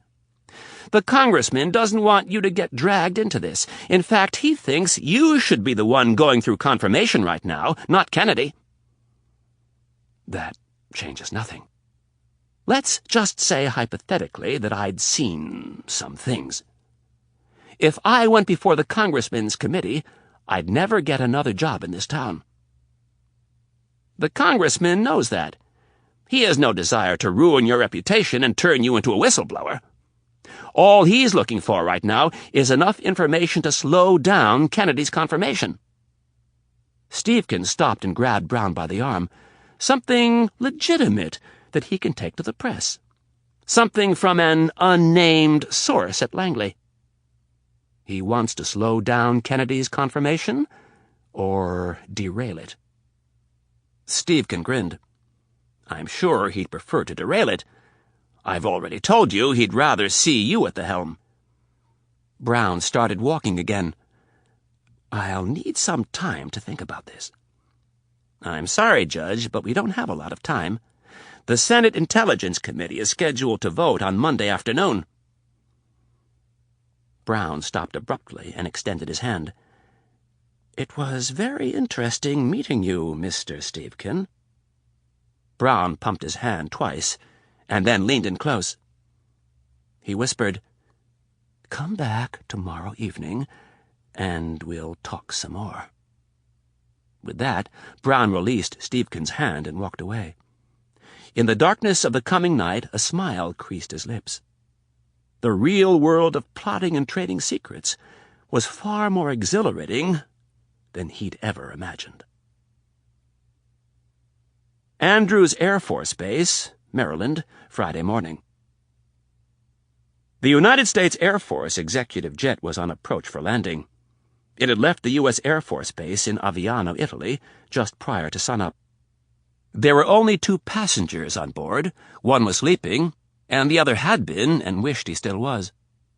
He'd slept for the first part of the flight, but despite badly needing more, he could not attain the elusive state of rest. His mind simply would not allow it. There was too much to think about. Mitch Rapp stared out the window at the dark countryside beneath. Porch lights, street lights, and headlights dotted the pre-dawn rural Maryland countryside.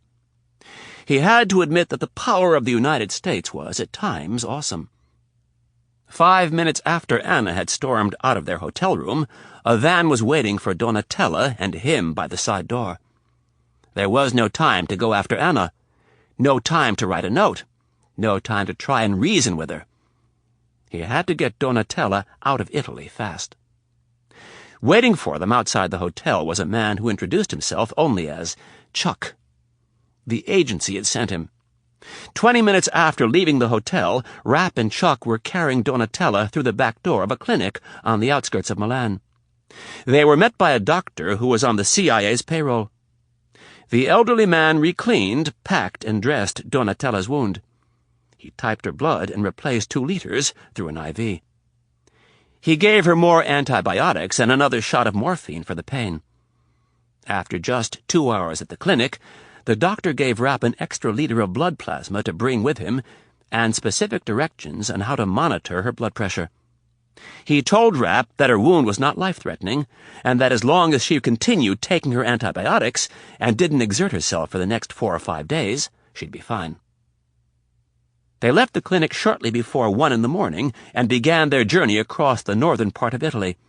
passing through Verona and Venice, and then heading north toward Udine. Donatella slept during the entire 3-hour drive. Rapp could not afford to. He'd never met this Chuck fellow before, and he wasn't about to trust his life with a complete stranger. When they reached the base, they were waved through security and escorted to the waiting plane. Within minutes, they were airborne and headed for America. No customs, no police, no video cameras. Rapp had virtually passed out after takeoff. He and Donatella were alone in the spacious cabin portion of the plane. The flight crew had been told not to disturb their 2 passengers. A little over 4 hours into the flight, Rapp had woken up suddenly. He was agitated and disturbed.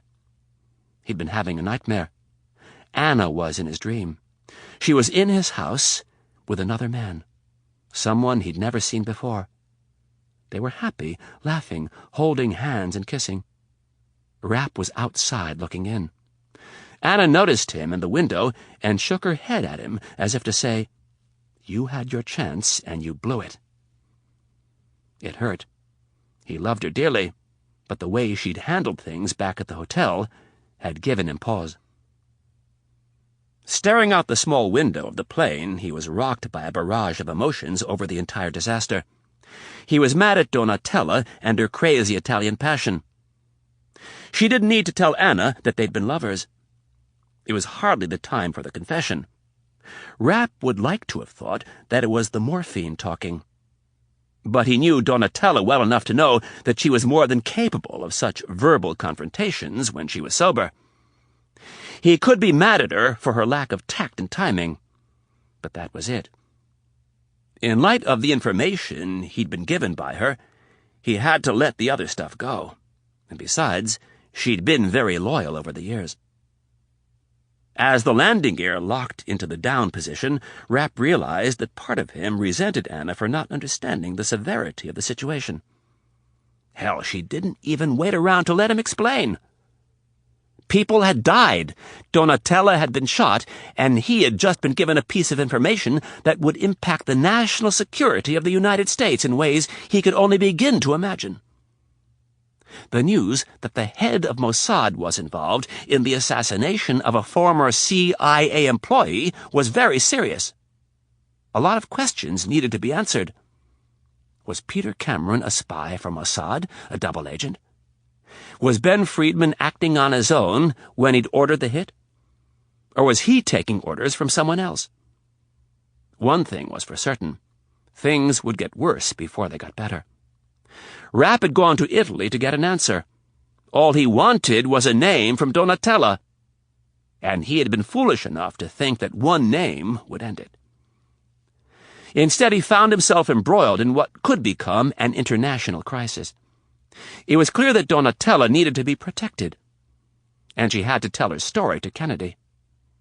He'd had no choice other than to get her out of Italy and back to the U.S. as quickly as possible. It was obvious by what had happened at her apartment that Friedman wanted her dead, and Rapp knew that he would not stop until he got what he wanted. This was the way the last 10+ hours had gone. He'd bounced back and forth between the crisis with Friedman and his disintegrating relationship with Anna. His past was pulling him in one direction, and his future was vanishing over the next ridge. As far as Riley was concerned, he saw little hope. He could not tell her what was going on. He couldn't even get into the details of his past with Donatella. Yes, they had been lovers, but that was over. He did not care who Riley had slept with before they met. He trusted her, and it hurt that it wasn't mutual. It hurt that she didn't understand the complexities of his life. He wasn't walking away from an accounting job after a decade. In his line of work, you didn't just simply hand in your 2-week notice and spend your remaining days hanging out in the break room and taking long lunches. In his world, there were no coffee breaks, no long lunches.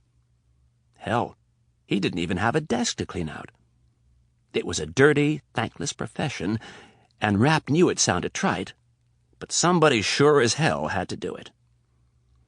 He was trying his best to get out, and it was all for the sake of his future with Anna. He was angry at her for not appreciating his sacrifices. He'd killed for his country. He'd bled for his country. And they hit one little bump in the road, and she was gone. He'd even killed for her once. But he wasn't about to hold that over her head. He would never stoop so low. She either loved him or she didn't. And right now it looked like she didn't. Rapp didn't know a lot about love, but he knew a lot about commitment and loyalty. And in his mind, one of the worst things you could do is run away from your partner. People who really love each other stay and work it out. They don't run. Not Riley, though. She didn't even give him the chance to explain. He kept telling himself to withhold judgment on Riley until he had some time to calm down, but he couldn't help it. The more he thought about her storming out of their hotel room, the more it angered him.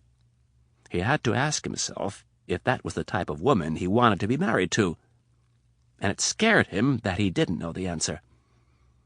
He loved her so much it hurt. It pained him that they were so close to having their life together, and then, wham! Their whole dream was derailed by one bizarre night in Milan. Rapp was not good at grays. He liked black and white. Gray made for indecision, and indecision in his line of work was what got you killed. The plane was now floating just above the runway. He was almost home on American soil. The wheels gently touched down, and Rapp decided on a plan of action. Riley would have to wait. He wanted out, but he couldn't just abandon Kennedy. She was his friend, and unlike Riley, he wasn't about to abandon her. He had to see this other business through, and then he would go to Riley and explain everything. If she truly loved him, she would accept his apology and give one of her own. If she didn't, no matter how painful that proposition seemed, it was for the better. He would have to move on with his life. Chapter 29. Andrews Air Force Base, Friday morning. Irene Kennedy checked her watch. She stood at the door of a large gray metal airplane hangar. Her armor-plated limousine was parked outside about 40 feet away. Her security detail was relaxing, leaning against the black gas guzzler. She sipped hot black coffee from a large travel mug and looked out across the tarmac. The sun wasn't up yet, and despite winter's approach, it was surprisingly warm and humid. The air was stagnant with pockets of low-lying fog hugging the tree line at the end of the runway. Andrews Air Force Base was a busy place, but not where Kennedy was situated. The hangar that the CIA leased from the Air Force was on a remote part of the base. There was a 7 a.m. meeting at the Pentagon, and Kennedy needed some one-on-one time to prepare Rapp before the Special Forces guys got their hands on him. Not only did they need to discuss the Iraqi matter, she also wanted more information on Donatella and Ben Friedman. Rapp had given her very few details. She thought that he might fill her in once the plane was over the Atlantic, but she'd been wrong. Whatever else Rapp had to say about her counterpart in Israel, he would not trust to even the Air Force's secure communications equipment. And she didn't blame him. Information of this nature not only needed to be kept from the prying ears of foreigners, but also from certain groups in America. When Kennedy had tried to press for details, Rapp had only one word for her: Pollard. The innuendo was clear. Jonathan Pollard was an American caught spying for Israel in the 80s. Pollard's treason had compromised every communique sent and received by the U.S. Navy for almost a decade. Israel was masterful at recruiting agents in the U.S., and Kennedy firmly believed there were more Jonathan Pollards out there. It was human nature to think that only other people had problems. Many parents were slow to believe that their little darling could be causing trouble in school. Other people's children did that. The intelligence community worked the same way.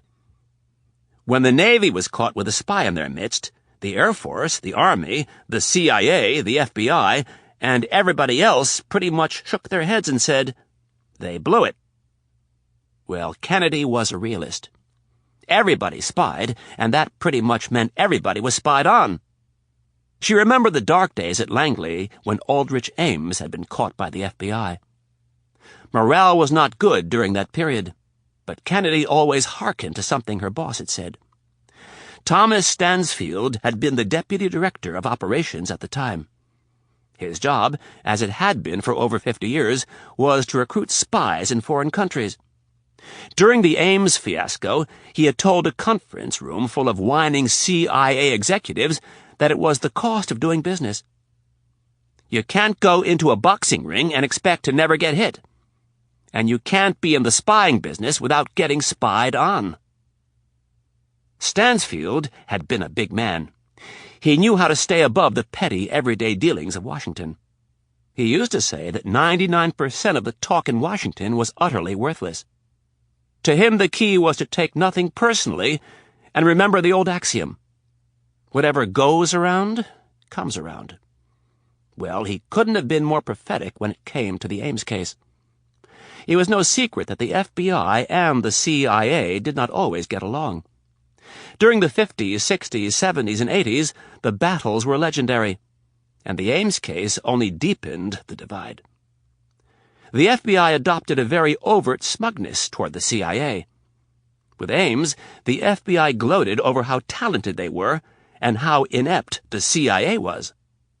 Stansfield had said to Kennedy and his other people, "Don't worry, the FBI has a few Aldrich Ameses of their own. They just haven't caught them yet." Stansfield had been right, and almost 7 years after the Ames case, the CIA returned the favor to the FBI, when an agent in Moscow told his CIA controller about an FBI special agent named Robert Hansen. It was the FBI's turn to suffer the humiliation of a traitor in their midst. All of this was a reminder to her to be cautious. Kennedy took a sip of coffee and appreciated Rapp's paranoia. They had to communicate via long distances. There was no way around it. They were, after all, in the information exchange business. They just had to be careful who they exchanged the info with. Rapp had made the right call in waiting to tell her in person. Ben Friedman had eyes and ears all over Washington, and she was certain he had a few in Langley, too. The previous night's sleep had been restless. Kennedy hadn't mentioned the Friedman business to anyone, not even the president. She needed to get a better handle on things before she did that. First, she would have to put her most trusted people on analyzing the damage Peter Cameron may have caused as a double agent for Israel. The group would have to ascertain if there were any others at Langley who could be linked to Cameron. After that, the job would become interesting. Kennedy had already begun to form a plan that would give Ben Friedman a taste of his own medicine. The true test of spying was not to simply expose someone. There was another option, one that required real talent. Kennedy heard the car first and then looked to her left. The white van was rolling down the tarmac toward the agency's hangar. She had been expecting it. As the vehicle neared, she pointed inside the hangar and watched as the nondescript vehicle rolled past her. The van contained 3 individuals whom she knew Rapp would approve of. They were former Navy SEALs. The leader of the group was Scott Coleman, a former commander of SEAL, Team 6. He'd brought with him 2 of his most trusted operators, Kevin Hackett and Dan Strobel. Rapp had worked with them before. If the President and the Special Forces guys got their way, Rapp would be leaving the country very quickly. And that meant somebody was going to have to babysit Donatella. It had to be somebody who Rapp trusted implicitly, and that meant the guys from the CIA's Office of Security were out of the question. Coleman approached Kennedy and extended his hand. In his late 30s, he was still lean, and even a casual observer would notice that he was someone not to be messed with. The former naval officer had a very interesting past. He had killed both abroad and at home, and not all of it was sanctioned by the U.S. government. Kennedy took his hand. "Thanks for coming on such short notice." Coleman looked at her with his blue eyes. "No offense, Irene, but you don't look so good. Have you had any sleep lately?" Not enough, I'm afraid, but I'll make it. So what's this all about? Mitch is bringing someone back from Italy. Who? The woman who killed Peter Cameron. Coleman looked at her with genuine surprise. He'd been with Rapp when they discovered Cameron's body in his George Washington University office. Woman? Yes. Is she coming back of her own free will, or is he dragging her back? Kennedy didn't answer immediately. At some point, she had to decide how much he would reveal to Coleman. She trusted him, but the events of the last several weeks had reinforced the need-to-know axiom of spying. Theirs was a world where the less that was said, usually the better. In response to Coleman's question, she replied, "Yes, she is. Other events that have occurred have driven her into our arms." What's that supposed to mean? I don't want to get into it just yet. When they get here, we'll know more. The plane proceeded to the agency's hangar, where the large doors were closed and the engines cut. Kennedy had directed that her own detail stay outside. She didn't want anyone getting a glimpse of Donatella. She wanted no record that the woman was in the United States. Donatella was a very valuable card, and Kennedy knew she would be most effective if no one knew she had her. The door to the plane opened, and Rapp stuck his head out. He waved to Kennedy and Coleman, and then he went back in. A few moments later, he appeared with a pale and weak-looking Donatella and helped her down the steps. Donatella was wearing a white sling over her bad shoulder. Coleman whispered to Kennedy, "It looks like she didn't come of her own free will." Rapp walked across the smooth cement floor. He looked all around the hangar, checking the exits and looking to see who was there. He was in operation mode. Nothing would get past his heightened senses. He stopped a few feet short of Kennedy and Coleman and said, "This is Donnie." "How is her wound?" asked Kennedy. "Pretty good so far, but we should have it checked again." "I'll make the arrangements," pronounced Kennedy. Gesturing to his boss, Rapp turned to Donatella and said, "This is Irene Kennedy." Without lifting her eyes, Donatella said, in a raspy voice, "I know." "And this is Scott." Donatella lifted her eyes for only a second, but said nothing. "It's really nice to meet you, too," replied Coleman. Rapp smiled. "Donnie is usually a wonderful person, but the last day's been a little rough. I called on Scott and the boys to protect Donatella until we figure out what to do.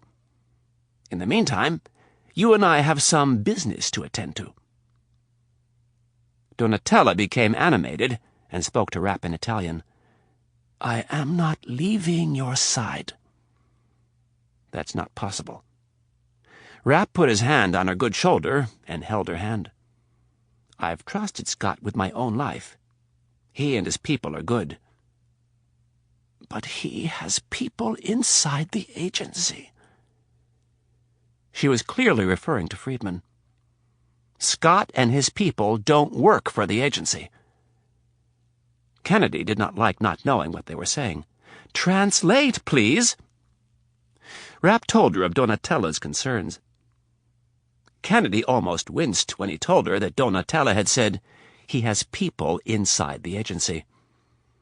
She remained cool and said, "I assumed that he did. And that is why my own security people are outside right now.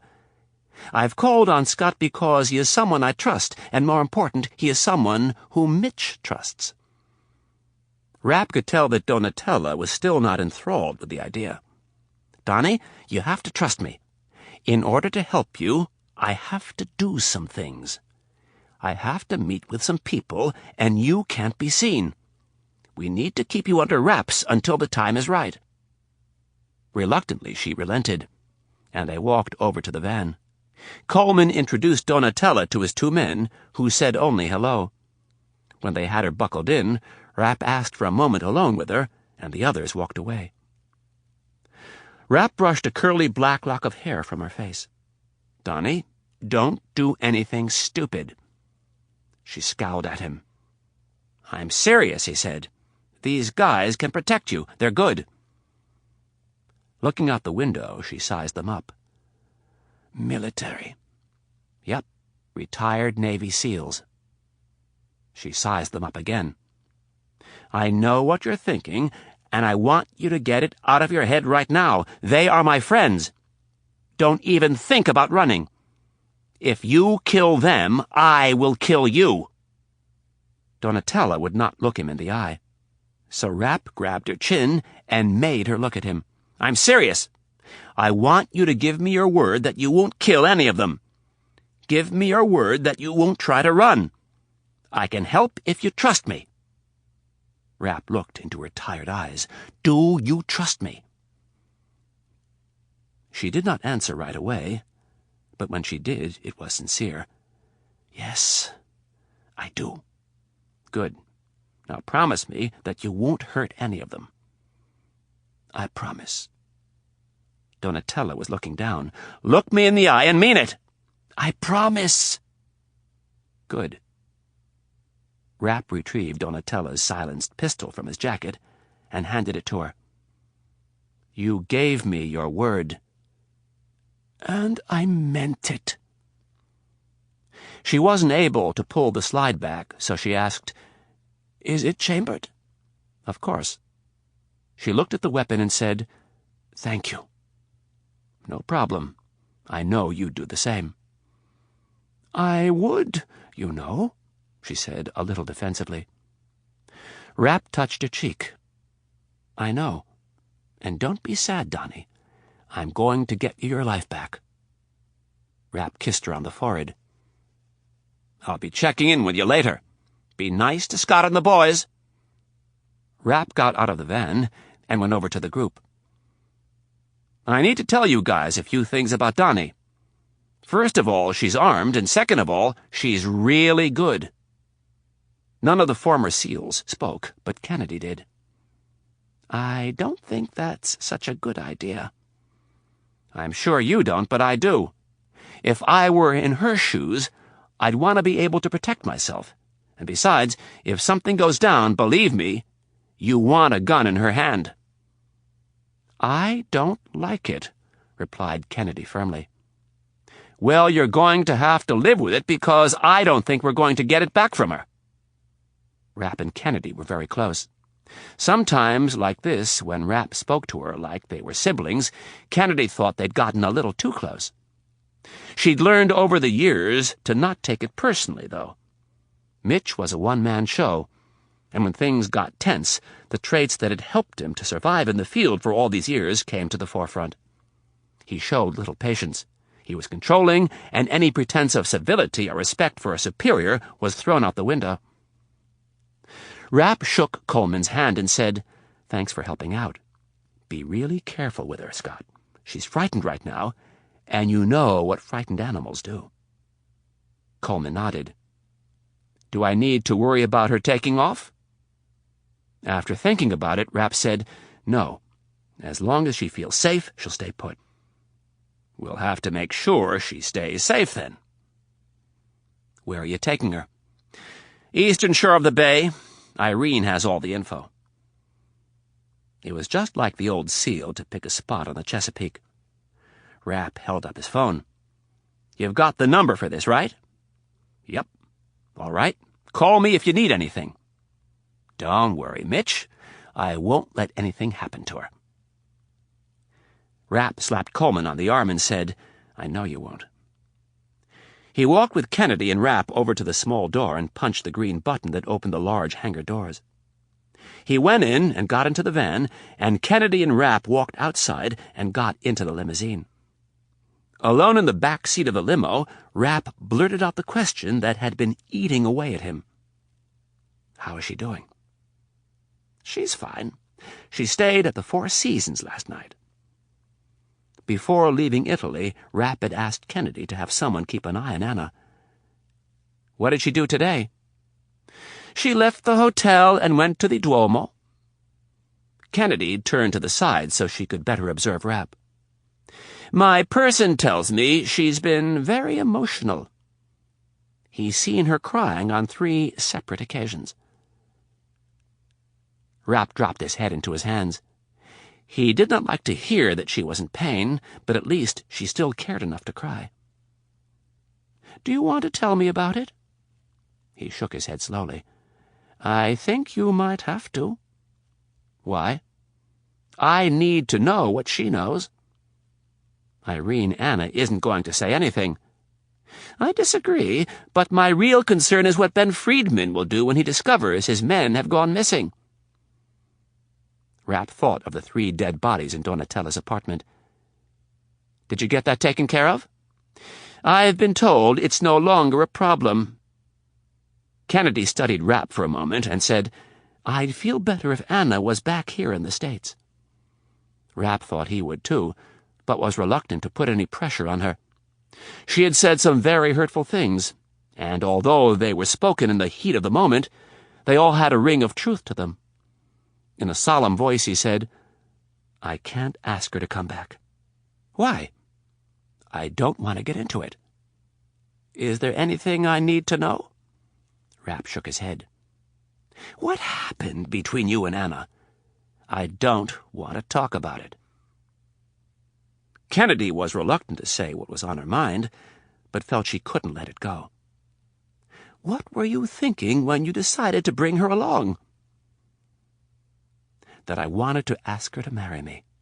That I wanted to get out of this shitty, thankless job before it sucked all normalcy from me." I was thinking all of that and much more, thought Rapp. He couldn't say it to Kennedy, though. He was too proud. It was time to be tough. Anna had let her true feelings be known. He had been a fool to think that she would marry him. Beautiful, smart Anna Riley. There were guys all over America who would jump at the chance to marry her. Guys with normal jobs, good jobs, guys that could offer stability. Guys who would be willing to move to New York when and if the time came. He'd been a fool for even dreaming of marrying her. An utter idiot for thinking that he could have what other people had. Love had clouded his otherwise good judgment, and Rapp had ignored one simple fact. He was a killer, and killers didn't marry women like Anna Riley. Embarrassed that his personal life had interfered with his professional life, Rapp was determined to put an end to this line of discussion and get down to business. "I don't want to talk about Anna." "Well, I would like to know—" Rapp cut her off. "I said I'm not going to talk about it, Irene.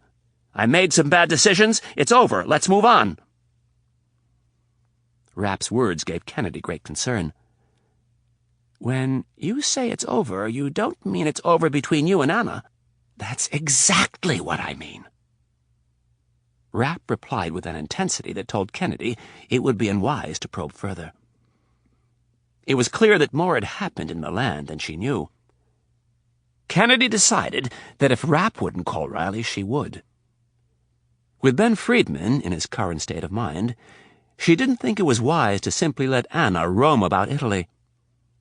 She would make arrangements to bring Anna home, and then she would talk to her. Chapter 30. The Pentagon, Friday morning. General Flood's office was located in the E-ring of the Pentagon on the second floor. He had arrived at work well before sunup. He didn't usually come in so early, but the Iraqi problem was weighing heavily on his mind. The president had made it very clear that he wanted to keep a tight lid on the recent developments with Iraq. If Saddam got even the slightest whiff that they were onto him, the nukes would be moved, and their chances of ever finding them would vanish. This presented one hell of a problem for General Flood and his people. How do you prepare to wage war without telling your own people? In this regard, Saddam had done the U.S. military a great service. He had provided them with the best peacetime live-fire training ground the U.S. had ever seen. Since the end of the Gulf War, the U.S. military's Southern Command had kept a very active presence in the region, Most notably, they enforced the northern and southern no-fly zones. On a lesser note, the Army and Marine Corps regularly conducted exercises in the deserts of Kuwait and Saudi Arabia. On the clandestine front, the Air Force and Navy conducted almost non-stop photographic and electronic aerial surveillance of Saddam's kingdom. In addition to the military intelligence that was gathered, the National Security Agency and the National Reconnaissance Office probed deep into the heart of Iraq with their billion-dollar satellites orbiting the Earth. The Middle Eastern dictatorship had become enemy number one of the U.S., and with such distinction came great attention. Back on the ground, a full-time contingent of Delta Force commandos and Green Berets had been added to the region. They trained regularly with the Special Air Service, Britain's elite commando unit. The American and British commando units had made a habit of ignoring the Iraqi border and running operations that penetrated hundreds of miles into the Iraqi desert. They did not seek out Iraqi troops, but they had been known to engage them from time to time, and the battles were very lopsided. It was all part of a coordinated strategy to keep the U.S. troops sharp and the enemy wary. The men manning the Iraqi air defenses were loath to turn on their targeting radar for fear that a patrolling U.S. fighter might slam a missile down their throats. The unlucky Iraqis charged with operating in the deserts of southern Iraq and the mountains of northern Iraq had heard one too many stories about their comrades going on a patrol and never returning. The few survivors who did make it back told stories of being ambushed in the middle of the night by men they never saw or heard. Morale in the Iraqi military wasn't good. But for General Flood, it was the opposite. His men were well-trained, well-equipped, and ready to go. The Iraqi theater was one massive ongoing drill. The wealth of information that was collected was constantly fed to Air Force, Navy, Marine Corps, and Army experts, who continually updated their target assessments. The result was that an effective and concise battle plan was never more than 12 hours away. In essence, Flood did not need to let 500,000 American troops in on the secret. All he needed to do was tell the Joint Chiefs that the President wanted options, that Saddam had once again pissed off President Hayes. None of this was unusual. Since the Gulf War, a single year hadn't passed without some type of military action being leveled against Baghdad's bad man. Flood could tell the Southern Command that he wanted them to put together a comprehensive bombing plan, and he would have a preliminary report on his desk within the hour. The whole force would be ready to strike in a day or less. General Flood wielded a mighty stick. It was no small comfort to him that his frontline troops were ready to commence such a large operation on such short notice.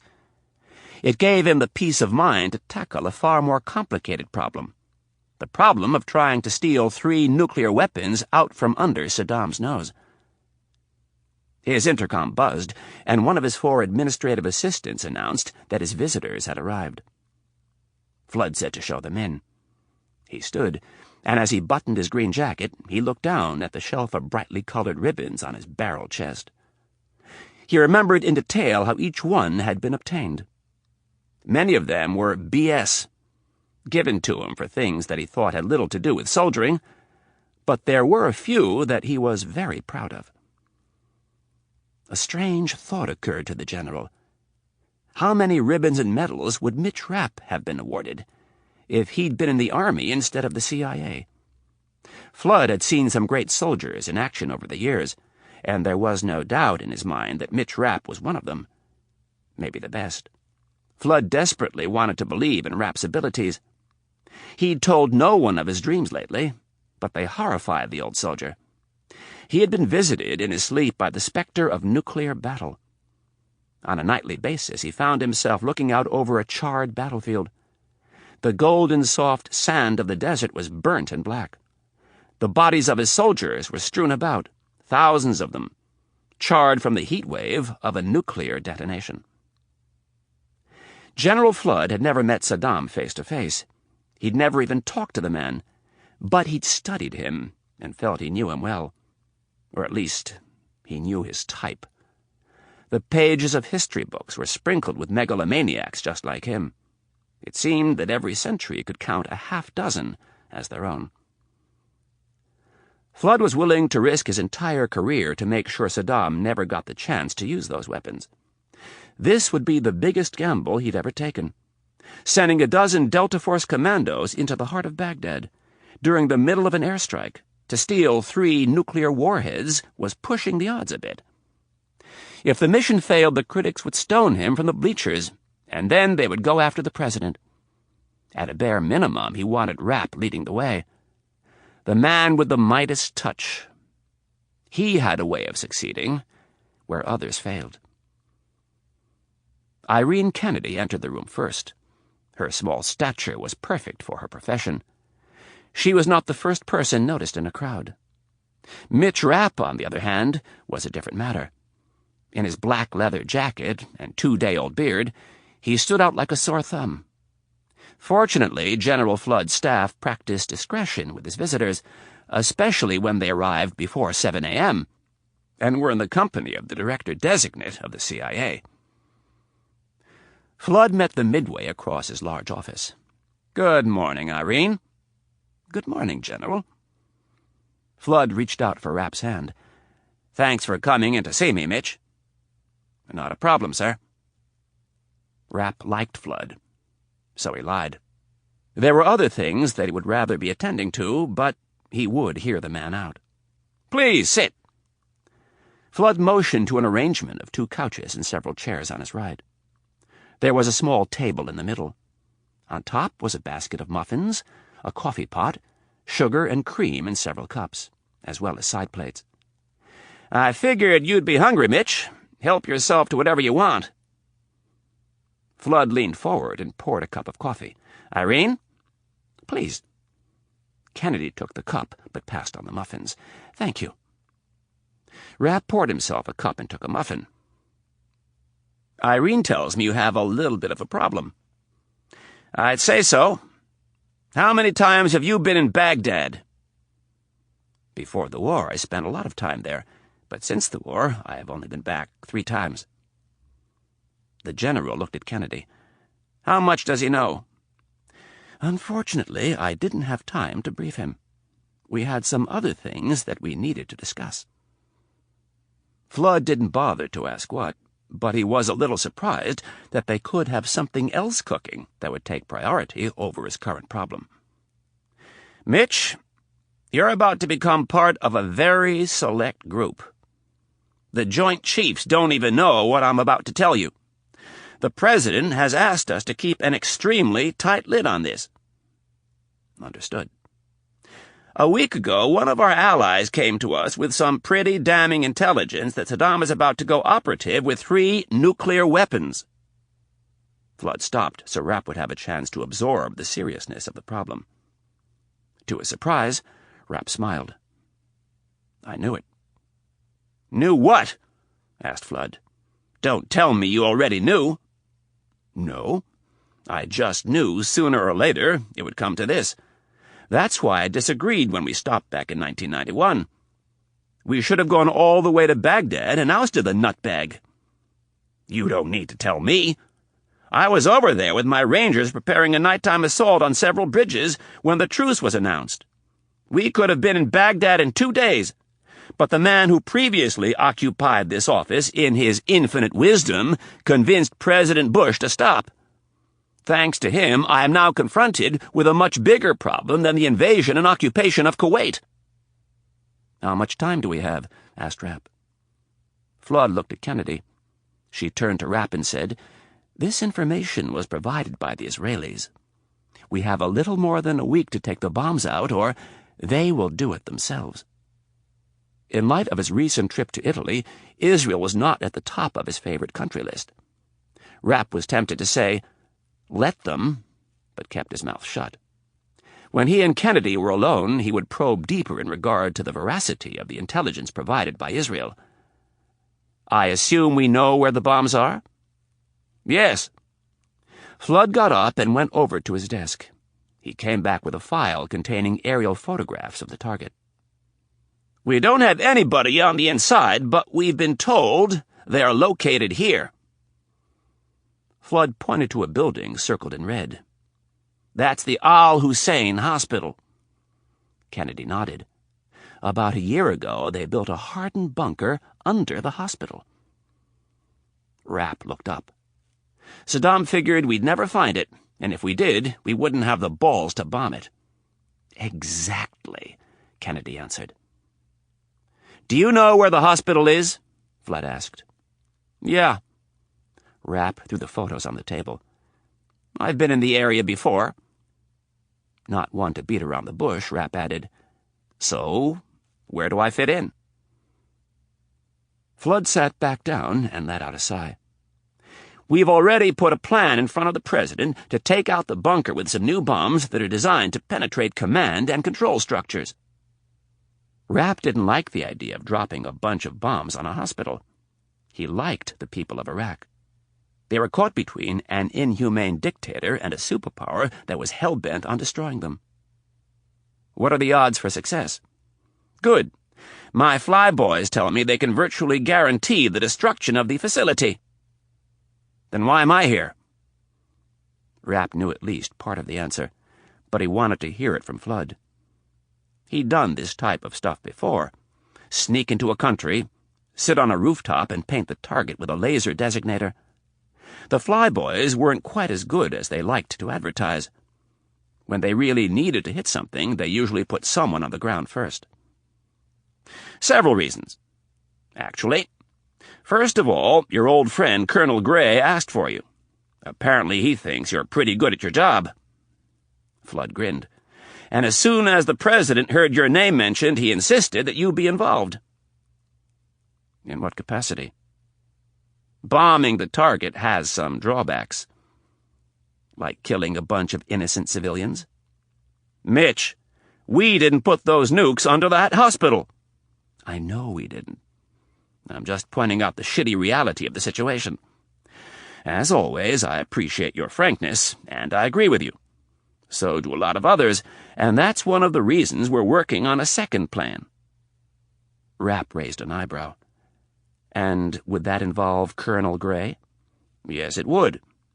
The colonel has come up with a bold but ingenious plan.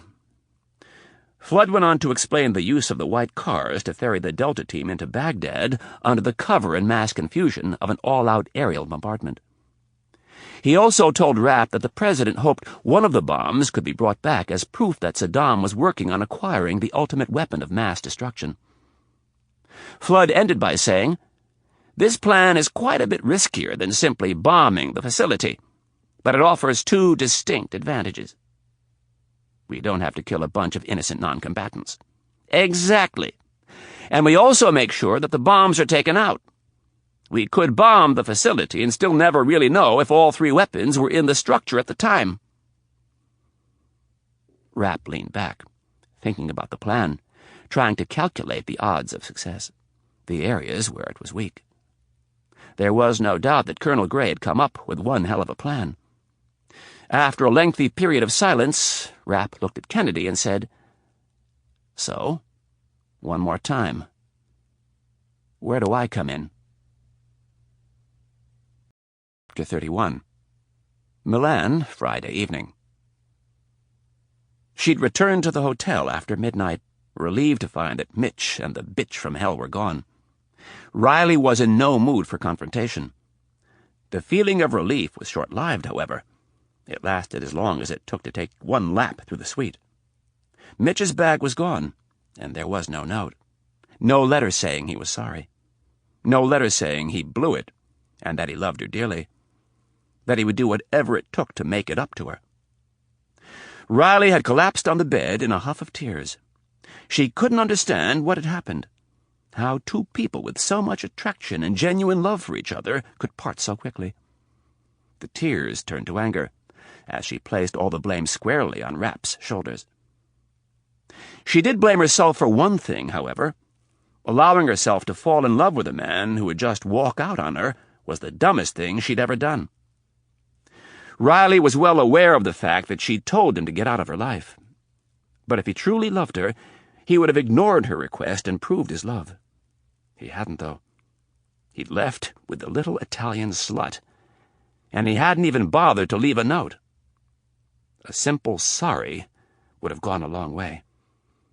When Riley awoke the next morning, she was still in her clothes from the night before.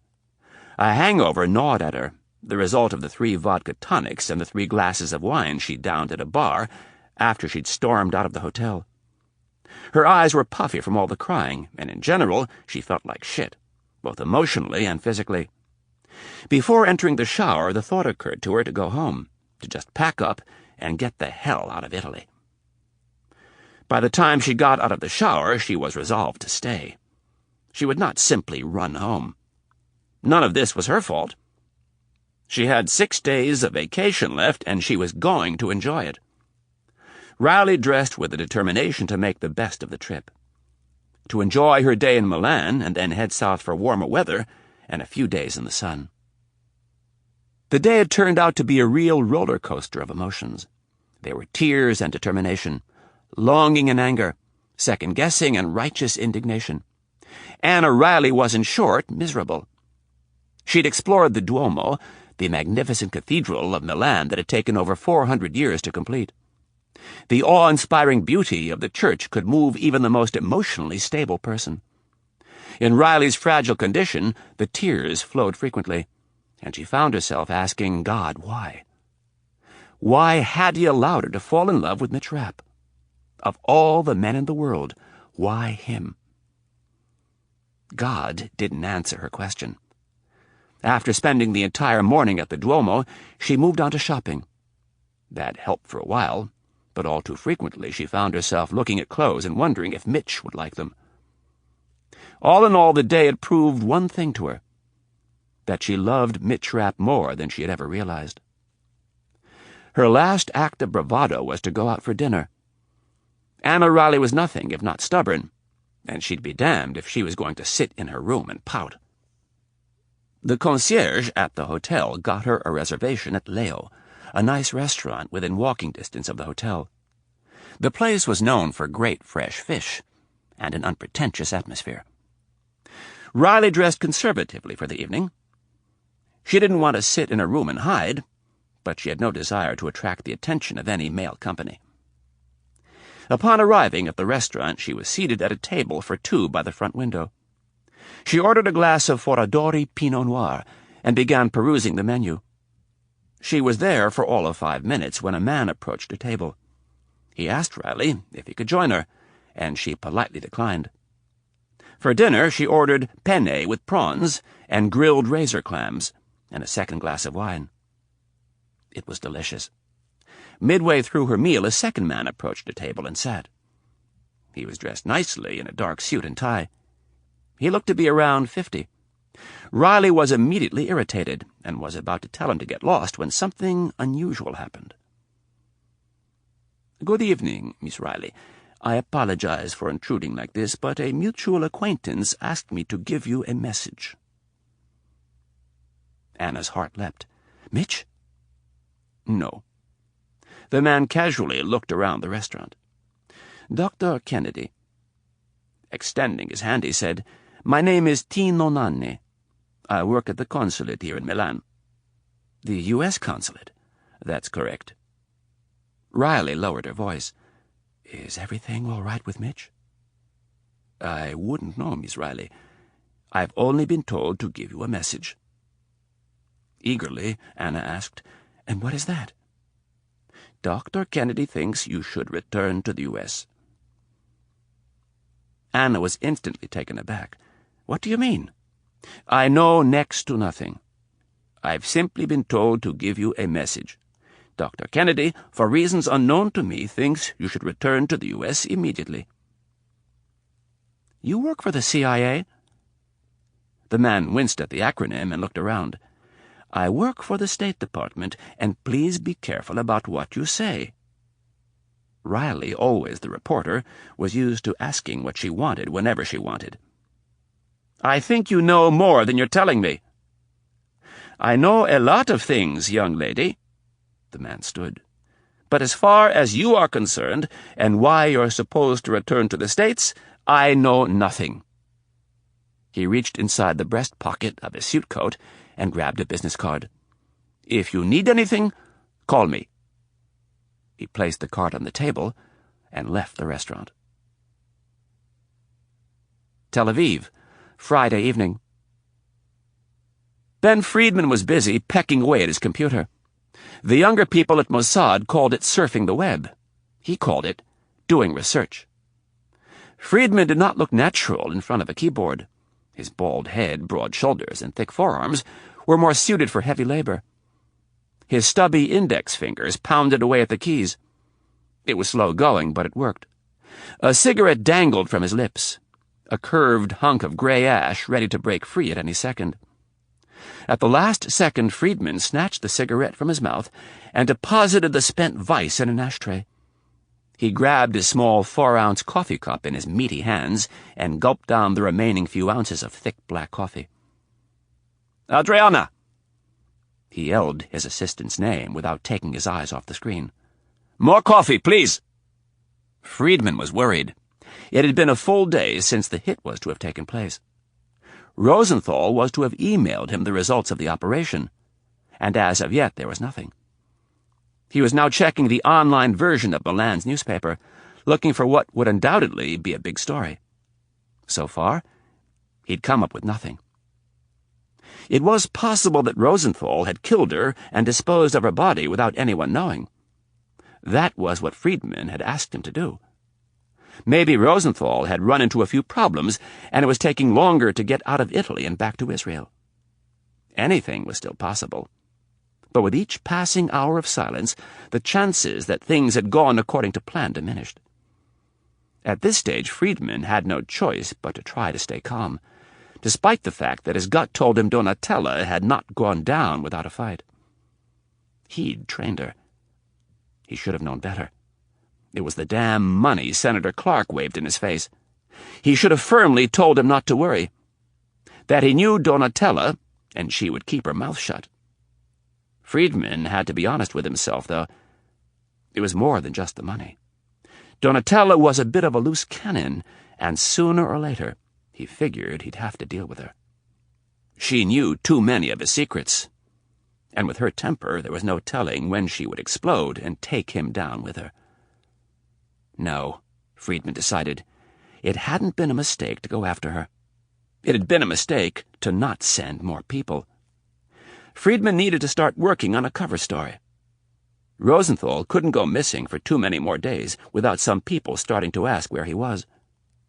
Why had he sent Rosenthal to Italy? That would be the first hurdle to overcome. He felt confident that he could come up with a pretty good lie to handle that problem. But if Donatella was still alive, and she started making waves, he could be in big trouble. Friedman grabbed his phone and punched in an extension. A moment later, a woman answered, and he said, "I need you in my office right now." He hung up and wondered how much he'd have to tell this one. Not much, he decided. She could go to Milan and start digging around. Hopefully Rosenthal would contact him and report that the mission was a success before she even got there. Friedman knew the chances of that happening were between slim and none. Chapter 32. Capitol Hill, Friday afternoon. The motorcade of 2 government sedans and a limousine pulled up to the loading dock of the Hart Senate office building. Normally, they would have used the front of the building, but today it was swarming with media. Dr. Irene Kennedy emerged from the limo. Her detail quickly escorted her into the building and brought her to the second floor. One of the staffers from the Senate Intelligence Committee was waiting for them.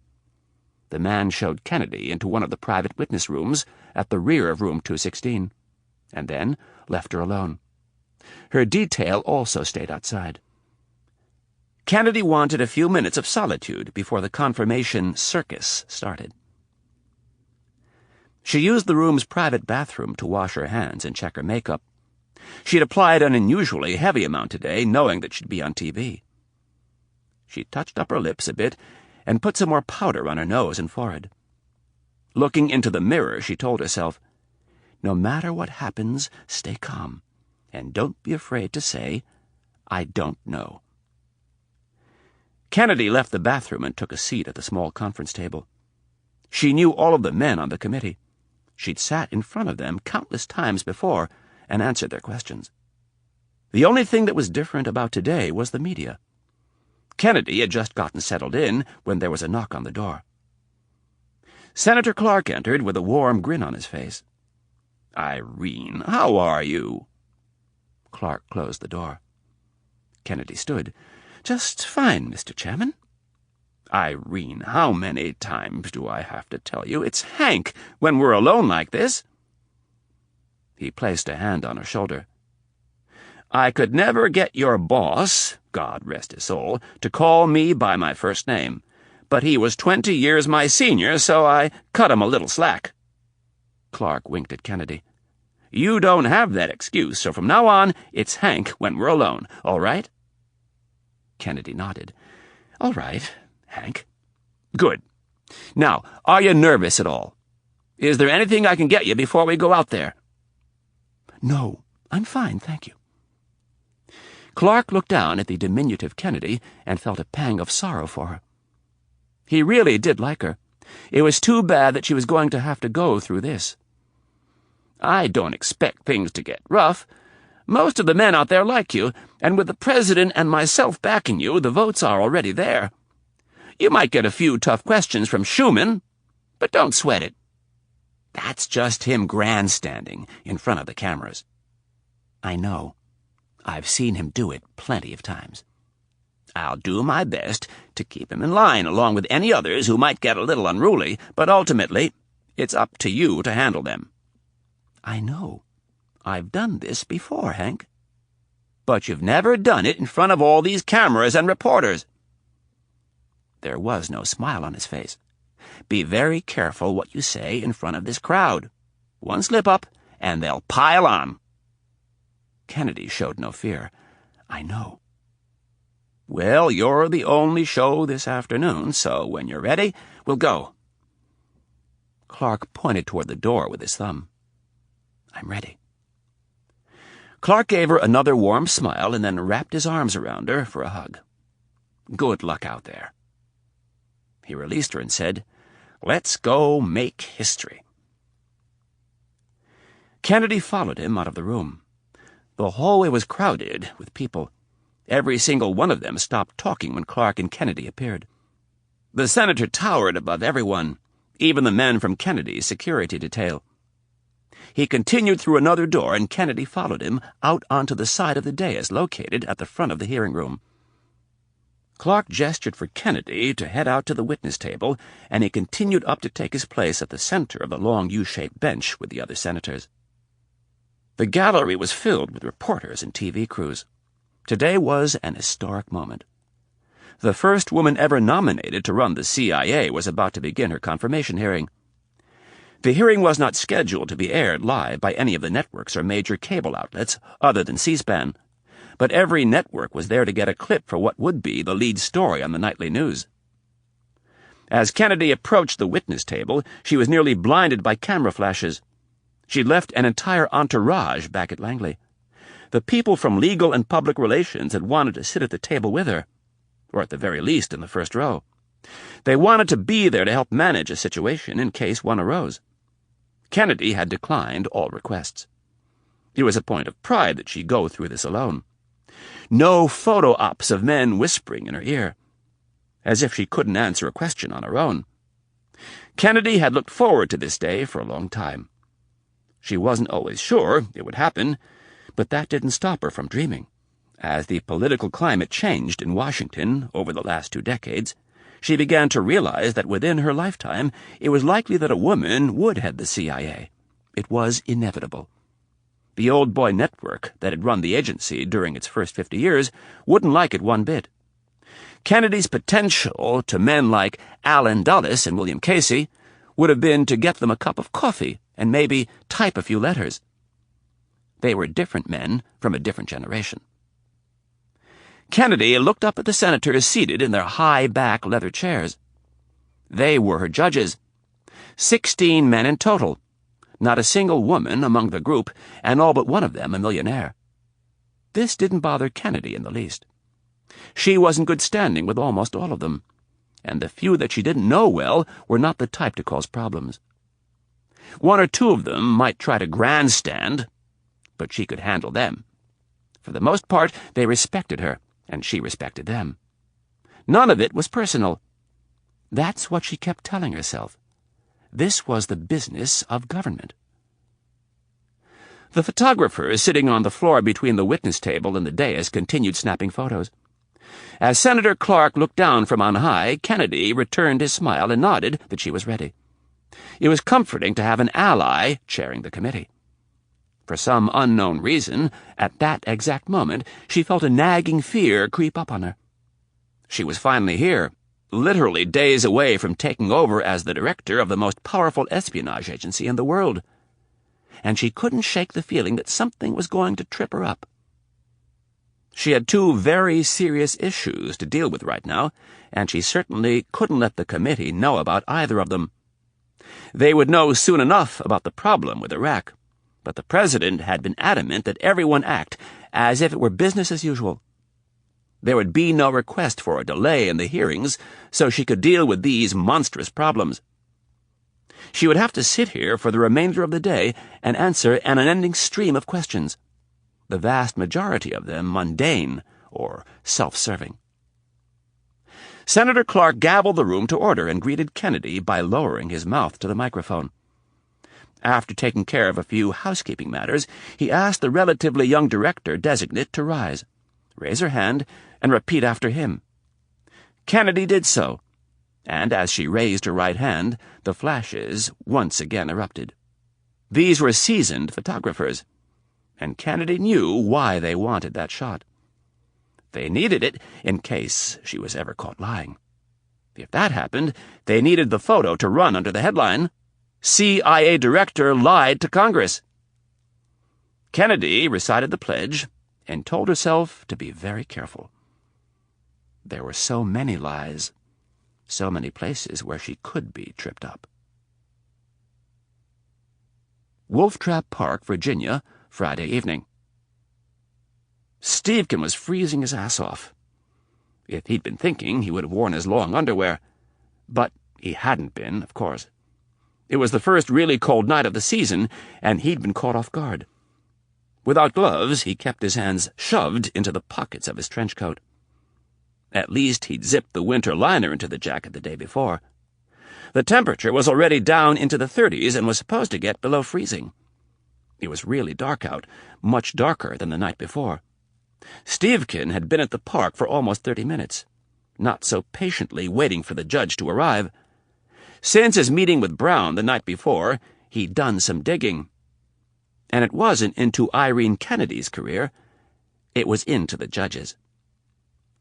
Some of his old friends at the Bureau were more than willing to talk. Not wanting to lie, Stevkin told his contacts that Brown was being considered for a job and the prospective employer wanted a simple background check done. A picture formed pretty early in his calls, and it wasn't far from what he remembered hearing about Brown. He was not well liked by the FBI. He was considered a very liberal judge who'd been known to throw entire cases out on minor technicalities. Stevkin had even been turned on to one former federal prosecutor who said Judge Brown was the most self-righteous and pontificating judge he'd ever tried a case in front of. There hadn't been a lot of positive things said about the man, but Stevkin had to admit his sample was biased with people from law enforcement. The exact type of people you'd expect to hate a liberal judge. There was one person, though, of the 9 people he'd talked to, who had surprised him. A retired judge who had worked with Brown on the Court of Appeals. A judge who had a reputation for being every bit the liberal. The man had told Stevkin that Brown would sell his soul to advance his career. Stevkin had yet to decide what to do with that information. If Senator Clark asked, he would probably give it to him. But he doubted he would pass it on to Rudin. The congressman from Connecticut was one of the least likable people he'd ever met. Conversely, he'd watched a little bit of Kennedy's testimony on C-SPAN, and he'd been impressed. She seemed very likable, and had handled herself well. It was also obvious that no one had tested her. Stevkin figured that was due to Senator Clark keeping everyone in line. He'd given his word to the president, and there would be no wild accusations thrown at Kennedy without some proof to back them up. Stevkin wasn't quite sure what to make of the things Rudin had told him about Stansfield and Kennedy. The crass old man didn't have a shred of proof. But at the same time, Stevkin fully believed the CIA was capable of every single accusation that Rudin had leveled. The truth was the CIA had to deal with a lot of shitty people. The types of people who, under normal circumstances, you'd never even consider entering into a partnership with. But the problem was the CIA wasn't asked to deal with normal situations. They were asked to associate with drug dealers, arms dealers, dictators, despots, terrorists, and thugs, just to name a few. And when you do business with people like that, you're going to get your hands dirty sometimes. Thanks to Rudin's irritating personality, Stevkin found himself in the awkward position of feeling empathy for Kennedy and the CIA. Part of him hoped Brown wouldn't show up tonight. Part of him hoped that he'd be able to meet the old prick for lunch, tell him he came up empty, and then stick him with the tab. Stevkin laughed to himself in the cold darkness as he imagined the sour look on Rudin's face. Something caught Stevkin's eye. He looked off into the distance and saw a red orb glow bright and then disappear. A moment later, it was back, like a firefly picking its way through the darkness. It kept getting closer. Stevkin heard the tapping of a dog's feet on the asphalt right about the time he smelled tobacco. It was a pipe, he realized. Brown had been smoking the pipe the night before. Brown stopped several feet away, and in the glow of his pipe, Stevkin thought he noticed a hint of smugness on the man's face. "Good evening, Judge." "How are you tonight, Mr. Stevkin?" "Cold. You're running late tonight." "I had to gather some things for you." Stevkin resisted the urge to put his hand out. "So what do you have?" Brown hesitated for a moment and then said, "Let me give you some advice." He reached into his jacket and extracted a large manila envelope. "Don't open this. Just hand it to Congressman Rudin and tell him you have no idea what's in it." Brown gave the envelope to Stevkin and added with emphasis, "Under no circumstances are you to tell him where you got this." Brown looked him hard in the eye. "The man who gave me this information just up and disappeared 2 weeks ago. I'm assuming he's dead." Brown didn't give Stevkin a chance to reply. He started back down the path and said, "Do yourself a favor and get rid of that package as quickly as possible. Congressman Rudin will know what to do with it." With his mouth slightly agape, the normally talkative Stevkin found himself at a loss for words. He just stood there with the envelope in hand, watching, as Brown disappeared into the darkness. When the judge was too far away to hear, Stevkin mumbled, "Thanks for nothing." He had the distinct feeling that he was being played, but he owed Clark too much to do anything about it. Chapter 33. The White House, Friday evening. As night fell on Washington, the limousine approached the White House. Rapp didn't like coming here. Too many cameras, too many reporters, and too many people who liked to talk. Besides, in his present state, he looked like someone who would like to assault the president, not meet with him. He hadn't accepted the mission yet, but he knew which way he was leaning. It would be a quick insertion, and because of that, he couldn't shave, at least not until he knew what his cover would be. If he had to go in across the desert and play the role of a nomad, he would need a scruffy beard to pull it off. After missing several days with the razor, it was already thick. He was wearing his black leather jacket, and, in an attempt to fit in a bit, he was wearing a blue U.S. Secret Service baseball hat. As the limousine pulled up to the southwest gate of the White House, Kennedy leaned over to Rapp and said, "Have you ever noticed the president paces when he's upset?" Rapp had to think about it for a second. He seemed to remember that the president was prone to standing in meetings, but not the pacing part. "I've noticed he stands a lot." "He stands because his back bothers him," she said in her clinical tone. that doesn't mean he's mad. When he starts pacing, that means he's mad. Kennedy was a frequent visitor to the White House, and the limo was allowed through the heavy gate without inspecting the passengers. Before the vehicle came to a stop, Rapp asked, "So, do you think he's going to do some pacing?" After rolling her eyes, Kennedy said, "I think this is going to infuriate him like nothing I've ever seen."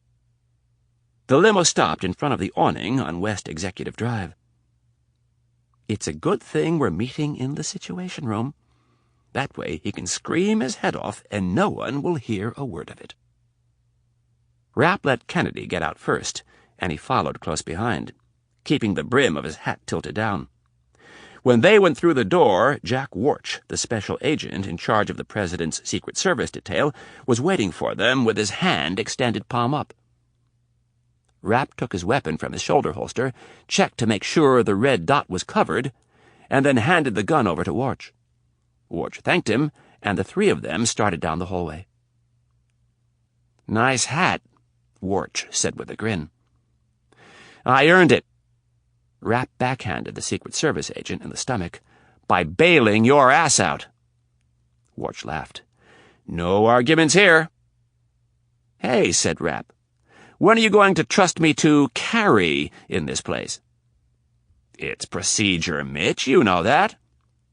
"Yeah, but come on. I fired more rounds in this place than your entire detail." Warch was quiet for a moment as he thought about the hostage standoff that had taken place not so long ago.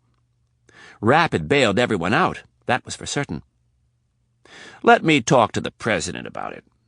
We'll see if he'll make an exception." They turned into the area of offices known as the Situation Room and stopped at a heavy reinforced door with a camera mounted above it. Warch punched his code into the cipher lock and opened the door. Immediately on the left was the soundproof conference room. "He's in there waiting for you." Kennedy and Rapp found the President alone, sitting at the head of the table with his back to the door. The President stood immediately and grabbed Rapp's hand. "Mitch, thank you for coming. I really appreciate it. Irene tells me you've been doing some traveling." "Yeah." Rapp had no desire to get into the subject of Italy, at least not the personal aspect of his trip. He sat one spot farther away from the President, and Kennedy took the seat between them. President Hayes asked if either of them would like anything to drink. They both declined. Hayes plopped himself down in his leather chair. The man looked tired. There were dark circles under his eyes, and his hair was slightly mussed. The white sleeves of his dress shirt were rolled up, and his top button was undone. It looked like the crisis was getting to him. Hayes picked up his reading glasses and twirled them around. "Irene, I heard you did a nice job on the Hill this afternoon." "It seemed to go smoothly." "Good." Turning his attention to Rapp, the President said, "General Flood tells me he talked with you this morning." "That's right." "So what do you think?" "I think we have one hell of a problem." "We sure do," replied the President. "And that's why I want you involved." The Commander-in-Chief of the world's sole superpower stared unflinchingly at one of his best offensive weapons. Rapp already knew his answer. His day had been filled with a repeating chain of thoughts. Anna, Donatella, and Baghdad. It had gone like that over and over. As soon as he stopped thinking about one, it was on to the next. He didn't know it, but he'd already started to build walls around the Anna issue. His feelings were hurt, and his defense mechanisms had kicked in. His undying love had been damaged. He'd begun to question Anna's loyalty and sense of commitment. Maybe she wasn't the one for him. Not if she wouldn't give him the common courtesy of allowing him to explain himself. The more Rapp thought about her storming out in Milan, the more distance it put between them. If she couldn't understand the importance of what he did, he was better off without her. That, at least, was the flimsy conclusion he'd come to the last time he'd thought of her. It had been several hours earlier. He'd gone to his home on the bay to get some things, and he was instantly awash in memories of Anna. Everywhere he turned, there were reminders of her. They were too painful to deal with, so he pushed them from his mind. He hurriedly gathered his things and left. He refused to admit the truth to himself, that he would give or do almost anything to get her back. Rapp was too busy putting up walls, sealing off that part of his life so he could deal with more urgent problems. "We really need your help on this one, Mitch," the president pleaded. For the most part, Rapp had already made up his mind. For a lot of good reasons, he didn't want the hospital bombed by the Air Force. The Iraqi patients and the medical staff inside should be spared, if at all possible. And on an almost equal footing was the fallout from the bombing. Every terrorist group in the Middle East would receive an influx of cash and recruits as a result of the military action. The evil United States of America would be blamed for everything. No one would dare question Saddam's despicable act of placing the facility under a hospital. The anger would be directed toward America. Leveling the hospital would create more problems down the road. He'd seen it before. These were the reasons he would give to the president and Kennedy. But there was a third. It was one that he would never speak of. It was one that only a warrior would understand. Colonel Gray knew it without question. The challenge, the thrill of such a mission was something that very few would ever experience. This operation was the sort that could shape history. It would be written about years from now as either one of the greatest Special Forces successes of all time, or one of the most spectacular blunders. It would be looked at as the Mount Everest of covert operations. For Rapp to walk away from such a crusade was unthinkable. He looked at President Hayes and said, "Sir, you can count on me." President Hayes let out a sigh of relief. "You'll never know how comforting it is for me to have you involved. I'll do my best. I'm sure you will. Any ideas yet on how you're going to get in?" "I've got a couple, but I want to run them by Colonel Gray first." "Understandable."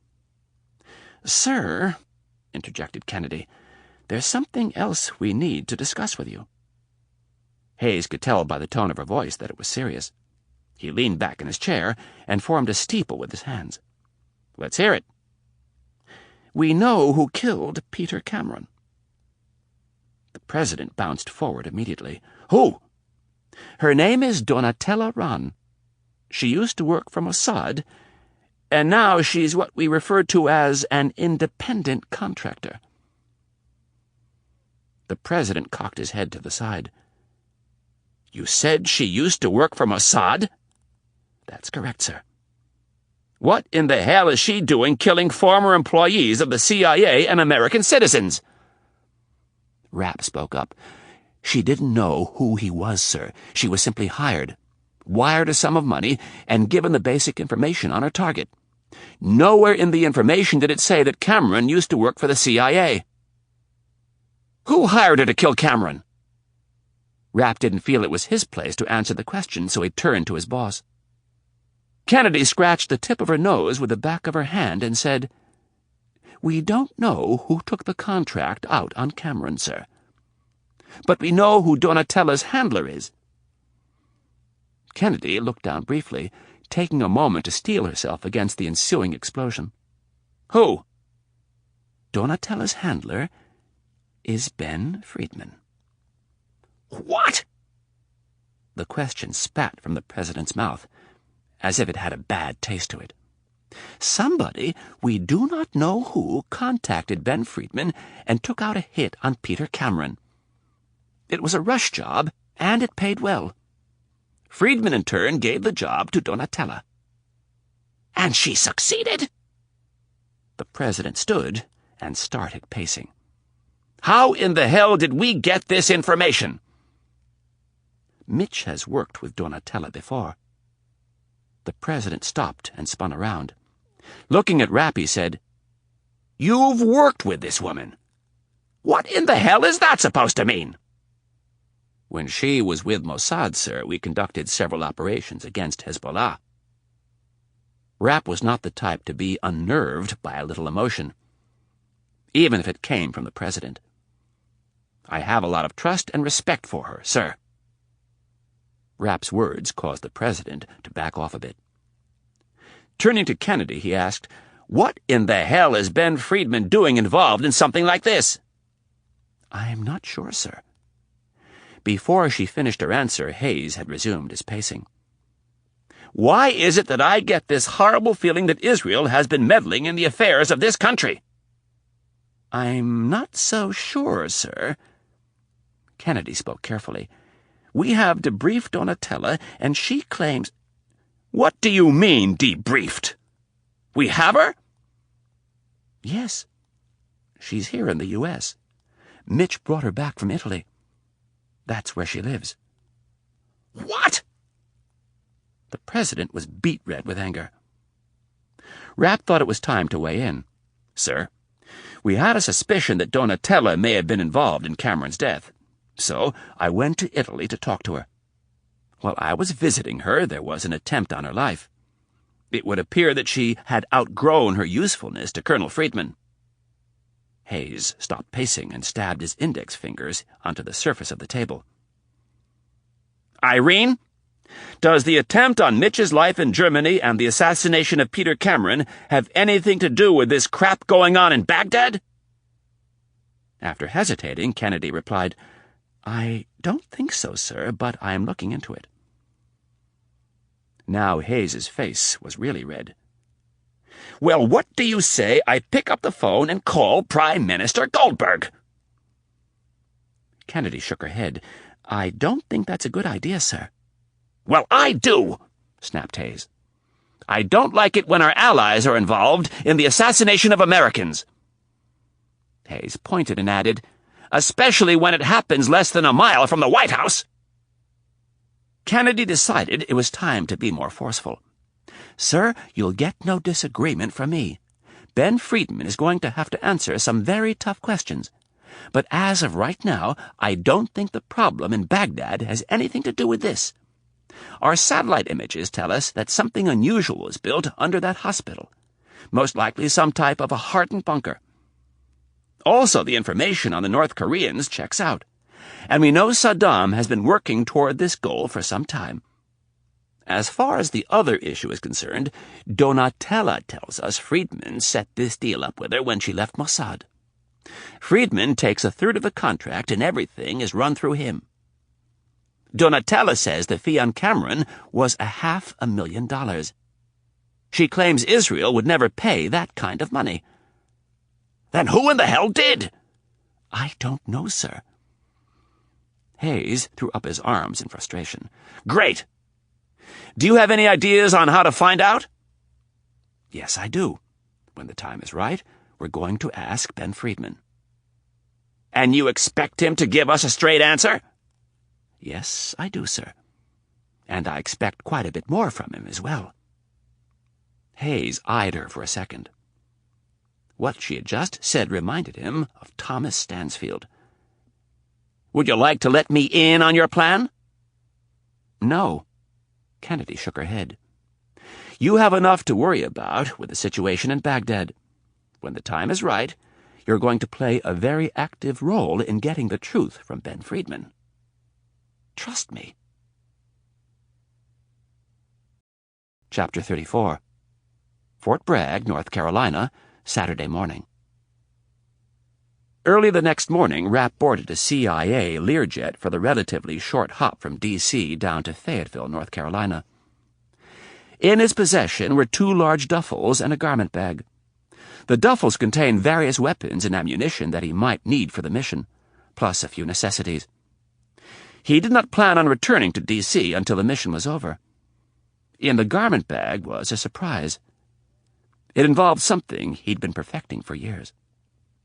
As the plane took off, Rapp looked out the small window and allowed himself to think of Anna one last time. He told himself this really would be it. He would need absolute focus and clarity in everything he did until the nukes were taken out. It was painful to think of her. He wondered where she was, if she was on her way back to America or sitting in the sun on the terrace of the breathtaking villa he'd rented on the Amalfi Coast. He imagined lying beside her, his arm under her head, his hand on her naked hip, their legs intertwined, her gorgeous green eyes staring dreamily at him, her perfect lips turned up in a blissful smile. She looked so happy in his dreams, the way he'd seen her on so many occasions before. Why couldn't it have stayed that way? His hopes, his dreams for a normal life were in tatters. He'd been a fool for ever thinking he could have that life. He was a killer. Men like him didn't marry someone like Anna. They were oceans apart. She was worried about who he'd slept with before they met. And he was trying to find out who had hired Peter Cameron to kill him. It was almost comical when you took a step back. When he looked at it this way, it caused him to think Anna was selfish, or at least self-absorbed. She couldn't understand the commitment and sacrifices he'd made. And if she couldn't do that, they had serious problems. Sure, she'd been appreciative that he'd saved her from being raped and probably killed. His secret life with the CIA was fine, just so long as it involved saving her. But in any other light, it was horrible and intolerable. And to end it all over something so sophomoric as jealousy was pathetic. Maybe she wasn't the woman for him. That's how Rapp came to grips with his dashed dreams. Anna had always told him it was fate that he'd intervened that horrible night in the White House. Well, maybe it was fate. And maybe it was fate that things had fallen apart in Milan before he'd asked her to marry him. To a certain degree, he really believed in fate, or at least that things happened in life for a reason. If they were truly meant to be together, she would be there when he got back. Colonel Gray was waiting for Rapp when the plane landed at Pope Air Force Base, which was adjacent to Fort Bragg. He was in his green camouflage fatigues, a beret, and black jump boots that were polished to perfection. Despite the late autumn chill, he had his sleeves rolled up to the middle of his muscular and tanned forearms. Unlike most of his men, Gray kept his hair short, since he didn't go into the field anymore. Delta Force operators were given a special dispensation by the Army on hair regulations. The intent was to allow them to blend in with the general population when they were deployed. Gray, in his mid-40s, was still in peak physical condition. He jogged 5 miles 5 days a week, and still managed to keep up with the new recruits on the obstacle course. To keep his skills sharp, he fired over 200 rounds a day on Delta's various ranges. Gray believed in leading by example. The man did not have a pretentious bone in his body. As Rapp stepped from the plane, Gray rushed forward to help him with his bags. They stowed Rapp's luggage in the back of the colonel's Humvee and jumped in. "Thanks for coming down, Mitch. I really appreciate it. I got a little worried the other day when I heard you were looking at retiring." Rapp shrugged off the question, and not wanting to get into the details of his disastrous love life, he simply said, "I'm getting old, Colonel." "The hell you are. You're old when you get to be my age. You're still a young pup." Rapp figured Gray was in his mid-40s, still relatively young by any normal standards, but by Special Forces standards he was ancient. "Where are we off to this morning?" Gray wrestled with the steering wheel on the Humvee like he was a city bus driver. He turned it around a corner and hit the gas. "I want to show you something before I bring you over for the briefing." A minute later, they pulled inside a massive airplane hangar where an equally massive C-141 Starlifter was being loaded with equipment. The colonel shut off the Humvee, and he and Rapp jumped out. Near the rear of the plane were 3 vehicles sitting under gray tarps. Gray approached the last one and pulled the tarp off. Underneath was a white Mercedes-Benz E-Class sedan. "What do you think?" Rapp was smiling. "No offense, Colonel, but the Army isn't exactly known for throwing money around. How did you get your hands on these?" Gray opened the driver's door. "We do the DEA a lot of favors. We help train their SWAT guys and in general help them with tactical training." "And?" "I told them if they ever come across any Mercedes sedans to let me know. We got them cheap."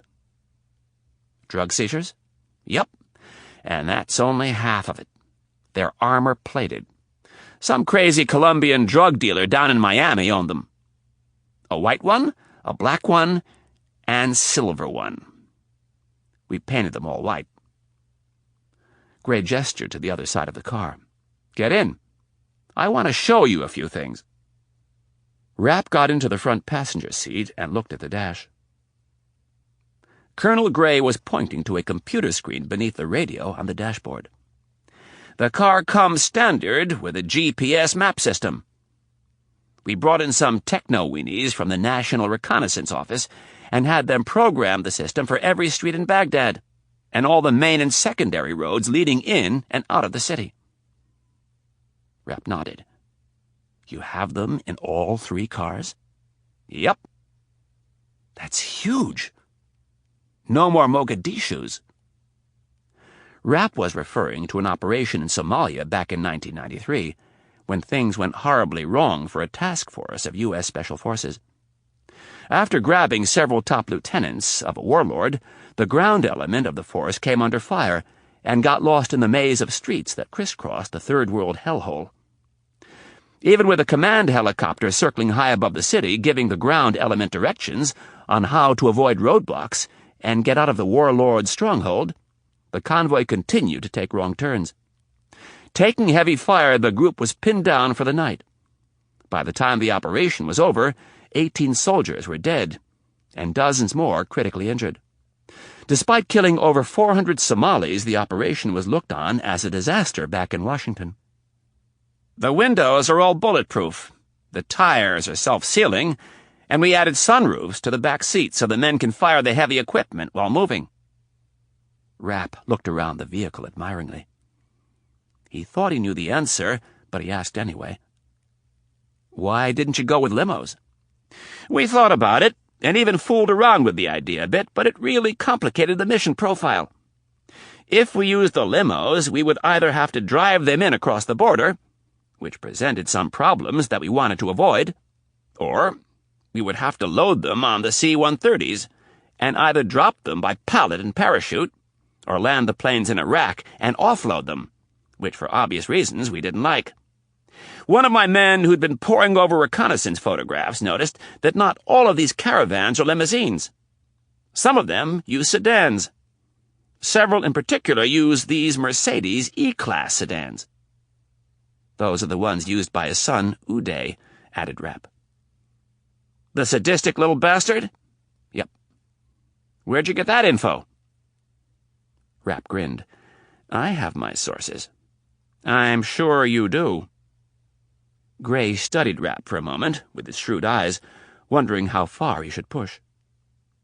Does the fact that Uday uses these cars hurt or help? Oh, said Rapp. I think it helps. What do you know that I don't?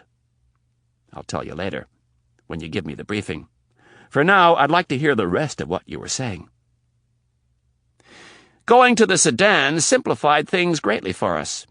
They fit into the Chinooks that we use for deep penetration operations. Using the Chinooks, we can fly in under radar and land exactly where we want.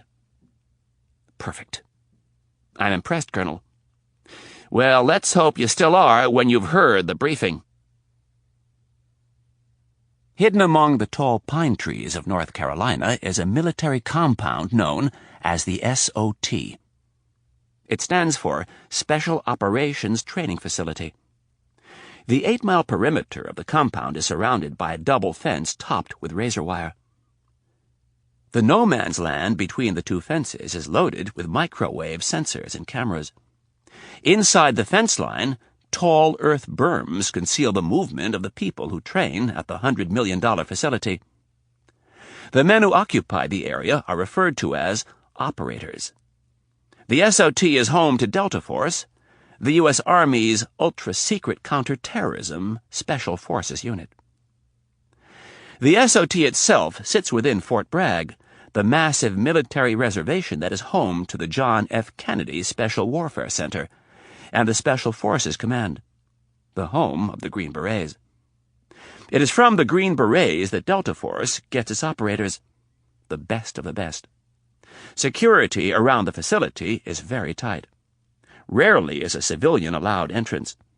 But in the case of Mitch Rapp, Colonel Gray, the commanding officer of Delta Force, was more than willing to make an exception.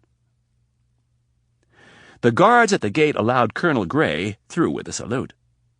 They didn't bother checking the credentials of the other man in the front seat of the Humvee. Half a mile later, the vehicle braked to a quick stop in front of Delta's headquarters building. Rapp grabbed his garment bag, and on the way in, Gray confided in him, saying, "I envy you young guys. This is going to be the op to end all ops." Rapp smiled back, but didn't say anything. He didn't need to. Gray was right. Instead, he asked, "What's on the schedule?" "I have my team assembled. I want to give you a full briefing, have you poke a few holes in the plan, and then try and figure out the best way to coordinate our activities. We're due to ship out at 1400, so we don't have much time." Rapp followed him down the hall to a conference room.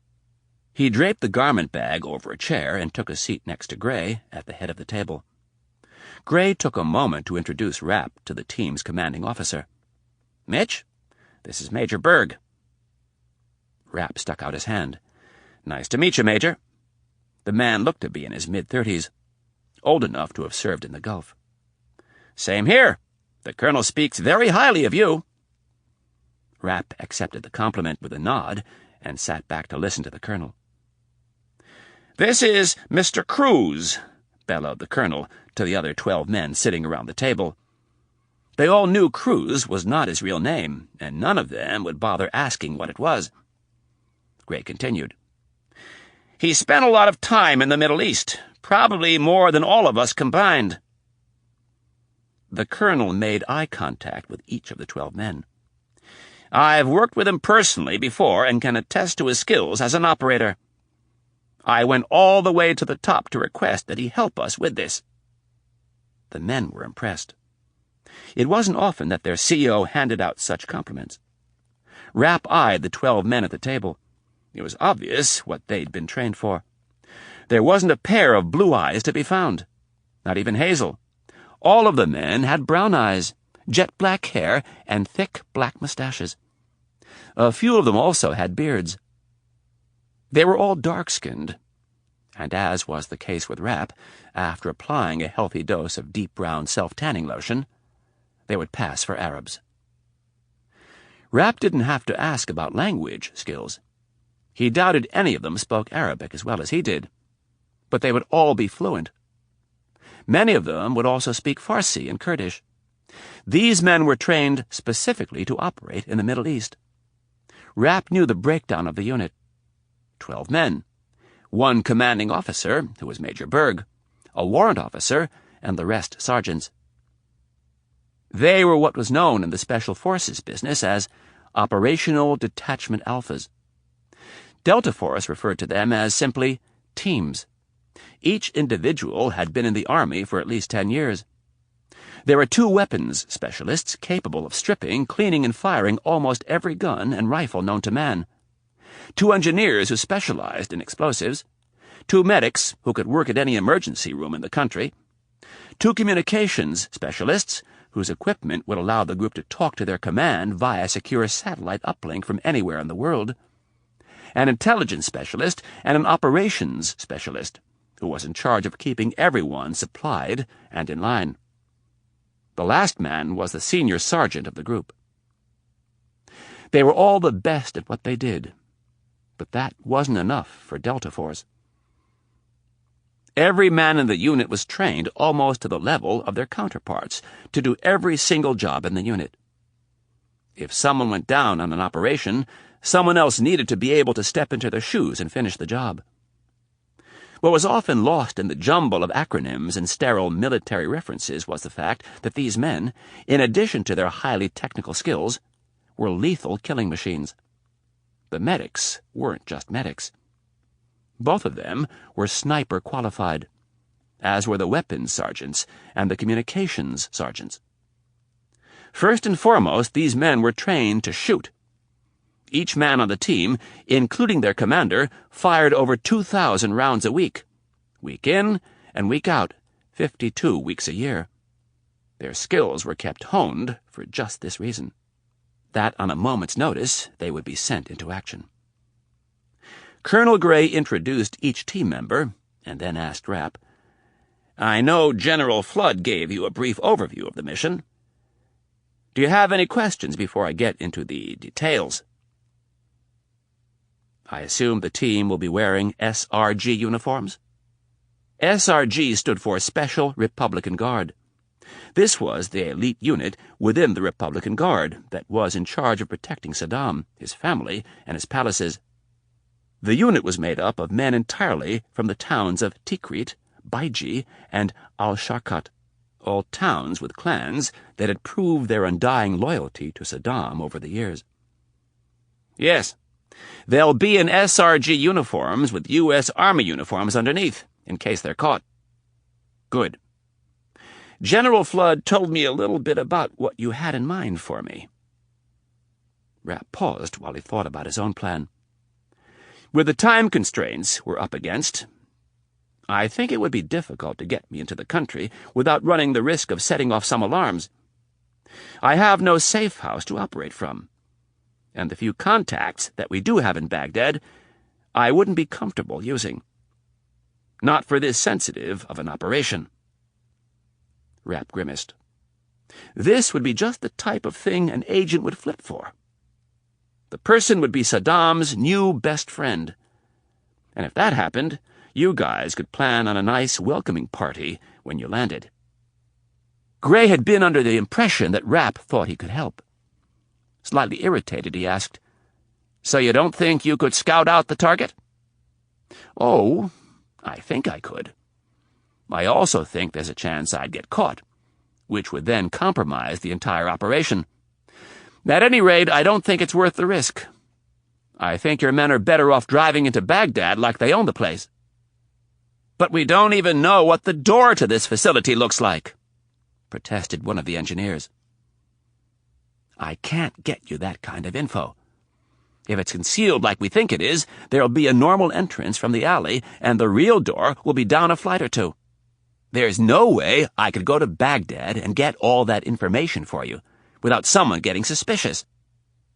"Then, if you don't mind me asking," started the colonel, "why in the hell did you fly all the way down here?" "Because I have something else to offer," Rapp replied confidently. He looked evenly at each man and then asked, "Who is the most feared man in all of Iraq?" Gray thought about it for a second. "Saddam, of course." "Who is the second most feared man?" asked Rapp. The colonel shared a look with his men. No one spoke for a long while. Finally, one of the sergeants said, "Saddam's son, Uday." "Correct." Rapp pointed at the sergeant. "Some would argue that he is the most feared man in Iraq. He's always been a bit of a sadist, but in 1996 there was an attempt on his life. He was shot 10 times and survived. Since then, he's become a real bastard. No one is safe from him. His own friends have been tortured by his hand, teeth pulled out, fingers cut off, eyes gouged out, servants hobbled. He even killed his own brothers-in-law." "Saddam Kamel and Hussein Kamel," said the sergeant. "That's right. Uday is feared by everyone, including his own family." "So how does he fit into this?" asked Gray. "Like you, Colonel, I've done some experimenting in my spare time. Your plan, by the way, to use the white cars to transport the team is pure genius." "Thank you, but I can't take credit for it. It was Sergeant Abdo." Gray pointed to the man who had been answering Rapp's questions. Rapp looked at the man approvingly. "Nice work, Sergeant." "Thank you." Abdo placed his forearms on the table and asked Rapp, "Where are you going with this Uday thing?" "Saddam is not the only person who travels around Iraq in white cars. His sons Uday and Qusay also travel in similar fashion. Uday, in fact, has a fleet of white Mercedes sedans. He has a real penchant for wanting to appear hip, and he sees the sedans as a way to separate himself from the older, limousine-riding members of the family. At any rate, just pulling up to the side door of the hospital in white cars does not guarantee that they'll let you into the facility. But if we have Uday Saddam Hussein with us, interrupted Sergeant Abdo, they will open the door without question. Exactly, smiled Rapp. He was beginning to like this Sergeant Abdo.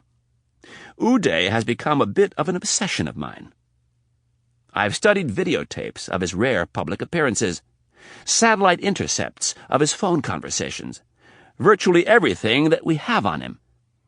I know the way he walks, with a pronounced limp in his right leg. I know the way he speaks. I know his gestures. And I know where each of his scars are located. I know how to imitate him to perfection. Chapter 35. Arlington, Virginia, Saturday morning. Stevekin hadn't slept too well. It was the package. After his meeting with Brown, he'd returned to his townhouse. He didn't call Rudin right away.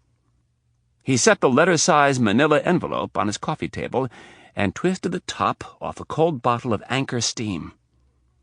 No TV, no music, just him and the package of secrets. If Brown hadn't dished out his unsolicited advice, there was a good chance Stevekin would have just passed the package along and left it at that. But the arrogant man had to dole out his wisdom.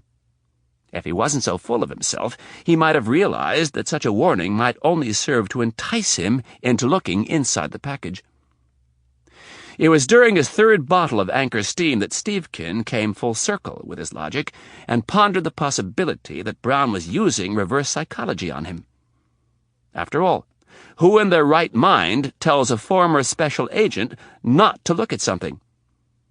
It's in a Fed's very fiber to want to find things out, to crack the unsolved case. By the time the 11 o'clock news came on, Stevekin had pretty much decided that whatever was in the package wasn't worth knowing. This was the type of stuff that you could get subpoenaed over. And getting subpoenaed wasn't good for future business. There was also the chance that things could get really ugly. It was not outrageous to assume someone would be willing to kill to keep the information in the package from becoming public knowledge. And if he didn't know what was in the package, there was no reason for anyone to want to kill him. For a brief moment, he had thought of looking into the envelope and then transferring the material to a new envelope, but decided against it. There was also the option of discarding the package into the nearest dumpster and telling Rudin he'd come up empty. As far as Brown and Rudin were concerned, he was impressed with neither. A sense of professionalism, however, and his gratitude to Clark made him decide not to dump the package. Finally, at 11:30, he called Congressman Rudin and told him he'd come up with something. Rudin wanted him to come over to his row house on Capitol Hill immediately. Stevekin told him he'd meet him at 7 a.m. at the Silver Diner on Wilson Boulevard in Arlington. As he predicted, Rudin wanted to meet someplace closer to his house. Stevekin, emboldened by the 3 beers and a growing dislike of Rudin, repeated the name of the establishment and the time, and then hung up. He arrived the next morning at 6:30 a.m. with a copy of the Post and the package. As was fitting for the meeting, he picked a corner booth and sat facing the door. Stevekin was in jeans, a blue ski jacket, and a Penn baseball cap. He was one of only 8 customers in the place, and the youngest by a good 20 years. When the waitress showed up, he ordered a pot of coffee, a large glass of orange juice, a side of hash browns, a side of Lynx, and a tall stack of blueberry pancakes. Stevekin drank his orange juice and scanned the paper.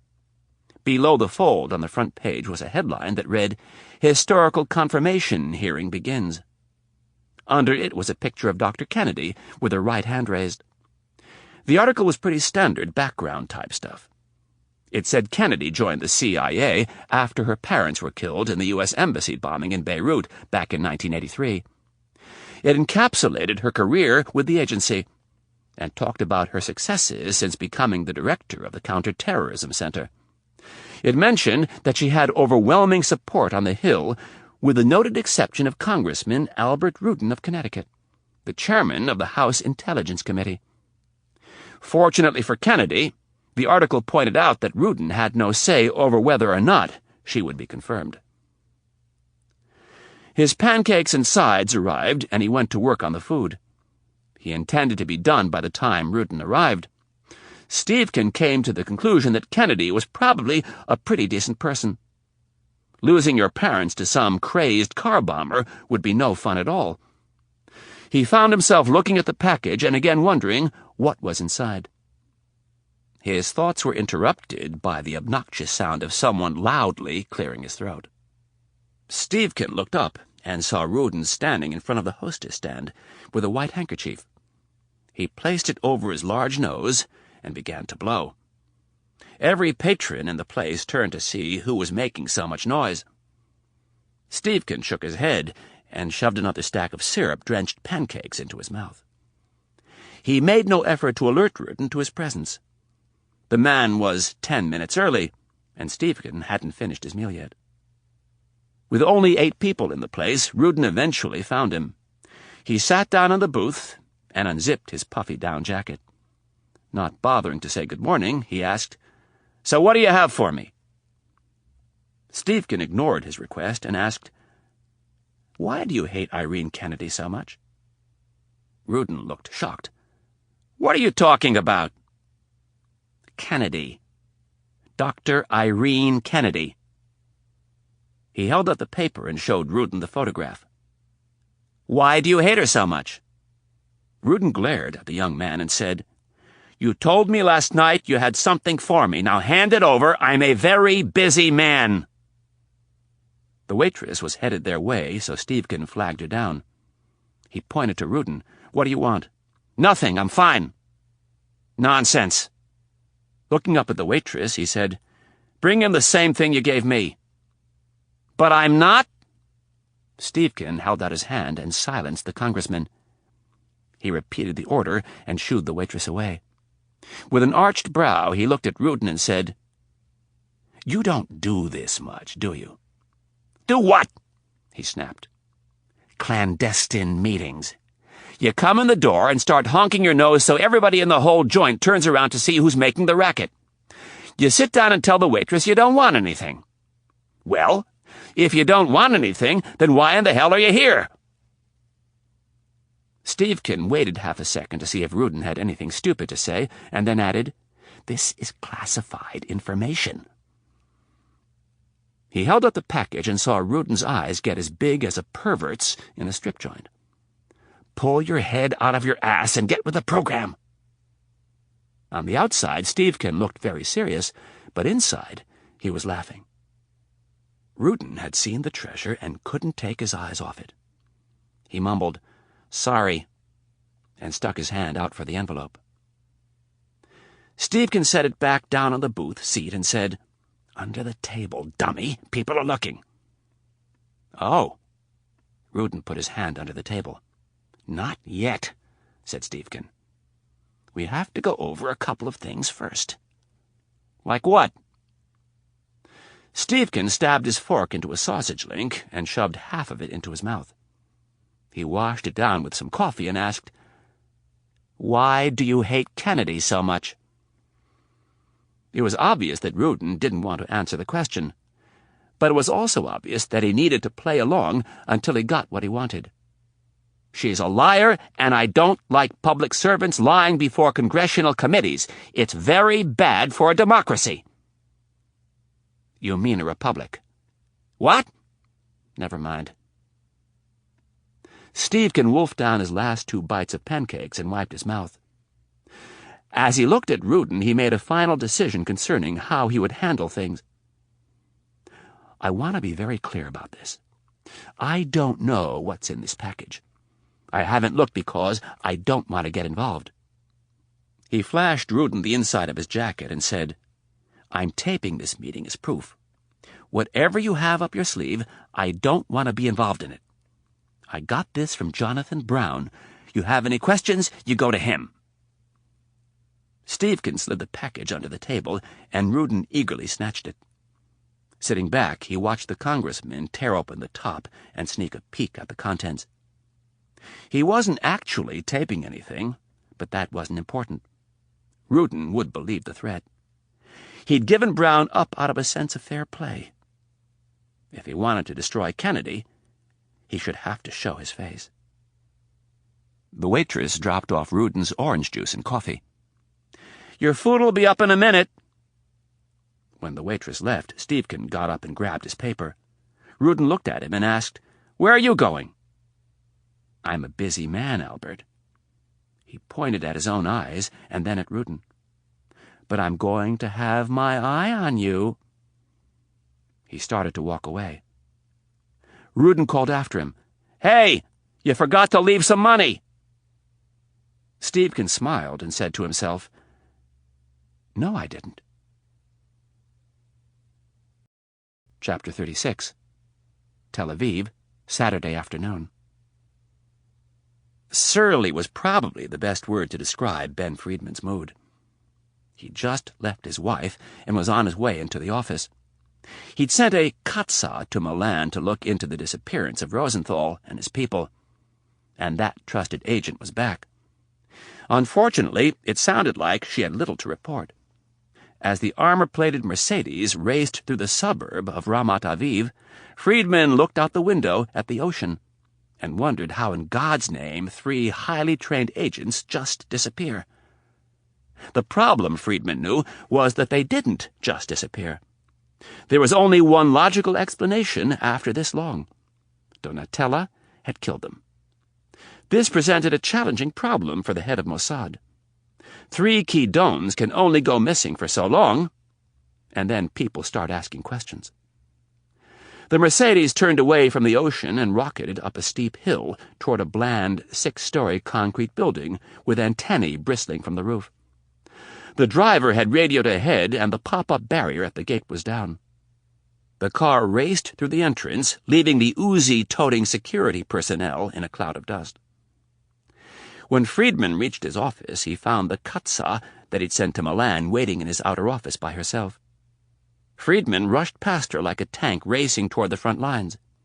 Without a word, he waved for her to follow.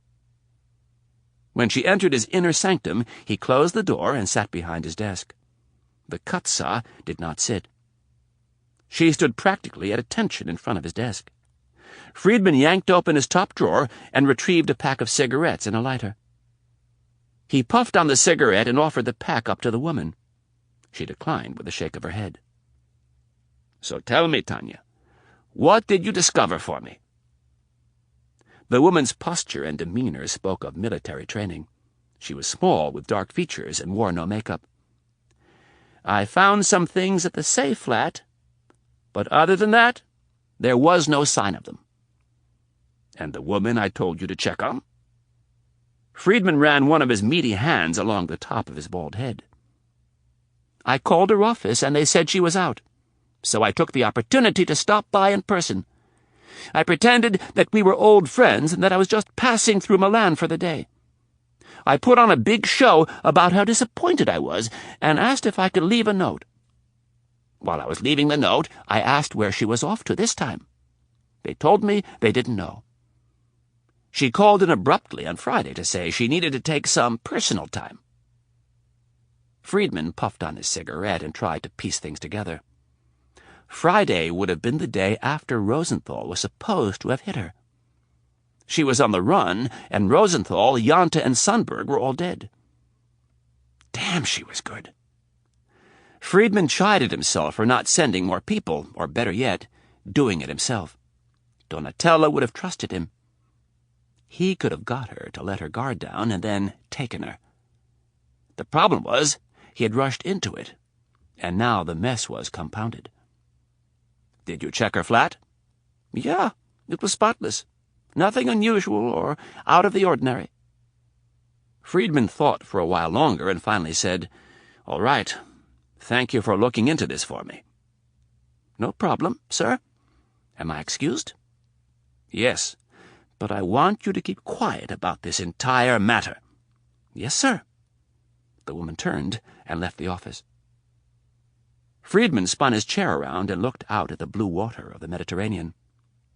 There would be an official investigation, one way or another. And it would look much better if he were the one to launch it. He would have to make Donatella out to be a psychotic who had betrayed Israel by freelancing. He could even go to the CIA and apologize for Donatella killing Peter Cameron. He could say that she had broken away and was doing freelance work. Yes, he told himself, that was the path to take. Always mix fact with fiction for the most believable story. Congressional Country Club, D.C., Saturday morning. If he was in town, and it was Saturday, he was doing one of two things, either playing golf or getting a massage. Since the temperature was still below freezing, he had opted for the massage. When he pulled up the long drive of the club in his Jaguar XK8 coupe, shortly after 9, he spotted 3 brave souls standing on the first tee. Huddled in stocking caps, they were a testament to golf's addictive nature. Hank Clark had 2 overriding principles or philosophies in life. The first was to never allow any single thing or person to control him, and the second was to succeed at any cost. He could have adopted a Puritan lifestyle and banned all vices from his life, but that would have been too easy. Clark had seen alcohol destroy his mother. He knew what it could do to a person, to a family, but instead of running from it, he was determined to conquer it. Clark's competitive nature could not stand boredom, and it detested simplicity and complacency. Life was to be lived, not wasted cowering in a corner avoiding every vice, as if it might jump up and drag you down into hell. Clark took things on, but always in a well-thought-out way. He'd been an all-conference pitcher for the ASU Sun Devils. That was when he learned to control his emotions and outthink an opponent. Where a football player is taught to get pumped up and attack the ball carrier, Clark learned to think clearly, get his competitor to expect one thing and then deliver something else. He was a master at blindsiding people without them ever knowing he had a hand in their demise. As he lay face down on the massage table, he was trying to figure out how to take these last few steps. He was so close, but this was where it would get tricky. The important thing to keep in mind was to let things happen, not to force anything. The wheels were set in motion. The game was rigged, and the odds were in his favor. All he needed was for Albert Rutten to make one last-ditch effort to derail the Kennedy nomination. And based on the conversation he'd had with Deputy Director Brown, he could expect to hear from Rutten shortly. The package had been delivered last night, and Clark knew that Stevkin wouldn't disappoint him. By now Rutten had his grubby little hands on the info, and he was probably close to having a coronary. With that satisfying thought, Clark began to doze off. The waterfall music played softly in the background, and Lou the masseur was kneading away at his legs. Life was good. The door flew open, thudded against the wall, and bounced back.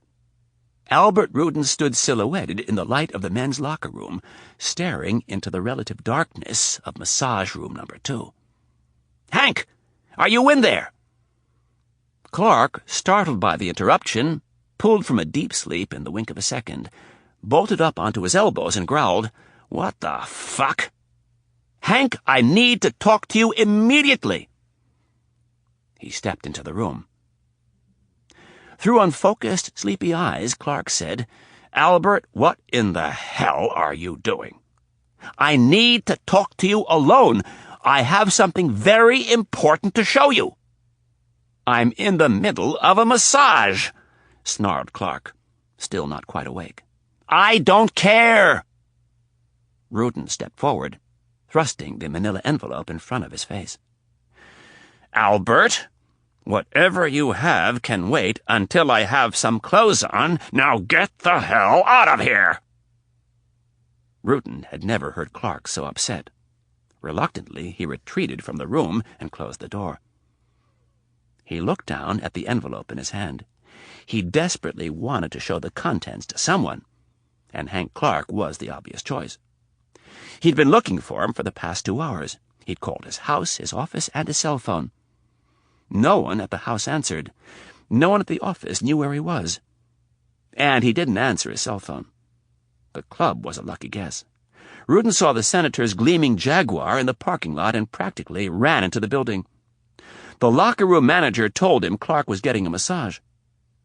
Without putting any further thought into it, Rudin had raced off through the maze of lockers like a rat in search of a piece of cheese. Standing alone in the bright lights of the locker room, Rudin now saw the error of his ways. He checked his watch. It was 9:55. Clark wouldn't be that much longer. Rudin began walking. He'd waited this long to destroy Irene Kennedy. He could wait a few more minutes. There was a small lounge in the men's locker room, 2 couches, several chairs, a television, and 2 phones. This was where Rudin had decided to wait. It was a good 30 minutes before Clark showed. His salt and pepper hair was slicked back, and he was wearing a pair of dress corduroy pants, a button-down shirt, and a cashmere sweater. Rudin popped out of his chair looking slightly low-rent in his wrinkled khakis, faded flannel shirt, and overstuffed down coat. Clark had decided to act as if the intrusion into his hypnotic massage had not happened. There was no sense in revisiting the issue. After all these years, Rudin wasn't about to change. Clark did not greet the congressman. He simply said, "Let's grab a cup of coffee." Rudin shook his head emphatically. "Let's talk outside, in your car." He looked around the small lounge like the walls had ears. Clark understood Rudin's paranoia. He was the one who had encouraged it. "All right." They left the club and went to the parking lot without speaking. Rudin took every step like he was on point during a patrol behind enemy lines. Clark played along and kept his mouth shut. He'd anticipated Rudin's behavior. From 30 feet away, he pressed the button on his keyless remote. The headlights flashed once. Clark climbed in behind the wheel, and Rudin got in on the passenger side. From the folds of his down coat, Rudin extracted the envelope and said, "You're not going to believe what is in here." He offered the envelope to Clark. Clark didn't take it. He instead asked, "What's in it?" "The information I've been looking for," replied Rudin with glee. Impassively, Clark nodded for him to elaborate. "Have you ever heard of an organization called the Orion Team?" Clark just shook his head no. "It's a secret organization that was started by that bastard Thomas Stansfield and headed by Irene Kennedy." Rudin spoke their names with great hatred. "They've been running covert ops in the Middle East for over a decade, and they haven't said shit to us." Rudin stabbed his finger into his own chest. "They fucking lied to us, Hank, and I have proof. Right here, look." Rudin pulled some papers from the envelope. "I have a list of people they've killed. There's account numbers where legitimate money has been diverted to fund these operations. There's even mention of special forces units being used to support these fucking antics." "This is absolutely shocking." "I told you she was no good, just like her old boss Stansfield." "I can't believe it," said Clark. "Where did you get this?" "From your guy," said Rudin defensively. "That Stevekin fellow." "And where did he get it?" "That's the best part," said Rudin excitedly. "He got it from Jonathan Brown. Judge fucking Brown, can you believe it?" That was not the answer Clark was expecting. "Have you talked to anybody else about this?" "No, you're the first person." "Well, do yourself and Brown a favor and don't mention his name to anyone." Clark was trying to figure out how in the hell Rudin had got Brown's name. "Why?" "Because the second you mention his name, they'll destroy his reputation. Clark was thinking quickly, trying to come up with a logical reason. Think of his name as your ace in the hole. The longer you wait to show it, the more valuable it'll be. Or the longer you wait to play it. Rudin tried to pass the envelope to Clark. No, I believe you. When you get a chance, make copies for me and send me the whole thing. Clark wasn't about to put his fingerprints on classified documents. Rudin was a little disappointed, but pleased to hear that Clark trusted him enough to take his word. So what are you going to do on Monday? The senator placed a hand on his chin and looked out the front windshield. Quietly, he said, I'm not sure. Rudin was sure. It's all he'd been thinking about for the past 3 hours. Kennedy's confirmation hearing was going to turn into an inquisition. Hank, what do you mean you're not sure? You're going to get her under oath, and you're going to nail her ass to the wall. Oh, don't worry. If this information is as damaging as you say, that'll happen, he said reassuringly.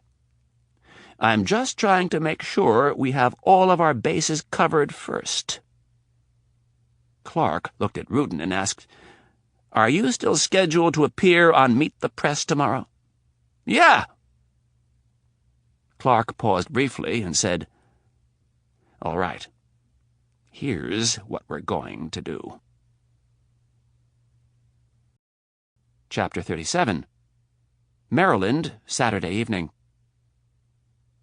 A steady drizzle fell from the night's black sky, and the cab's headlights cut a perfect but limited swath through the darkness. In the back seat, Anna Riley sat feeling her determination wilt away.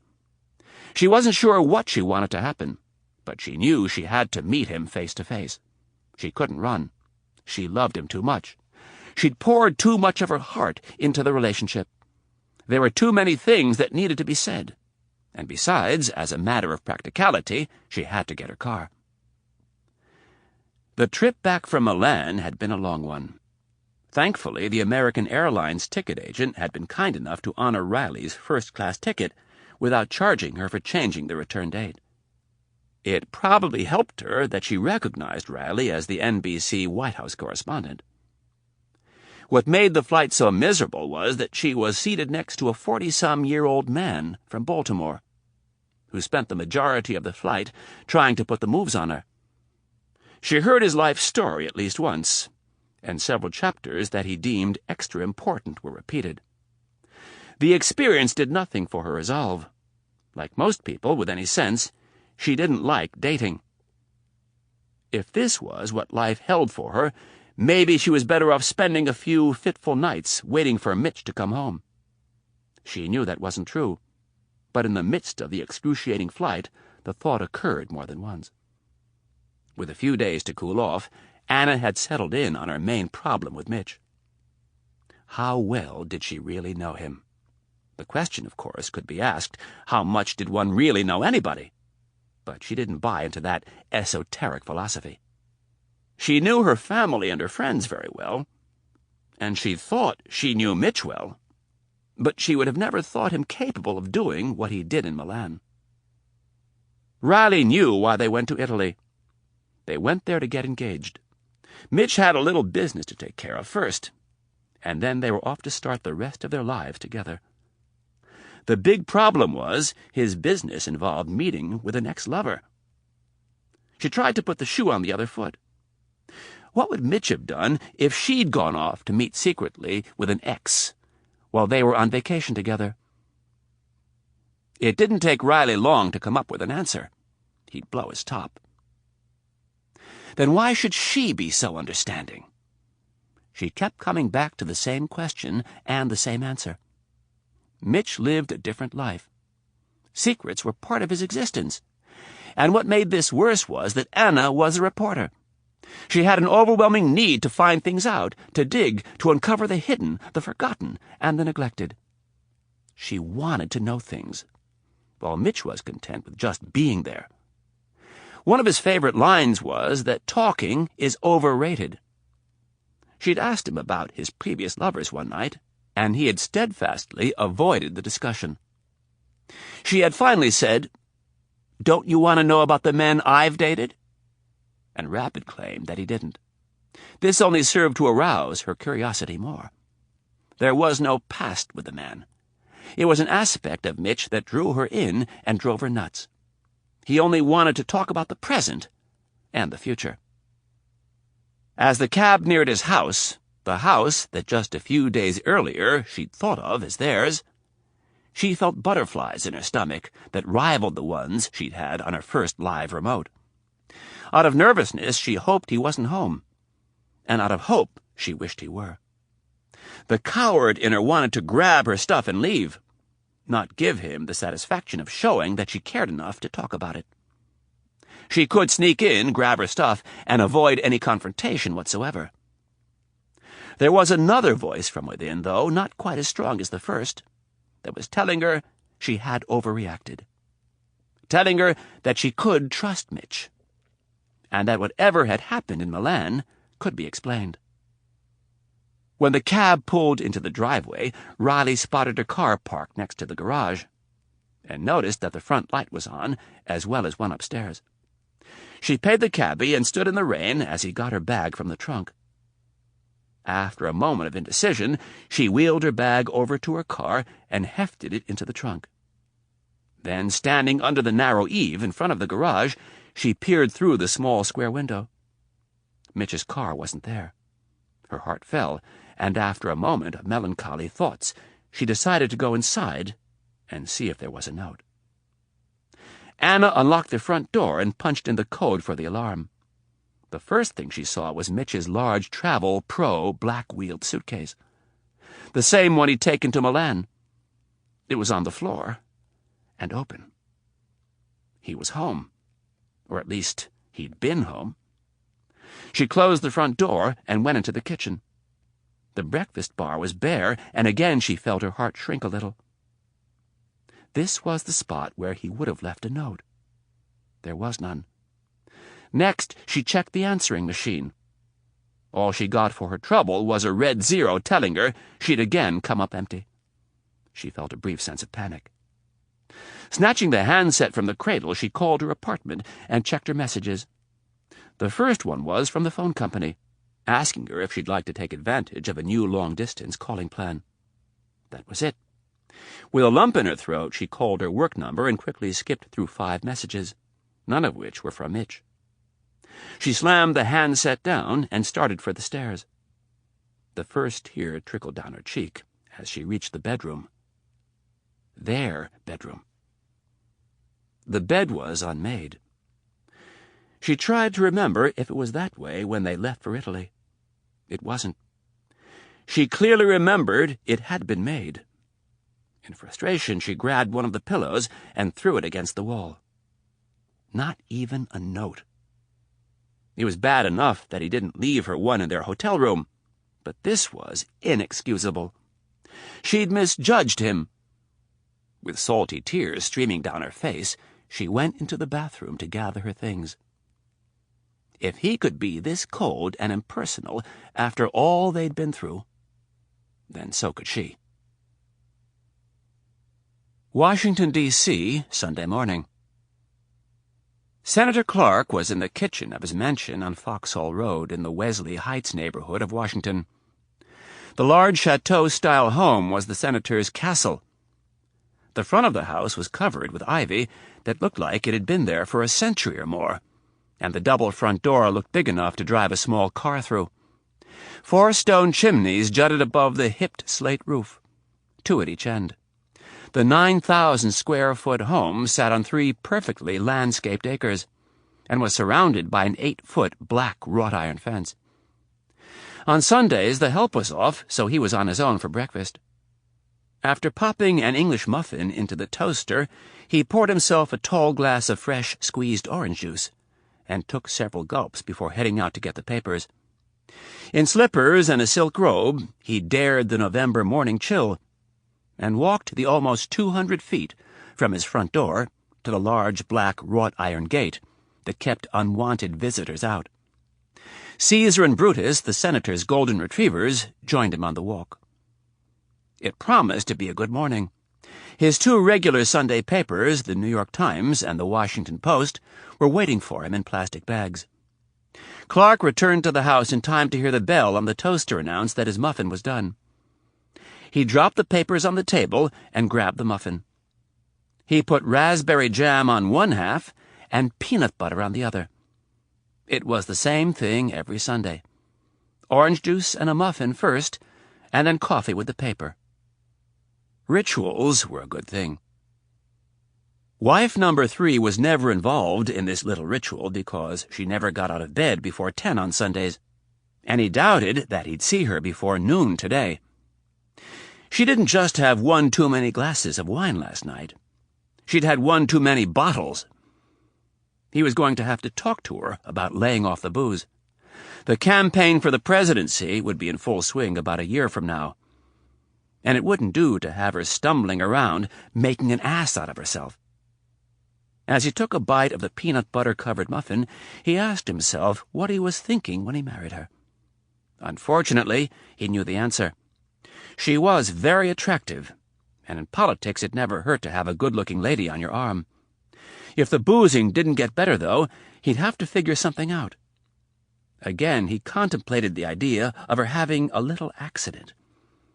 It might drum up the sympathy vote. No, Clark decided, as tempting as it was, they always blamed the husband when there was foul play. He finished his breakfast and headed into his study with his coffee and 2 newspapers. The study was located in the southern wing of the house, and was decorated in the style of his home state. It was filled with expensive Western art and antiques. Balanced on 2 pegs above the fireplace mantel was an 1886 Winchester .45 70-lever action rifle. Every time Clark looked at the weapon, he was reminded of Peter Cameron, the man he had hired to kill Mitch Rapp. Whenever Cameron had visited the study, he had drooled over the unique weapon. It had been presented to President Grover Cleveland as a wedding present, and was the first of a limited number produced. The historical significance of the piece and the perfect condition it was in made it very valuable. On top of the mantel were 2 Frederick Remington sculptures, the Bronco Buster on one side and the Buffalo on the other. And above it all was one of Albert Bierstadt's breathtaking originals depicting a group of Indians on horseback riding across the plain. Across the room in a glass bookcase was a complete set of signed first editions by Ernest Hemingway. Clark was unusually excited this morning, and it wasn't because the Redskins were playing the Cowboys. It was because Albert Rudin was appearing live on Meet the Press. Clark checked to make sure fresh tape was in the VCR, and then sat down in his worn leather chair. He turned on the TV and placed the thick copy of the Times on the footstool. There were 5 more minutes before showtime, so he scanned the famously liberal editorial page for a few laughs. When the music for the show came on, Clark put the paper down and hit the record button. He sat and grinned as Tim Russert's voice announced the topics to be covered on the hour-long show. First up were Chairman Rudin of the House Permanent Select Committee on Intelligence, and Congressman Zebarth, the committee's ranking minority. Both men were in their 60s and had spent 30-plus years each in Washington as representatives. Russert started this segment by introducing his guests and saying, "Congressman, this is truly a historical week in Washington. For the first time in its 50-plus year history, a woman has been nominated to head the Central Intelligence Agency. What are your thoughts?" Congressman Zebarth jumped on the question first. "Dr. Kennedy is more than up to the job. She's been very effective as the director of the Counterterrorism Center, and she knows her way around Langley. I think the president has made a great choice, and I look forward to working with Dr. Kennedy in the years to come." Russert turned to address Rudin. His eyes were open wide. He had a bit of a grin on his face, and his head was cocked slightly to one side. He knew practically every politician's politics, and hence, 9 times out of 10, he knew the answer before he asked the question. "That's one heck of an endorsement coming from a Republican." Russert knew his guest detested the president's nomination. Rudin's face looked as if he'd just bitten into a bad piece of fruit. "I have no problem with a woman running the CIA. In fact, I think it's about time we give one a shot. God knows the men we've had running the place haven't given us much for the trillions of dollars we've pumped into it." "So you don't agree with the president's nomination?" suggested Russert, with a faint smile. "No, I don't. I've been warning the White House for months that Kennedy is not the type of person we Democrats want to be associated with." Rudin spoke with conviction. The gossip was all over town that the president had taken Rudin to the woodshed about the Kennedy nomination. Russert was a little surprised that the congressman from Connecticut would so publicly disagree with Hayes after what he'd heard. "And why do you think Dr. Kennedy is such a poor choice as the next director of Central Intelligence? You seem to be the only person on the Hill who disagrees with her nomination." "The only one who publicly disagrees," Rudin was quick to add. "For reasons I can't figure out, this president and his administration have forced this nominee down our throats without doing their research." In a strange twist of politics, Russert looked to Zebarth, the Republican, to defend a Democratic president. "Congressman Zebarth, as I've already said, I think Dr. Kennedy is more than qualified for the job. And to be honest with you, Tim, I'm getting a little tired of my friend's innuendos and implications. Just once, I'd like to see him back up his charges with some real evidence, or leave Dr. Kennedy alone. The woman has worked hard for this country, and she deserves a little gratitude." This sounded so reasonable that it made Rudin look like a bully. Hank Clark was on the edge of his seat. Zebarth had just lobbed a big, fat, hanging curveball. Clark clapped his hands together and said, "Come on, Albert. If there's ever a time to hit one out of the park, it's now." Rudin reached under the table and produced a file. With a grim look on his face, he shook his head and said, "I feel a little bit like Winston Churchill today, Tim." Clark frowned at his TV and said, "Don't get carried away here, Albert." "I've been warning my colleagues for years about what was going on at the CIA. I've been harping that we need more oversight. I've been complaining that we weren't getting the truth from Director Stansfield when he testified before my committee. And the same goes for Dr. Kennedy. No one has listened to me. Even my own party has shunned me. Well, I'm here today to say that thanks to my vigilance, we are about to avoid a huge mistake." "What are you saying, Congressman Rudin?" "I have here in this file," Rudin waved it in the air for emphasis, "proof that Dr. Kennedy has lied before my committee. I have proof that she has launched covert operations without notifying Congress or seeking our approval. I have proof that she has committed perjury before Congress and that she has obstructed justice." Over the years, Congressman Zebarth had heard an unending litany of baseless accusations from his colleague.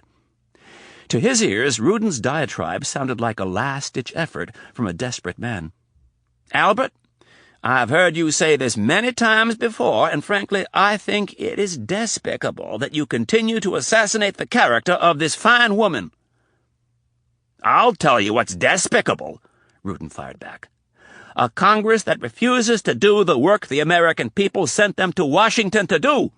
A Congress and a White House," he added with emphasis, "that refuse to make even the slightest effort to protect the Constitution." Zebarth, an old-school Virginian and a throwback to the days when the rules of debate truly ruled the day, was genuinely insulted by Rudin's blanket accusations. "Albert, if you have any proof of wrongdoing by Dr. Kennedy, I suggest that you produce it right here and now. Otherwise, attempt to have some dignity and cease these unending character assassinations." "I find your use of the word assassination rather amusing," snarled Rudin. At home, in the solitude of his study, Clark realized how poorly Rudin came off on TV. It would make the senator look all the more stately when he began asking Kennedy about the accusations in front of a huge national audience tomorrow. "Tell me, Congressman Zebarth, have you ever heard of an organization called the Orion Team?" Zebarth balked at the question and refused to answer.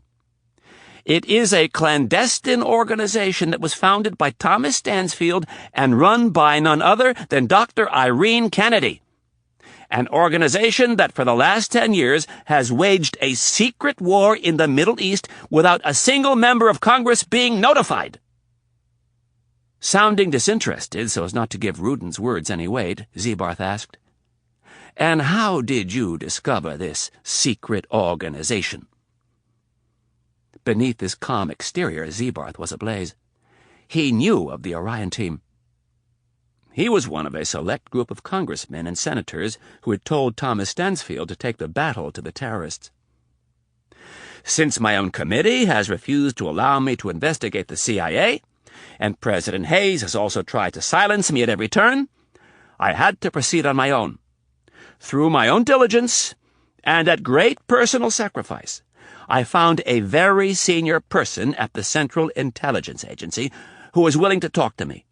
Someone who is as disturbed as I am over the abuses that were committed by Thomas Stansfield and continue to be perpetuated by Irene Kennedy." A name meant nothing by itself. If that was all Rudin had, it wasn't enough.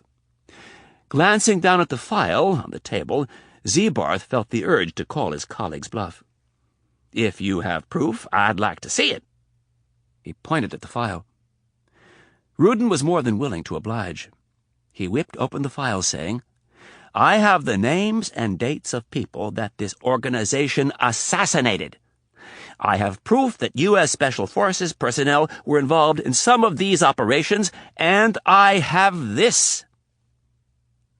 Rudin produced a black-and-white photograph. "His name is Mitch Rapp. He is an American citizen who was trained by the CIA and has been the Orion Team's top operative for almost a decade. He has killed over 20 private citizens in various countries around the Middle East. He is an assassin. He is a criminal, and he should be prosecuted. As should Irene Kennedy and every single person who has anything to do with this abomination." Rudin paused just long enough to retrieve something else from the file. "I have bank records that show how money was diverted out of congressionally funded programs and into this organization known as the Orion Team." Rudin pointed an accusatory finger at Zebarth and said, "There are too many politicians in this town who haven't been doing their job." He turned his hard stare on Russert.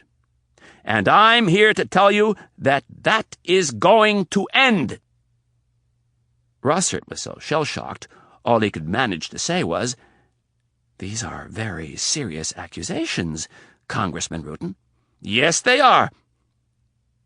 "Are you going to hold hearings into the matter, or will you hand it over to the Justice Department?"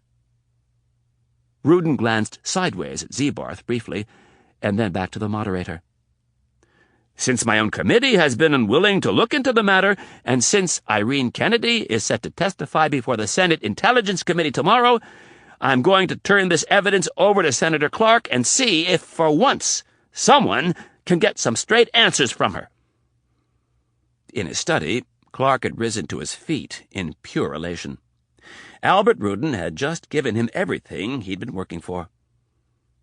At 1 p.m. tomorrow, Clark would gavel in one of the most dramatic and anticipated confirmation hearings America had ever seen. Clark had been in on the decision to found the Orion Team, but as part of that arrangement, Thomas Stansfield had agreed to fall on the sword if anything should go wrong. Kennedy would do the same. Clark would stay above the fray and look statesmanlike when his colleagues went after Kennedy tomorrow. The television audience would be huge, and that was just the start. The story would be on the cover of every magazine and the front page of every newspaper. His face and name would be burned into the minds of practically every single voter in the country. This is what would launch him on his presidential bid. Chapter 38. Saudi Arabia, Sunday evening. Rapp stood on the edge of a natural rock escarpment staring out at the wrinkled, rolling terrain toward Baghdad. He was dressed in tan desert fatigues. This place was called Oasis 1 by the Pentagon. Very few people knew it existed. It was located directly on top of the Saudi-Iraqi border, a mere 200 miles from Baghdad. The rock formation that made up the natural perimeter of the forward base jutted from the Red Sea of sand like a volcanic island in the middle of an expansive ocean. Rapp was the only civilian who'd ever been to the base. The military personnel who occupied the rock island didn't even refer to it as a base. The men in black berets called it a forward staging area or raiding area. This was Special Forces country, and true to their colorful personalities, they did not refer to the base by its official and top-secret name, Oasis 1. The Snake Eaters called it the Snake Pit. There was even a hand-painted sign hanging over one of the caves that said, "Welcome to the Snake Pit. Drinking is encouraged." Special Forces types were different. They actually seemed normal to Rapp, but in relation to the rest of the military, they were a breed apart. They prided themselves on making their own rules, and when they'd arrived at the old Marauders' outpost, they made it a point to set up a bar. All U.S. military personnel in Saudi Arabia were strictly forbidden from consuming alcohol. This did not deter the Green Berets, Delta Force commandos, Navy SEALs, and helicopter pilots who occupied the outpost.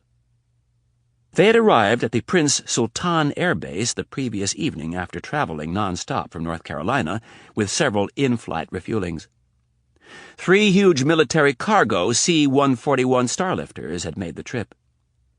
In addition to the team that was tasked to go into Baghdad, Colonel Gray had brought along an additional 100 Delta Force commandos.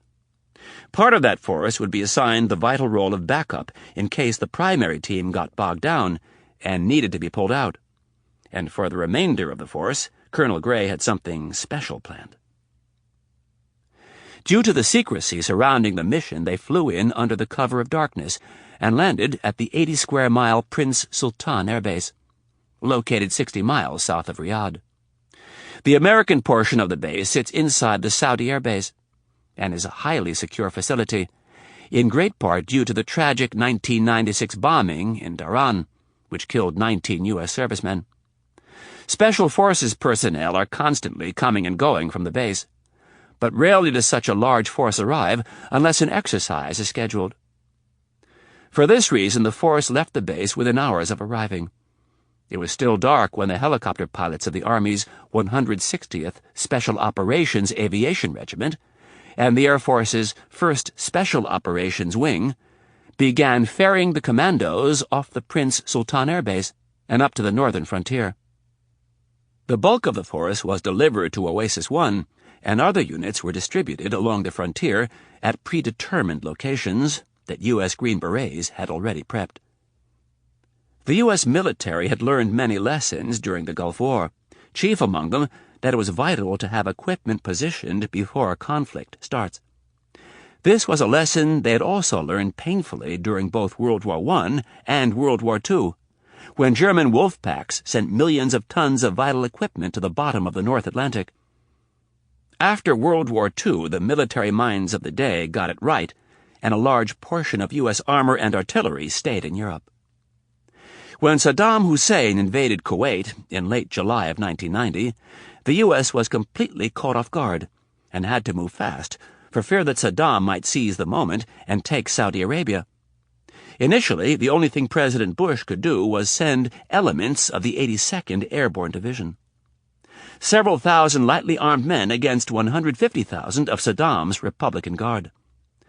The brass at the Pentagon knew that the elite troops of the 82nd Airborne Division would hold out against Saddam's large force of heavy armor for a day or two, at best. Logistically, the problem for the U.S. was not moving troops to the battlefield.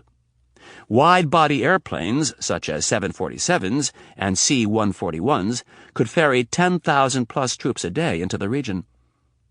The problem lay in transporting the U.S. Army's armor divisions and their supreme M1A1 Abrams main battle tank. Each of these behemoths weighs 54 tons and cannot be flown to their theater of operation. They must be shipped by vessel and then transported by train or flatbed truck to the front. And the Abrams is only a small but crucial part of an armor division's equipment. Armored personnel carriers, tracked reconnaissance vehicles, towed artillery, tracked artillery, rocket launchers, self-propelled anti-aircraft guns, combat engineering vehicles, and spare parts and ordnance for every vehicle meant having to move millions of tons of equipment and supplies halfway around the world. This takes months and makes for many sleepless nights, while planners wait to build a force strong enough to resist attack.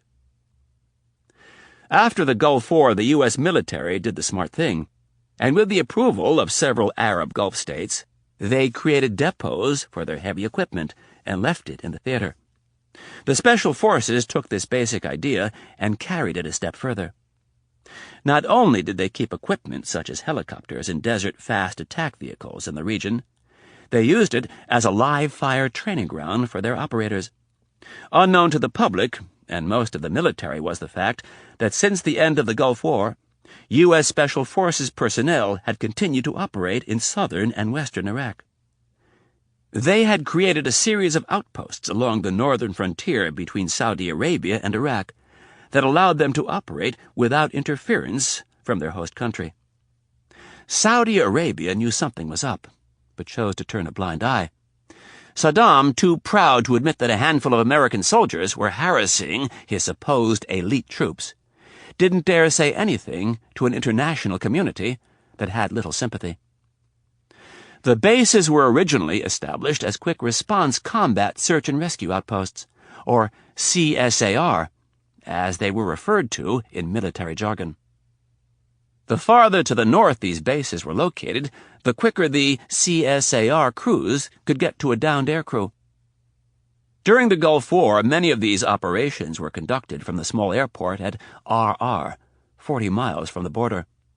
General Campbell, the commander of the Joint Special Operations Command, pushed to have these bases moved farther to the north. In the case of Oasis 1, they were literally on the border. In recent years, the Iraqis had begun firing more frequently on coalition flights that were enforcing the southern no-fly zone. Unlike his predecessor, General Flood believed in the capabilities of Special Forces. The previous chairman of the Joint Chiefs was loath to use the highly trained warriors. Fortunately, Flood thought it made as much sense as owning a Corvette and never taking it out of the garage. As Iraq became increasingly aggressive against coalition flights, General Flood took the leash off the Special Forces units arrayed across the northern frontier. They began launching raids across the border, harassing Iraqi army units, ambushing them, and then disappearing into the desert. Green Beret, Delta Force, and Navy SEAL snipers began eliminating Iraqi officers at distances approaching a mile. This harassing of the enemy had greatly affected the morale of the Iraqi units and a lessening of their desire to patrol so close to the border. The end result was some much-appreciated breathing room for the Special Forces units arrayed across the northern frontier. Rapp peered out from his perch. Long shadows fell from the escarpment as the sun prepared to slip over the western horizon. He could feel the heat escaping from the arid desert. The temperature would drop 30 degrees in the next 2 hours. Rapp looked at the patches of darkness below, stretching out to the east toward Baghdad and possible death. There was no fear, just anticipation, and maybe a few regrets. He wished things had worked out between him and Anna, but they hadn't. They never would. They were from 2 different worlds, neither willing to give theirs up completely, and for that they would always be apart. The conviction was back. The fight in Milan had at least given him that. He had made a difference, and was about to make a huge difference. There were hundreds of innocent people sitting in the Al Hussein Hospital who were depending on him. They would never know him. They would never even know he had saved their lives, but he had to try. A light breeze twisted the sand at the bottom of the escarpment into a funnel and carried it away. Rapp wondered if somewhere in his past there wasn't a relative who had come from this part of the world. Maybe it was just the similarities between the ocean and the desert. They were both awesome in power. They held a subtle, expansive beauty that could trick the human eye into seeing things that were not there. And they could be incredibly inhospitable if you didn't pay attention.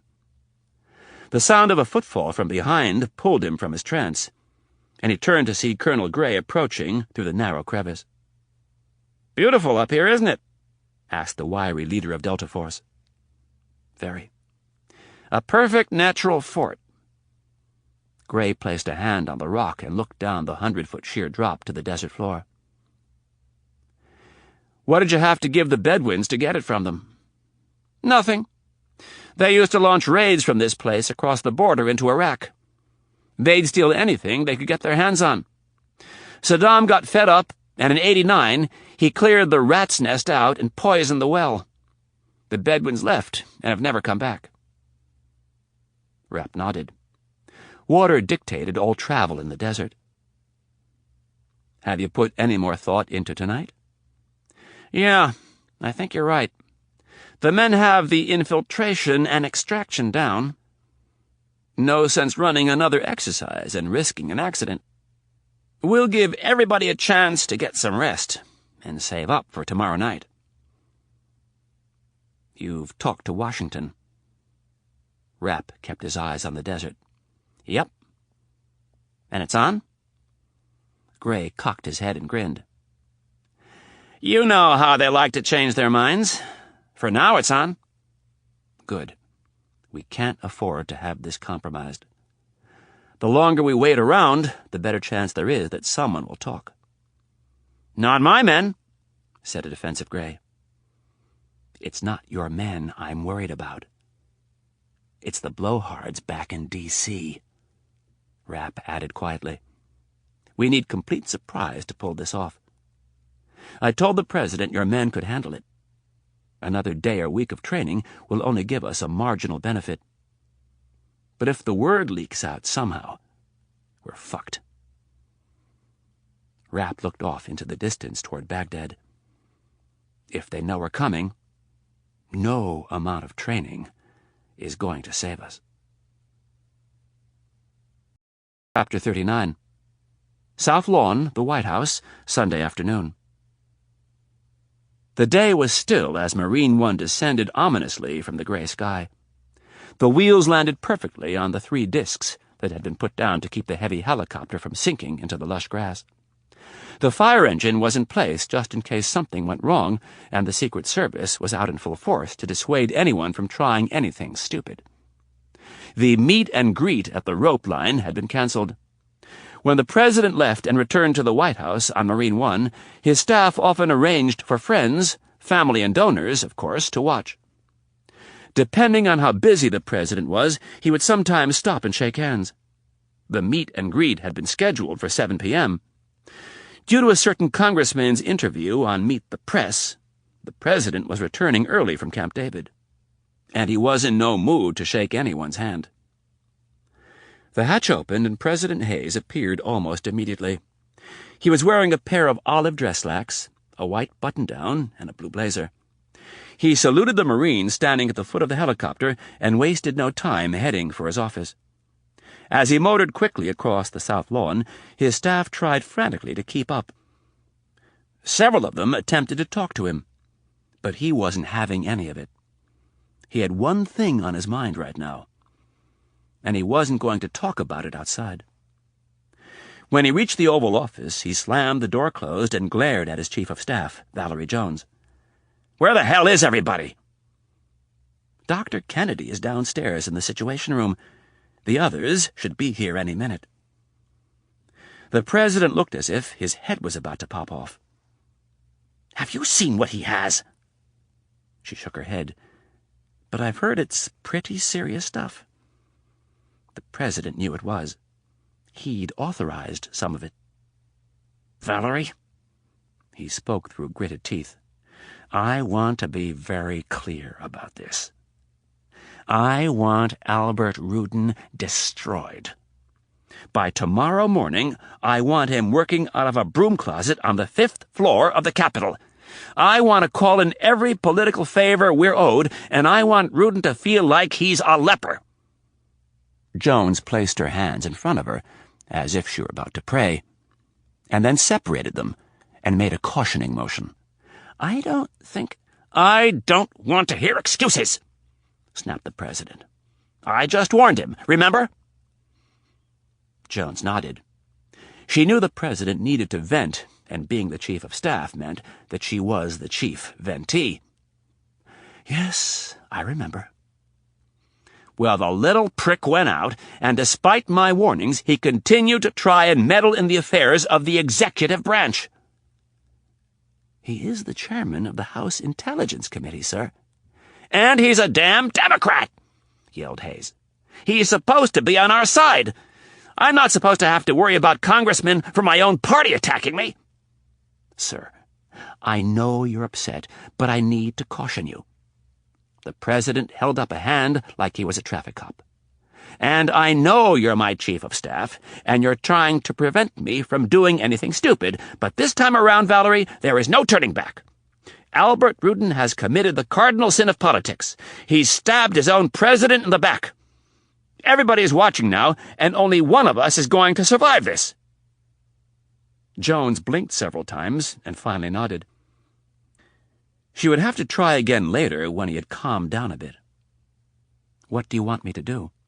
"I want the damn party leadership over here." The president pointed at the ground and started for the door. "I'm going downstairs. When they get here, let me know." Jones started walking with him. "Do you want me to come with you?" She was a little afraid of what the president might say without her in the room. "No," Hayes said, with zero room for negotiation. He left the Oval Office and went down one floor to the secure Situation Room. When he entered the conference room, he was a little surprised that, in addition to Kennedy, General Flood, General Campbell, and a half-dozen of their staff members were also in the room. All three of them were leaning over the table, looking at a series of maps. Upon seeing the president, they stopped what they were doing and stood up. "Gentlemen, I didn't know you were here.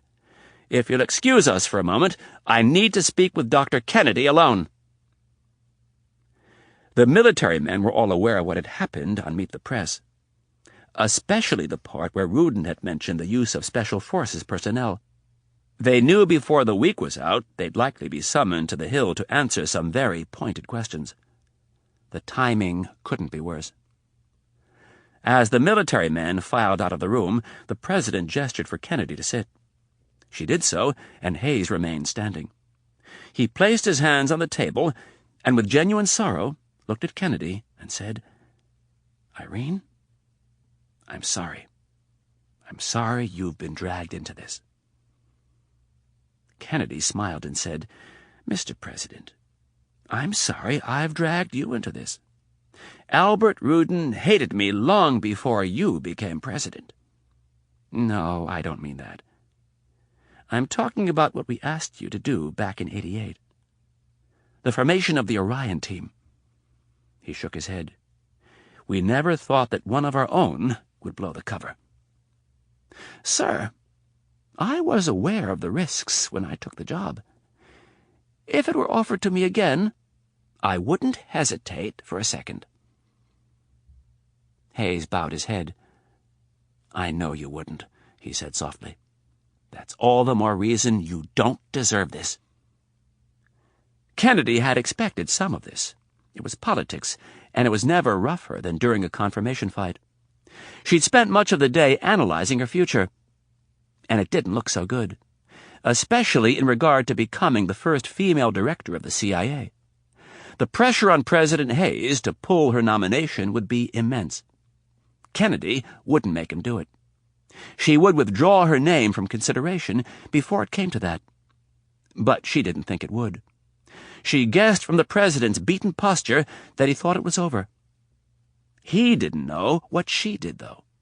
She'd lived most of the past 15 years thinking ahead of the pack, and so had Thomas Stansfield. The deceased former director had anticipated that a day might come where the Orion team's cover would be blown. The original senators and congressmen who had asked him to take the war to the terrorists had demanded that Stansfield act as a firewall. If word ever got out that the CIA was assassinating people in the Middle East, the agreement was that Stansfield would take full blame and would make no mention of the senators and congressmen's involvement. This had been the initial agreement. Without telling the senators and congressmen, Stansfield had decided to amend that agreement over the years. He had created a series of dummy files that he kept in the safe in the director's office. The files contained letters of notification to the House and Senate leadership, all of them dated within 24 hours of the start of covert operations run by the Orion team. This was what was required by law and ultimately what Congressman Rudin was so irate about. In addition to the dummy files, Stansfield had passed along a wealth of information about a number of influential lawmakers on the Hill.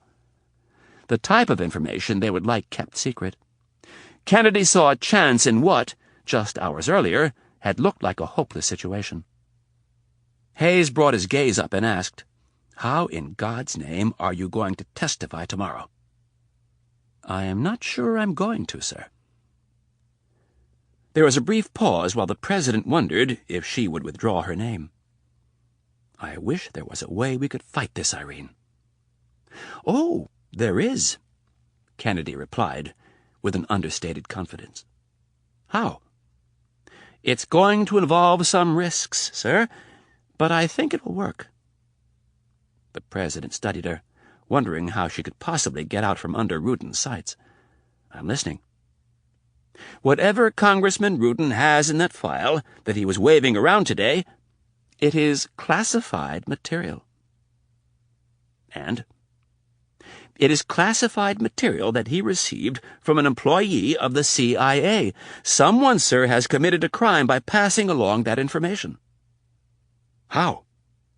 "If they are an employee of the CIA, they have signed a national security non-disclosure document, sir." The president looked skeptical. "It's bigger than all that, Irene. The press is involved. Please, hear me out, sir. Much of what the Orion team did originally was handled outside the CIA. Over the last year, Director Stansfield went to great lengths to legitimize the actions of the team. Giving Mitch a legitimate personnel file was just part of what he was up to. He created a real paper trail of classified documents documenting what the team has done. He has a list of senators and congressmen who were informed every time the team was sent into action." The president was frowning. "How legitimate is this?" "It's not a question of legitimacy, sir." "Sure it is. What if they deny ever signing such a document?" "They won't," Kennedy said with a steady voice. Hayes took the hint. The rumors about Stansfield keeping files on people were true. "You mean they might be afraid of what would come out if they didn't go along?" "Maybe." Kennedy stayed evasive, but got her point across. The president seemed ill at ease with this course of action. "Sir, all of this is legitimate enough for you to ask FBI Director Roach to seize that file and any copies that Rudin has made." Wincing, the president asked, "You are asking me to have the FBI bust into the home of a U.S. congressman?" "Yes, I am." "You can't be serious. The press will—" "Sir," interrupted Kennedy, "Rudin didn't exactly play fair with you on this one. He, or someone close to him, has broken the law. Normally, we would gladly turn a blind eye to it, but he has forced our hand by purging top-secret information on national TV." The president stubbornly crossed his arms. "Where is this whole thing going to take us, Irene?" "If I go up to the Hill tomorrow and answer questions, I'll be crucified. If I withdraw my name from the process, Rudin will hold hearings within a week, and I'll be crucified. Either way it's going to happen. And under both scenarios, sir, your presidency will be guilty by association." "We're screwed." Hayes stood tall as if he needed a full breath of air. He placed his hands on his hips and continued, "And of all the times for it to happen, it has to come along right now when this whole Iraqi thing is about to heat up." "There is a third way, sir," she suggested. "I'm all ears." Kennedy began carefully laying out her plan. They would need the FBI to raid Rudin's home and office. The uproar from the other politicians and the press would be unavoidable, but predictable and ultimately short-lived. For Kennedy had something very bold planned for Albert Rudin, something that would in all likelihood end his career. Chapter 40. Oval Office, Sunday evening. Clark put on a suit for the meeting. It was in his plan to call the president and talk to him about the news created by Rudin. If he was going to keep the president in the dark about his involvement, it was best to act sympathetic and see if there was anything he could do to help. There wasn't, of course. He had the president and the Democrats boxed in. Kennedy was going to become the lightning rod for one of the most sensational hearings ever launched. The president had surprised him slightly by calling him first. He asked Clark to come over to the White House. Hayes made it known it was extremely important that they talk tonight. Clark worried briefly that his name might have somehow been dragged into the mess. If that was the case, he could handle it. But it would, of course, be much better if the president never knew of his involvement. The president's chief of staff escorted the senior senator from Arizona into the Oval Office and left.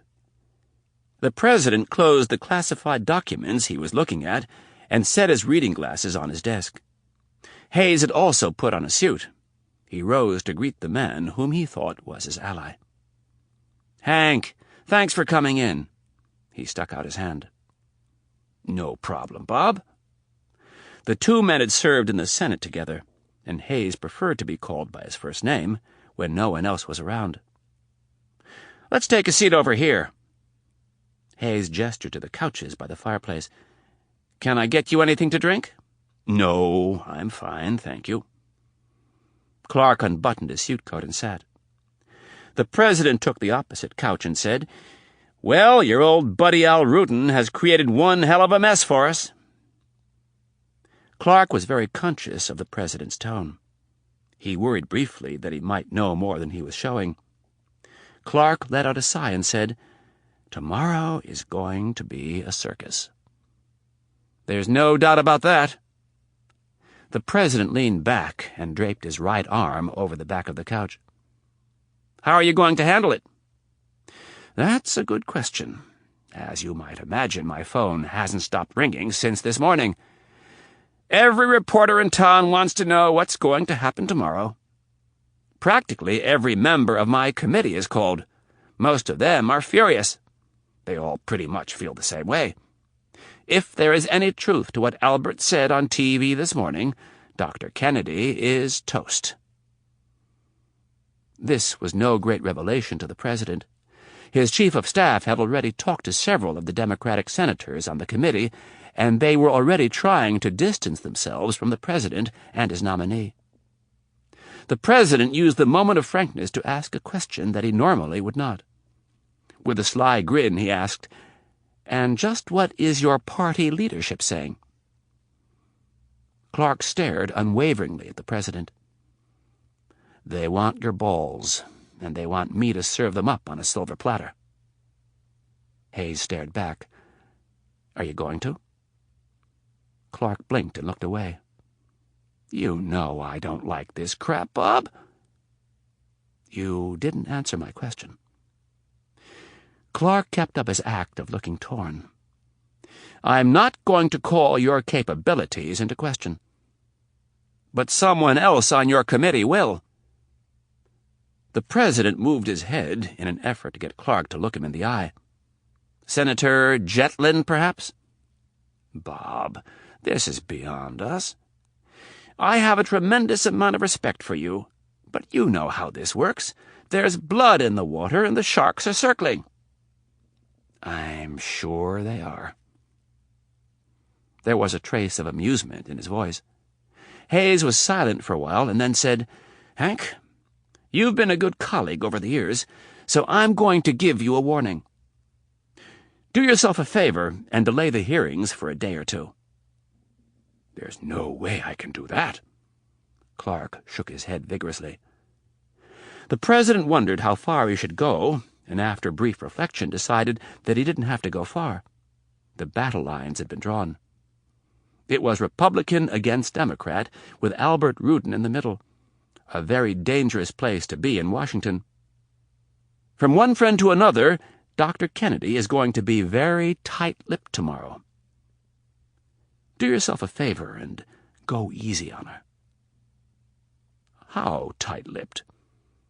Invoking the national security non-disclosure document that she signed when she went to work for the CIA. She is going to refuse to answer any questions in an open hearing. I have a lot of respect for Dr. Kennedy, but this is beyond that. If she cops that kind of an attitude, she's going to give me no other choice but to go after her. Don't, warned the president. Clark frowned. You remember the deal. If the Orion team was ever found out, Stansfield and she were to fall on their swords. He paused to let the weight of his words sink in.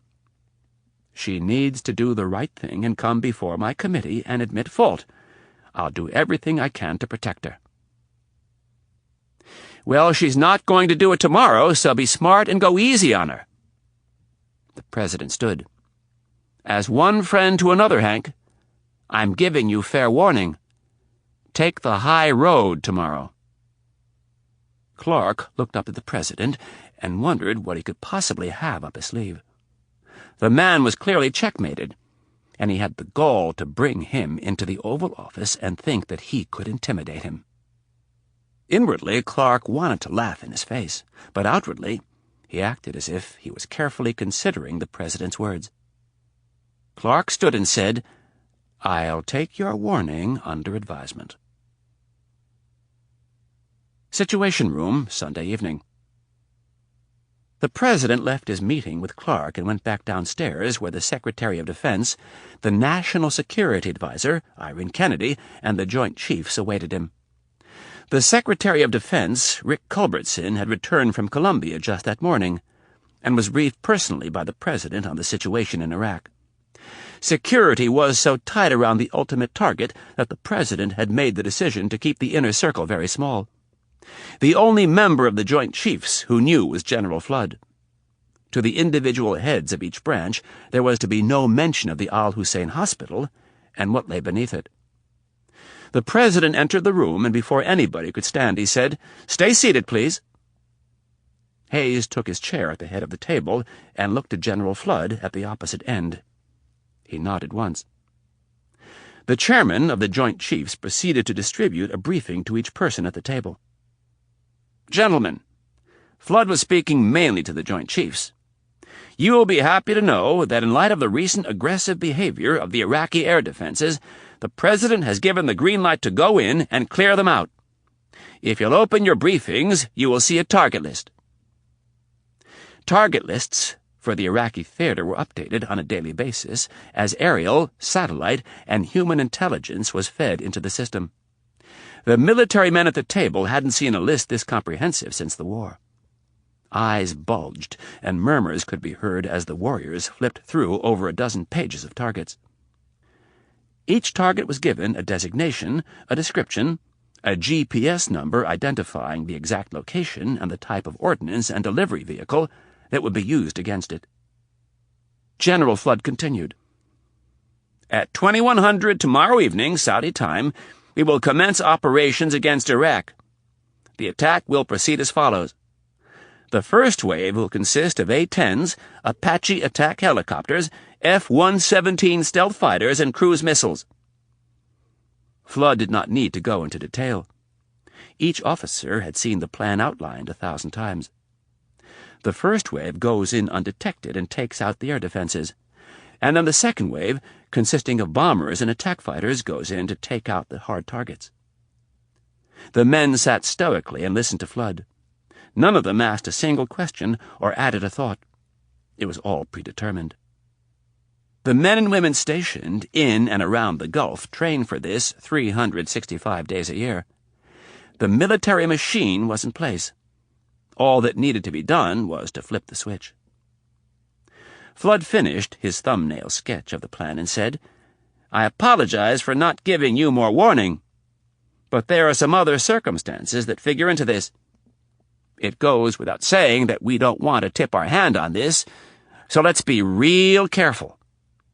Are there any questions?" The admiral and 3 generals shook their heads. "Good," Flood said. "I'll let you men get back to your commands and put things in motion." As the men got up to leave, Flood added, "I should be back in my office within the hour if you need to speak to me." When they were gone, the president held up his briefing book and said, "General, I don't see the safe corridor blocked out. How are we going to keep our Delta boys from getting bombed? When the aviators go in for their final briefing, they will be handed one of these." Flood held up a map of Baghdad with a portion of it blocked out in red.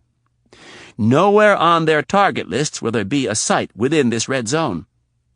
They will be given specific instructions before takeoff that they are not to drop bombs within this area." Won't they get a little suspicious?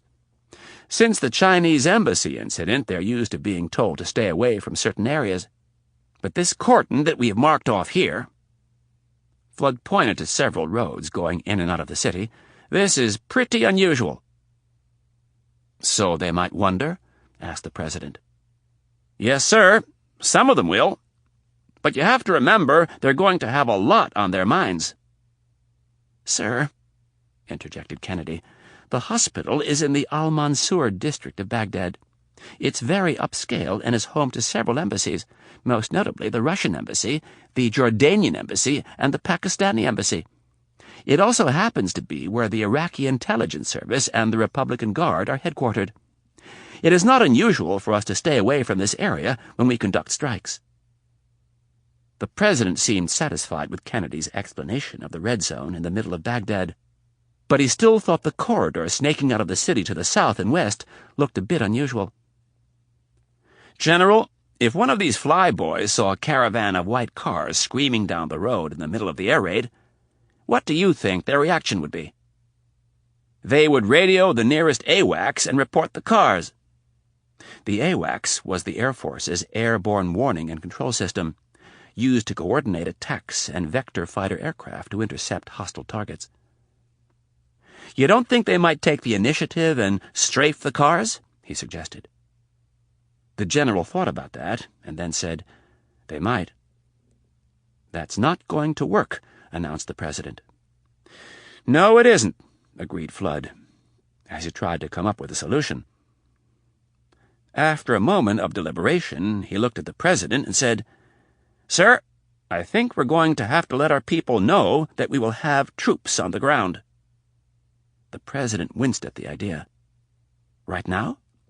"No. We can wait until the last possible moment, and at no point do we have to mention a thing about the nukes." This sounded better to the president. "What about the white cars?" He looked at Kennedy for an opinion. She kept her face expressionless while she thought about it. "I think we have to tell the pilots about the cars. They simply offer too much of a temptation. I respect their training, and I respect the command and control that the military has in place. But the bottom line is, these fighter jocks are cowboys. They're taught to push the envelope and take risks. Those white cars represent the same thing to our pilots that they represent to the Iraqi people. They are Saddam, or at least the possibility of Saddam." She paused to give the president a chance to absorb what she'd said. "I know if I were one of those guys, and I thought I had a chance to take out Saddam, there's a good chance I wouldn't wait around for some AWACS controller to give me the green light." The president leaned back in his chair and stubbornly folded his arms across his chest.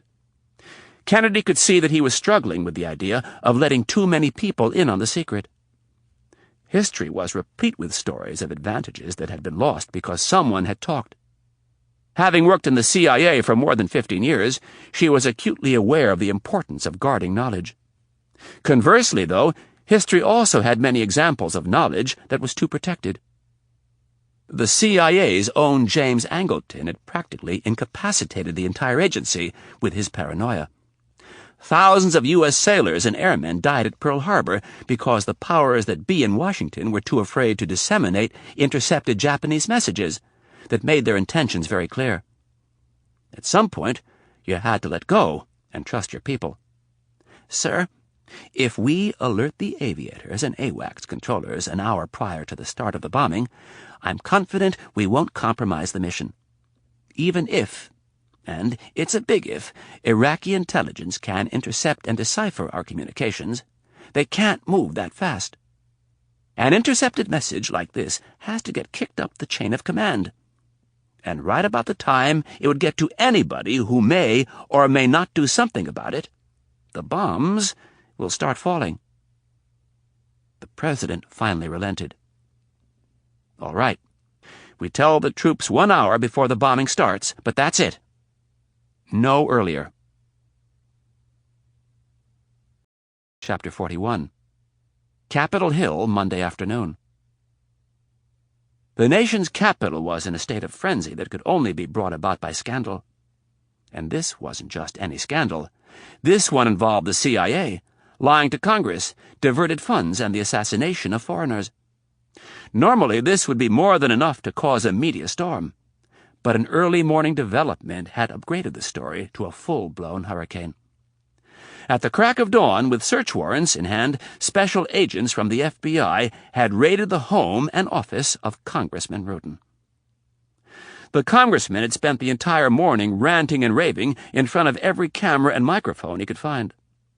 Like all seasoned politicians, he stayed on message, and his message was constitutional crisis. On the Today Show, Rudin had complained bitterly that the executive branch was trying to bully the legislative branch with jackboot tactics that were reminiscent of 1930s Germany. He protested to anyone who had listened that the bedrock of the Constitution was being cracked asunder, that the separation of powers was being trampled on, and that the congressman from Connecticut wasn't alone. In the new age of 24-hour cable news, scandal ruled the day. There wasn't time to check facts or sources. There was barely time to think. Though there were a few wise politicians who stayed on the sidelines, waiting to see what was what. By and large, this was a group with a very healthy set of egos. It was almost impossible for them to turn down an opportunity to be seen and heard. So, with 100 senators and 435 congressmen, the media had no shortage of opinions, almost all of them in the defense of Congressman Rudin. The thought of federal agents seizing files from their offices and homes was enough to rally most of his colleagues soundly behind the legislative branch. Despite his obnoxious personality, Rudin was winning. Pundits and politicians alike agreed that President Hayes had miscalculated. Whatever he'd hoped to accomplish by raiding the congressman's home and office had backfired. Public sentiment was firmly in Rudin's corner.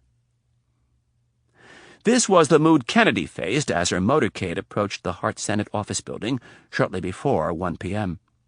Her security detail was planning on bringing their charge around the back of the building and through the loading dock, but Kennedy had shot down the idea.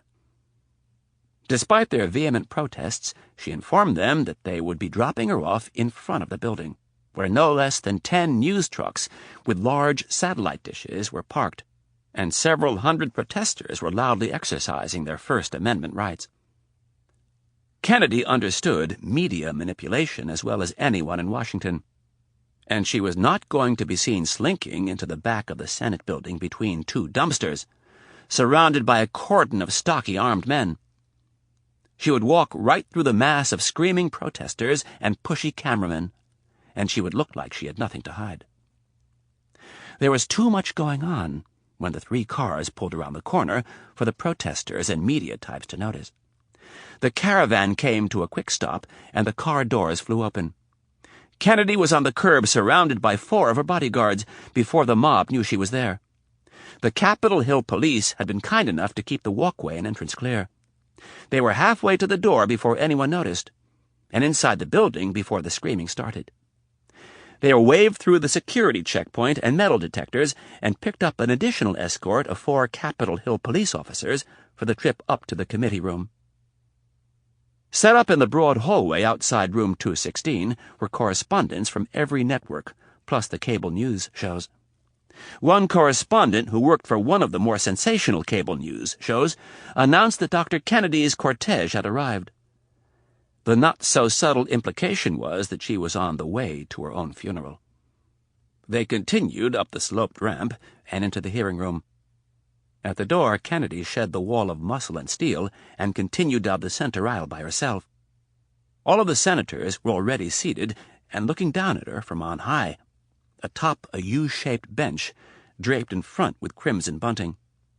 Kennedy's small witness table was covered with a simple green tablecloth, and a chair was blue molded plastic with metal legs. It was the same style that the members of the gallery were sitting in. The wall of marble behind the senators looked like a Rorschach test gone bad. Kennedy took a moment to study the seal mounted in the middle of the marble monstrosity. She had an overwhelming sense of calm as the flashes erupted around her. Her strength came from knowledge. One of the tenets of the intelligence business was to deceive your enemy, to get them thinking one thing while you're planning something else. That's what this was about. It was her last gambit. The upper galleries were bristling with black camera lenses and microphones. The room was packed, and the entire event was being carried live on national television. The senators on the dais, with their phalanx of staffers behind them, were peering down at her as if she were a mass murderer. Today Kennedy was the wounded animal. The vultures were circling, and the hyenas were closing in, and they all had their eyes on the diminutive Irene Kennedy. With a national TV audience, the stakes were high. Political careers would be made today. And for them to do that, they would have to destroy the career of a public servant who, for 15 years, had worked tirelessly for the cause against terrorism. Senator Clark smacked the wooden block with his gavel. He looked tan and handsome in his dark wool suit and deep claret-colored tie. The room ignored him, so he tried again with much greater force and better results. The talking trickled to a drip, and then there was silence. Clark looked down at Kennedy and was briefly reminded of his meeting with the president the night before. The odds were the president was bluffing, but there was a chance he might not be. Clark told himself to move cautiously. Like a king in a game of chess, he decided to let others move out into the field of battle before him. "Dr. Kennedy," Clark started in a deep, somber tone, "I'd like to remind you that you are still under oath." "I'm aware of that, Mr. Chairman." Kennedy made Clark look like a giant, sitting at the table all by herself. "A lot has happened since we spoke on Friday." Clark glanced down at a piece of paper before him. It was a predetermined gesture that he thought would look good on TV. "I was wondering if before we resumed with our questions, you would care to respond to the accusations that were made against you yesterday by Congressman Rudin." Kennedy opened her mouth, but she never got the words out. Despite outnumbering her significantly, the other senators on the dais were not about to let Kennedy go on the offensive and set the agenda. 5 of them instantly began vying for Clark's attention. "Excuse me, Mr. Chairman," bellowed Senator Jetland. He repeated himself 4 more times until he drowned out the others. Having silenced his colleagues, he didn't bother to wait for the chair to recognize him. "I think our purposes would be better served today if we were allowed to ask the nominee some very pointed questions." The senator from New Mexico gave Kennedy a sidelong glance and continued, saying, "Now, we were supposed to start at 10 this morning, but things were pushed back to 1. And it's now," Jetland glanced at his watch, 10 minutes past. I would suggest that if Dr. Kennedy has a statement, it can either be entered into the record, or if there's enough time left over at the end of the day, she can read it then." Despite the lust for blood, several of the senators wanted to hear what Kennedy had to say. They recognized what Jetland was up to, and did not want to look like bullies.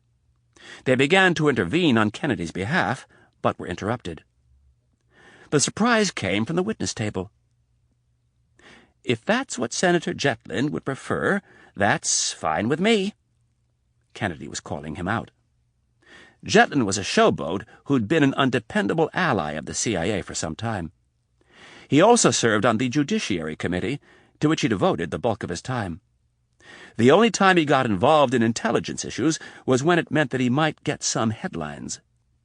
He also happened to be one of President Hayes's harshest critics.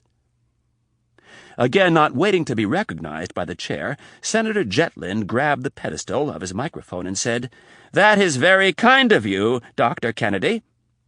I would like to start out by asking you, what was the extent of your involvement in the raids that were conducted at the office and home of Congressman Rudin this morning?"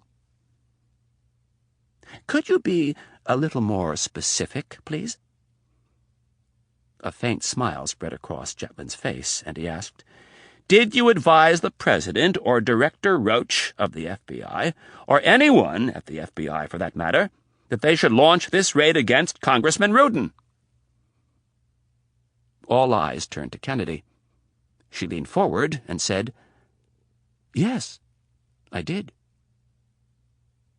Shocked whispers rustled through the gallery. Senator Clark banged the gavel twice before the room fell silent.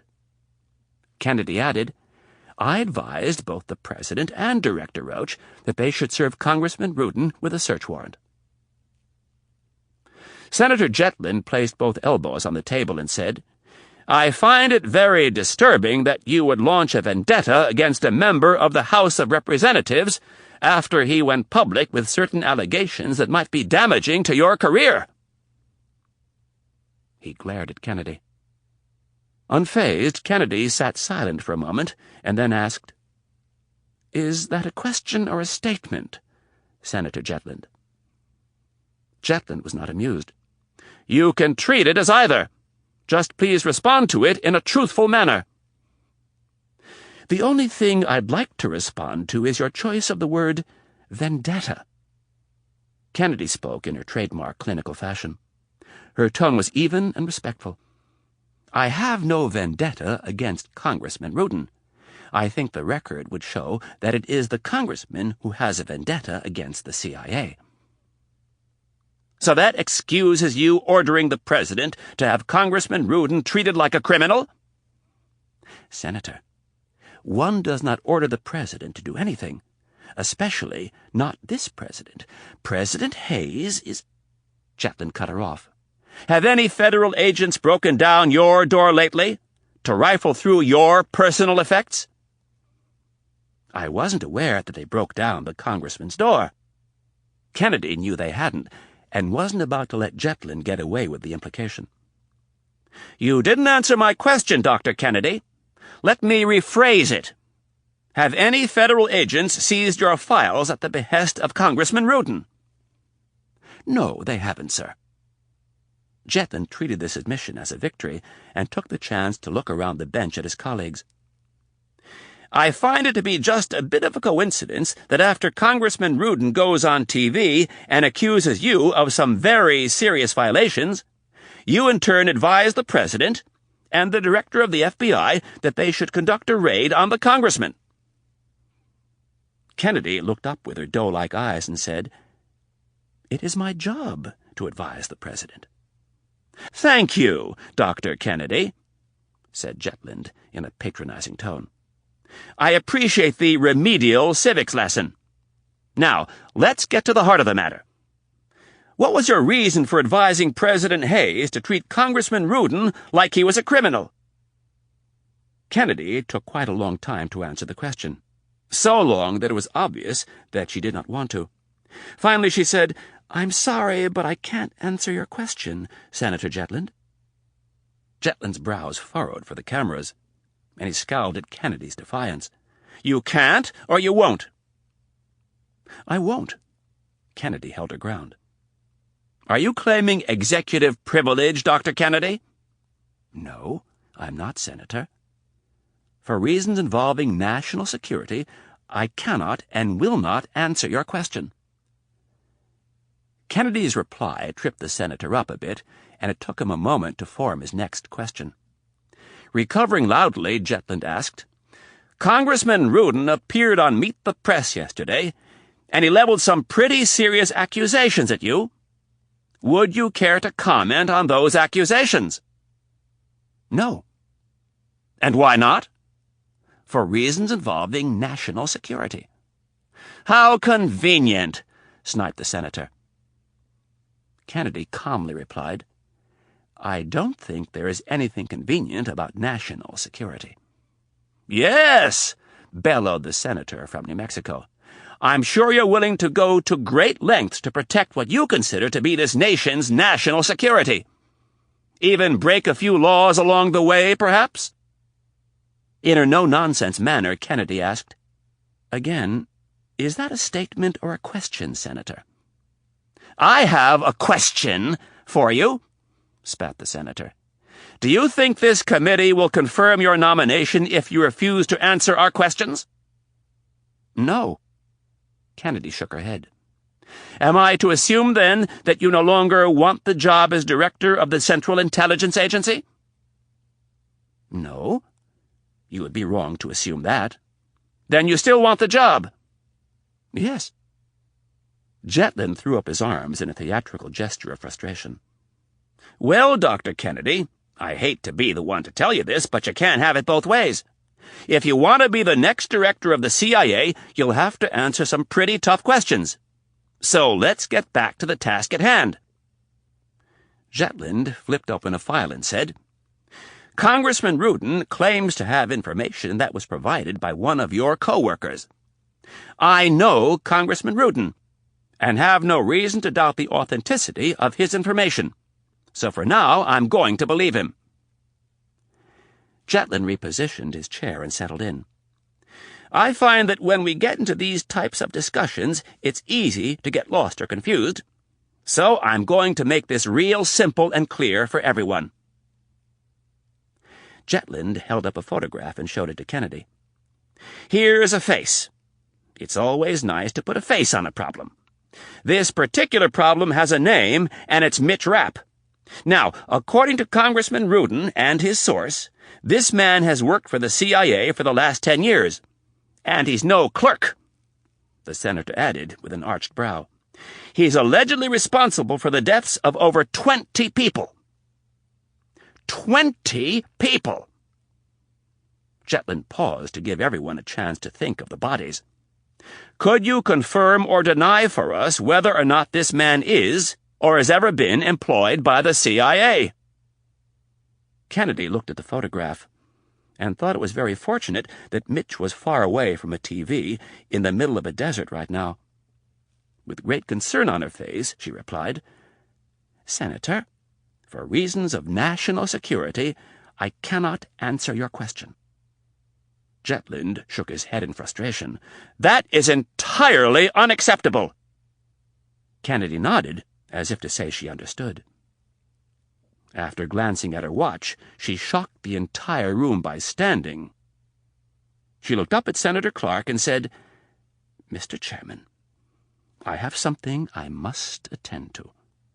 I apologize that I couldn't respond to the committee's questions today, but there are some extenuating circumstances at play. My reluctance in no way should be seen as an affront to the committee or the Senate. The President will contact you within the next day in regard to my status as a nominee. Thank you for your time and consideration." With that, Kennedy turned and left the room to wide eyes and a chorus of whispers.